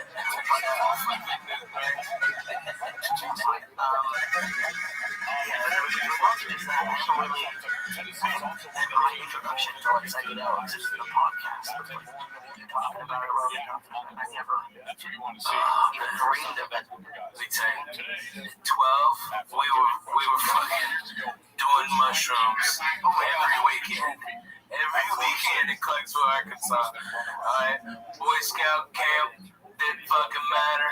Fucking anything, camping, deer hunting, fucking didn't matter. Fucking shrooms were on the menu.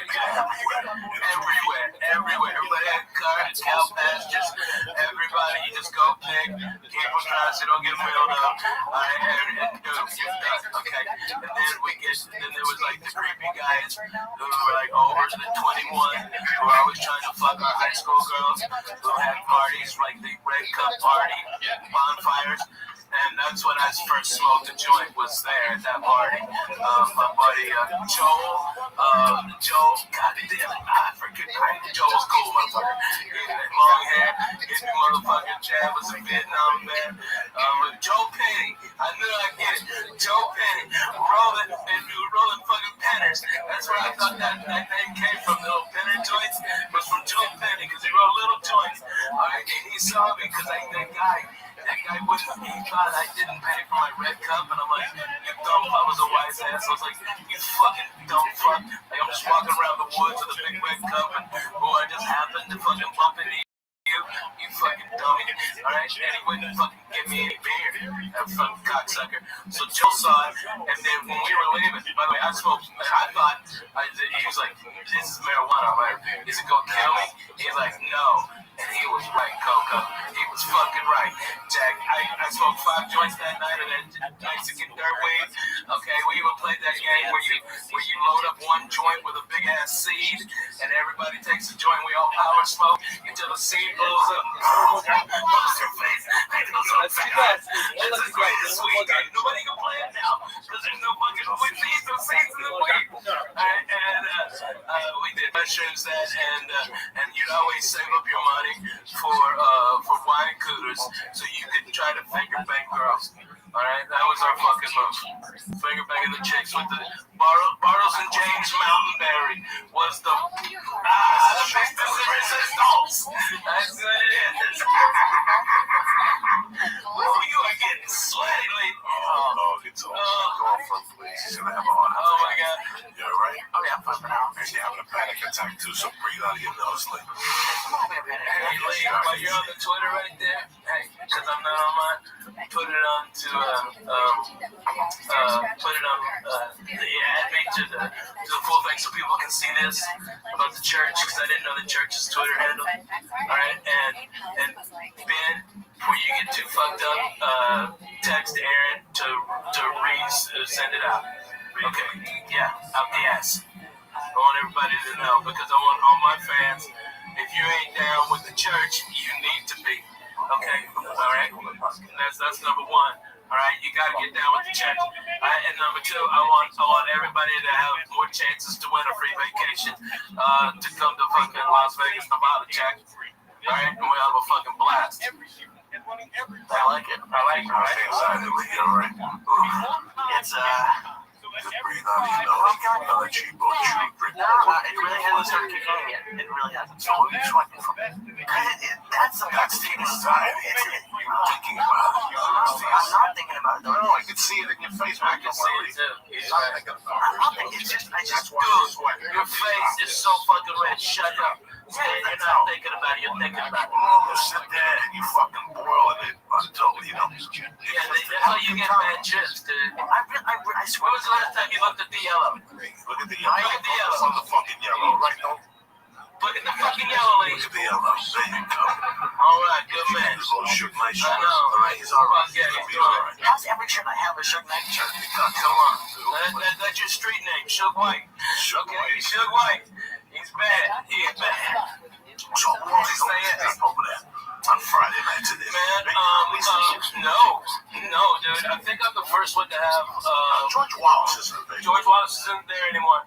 They've got that piece of shit, Vinny Favorito, has got some, the Orleans or something, I don't even know where it is. Fucking piece of shit ass is. That guy's the worst fucking human ever to get behind a microphone and call himself a comedian. I hope he gets 3 types of cancer in his ass and his mouth. Not the fast kind, the slow kind. So they think they can cure it.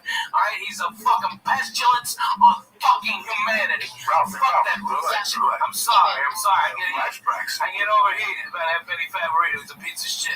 Alright? Paid his dues. He paid his fucking time. He didn't pay his books. He didn't pay his fucking bookies. I'll tell you that. Fucking guy welches on bets too.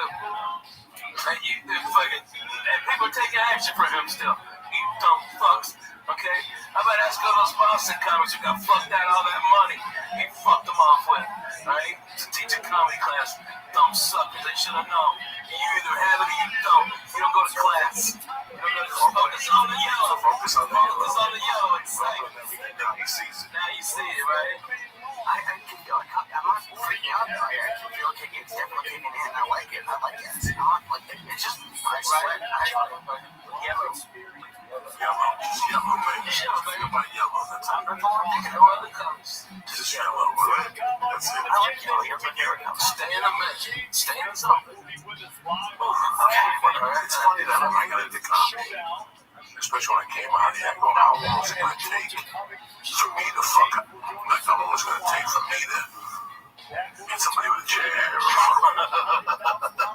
Rock one of these comedy clubs, you know? Because you can just sit there and get 10,000 for so long before you have to stretch those little fucking Mamma mia, if it was anybody else's wedding. it's like, If they only knew. It's so crazy how we sit here and we fuck around and you crack jokes, but how sad is it that Richie Towler fucking reneged? Oh yeah. Like Ozzy Osbourne's outliving everybody, and he's still doing blow and go. She's trying to dump him 2 months ago because he was still getting fucking high, fucking the hairdresser. How old is this guy? They don't stop. What people don't realize is. Has had so many great moments. It was 17 years ago tonight that Georgia called for a blackout and it inspired the time that let's got conquered.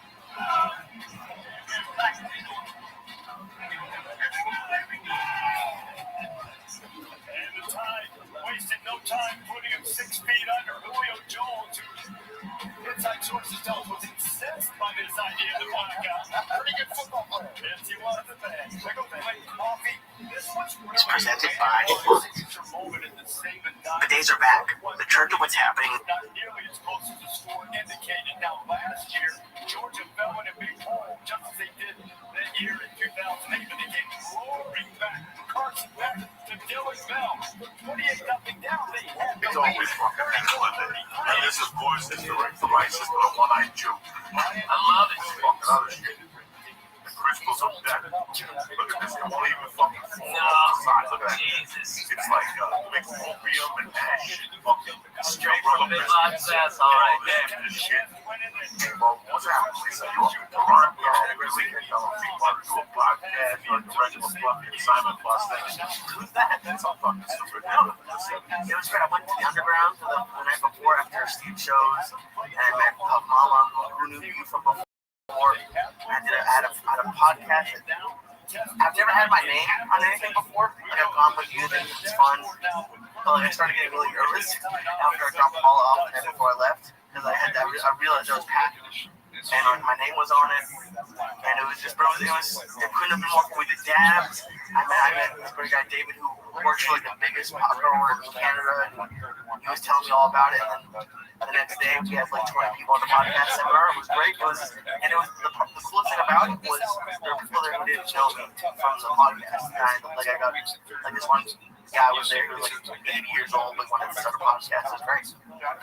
That's kick ass, man. I love Toronto, man. Oh my god, I've never been to Canada. Oh really? I've always heard everyone was really nice, but it was just so much fun, and the food was great, and it was Chinese up there. Fuck yeah, man. We came up. I heard it's in the fucking windows, man. They were shooting everything out. Yeah, that was good because you go one street and it's New York. You turn another street, it's fucking Chicago. You go in one place, it's goddamn Philadelphia. I mean, it's fucking the greatest town to shoot in, and the people are amazing, man. No, they don't. I think the dollar got weaker against the Canadian dollar. not anymore. Now it's like $1.30 American for every dollar Canadian. So maybe some stuff will go. I remember being up there. Comedy Club Wars. Yeah, Comedy Wood. It was 2 weeks for 1,200. Yeah. 4 weeks headline. And you lived over the bar. But then the second week, you went to the other club. And you lived in a house with his crazy brother, who was a driver for a hooker service. Yeah. And he would wake up and please, I'm being up to you from that. Just like they pay for the smoke. Crazy. I had to keep it all out of his arm. But I remember being on that block. The block with that shit. And because she had fucking cheers. Oh yeah, George Lynn. Oh my God, John Boyd. All the block, they were all staying in the same fucking hotel. Their ass was sleeping over a fucking bar. I know, man. Down the all these little weed, your door no there. There's a private agent. Yeah. Those are good to have a movie theater. 10 years ago, 15 years ago, they had a movie theater. Now you can wait. Really? Yeah. 15 years ago, they were There's a room, and the beer there is so fucking good. You know, with last time I played that, I was at the downtown room, and Mitch Hedberg was at the uptown room, and then we flipped. So we went from Bathrooms and Stills down way the fuck down there in downtown, and that's when Mitch met his wife. It was a crazy fucking time. It was a blast. Mitch and that crazy Josh got arrested. Yeah, I forgot about that. Right before he met Lynn. Yeah. Right before he met Lynn. That club was okay, but then he took the money and Right.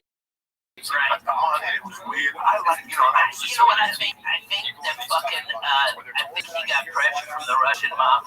But he had a partner. They were always there. They were like Russian Jews. Russian Jews. Chubby guy with glasses. Yeah. But it's funny because that whole town, like it was 2 weeks. I like settlement there. That was the only town where I broke my thing about strip clubs. Yeah. Like I don't go to strip clubs. So, my friends for this weed room the first night I got there, which they have there, which is I think the one thing that LA is kind of missing, is a place you can go and smoke and hang out.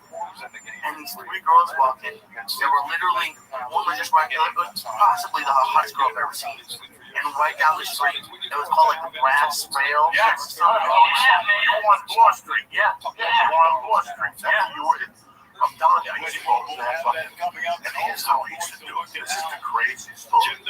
I used to go to the Improv, and at the Improv was a nice Irish kid from Manhattan that was going to the U of Miami.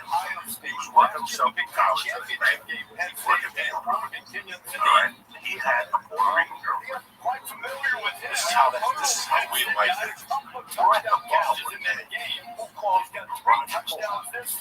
Boris watching me for 2 weeks. I go, I can't make the fucking Canada.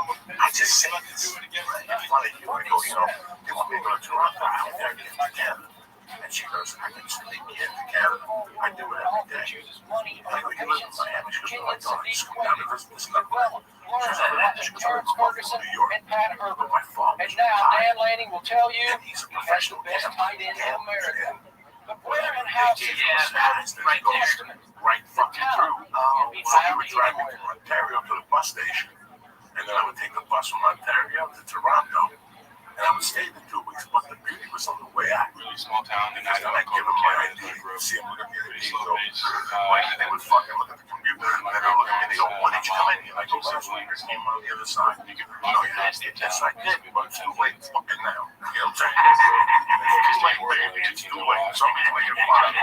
You want to arrest me on the way out? Be my fucking guest. I said, I saw you and your fucking partner. And they gave me my ID, and so come back. I came back 3 more fucking times for the next like year and a half. It's good time. And the same way, once 9/11, they locked that road up. Yeah.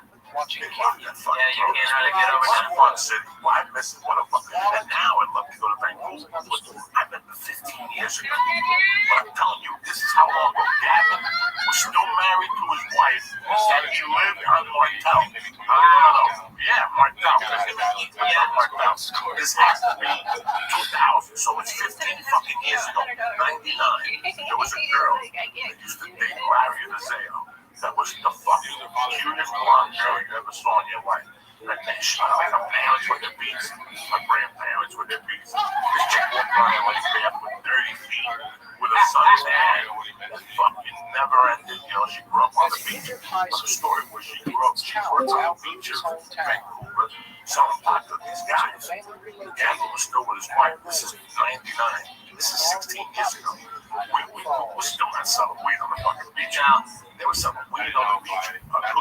She used to bring them down.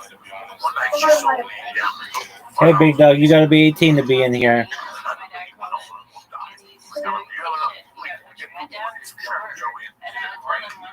Never had this before. That's a dud. Oh, it's a dud?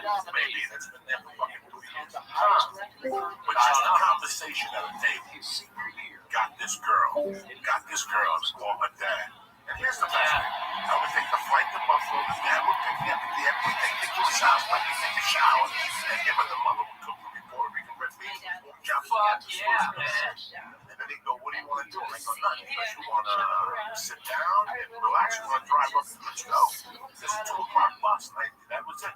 That's how nice, dude. This is what this is the big part of that little fucking comics. This is where you have to write your book like those little stories of people. This is bullshit. That's exactly what I'm doing. The little fucking road stories are the ones that still baffle. But I just remember right now, shit like this is what I just remember talking to you guys. Yeah, man. This, all we need is you drinking all my orange juice. This is 1440. This is fucking awesome, man. This is just like we used to do. Right there, looking out the goddamn window. What was the Bloody Mary mix? Oh, man, it was Texas Pete's Bloody Mary mix we bring out from Houston, and it was deadly. It was so good, so spicy. And then we put pickled green beans in it, and shrimp, and lots of horseradish. Fuck yeah. And sometimes I'd fry up a whole piece of bacon and shove that motherfucker in there. That's how you do it, Lee. Put the Jew in your back pocket. I'm going to bring you back to life. That's what we did. We get fucked up on that. Talking around the last time, I said, sometimes I just want to blink my eyes and go back to 1440. Yeah. Because those nights with Del Monte were some of the best that I experienced. Oh, my God. I burned my fucking hair. The Chinese light, he was yelling at Jody, and his head was perfectly under the Chinese light. And I was about to say something, you know me, I'm looking at me, let's burn his fucking skin. Just gets busted out. We get hooked up with Jody, drinking the vodka and soda back up the water. I know.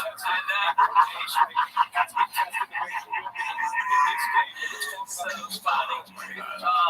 Man, how about the time you were over at Gavin's and you had the Bolivian flu and his little cocksucking male fucking pug dog ran up the back of the fucking couch, went to Coco, who's got his eyes closed, sleeping upright, trying to fucking, just reeking of pussy and fucking yay, and he had shit on his fucking shirt, and that fucking cocksucking dog pissed on your head. That was the fucking funniest shit I've ever seen. Good times. I always stayed out of that. It was around you. Yeah. I thought you have Rich Bloody Mary. Yeah. These little tiny bumps in the bathroom. Fucking heck. Fucked up. That little vomit till 4 in the morning. How much did you know, Ralph? All of it. Come on, it's Coco. You know what's fun though, ladies, is when he comes in with the rare story. All right, I started doing blow with this chick. Turns out it wasn't blow, it was heroin. We fucked all night. It was crazy. I loved it. It was tremendous. All right, I think that was 2000. Okay, that was a great one. But that's the only time we ever took it to Thanksgiving was fucking epic. That Thanksgiving. Yes. Oh my God, motherfucker, you did it. He ate an ounce of mushrooms, Lee. An ounce, not a fucking eighth. A goddamn ounce. He ate like a pig. He fucking smoked the best reefer. Fuck yeah, big ass jar. A pound jar. Let's do this. And let me tell you what, I've never seen anybody been able to do that many drugs and stand. Coco not only stood, he went down to the fucking OR, got a big old fucking rock and a ball, alright, did that shit, and from what I heard, blew the fucking comedy store away. I got the coke and took it home. I did the mushrooms and went to the store and it was fucking lit and nobody showed up. So like you got to go up next. I was fucking lit on these mushrooms and I went up there and they just looked straight at it. And the lights were turning purple. That's all I kept seeing was purple. Right? I heard you got a standing ovation. People were calling me from the store. Yeah, and you stood them. That's way more impressive than 500 people. If you're a comic and you're hearing this, you understand. Just get a standing ovation from 19 fucking people is more amazing than getting it for 25,000 people. That's easy. Anybody can fucking do that. Alright? These people were there on Thanksgiving night. Fucking Diaz blew them away. Fucking tremendous. You think about What a night that was. Maryland was all fucked up. We had a blast. We all ate. It was a great time. what's coming my way good. It's, you know, we had a friend that called and said that something died. I'm like, you know, I was eating with my wife. You know what? I was like, what's that word? You're not whatever. I'm grateful. I'm empathetic, but life goes on. If I drank with you like 20 years ago when you died, I'm very sad. When you're in my world, you know, and it's just, I think about Maryland a lot. And this is me off when people talk shit. But I was telling my wife today, I go, you know, I see this girl all the time. It was Maryland's friend. I see her all the time. I get story. And all the time, but she comes over and says hello. But she never goes me inside and says, I'm still thinking about Maryland. I think about Maryland. All the time, man. I think candle from Maryland on Mondays. I think about candle from Maryland. I see her friend. Then she gets from Florida. It's weird. She used to call me today. She was like, oh, this is the thing. Stop coming, bitch. Go out there. Bitch, look what you're not getting. Son, what you're not getting. Focus on what you're getting. You get 3 spots a lot of other fucking people. Yeah, no shit. So she was so powerful. One of the most powerful women comics I've ever shoot on stage late night and some nights fucking blow it. With that Filipino thing, she used to like to serve Filipinos. It's like little sauces, she rolled around the pound. And people, you see one of the big guys would say, I live there a thousand people live me, motherfucker. No shit, just make me laugh late night. So, what's up with you, Lisa? Hey, that motherfucker, you want to double trouble? That's it. Make me double trouble. This last week,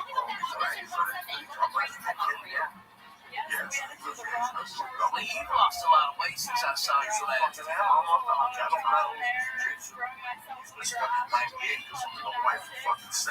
if I don't put love in the way, it's me and the fucking joint.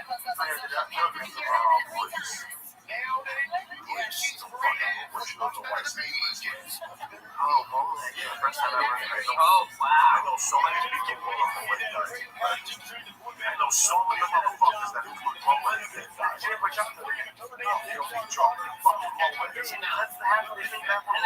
That's just one part of Mexico. They don't. Her mom and her don't like talking. So it's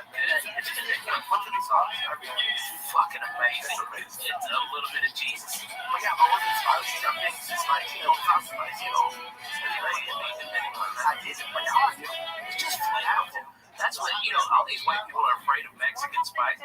If you watch Mexican spice food, they just put a little bit of salsa, like a little bit of fillets. Some white people are used to fucking ketchup on their goddamn tacos. They're retarded. I was in Washington, and my fucking buddy goes, let's go to Taco Time. Okay, it's a shit chain up there.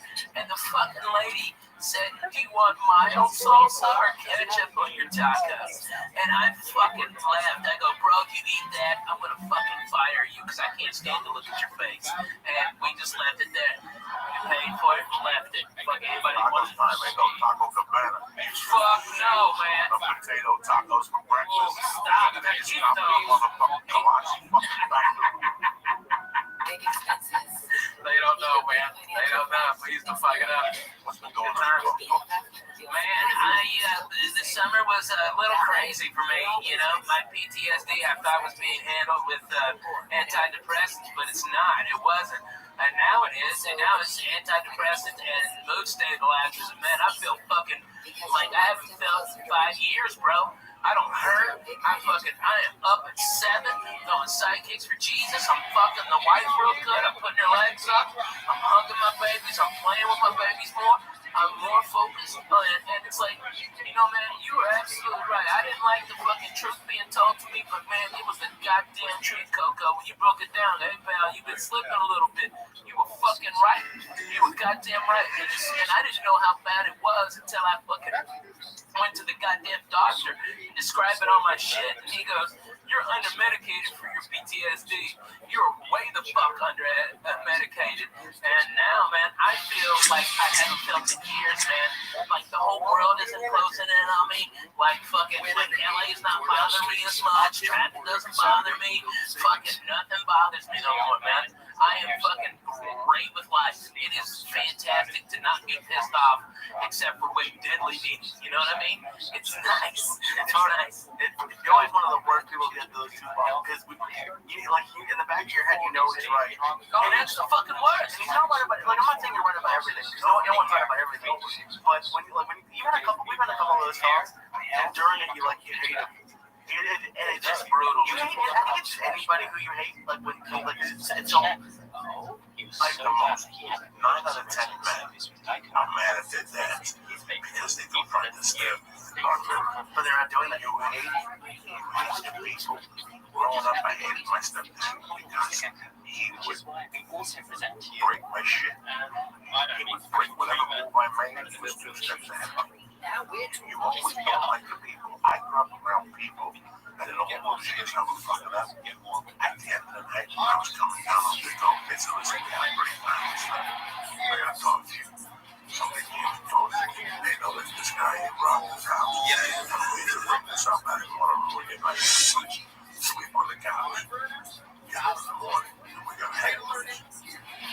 They're not telling me what to do. They're not asking me what to do. They're kind of what's the right thing to do. And I get this. One of the important conversations I ever had.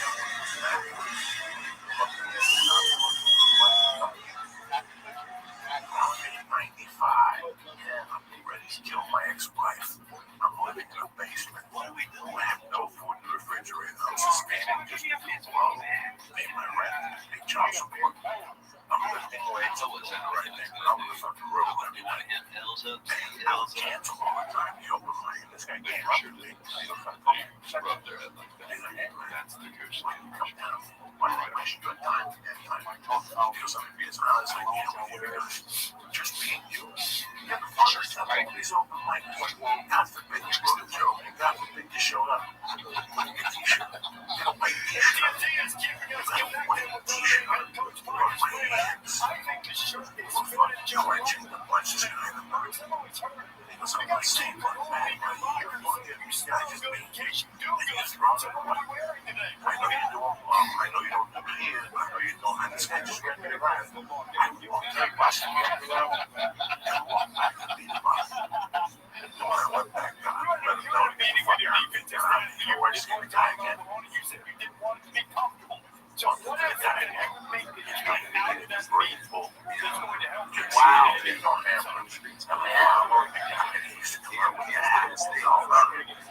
My wife and my kids were wearing the guys against tenure. Yeah. Dwight something in the 80s. Yeah, Dwight Slade. No, Dwight Slade guys from Portland. Yeah. Different guys. Dwight something. And I followed him and ripped him over apart. And he was back in the bar and double. Oh. They had just moved to LA together. Man. Those pesos got up one day. I pulled him aside. I go, Matt, and he goes, God, what's number 2 really proud of you? You don't want it. Because that goes, you had like this. And he took me outside. He goes, I'm scared. It's all right. But you guys here, you're going to be tough. And what you got is talking about it. And Todd did that with balls to say something. He was like, you're a bunch of I went to my life. And changed who I am today. I'm in that way because of the fucking words you said. Yeah. As much as I hated them that night.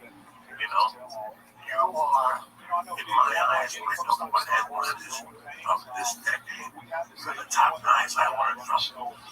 had no time to sleep. And The Godfather is a line that every time I hear it, I want to punch myself in the face. And it's the fucking worst line you can ever say. But where I come from, it's true. Women and children can sleep. Marcus, Men you don't played sleep. 3 games. Coming out of That's camp, it. you think you know your team. Women Now and you children had some can make some mistakes. evidence, Men some can't football make and mistakes. some moments to look We don't back. have. What do you I guys don't have have time to to make things mistakes. to continue to I get do not have time every single week to play there in Phantom? do anything. We've got handed the keys to the castle, Ralphie. Yeah. You and I have been handed the keys to the castle. Without a doubt. I haven't had a job in 20 fucking years. Neither have I. I've never had a hand to somebody. After I went to prison, I didn't like a man kicking my bed and telling me to wake up, right? I haven't had a hand to somebody, or I haven't had a hand to somebody since I was 15. But for a job to make a living, and somehow it can't get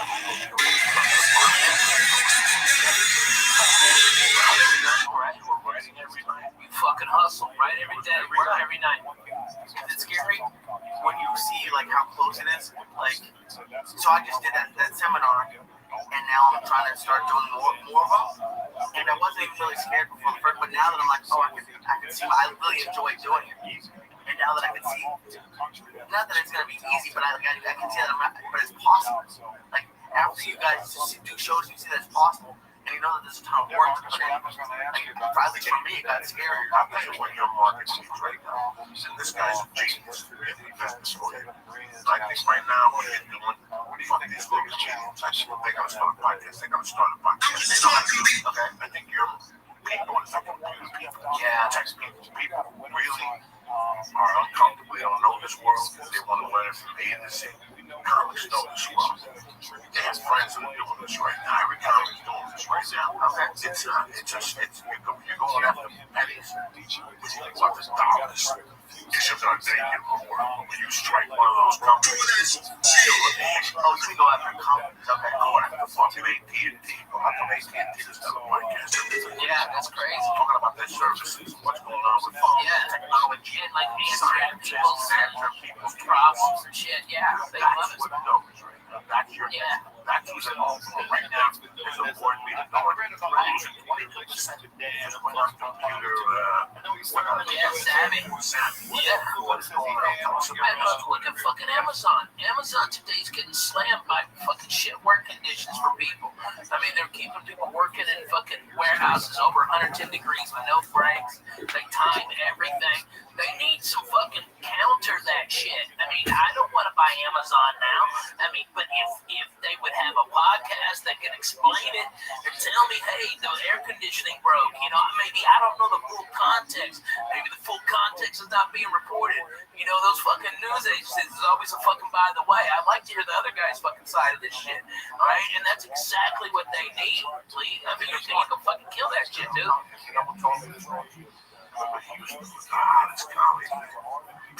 Yeah. Because in the late 90s, it was really lonely. One day I went to tea on that day, cooking for that. What do you look for? I was used to it. That's where they grew up because you know what? There's too many shows for the money. I gotta figure out how to just do one big show there. 5 years later, he was doing deals. Yeah. You can go around the country. There's expenses. You know, how expensive is being out there? It's fucking the biggest expenses. Yeah. For the amount of expenses for the price you charge, your thing is a workshop. Right. It's 9 to fucking 5 type deal. So these people, your thing is a workshop. Your thing isn't just 1 hour. Your thing is a fucking workshop. We did like almost 2 hours. There wasn't enough time. No, your thing is a workshop. There's 2 parts because they gotta go eat lunch and come back. And Why didn't you just do like a rent from my hotel or something? Yeah, and do it off days. You can save a lot of money if you do it off days, bro. And you know, if you could look into it, then you can adjust the size of the room. All right, so if you have a big turnout, they can open it up. If not, have a small boom like bananas. Yep. You ever see those commercials for real estate people like come to your town and they try to make $1 million? Yeah, but that's a scam. I don't want to scam it. You're not scamming nobody. I'm just saying it's the same type of thing. We say I will be in your area, and then what you can do is maybe do a big one and then do a comedy club. So you get two back. I bet Zanies in Nashville would do it, bro. There's a ton of comics there that need to be podcasting. And if you had there, I mean, you can do, they put it out to all the comedy clubs in the Southeast, and all these comics that come. There's fucking 40 guys in Memphis. There's fucking shit ton in Louisville, Lexington, fucking Knoxville, Chattanooga, Atlanta, Birmingham. Man, all of those guys will come up. I'd love to do them everywhere, but and that was the one thing that I was surprised by. Like the crowd that came out to Toronto, there wasn't a lot of comics. There were a couple there, but it was mostly other people. Businesses that really need your services. You have to find a way to reach them. Listen, you know how many people want 32 years. I'm not for nothing. If you make a living doing it, you know what you can do. Go ahead, get somebody else on there. This is for a half hour. The plumbing show is a work today. Oh yeah, man.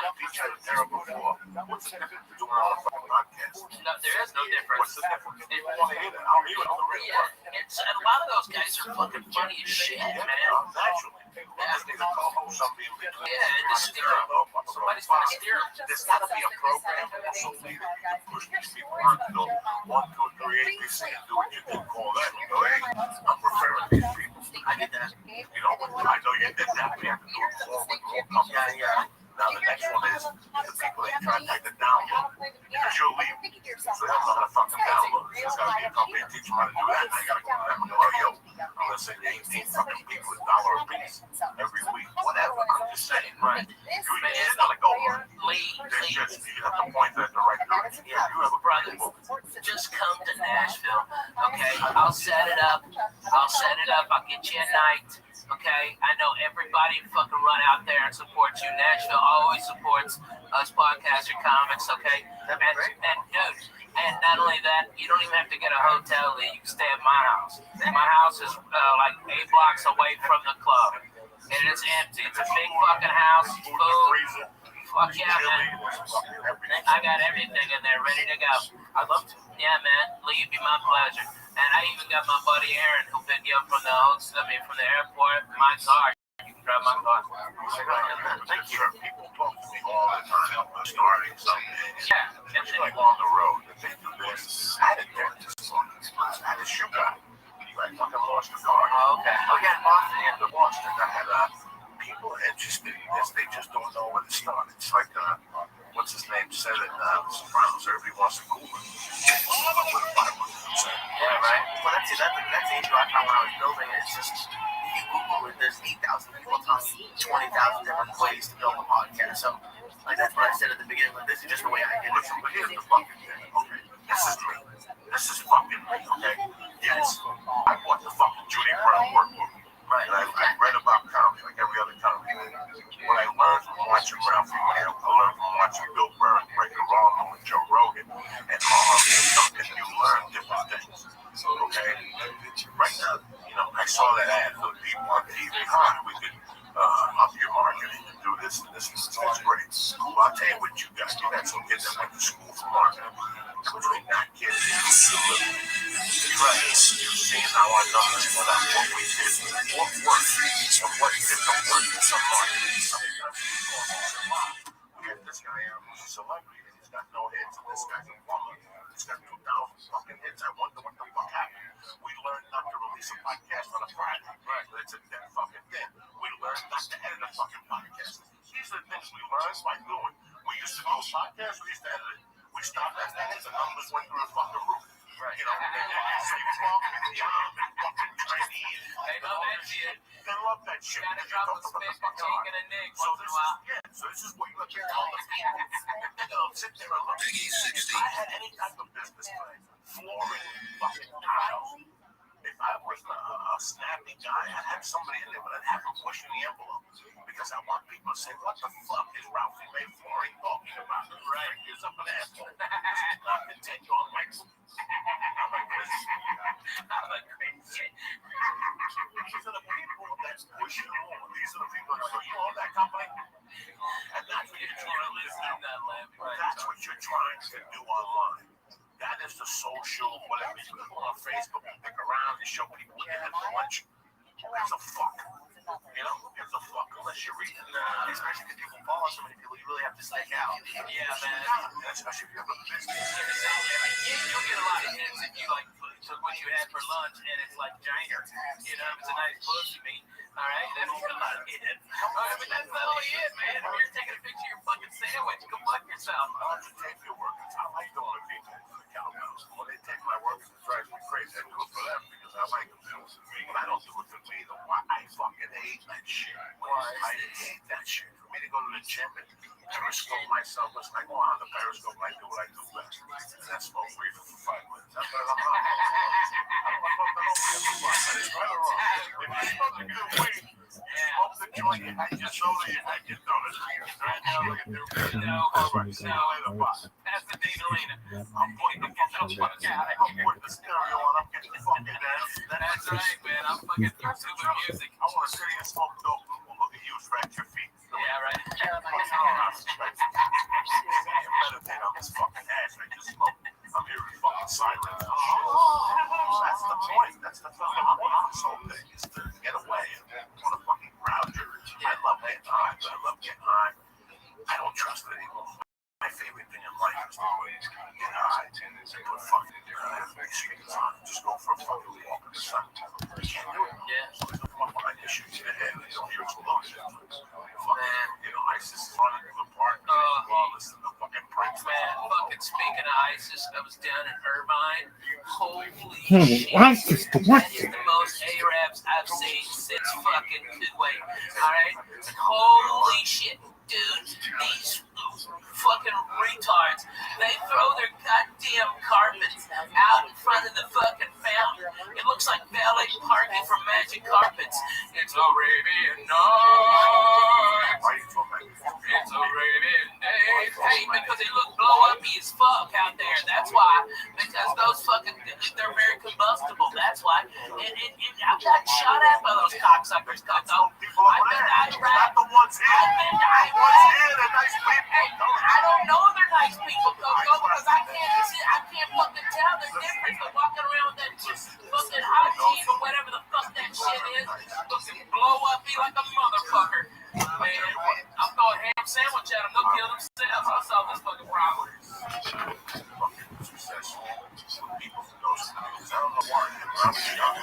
I like some of them. You know who I really dig, and it's fucking crazy? Iranians. I fucking like Iranians more than I do the Arabs. I fucking way more. I like the Armenians too. They're fucking crazy, and it's like, hey, comb your shoulder, bro. At this point in my life, I mean, yeah, right. I hate Russians. I'll tell you that. I love Russians. Fuck Russians. People are gonna drop a grenade. Good. I hate fucking Russians. I've hated since Russians since goddamn '84 when they killed Swayze and Red Dawn. They would suck my dick. And you know what they killed Apollo Creed too, niggers. Don't forget, you slipping.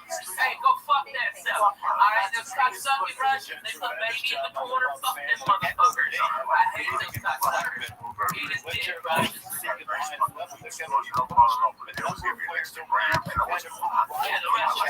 the ones who sink in the great American dream and taking over white people and punching them in the face. I'm talking about the cocksucker Russian. Okay, that ain't Russian. Okay, I mean, well, he's probably fucking Russian shit. Yeah, he's Ashkenazi like a nigga, man. I love that guy. Alright, but that's what it is. That's what it is. He leads down. Okay, I like leaders. Yeah, right? For real, because look at you, Lee. You ain't wearing no sweater in the fucking summer. Okay, you ain't smoking shit, crazy cigarettes. You don't smell like smoked fish. Alright, those Jews always smell like fucking fish. Those fucking crazy Russian Jews over there in West Hollywood. That's all they got. That's all they got, bro. Oh man, I wish they were on Fairfax. They're on Sunset. That's a big place, that club by that urban ramen place. That used to be that. I mean, it's been like 1,000 places. It was right across from Green Tea House where we used to go. You remember we used to go over there for fucking? It's right across. That's a big Russian hangout, dude. They're all Russian gangsters. All right. One of their girls hit one of our cars, and they came out and said it was our fault. The car was parked and nobody was in the car. And they started fucking saying something. And you know me, Coco, I carry a pistol a lot. Okay? I've got a class 3 weapons license, okay, and I've got a sketch from the FBI. Alright, I can carry the fucking thing anywhere, okay? I can fly with it. Alright? And I'll just fucking pull my gun. I just pull the gun and the guys back the fuck off. And we got to exchange information with no drama. Alright? But they were fucking surrounding my wife. What the fuck am I supposed to do? I got hit by a Russian lady in the parking lot of here, and she refused to, but it was her. Yeah, exactly. She was like 90 years old, so I felt really sad. But she was like, no, that wasn't me. Her car was filled with dents. Just, oh my gosh. I got hit too. I got hit by a Russian. Me too. She made me. Fuck you, baby. Fuck you, baby. I got that fucking insurance. I don't know who the fuck they are. Fuck you, baby. See you later, bye. It's crazy, though. I used to, I always crack jokes, like I say on stage. I'm not really a racist at all. I'm not whatever, but I say racist remarks. I'm just, bro, laughing for myself. At least to keep me the fuck safe. That's in the back of my mind. I know they're saying shit about Spanish. Oh, man. If I'm not around, I know people are talking about Mexicans. I'm not even fucking Mexican. I hear people talking about Mexicans. They're real people. Yeah, man. And I giggle, and I don't make a joke. But I fucking know. Now at least I know how you feel. And I know it doesn't bother me. I'm not, listen, I never felt insecure growing up to like being second, like being third tier because I was a kid. But I never got offended when people said shit to me. Dude, I was white trash. I was fucking white trash, and now I'm fat white trash. You know? Right, exactly. Fuck it. I learned early on to say that type of shit. Just I always did. I never had a beef with one time. I had a beef with, and I had this. I was bad anyway, so he just gave me. What's up, Lee? Look at you. Back in the old fucking hell yeah. I'm away from you. Yep. Oh shit. What you making over there? What's she making for dinner? I don't know. Yeah, I guess. What do you think? What do you think, guys? What do you think? Probably a good sandwich. Turkey sandwich. Oh yeah. I don't know. You gotta make that kids for lunch. I don't know. It's like 11 o'clock at night. You know, Lee, you gotta come to my house for a turkey sandwich. I get Jewish rye, all right, and I put a little Russian dressing on there. I know I hate the Russian, so it's ironic that I like the dressing. All right, and then good ass turkey right there. A little sauerkraut, make a Reuben right there. And cheese. Why you love it, Lee? You love it. You love it. Man, you are the shittiest Jew of all time. You know that all the time. Yeah. He's sober. Yeah. Your guys like what food is the rules of being from Boston. Did you ever get bar mitzvah? Yeah. Okay. Your portion was Noah. Your what name is Noah? No, you have a portion like every week. It's a different story. My story was Noah. Your story is yeah, he read part of the scroll. Yeah, no, the scroll. No, he's the one that had the organs. Yeah, man. No, put all the animals into myself. No, it's just I didn't. I had my sing some of that for us. I know you still remember it. I don't remember. Don't you bullshit me. Those Jews drill that shit into you for 6 fucking years. I know. It's terrible. I don't like Noah or just any of that. Come on, sing it. Come on. See, Baruch Hashem and I hit him up alone. Taking on him, he got on well. I think that's like one over bread. I'm not sure. Yeah, that's all. I'm not too lucky in time. Sure, why not? Everybody knows that shit. No shit, man. Hey, and you know what? Fucking number 1 in Israel right now. Church, what's happening now? Fuck yeah. That's crazy. But I like Israel. I like the way they fucking roll. I do. Yeah, it's kind of scarier. I went over there and it was fine, but now you see like. I used to be all pro-Israel, but now you gotta look at it. It's kind of objectively us. They're both kind of fucked up. Man, just go to Haifa and everything's chill. Yeah, everything's chill. I'm like, what I was gonna say to you, see, there's no guidelines, but I always thought people on the East Coast hate a little different. You know, see, growing up, about 2 years ago, my best friend in Jersey, his son came out. His sister's son came out. He went to Jersey with a little Somebody comes out, you're fucking 17 years old, baby. I said, well, I'm about to dinner. Where do you want to go? He's like, I don't care. You take you somewhere else. And I said, you want to go to the private Subway? She went to Subway. Because I told her I eat the Subway on my grandma's spaghetti. I go, so that's all we do. It's What's that? You can't drag it in. You get one of them fucking TV drinks. So I didn't know that. It's so good, man. The fucking egg rolls. Oh, man, the spare ribs. Oh, it's so weird. Fried rice. That's what it was. You know, like, when I went to I know, I've been taking it. I saw this place I go to. It's just weird. It's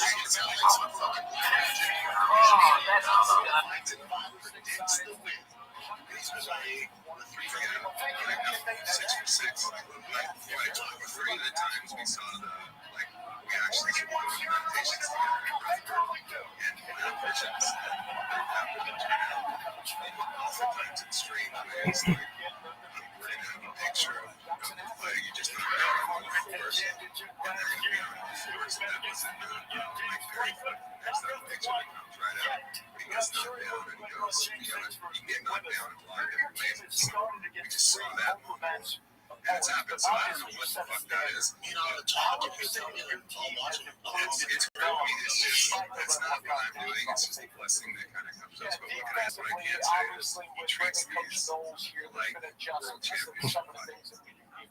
So we've gotten better, more confident each week.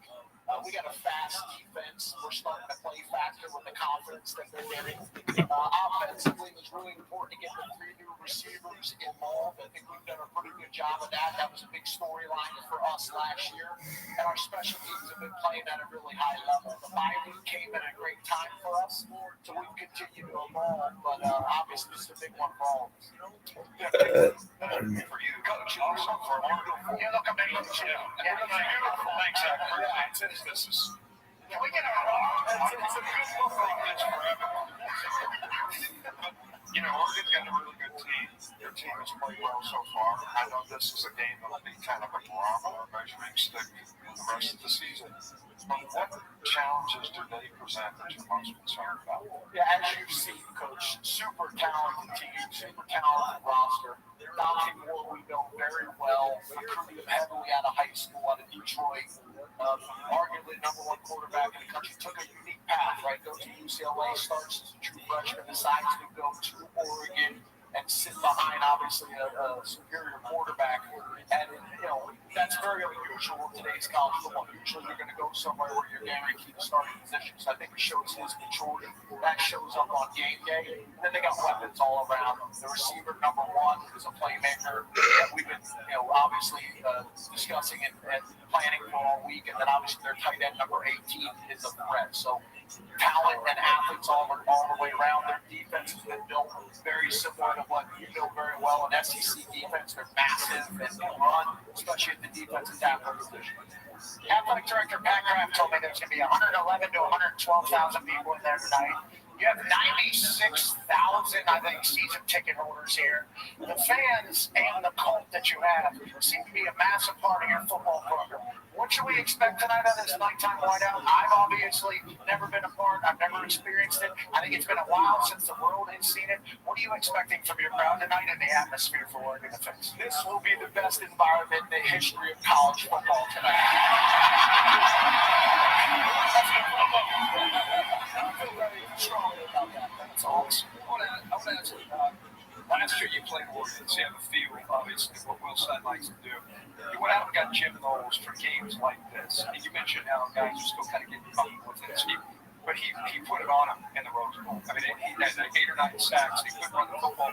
What can you take away from your guys' experience against him last year and then Jim Knowles and the success he had in that Rose Bowl? Well, I think the big thing, and me and Coach Saban talked about this earlier in the year, we were predominantly a man coverage team in the past under really our last two defensive coordinators. And with Jim, we just got a few more answers. And when you play these types of teams, you better have more answers for problems. There's going to be some personnel challenges throughout the entire season. It's always fucking Ash Monday. And this, of course, is correct for my system of one-eyed Jew. I love it. Fucking other shit. It's crystals of death. Look at this. It won't even fucking inside. Look at that.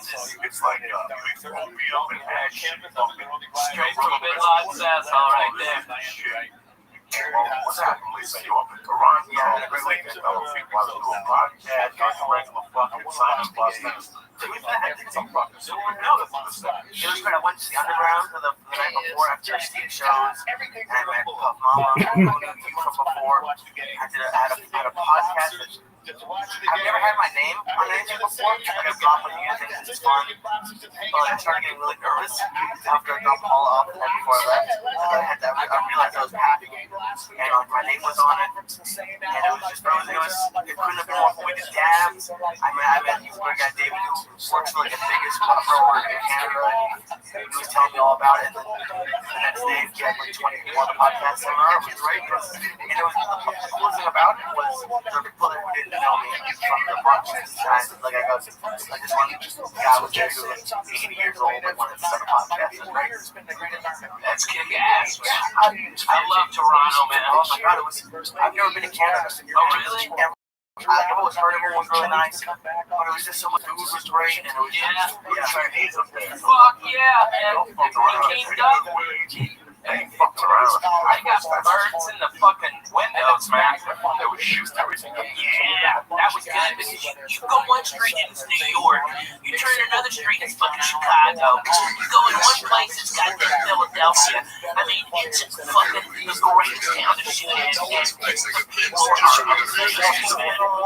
You know, they don't. I think the dollar got weaker against the Canadian dollar. Now it's like 130. Every dollar Canadian, so maybe more stuff. I remember being up there. Probably fucking wars. Hollywood. Which was 2 weeks before. Yeah. And you lived over the bar. But then the second week, I went to the other club. And he was in the house with his crazy brother, who was a driver for a hooker service. Yeah. And he would wake you up early and listen, she'll suck me out, she'll wake me up. She'll suck me big for the small. It's crazy.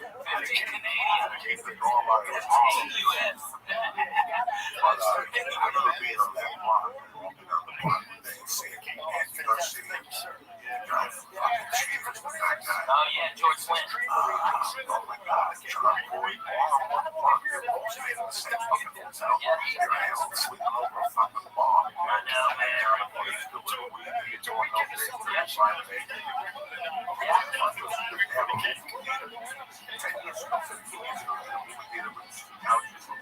Really? Yeah. There's lungs and the beer there is so fucking good. You know, with the last time I played that, I was at the downtown room and Mitch Hedberg was at the uptown room, and then we flipped. So we went from Bathurst and Steels down way the fuck down there in downtown, and that's when Mitch met his wife. It was a crazy fucking time. It was a blast. Mitch and that crazy kid Josh got arrested. Yeah, I forgot about that. Right before he let live. Yeah. That club was okay. He cut the money and Right. cut the money. I like it on that. You know what I think? I think that fucking I think he got pressure from the Russian mafia. Well, he had a partner. Yeah. They were always there. They were like Russian Jews. Russian Jews. Jumping guy with glasses. Yeah. But it's funny because that whole town, like it was 2 weeks ago, I'd settled it. That was the only town I broke my thing about strip clubs. Yeah. Like, I don't know the strip club. Oh my god.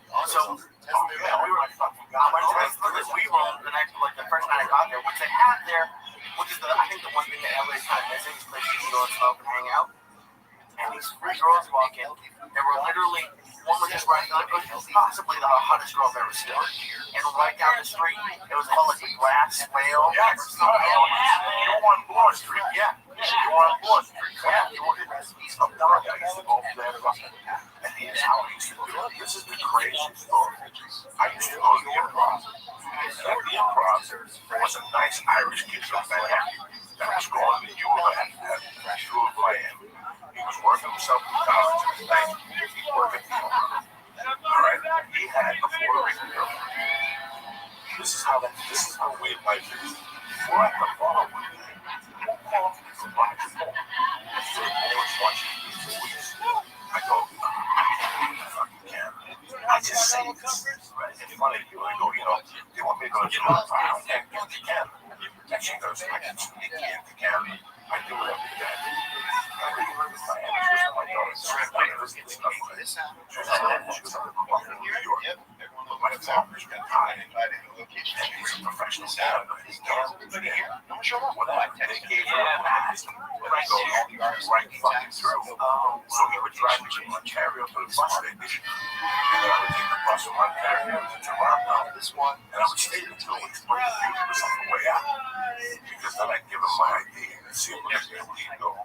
Like, they would fucking look at me and they'd look at me and they go, when did you come in? And I go, last night, I came on the other side. No, you didn't. Yes, I did. But it's too late. Fucking now. It's too late, baby. It's too late. Some of you may get fired. If you want to arrest me on the way out, be my fucking guest. I said, I saw you and your fucking partner. And I gave him my ID. And she don't come back. I came back 3 more fucking times. And she would be mad. The same way. Just right on that. They locked that road. Yeah. They locked that fucking road. You can't really get over that. Why? This is what I'm fucking. And now it's like to go to Vancouver. I know 15 years ago. But I'm telling you, this is how long ago Gavin was still married to his wife. And he lived on Marked Out. Yeah, Marked Out. Because he was Marked Out. This has to be 2000. So it's 15 fucking years ago. 99. There was a girl that used to date Larry in the same. That was the fucking cutest blonde girl you ever saw in your life. Again, she wanted her parents with their reasons, her grandparents with their reasons. And this chick walked on LA Fair with 30 feet, with a son in hand, and fucking never ended. She grew up on the beach. The story was she grew up, she worked on the beach of Vancouver. So he wanted these guys. Gavin was still with his wife. This is 16 years ago. Was still myself waiting on the fucking beach. There was some weed on the beach. We used to bring them. One night she sold me Gavin for $5 a piece. Virginia, so it's all my Virginia guys. Okay, shout out to Virginia, big win last time for the University. I never had it, so I want to check because I saw it kicking it today. That's been there for fucking 4 years. What is your conversation of the day? Okay, so funny decision was I started this little trying to find somebody here. How did you land on my man here? And Dad would take me to his house, let me take a shower, and him and the mother would cook before we were ready. Fuck yeah, man. And then he'd go, what do you want to do? I go, nothing, because you want to sit down and relax, you want to drive up, let's go. There's a 2 o'clock bus, right? That was it. That's not nice. This is what, this is the people I'm about to fucking like this is what you have done right here for like those little stories. That's exactly what I'm doing. A little fucking road stories, little ones that sell $300,000. I just remember right now, this is my busy life. Yeah, man. This all we need is you drinking on my orange juice. This is 1440. This is fucking awesome, man. This is just like we used to do. Right there, looking out the goddamn window. What was the money back? Oh, man, it was Texas Pete's Bloody Mary mix we bring out from Houston. And it was deadly. Deadly. So good, so spicy. And then we put pickled green beans in it. And shrimp. And lots of horseradish. Fuck yeah. And sometimes I'd fry up a whole piece of bacon and shove that motherfucker in there. That's how you do it, Lee. Put the Jew in your back pocket. I'm going to bring you back to life. That's what we did. We get fucked up on that. Talking about the rest of the city around. Sometimes we just want to put my eyes and go back to 40. Yeah. Because those guys we know or some of the guys that I want to get at this. Oh my God. I burn my fucking hair. And his head was perfectly under the Chinese light. And I was about to say something, you know, yeah, okay, yeah, so let me burn his fucking scalp.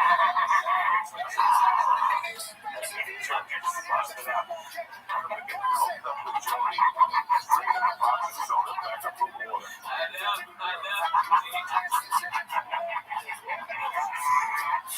So funny. Oh, man. I got the time you were over at Gavin's. They had the Bolivian flu.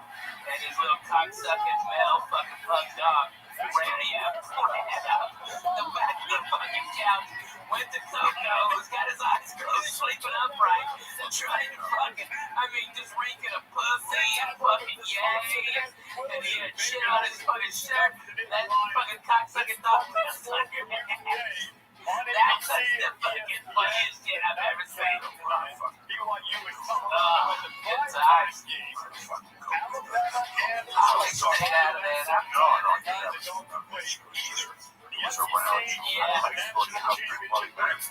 Yeah.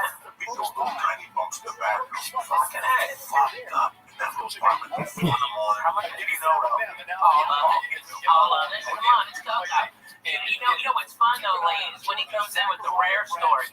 Alright, I started going blue with this chick. Turns out it wasn't blue, it was heroin. We fucked all night, it was crazy. I fucked it. It was tremendous. Alright, I think that was 2000. Okay, that was a great one. But that's the only time we ever did good food. Thanksgiving was fucking epic. That Thanksgiving. Yeah. Oh my God, motherfucker, you did it. He ate an ounce of mushrooms, Lee. An ounce, not a fucking eight. A goddamn ounce. He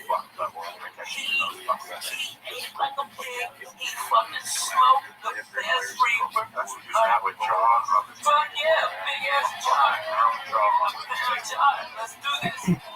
And let me tell you what, I've never seen anybody been able to do that many drugs and stand. Coco not only stood, he went down to the fucking OR, got a big old fucking rock and 8-ball, alright, did that shit, and from what I heard, Are you talking to me? Comedy Store away. What up, big dog? I got the coke and took it home. I did the mushrooms in my store. It was fucking amazing. And nobody showed up. You liked it? Excellent. I have to check it out. If possible, when you're watching something like that, if you can at least mute your mic so that we don't hear you burping and coughing and stuff, I'd appreciate it. Thanks, big dog.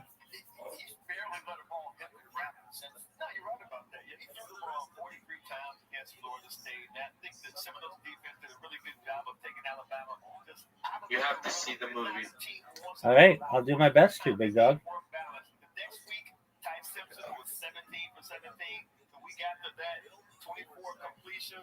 Out of 29 attempts, 4 touchdowns. That's who they are. They need more balance. Right. I heard you got a standing ovation. People were calling me from the store. Rushing yard. I think and you stood them. That's way more impressive than 500 people. If you're a comic and you're hearing this, you understand. To get a standing ovation from 19 fucking people, it's more amazing than getting it for 25,000 people. That's easy. Anybody can fucking do that. Alright? These people were there on Thanksgiving night. Fucking Diaz blew them away. Fucking tremendous.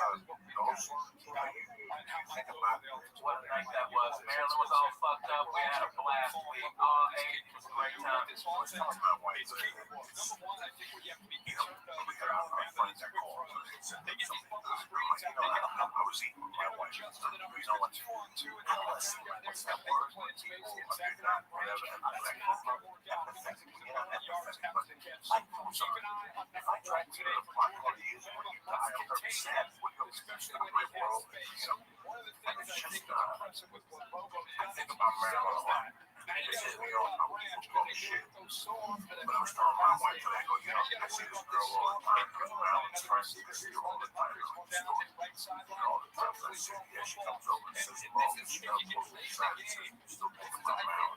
all the time, man.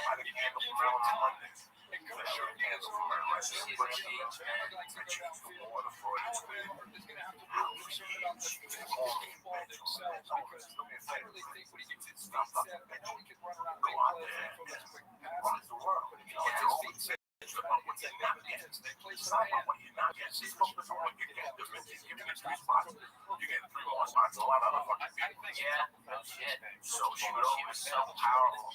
One of the most powerful women comics I've ever seen. On stage, late night, and so nice. They also struggle with that Filipino that she's like some Filipino. It's like a sauce. She's rolling around town. And people, the guys would say, I would 300 pounds. They will lift me, motherfucker. No shit. Make me laugh. Like money. So, what's up with you? Say, bad motherfucker. Double to all that technique. Tell them that you just can't tell them those last week.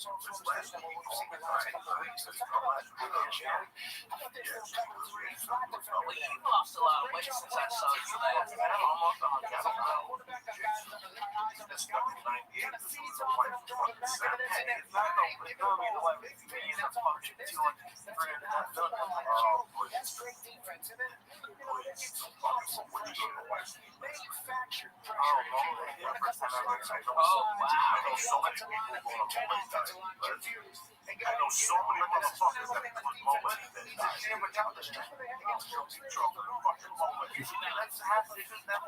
No, that's just one part of Mexico. Her mom and her don't like Italians, so it's fucking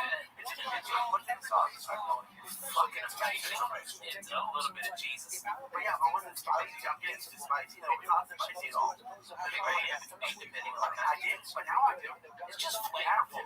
That's what, all these white people are afraid of Mexican spice. If you watch Mexican spice or food, they just put a little bit of sauce, like a little bit of dumb white people are used to fucking ketchup on their goddamn tacos. They're retarded.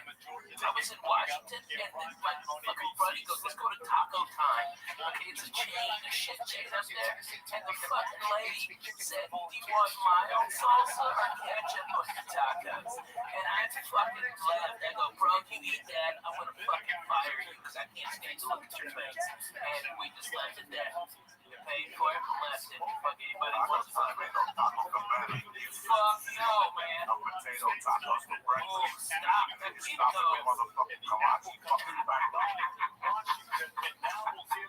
They don't know, man. They don't know. We used to fuck it up. Man, the summer was a little crazy for me. My PTSD I thought was being handled with antidepressants, but it's not. It wasn't. And now it is. Now it's antidepressants and mood stabilizers. Man, I feel fucking like I haven't felt in 5 years, bro. I don't hurt. I am up at 7, throwing sidekicks for Jesus. I'm fucking the wife real good. I'm putting her legs up. I'm hugging my babies. I'm playing with my babies more. I'm more focused. And it's like, man, you were absolutely right. I didn't like the fucking truth being told to me, but man, it was the goddamn truth, Coco. When you broke it down, hey, pal, you've been slipping a little bit. You were fucking right. You were goddamn right. And I didn't know how bad it was until I fucking went to the goddamn doctor describing all my shit, and he goes, you're under-medicated for your PTSD. You're way the fuck under-medicated. And now, man, I feel like I haven't felt in years, man. Like the whole world isn't closing in on me. Like LA's not bothering me as much. Traffic doesn't bother me. Fucking nothing bothers me no more, man. I am fucking great with life. It is fantastic to not be pissed off, except for when deadly news, you know what I mean? It's nice. It's nice. You're always one of the worst people get those, in the back of your head, he's right. And that's the fucking worst. And he's not right about, I'm not saying you're right about everything. No one's right about everything. But when we've had a couple of those talks, and during it, you hate him. And it's just brutal. I think it's just anybody who you hate, it's so, the most. 9 out of 10 men are mad at their dads because they confront the stairs on mirror. But they're not doing that way. Most people, growing up, I hated my stepdad because he would break my shit. He would break whatever move I made. He was 2 steps ahead. You always don't like the people. I love the real people. And all those years, I was fucking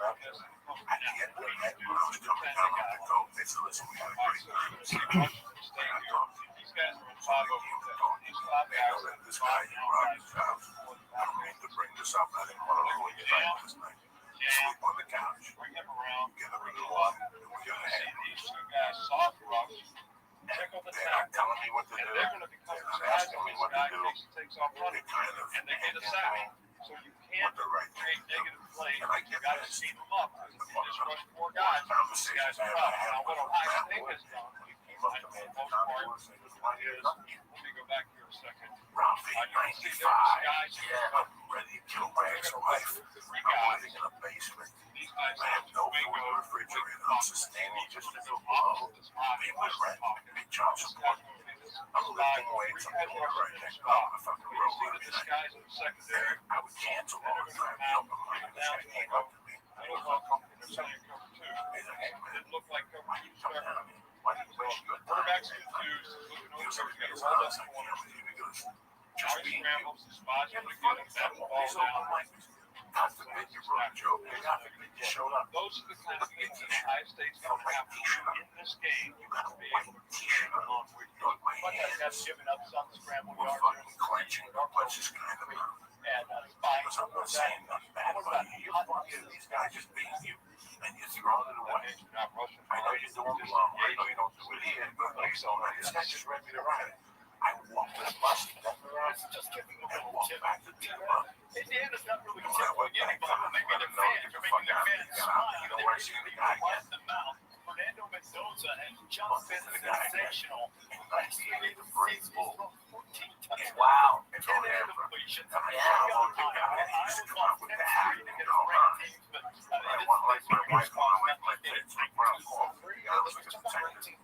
White something. Dwight Slade. No, White Slade guys from Portland. Yeah. Different guy. Dwight something. And they followed him and ripped their home apart. He was back there right now. They had just moved to LA together. Dos pesos cada por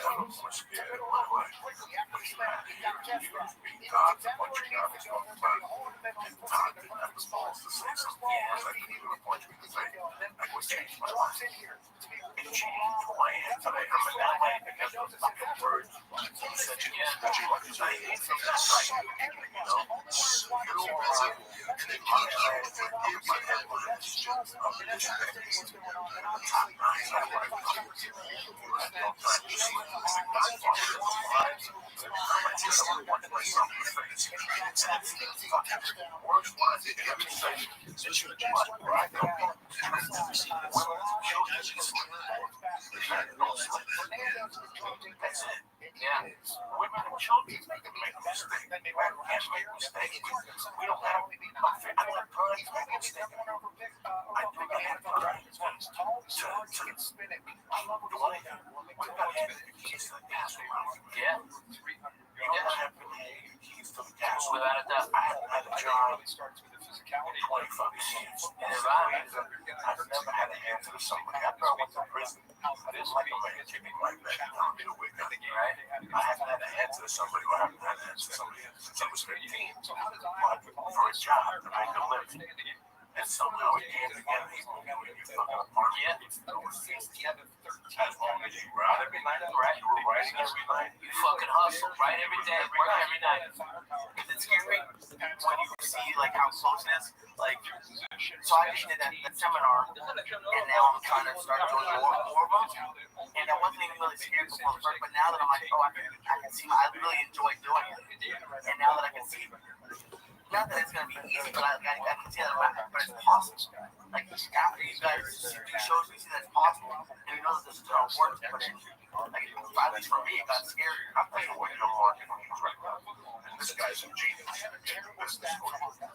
think right now what you're doing, fucking small comedians. I think they're gonna start a podcast. They're gonna start a podcast. They know how to do it. Okay. I think you're people are talking about technically really are uncomfortable. They don't know this world. They want to learn how to know this world. They have friends that are doing this right now. Every comic is doing this right now. Okay. It's you're going after You should have think, you know, when you strike one of those companies, you're like, hey, you know, go after fucking AT&T. So how come AT&T is not a podcast? Yeah, that's crazy. Talking about this service, what's going on with phone technology, and like answering people's problems and shit. Yeah, here's what to know. That's your right now. There's a board meeting going. This is 20%. We're not computer. Savvy. Yeah. What's going on? Tell us about it. Look at fucking Amazon. Amazon today is getting slammed by fucking shit work conditions for people. I mean, there are people working in fucking warehouses over 110 degrees with no breaks. They time everything. They need to fucking counter that shit. I mean, I don't want to buy Amazon now. I mean, but if they would have a podcast that could explain it and tell me, hey, the air conditioning broke. You know, maybe I don't know the full context. Maybe the full context is not being reported. You know, those fucking news agencies is always a fucking by the way. I'd like to hear the other guy's fucking side of this shit. All right, and that's exactly what they need. I mean, you can fucking kill that shit, dude.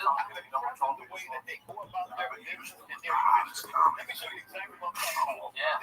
Every time they're on the field, they're always going to fight on.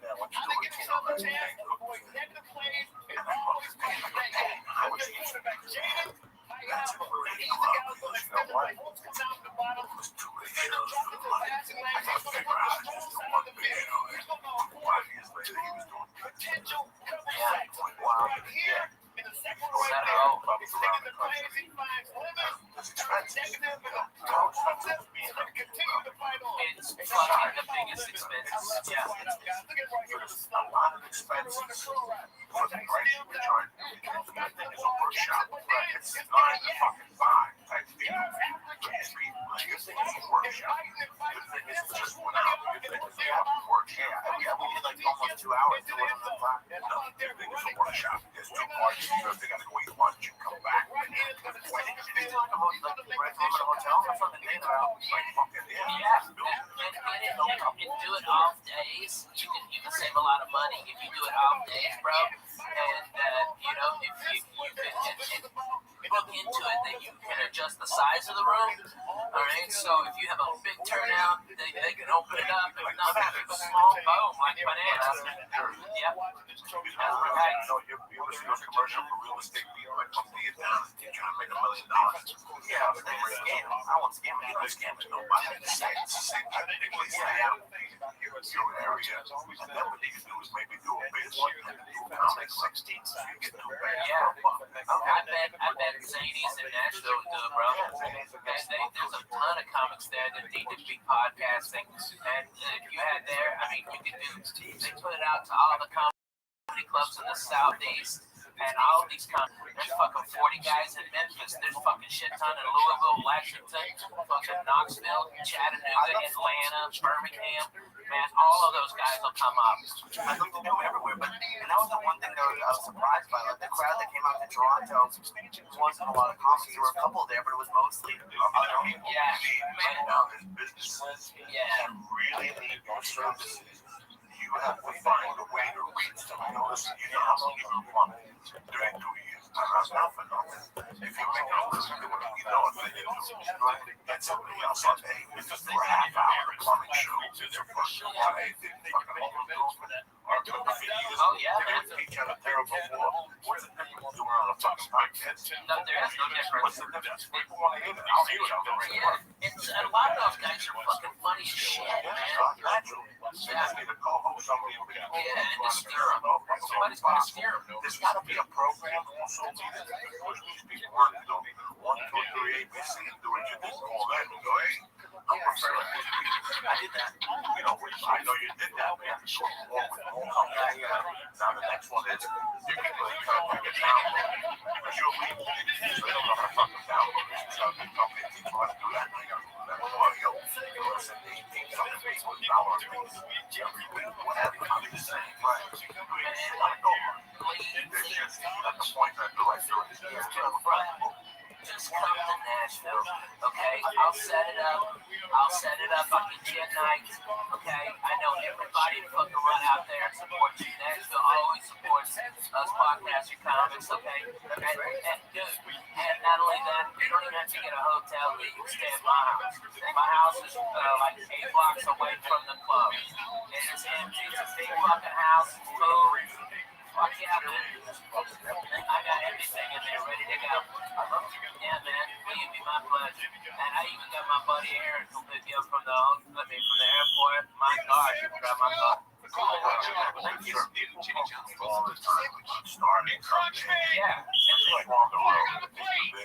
I know what you're saying. I lost the car. Oh, okay. Oh, yeah, in Boston. Yeah, the boss. I had people that just they just don't know where to start. It's like, what's his name? Miles Irving wants to Google it. They just don't know where to find out this website. Yeah, right? Well, that's the issue I found when I was building it. It's just, if you Google it, there's 8,000 people telling you 20,000 different ways to build a podcast. So, like, that's what I said at the beginning. Like, this is just the way I get it. So, here's the fucking thing. Okay, this is me. This is fucking me. Okay? Yes.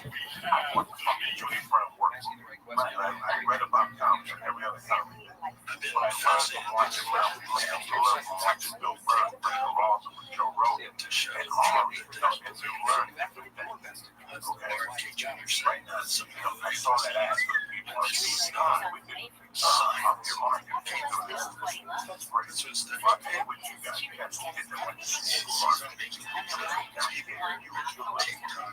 right. You've seen how our numbers went up. What we did, what works, and what different works in some markets. How many times have you called me and said, wow, we had this guy out who was a celebrity and he's got no hits, and this guy's a plumber.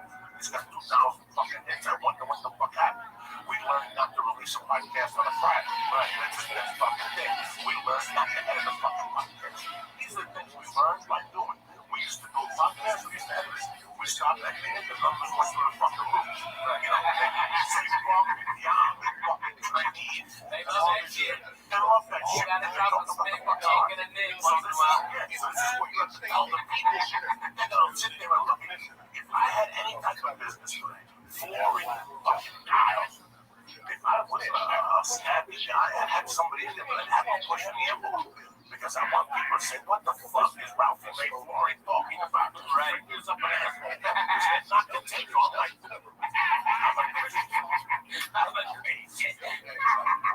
are the people that push forward. These are the people that push that company. And that's what you're trying to do. That's what you're trying to do online.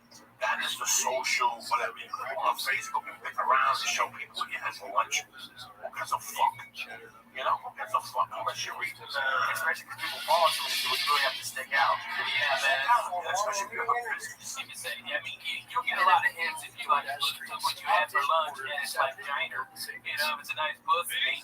All right? You gotta get like it. All right, but that's only it, man. When you're taking a picture of your fucking sandwich, go fuck yourself. I'll just take your work. I like your work. When they take my work, it drives me crazy. They do it for that because I like it. And I don't do it for me. I fucking hate that shit. I hate that shit. We need to go to the gym and periscope myself. It's like, oh, on the periscope, I do what I do best. And that's what we fuck. I'm not going to see it for 5 minutes. I don't know. If you smoke a good weed, you smoke the joint, you like your soda, you like your donut. Is there anything I can do for you? No. All right. See you later. Fuck. That's the deal. I'm going to get the fuck out of here. I'm putting the stereo on. I'm getting fucking ass. That's right, man. I'm fucking used to music. I want to say it's called no. You fracture me. Yeah, man. Oh, you know how to meditate on this fucking ass. I just smoke. I'm here to fucking silence. That's the point. That's the fucking point of this whole thing is to get away. People want to fucking crowd you. I love getting high. I love getting high. I don't trust it. My favorite thing in life is to get high. Put fucking speakers on. Just go for a fucking walk or something. You can't do it today. Just fucking let you shoot the head and go hear the fuck. You know, I see one who are speaking of ISIS comes down to Irvine. Holy shit. That is the most J-Raps I've seen since fucking Kuwait.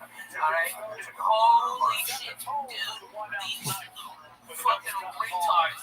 They throw their goddamn carpets out in front of the fucking family. It looks like ballet parking from Magic Carpets. It's a raining night. It's a raining day. Hey, because they look blow uppy as fuck out there. That's why.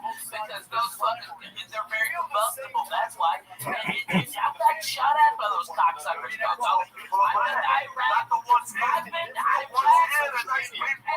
don't know they're nice people, Coco, because I can't fucking tell the difference of walking around that fucking hot beef or whatever the fuck that shit is. Fucking blow up me like a motherfucker. Man, I'm throwing ham sandwich at them, nothing else themselves. I'll solve this fucking problem. Then it could function. I don't know. People distracting me. I like some of them. You know who I really dig? And it's fucking crazy. Iranians.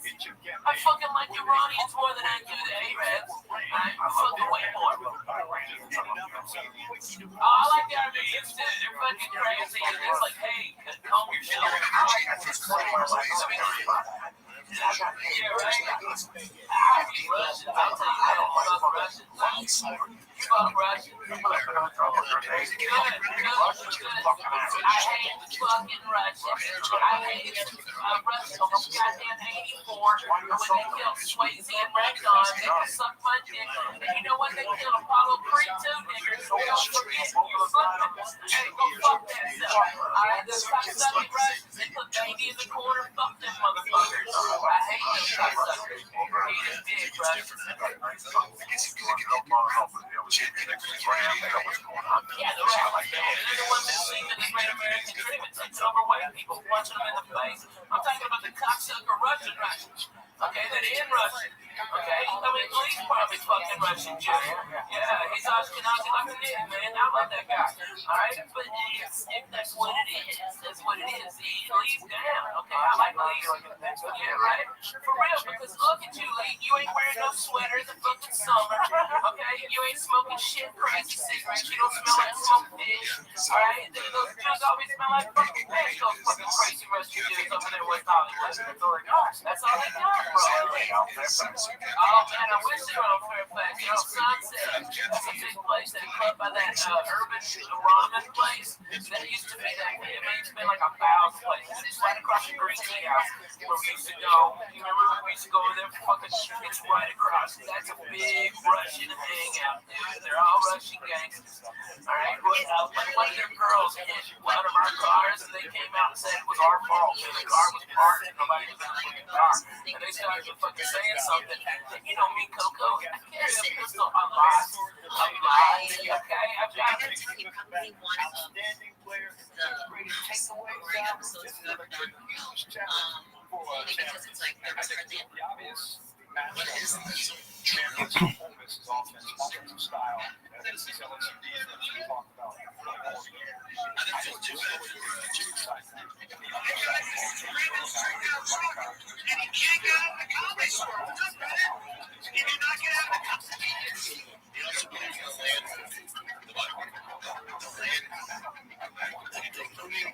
landing on the moon, Jesus Christ, Holy Spirit calls me.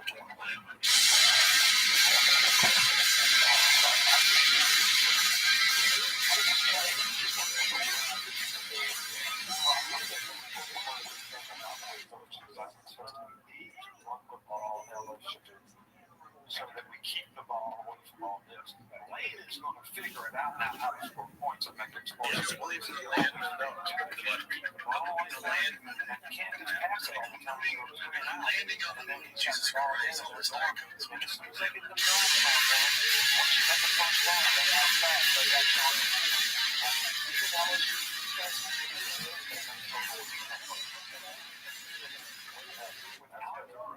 They're also replacing all those offensive line. Landing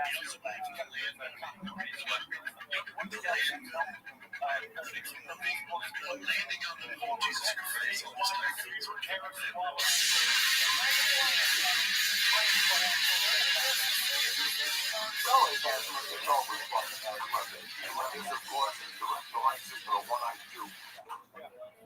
Places you can replace a lot of people.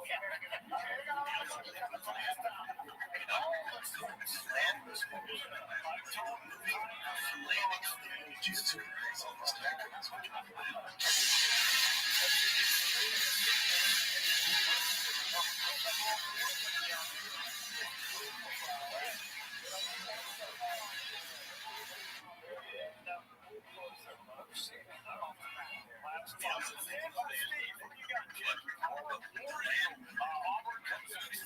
tipped off up there. Jesus Christ.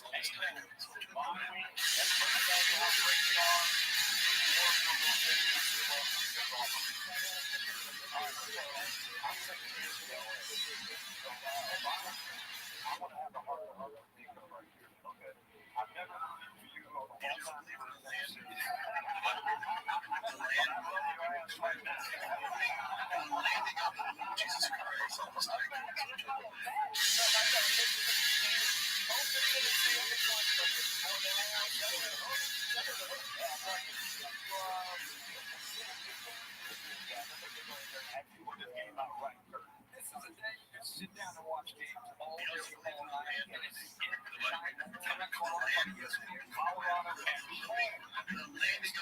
Jesus Christ.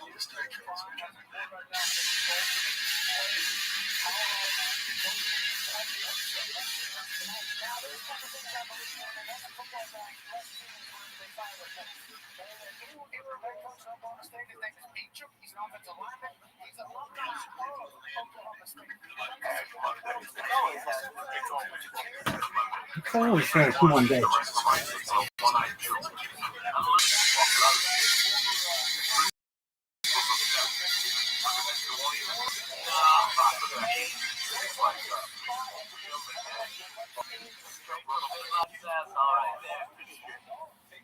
What's happening? So you want to run? Yeah, every weekend. You want to do a podcast, like regular fucking Simon Boston. Some fucking super. It was great. I went to the Underground the night before after a few shows, and then Mama before. I had a podcast. I've never had my name on anything before. Like I've gone with you to things and it's fun. But like I started getting really nervous after I got Paul out and then before I left. I realized I was packed. And like my name was on it. And it was just it couldn't have been more with the dabs. I met this great guy David who works for like the biggest pop grower in Canada. He was telling me all about it. The next day we had like 20 people on the podcast seminar. It was great. And it was the coolest thing about it was there were people that didn't know me from the podcast. And like I just learned the guy was there who was like 8 years old when I started podcast. I love Toronto, man. Oh my god, I've never been to Canada. Oh really? Yeah, it was fun. Everyone was really nice. But it was just so much fun. The food was great. And we were trying to make this thing. Fuck yeah, man. Teamed up. I got birds in the fucking windows, man. They were shooting everything up. Yeah, that was good because you go one street, it's New York. You turn another street, it's fucking Chicago.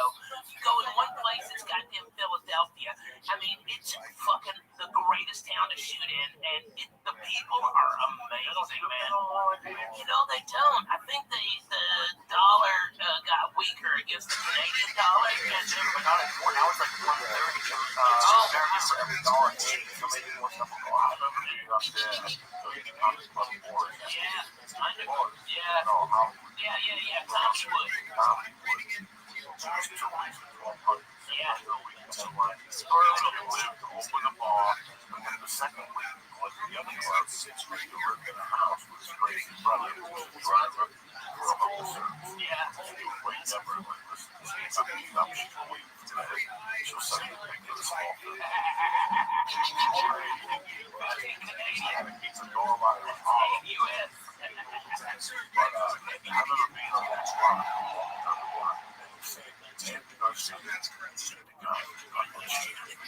Oh yeah, George Wendt. Oh my God.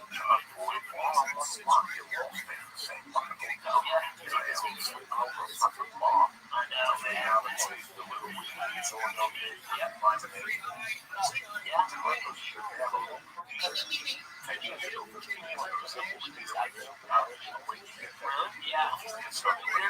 and the beer there is so fucking good.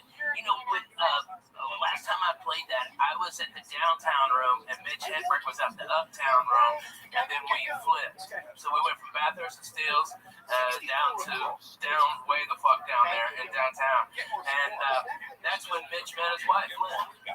It was a crazy fucking time, man. It was a blast. Mitch is that crazy job. Got arrested.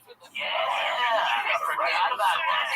Right before he met her. Yeah. Right before he met That club was okay. He cut the money and cut the money. It was weird. I like, You know what I think? I think that fucking, I think he got pressure from the Russian mafia. Well, the parts of it. They were always there. They were like Russian Jews.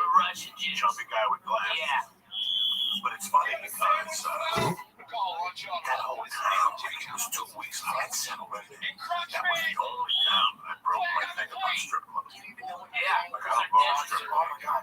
So, we were like fucking. My dad put this weed room the first night I got there, which they have there, which is I think the one thing that LA is kind of missing, is a place you can go and smoke and hang out. And these 3 girls walked in. They were literally, one was just right down, possibly the hottest girl I've ever seen. And right down the street, there was a brass rail. Yes, man. You were on Wall Street. Yeah. You were on Wall Street. That's where you were. So with the drinks, huh? This is the crazy story. I used to go to the Improv. And at the Improv, there was a nice Irish kid from Manhattan that was going to the UN. He was working himself from college in his bank. Work at the Improv. Right?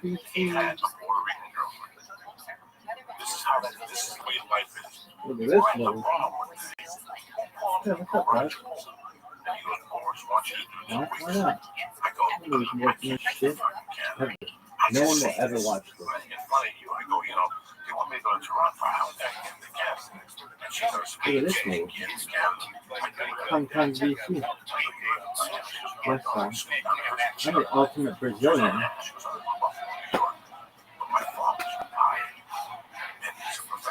Kind of Portuguese, kind of Chinese, kind of Japanese, kind of dirty English.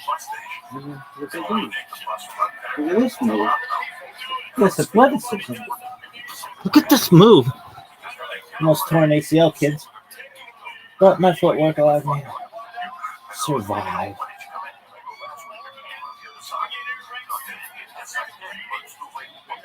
Y'all know I'm a Holocaust survivor? Why? Well, they didn't get me. Or my parents, or my grandparents. I'm here today. Isn't that not? It's true. Listen, I need you. That's here. A Holocaust survivor. Or at least a descendant of one? Yes, converts, non-Jews that killed in the Holocaust. Anybody who's living today is a Holocaust survivor. Overrated. So it's 15 fucking years ago, 99. There was a girl. They Larry the Zale. That was the fucking cutest blonde girl you ever saw in your life. And then like her parents with their bees, her grandparents with their bees. This chick walked around LA barefoot, dirty feet, with a suntan. Fucking never ended. She grew up on the beach. So the story where she grew up, she worked on the beaches. Something about these guys. Yeah, but I'm still with his wife. This is 99. This is 16. Look at this athleticism.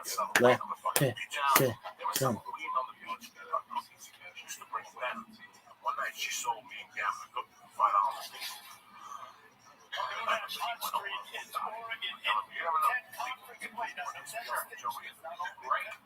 Never had this before. Oh, it's a dud? Maybe it's been there for 2 years. Huh. When I don't know how to say it, got this girl, call her dad. I'm high powered, baby.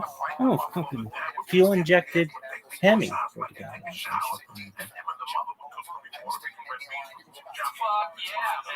And then they go, what do you want to do? I go, nothing. You want to sit down and relax? You want to drive up? Let's go.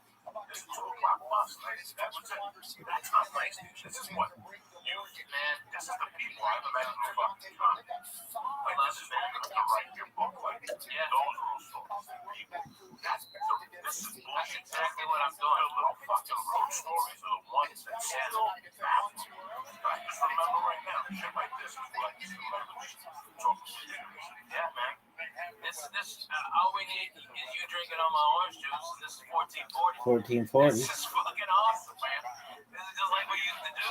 Right there, looking out the goddamn window. What was the money back Oh man, it was Texas Pete's Bloody Mary mix we bring out from Houston, and it was deadly. It was so These guys good, seem so so ugly as spicy. fuck. And then we put pickled green beans in it, and shrimp, and lots of horseradish. Fuck yeah!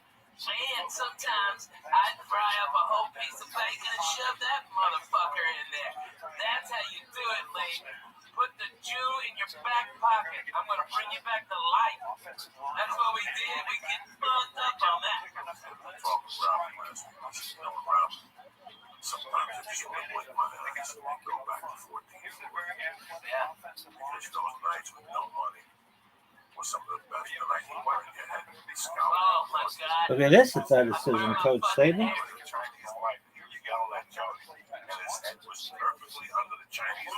Megar Daddy sucks.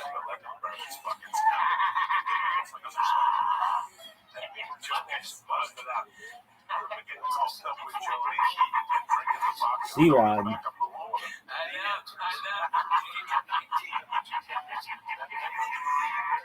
So funny.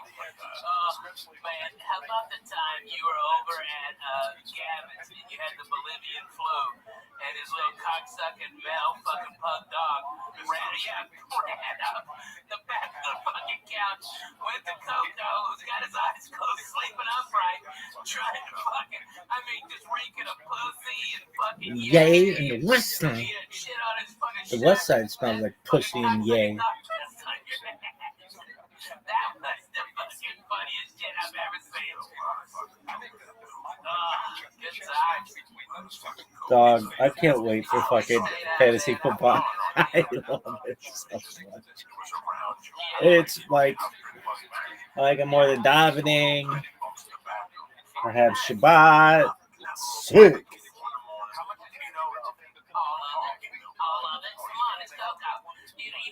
Definitely fasting. That's just rare story. All right, I started going blue with this chick. Turns out it wasn't blue, it was heron. We fucked all night. It was crazy. I loved it. It was tremendous. All right, I think that was 2000. Okay, that was a great one. But that's the only time you ever did put dude. Thanksgiving was fucking epic. Look at that yawn. That is a good yawn. Big yawn. Yes. Oh my God. Motherfucker, you did it. And then a burp. A yawn and a burp.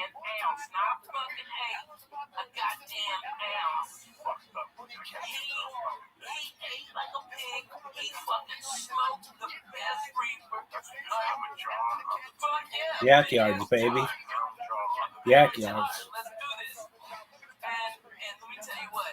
I've never seen anybody been able to do that many drugs and stand. Coco not only stood, he went down to the fucking OR, got a big old fucking rock and A-ball, alright, did that shit, and from what I heard, blew the fucking comedy store away. I haven't done the coke yet. I got the coke and took it home. I did the mushrooms and went to the store and it was fucking lit. And nobody showed up. So I knew that go next. It was fucking lit up, these mushrooms. And I went up there and I just looked straight ahead. And the lights are turning purple. That's all I kept seeing was purple. Right? And I heard you got a standing ovation. Oh my God. People were calling me from the store. Yeah, and you stood up. That's way more impressive than 500 people. If you're a comic and you're hearing this, you understand. To get a standing ovation from 19 fucking people is more amazing than getting it for 25,000 people. That's easy. Anybody can fucking do that. Alright? These people were there on Thanksgiving night and fucking Diaz blew them away. Fucking tremendous. You think about what a night that was. Maryland was all fucked up. We had a blast. We all ate. It was great times. I was telling my wife that it's, we had our friend that called today and said that somebody died. I'm like, I was eating with my wife. You know what? I don't want to seem like, what's that word? But people, like, you're not, whatever, empathetic. You're not empathetic, but if I drank with you in a bar 20 years ago and you die, I'm very sad. What are you going to do? Stop my world? And it's just, I think about Maryland a lot. And it pisses me off how people talk shit. But I was telling my wife today, I see this girl all the time that was around and trying to see her all the time out the store. All the time, but she comes over and says hello, but she never goes inside and says, "What's up?" Come around. I just want to All the time, I light a candle around on Mondays. I light a candle around. I see her breakfast, man. I change the water for this week. She used to call me bitch. She said, "Oh, it's a little finger." Stop fucking bitch. Go out there and run the world. So you're always bitching about when you're not yet. It's not about when you're not yet. It's focused on when you get there. Bitches give you 3 spots. You get 3 more spots. A lot of other fucking people. Yeah, no shit. So she was so powerful. One of the most powerful women comics I ever She would go on stage late night and some nights and fucking blow that with that Filipino dick. She used to like to sell Filipino dick. She was like a little sausage. She rolled around her mouth. And people, she one of those big guys would say, "I live 300 pounds, you will lift me, motherfucker." No shit, you just make me laugh late night. So, what's up with your Lisa? That motherfucker, you want to double door? That's it to make kettlebell mac. I can't do double door. This last week he called me tonight. He's like, yeah, so he goes, yeah, he's going to do it double. Well, you've lost a lot of weight since I saw you last. Look at this athleticism, folks. Look at this move. Look at this movie. I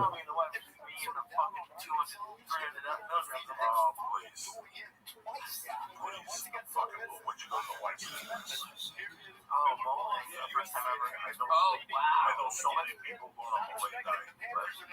I know so many motherfuckers that include Mole in their diet. No, you don't need chocolate in fucking Mole. No, that's just one part of Mexico. Her mom and her don't like chocolate. So it's fucking amazing. It's a little bit of Jesus. But yeah, but when it's spicy, I'm getting spicy. You know, it's not spicy at all. That's right. It means depending on I didn't, but now I do. It's just flavorful. That's what, all these white people are afraid of Mexican spice. If you watch Mexican spice food, they just put a little bit of salsa, like a little bit of billion. Some white people are used to fucking ketchup on their goddamn tacos. They're retarded. I was in Washington, and my fucking buddy goes, "Let's go to Taco Time." Okay, it's a chain, a shit chain up there. And the fucking lady said, "Do you want mild salsa or ketchup on your tacos?" And I fucking laughed. I go, "Bro, if you eat that, I'm gonna fucking fire you because I can't stand to look at your face." And we just left it there. We paid for it and left it. Fuck anybody wants to buy those Taco Cabana. You fuck no, man. Oh, it's on like Donkey Kong, baby. They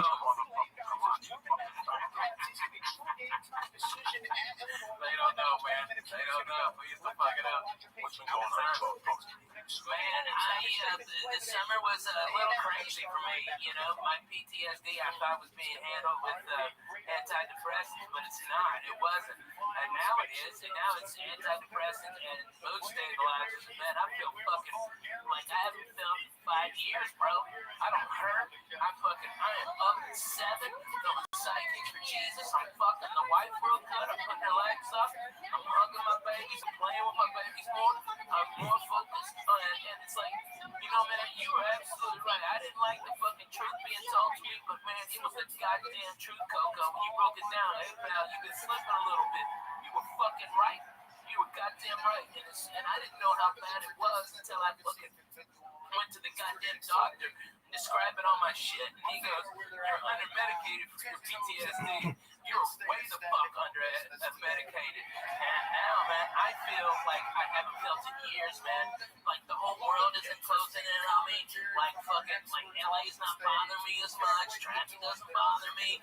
Fucking nothing bothers me no more, man. I am fucking great with life. It is fantastic to not be pissed off, except for with deadly heat. You know what I mean? It's nice. It's nice. You're always one of the worst people that do this. Like, in the back of your head, you know it's right. Oh, that's the fucking worst. You don't right about, like, I'm not saying you're right about everything, because no one's right about everything.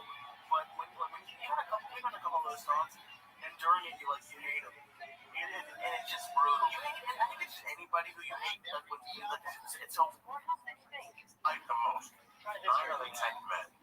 I'm mad at their dads because they don't understand the process. But they're not doing that. You ask the people growing up, I hated my stepdad because he would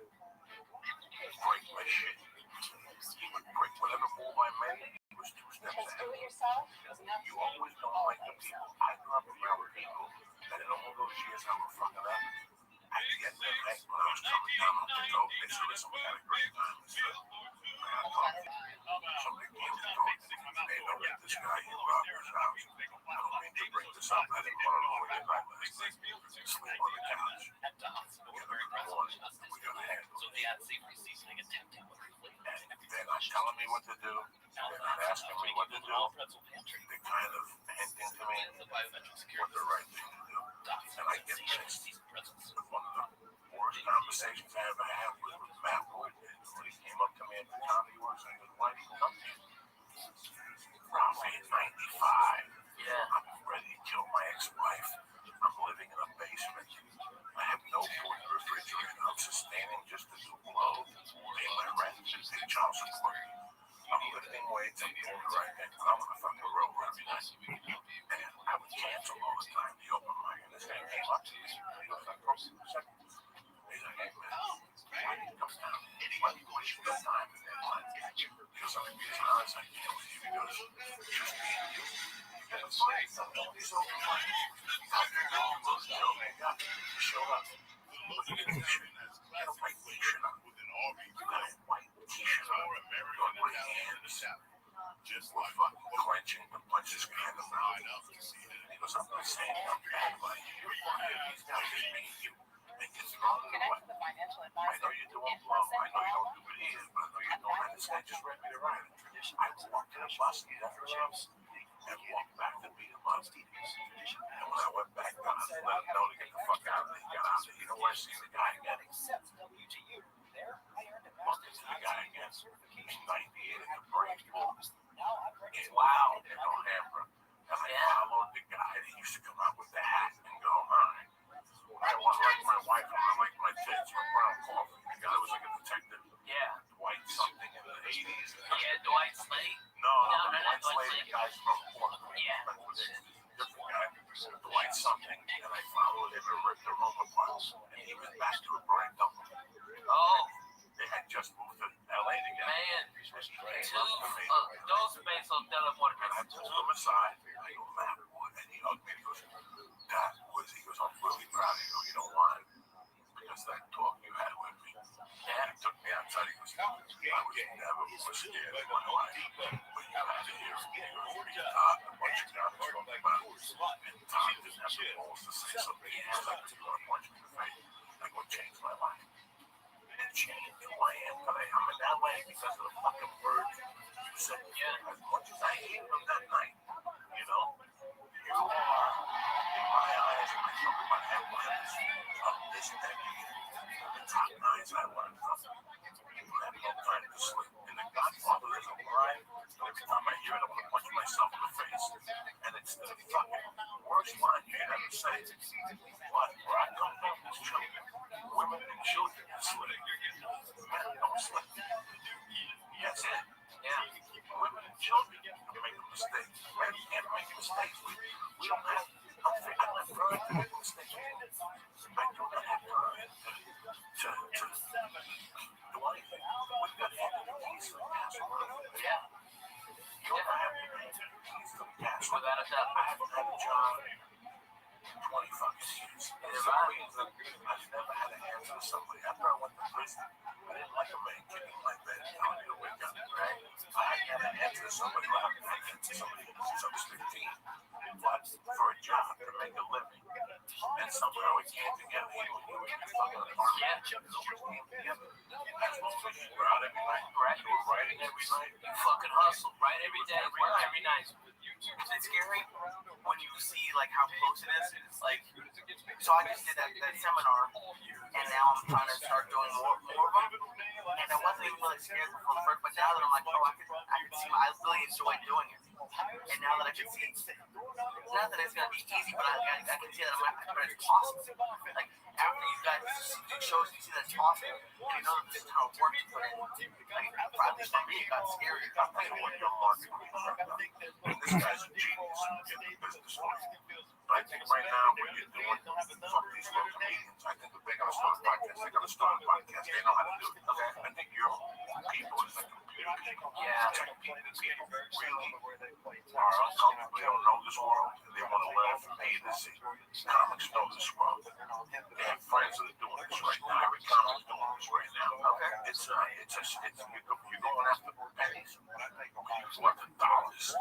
It's just gonna take you over. You strike one of those companies. You're on air. Oh, you can go after companies. Okay, go after fucking AT&T. How come AT&T is doing a podcast? Yeah, that's crazy. Talking about their services, what's going on with Yeah, and like answering people's problems and shit. Yeah, they love it. Yeah. That's what's right now. There's a minority. Just bring on computer. Yeah, savvy. Yeah. So man, look at fucking Amazon. Amazon today is getting slammed by fucking shit work conditions for people. I mean, they're keeping people working in fucking warehouses over 110 degrees with no breaks. They time everything. They need to fucking counter that shit. I mean, I don't want to buy Amazon now. I mean, but if they would have a podcast that could explain it and tell me, hey, the air conditioning broke, you know, maybe I don't know the full context. Maybe the full context is not being reported. You know, those fucking news agencies is always a fucking by the way. I'd like to hear the other guy's fucking side of this shit. Alright? And that's exactly what they need. I mean, you can fucking kill that shit, dude. It's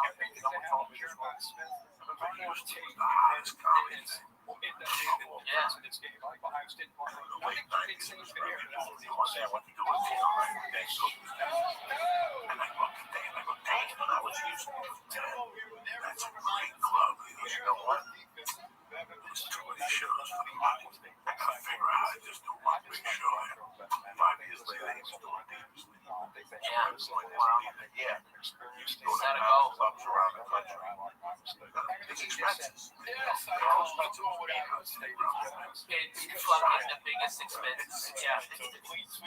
A lot of expenses for the price you would charge. Your thing is a workshop.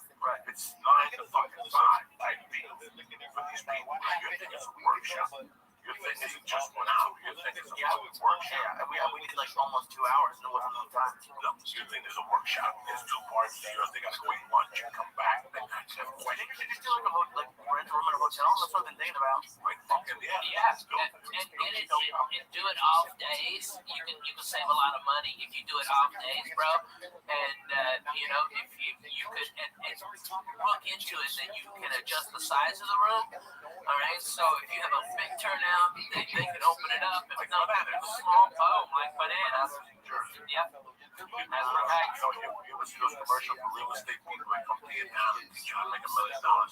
Yeah, but that's a scam. I don't want to scam it. You're not scamming nobody. I'm just saying it's the same type of thing. We stay out in your area, and then what you can do is maybe do a big one and do comedy or something. So you get new fans. Yeah. I bet Zanies in Nashville would do it, bro. There's a ton of comics there that need to be podcasting, and you had there. I mean, you could do. They put it out to all the comedy clubs in the southeast, and all these comics that come. There's fucking 40 guys in Memphis. There's fucking shit ton in Louisville, Lexington, fucking Knoxville, Chattanooga, Atlanta, Birmingham. Man, all of those guys will come up. I'd love to do them everywhere, but and that was the one thing that I was surprised by. Like the crowd that came out to Toronto wasn't a lot of comics. There were a couple there, but it was mostly other people. Really need your services. You have to find a way to reach them. If you're making a living doing what you know it's going to do, get somebody else on there just for a half hour to plug the show. Oh yeah, man. So there is no difference. And a lot of those guys are fucking funny as shit,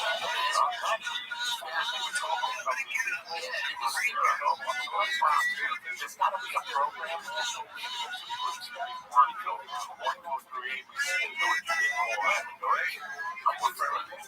I did that. You know, website, you did that. Now the next one is the people in contact and download. Because you'll leave. So they don't know how to fucking download it. There's got to be a company that teach you how to do that. Let's say 18 fucking people download things. Whatever. I'm just saying, right? You ain't not go right. There's just, you have to point in the right direction. Yeah, you have a brother. Just come to Nashville, okay? I'll set it up. I'll get you a night, okay? I know everybody fucking run out there and support you. Nashville always supports us podcaster comics, okay? And dude, and not only that, you don't even have to get a hotel. You can stay at my house. My house is like 8 blocks away from the club, and it's empty. It's a big fucking house, food, Fuck yeah, man. I got everything in there ready to go. I love to. Yeah, man. Leave you my pleasure. And I even got my buddy Aaron who'll pick you up from the airport. My car. You can grab my car. Sure, people talk to me all the time about starting something. Yeah. It's like on the road. I had a shoe guy. I fucking lost the car. Oh, okay. Oh, yeah, in Boston. Yeah, in Boston. I had people interested in this. They just don't know where to start. It's like, what's his name? Says, Sopranos. Everybody wants to go. They just don't know where to buy one. Yeah, right. Well, that's the issue I found when I was building it. It's just, you can Google it. There's 8,000 people telling you 20,000 different ways to build a podcast. So, like, that's what I said at the beginning. Like, this is just the way I did it. But here's the fucking thing. This is me. This is fucking me, okay? Yes, I want the fucking Joey Brown world. Right. I read about comics like every other comic. When I learned from watching Ralph Graham, I learned from watching Bill Burr, Break the Wrong, and Joe Rogan, and Ari Duncan Mueller. What up? Yeah, it's going to be 2 straight losses for the Auburn Tigers. They'll go with Texas A&M. Yeah, A&M's a tough place to play. So How are you? I love A&M since the beginning of the season. It's true because Elko's brain, you can see it through the sides of his cranium. They're only getting better and better. Give me, that's a mammal down there, bro. Give me Texas A&M.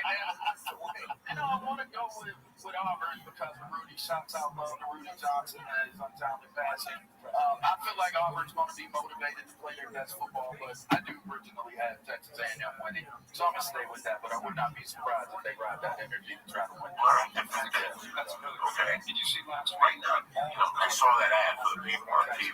Yo. Up your market. Worst stream ever. You've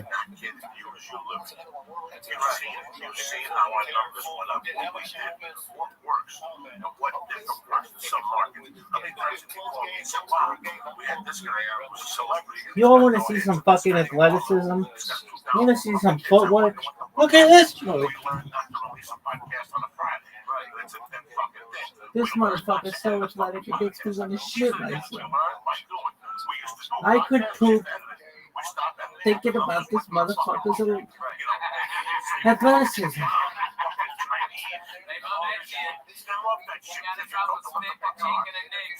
Dog. Look at these moves. Dog. Snappy guy. I had somebody say, but I'd have to push in the envelope because I want people to say, what the fuck is Ralphie? Look at this fucking athleticism, dog.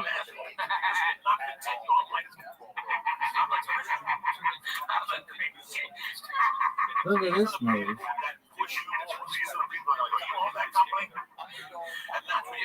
Look at this athleticism.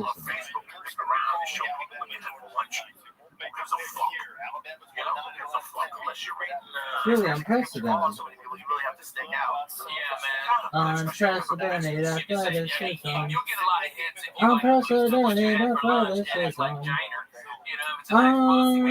athleticism. Unprecedented athleticism. Unprecedented. Look at this move. So sick. Look at this move.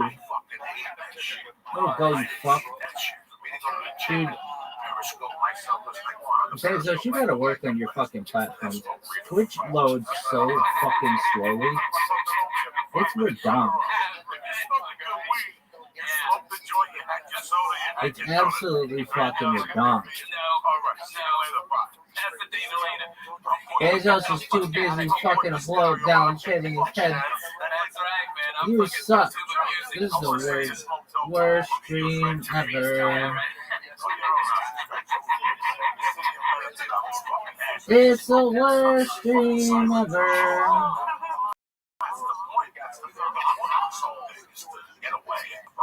This is the worst stream ever. And everybody knows it.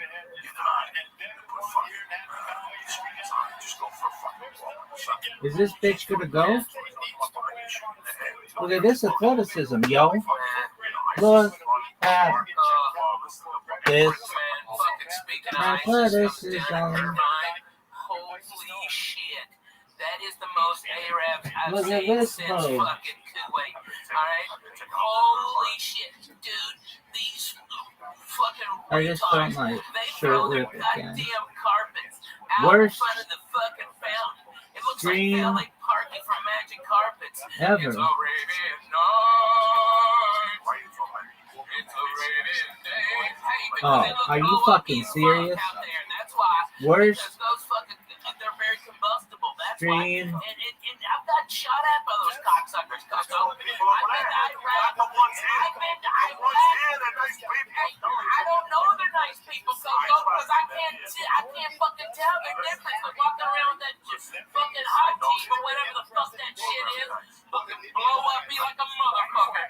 Man, I'll throw a ham sandwich at them. They'll kill themselves. I'll solve this fucking problem.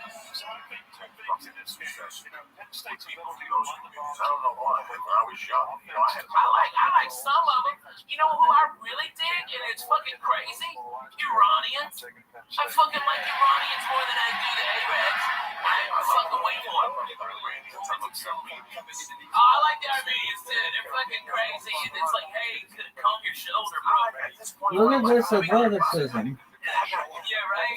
Dog. I hate Russians, I'll tell you that. Fuck Russians. Fuck Russians. Good. I hate fucking Russians. Are you fucking serious? Russians since goddamn 84. When they killed Swayze and Red Dawn, they sucked my dick. And you know what? They killed Apollo Creed too, niggers. Don't forget, you slipping. Hey, go fuck that stuff. Alright, those cocksucking Russians, they put baby in the corner. Fuck them motherfuckers. I hate those cocksuckers. Look at this move. Big Russians.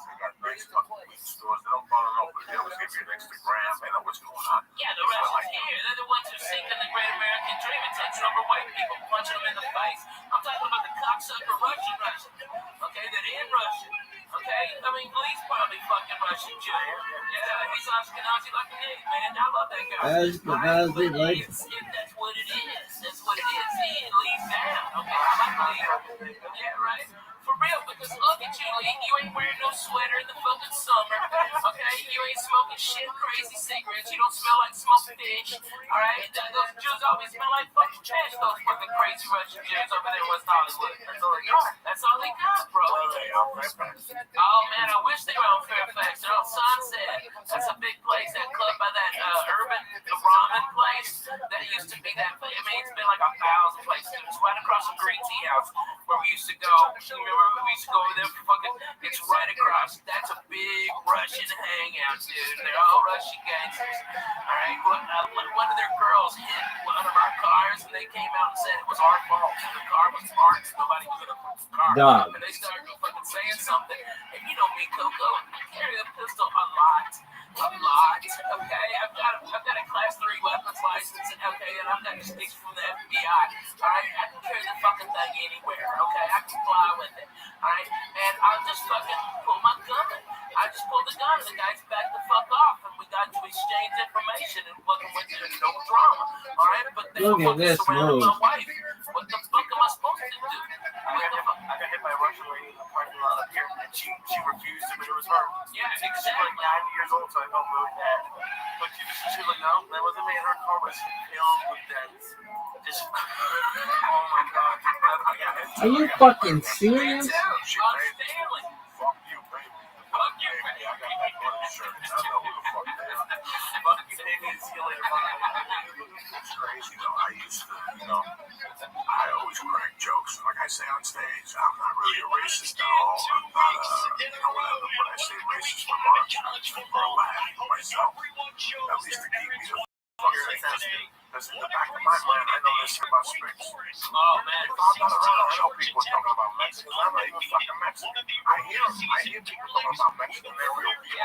And I giggle and I don't make a joke. Are you fucking serious? At least I know how you feel. And I know it doesn't bother me. I'm not friendly. Listen, I've never felt insecure. No one gives a shit. Worst conference ever. Dude, no one gives a shit about Georgia Tech. They're the worst. Worst conference ever. Look at this athleticism, though. It's really unprecedented. This is some of the most athleticism we've ever seen. You see that footwork, girls? What you making over there? What is this you making for dinner? bullshit? What is this bullshit? Yeah, I guess. What do you think? What do you think it is? What do you bank on? Probably a good sandwich. I don't know, like a turkey sandwich. Oh, yeah? Dog. I don't know. You know what I made my kids for lunch? Dog. It was like 11 o'clock at night. You know, Lee, you Dog. gotta come to my house for a turkey sandwich. I get What Jewish is fries, this? all right, and I put a little Russian dressing on that. I know I hate the Russian, so it's ironic that I like the dressing. Look at this move. And then good ass Yo, turkey dog. right there, a little sauerkraut. Look at this macaroni move. right there, cheese. What is love? New York City Marathon, baby. But look at this move. Look at this athleticism.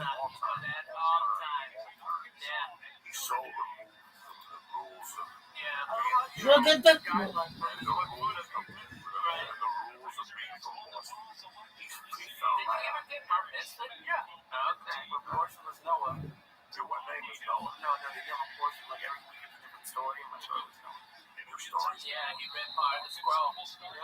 Part of the scroll. Did you? Yeah. What part? The part about fucking MILFs. That's the part I read. I fucking memorized it. Sing some of that for us. I know you still. Hey, goes burger down and I will go with Those Jews drill that shit into you for 6 fucking years. We'll have a near show, boss. Oh, yeah? What? Burger down and Malcolm, how much is like a man Hyatt? Come on, sing it. Burger chunk of a block until I'm bad. I think that's like one over bread. No. Burger then I want to Malcolm. How much like a man Hyatt? That's the one for bread, ass. No shit, man. Hey, and you know what? Fucking number 1 in Israel right now. Church, what's happening now? Fuck yeah. Dude, this went crazy if I got it right. Fucking them up, right? Man, I like Israel. I like the way they fucking roll. I do. Yeah, it's getting scarier. Like, I went over there and it was fine, but now you see, like, I used to be all pro-Israel, but now you gotta look at it kind of. Look at this move. They're both kind of fucking up. Look at this move. Man, just go Look to at Haifa. look at this athleticism. Yeah, everything's chill. Son? What I was going to say to you was, there's no guidelines, but I always thought people from the East Coast ate a little differently. At least growing up, I did. About 2 years ago, my best friend in Jersey, his son came out here. His sister's son came out here, who I knew since he was a little kid. And we were talking. When somebody comes out and they're fucking 17 to go to the Navy, I said, do you want to go out to dinner? Where do you want to go? And he's like, I don't care. You can take me to Subway. And I said, you're from North Bergen. The projects of North Bergen. And you want to go to Subway? He goes, that's all I eat is Subway or my grandma's spaghetti. I go, so that's all you ate growing up? Yes, Joan didn't take you to Piccolissimo. Joan didn't take you to What's that? Chance, yeah, Dragon Inn. She goes, You get one of them fucking tiki drinks. So I didn't know that. Have you been there, Lee? Yeah. It's so good, man. Them fucking egg rolls. Fucking spare ribs are really good. Oh, Get a strong egg roll. Counting the fucking days. But it's so weird. I thought people ate Fried rice. No pizza. That's what it was. I just thought I ate differently. But, you know, when I went to New York City 10 years ago and I saw that red man likes Olive Garden. Oh, that's disgusting. 48th Street. In the middle of Times Square. I knew it was over. I thought there was a lack of everything. Whoever rented that building should be fucking shot and hung 2 times in the head. But that's the way I was in Long Island in an elevator. I saw a kid coming up with Domino's pizza. And I almost died. One time I was stuck in Long Island overnight and I just went to the hotel. It was a terrible hotel. And I went to the guy and I go, can I get a menu? And they gave me a Chinese menu and I just ordered because I was hungry. We ate the best fucking food I had in years at this location. Long Island has 2 airports. They have that big airport, which is Kennedy. Yeah, JFK. And they have that little one. Out there. Southwest flies into it. A lot of people don't know about that airport. Yep. But, Yo, dog. Nobody wanted to talk to you anyway. Worst stream ever. What are you doing? No one knows. The worst. Yo, dog. What up, baby? No one wanted to talk to you anyway. Yo, dog, what the fuck is going on with this game? Worst stream ever. Look at this athleticism, though. Oh my God, there was an asshole named Vance Bradford that still owes me for a gig at Texas A&M. Okay, from fucking '94, Jack. Okay, yeah, that's the manager, and he still owes me $500 for that. He's a fucking dick. All right, and you know I'm rich. I don't even. $500 is dinner with us. Okay, all right. But I remember the guys that fucking fucked me when I needed it, man. $25 for an MC spot in Vail, Colorado, no hotel. I had to call from Lakewood, Price Plymouth. That night it was so cold, I had to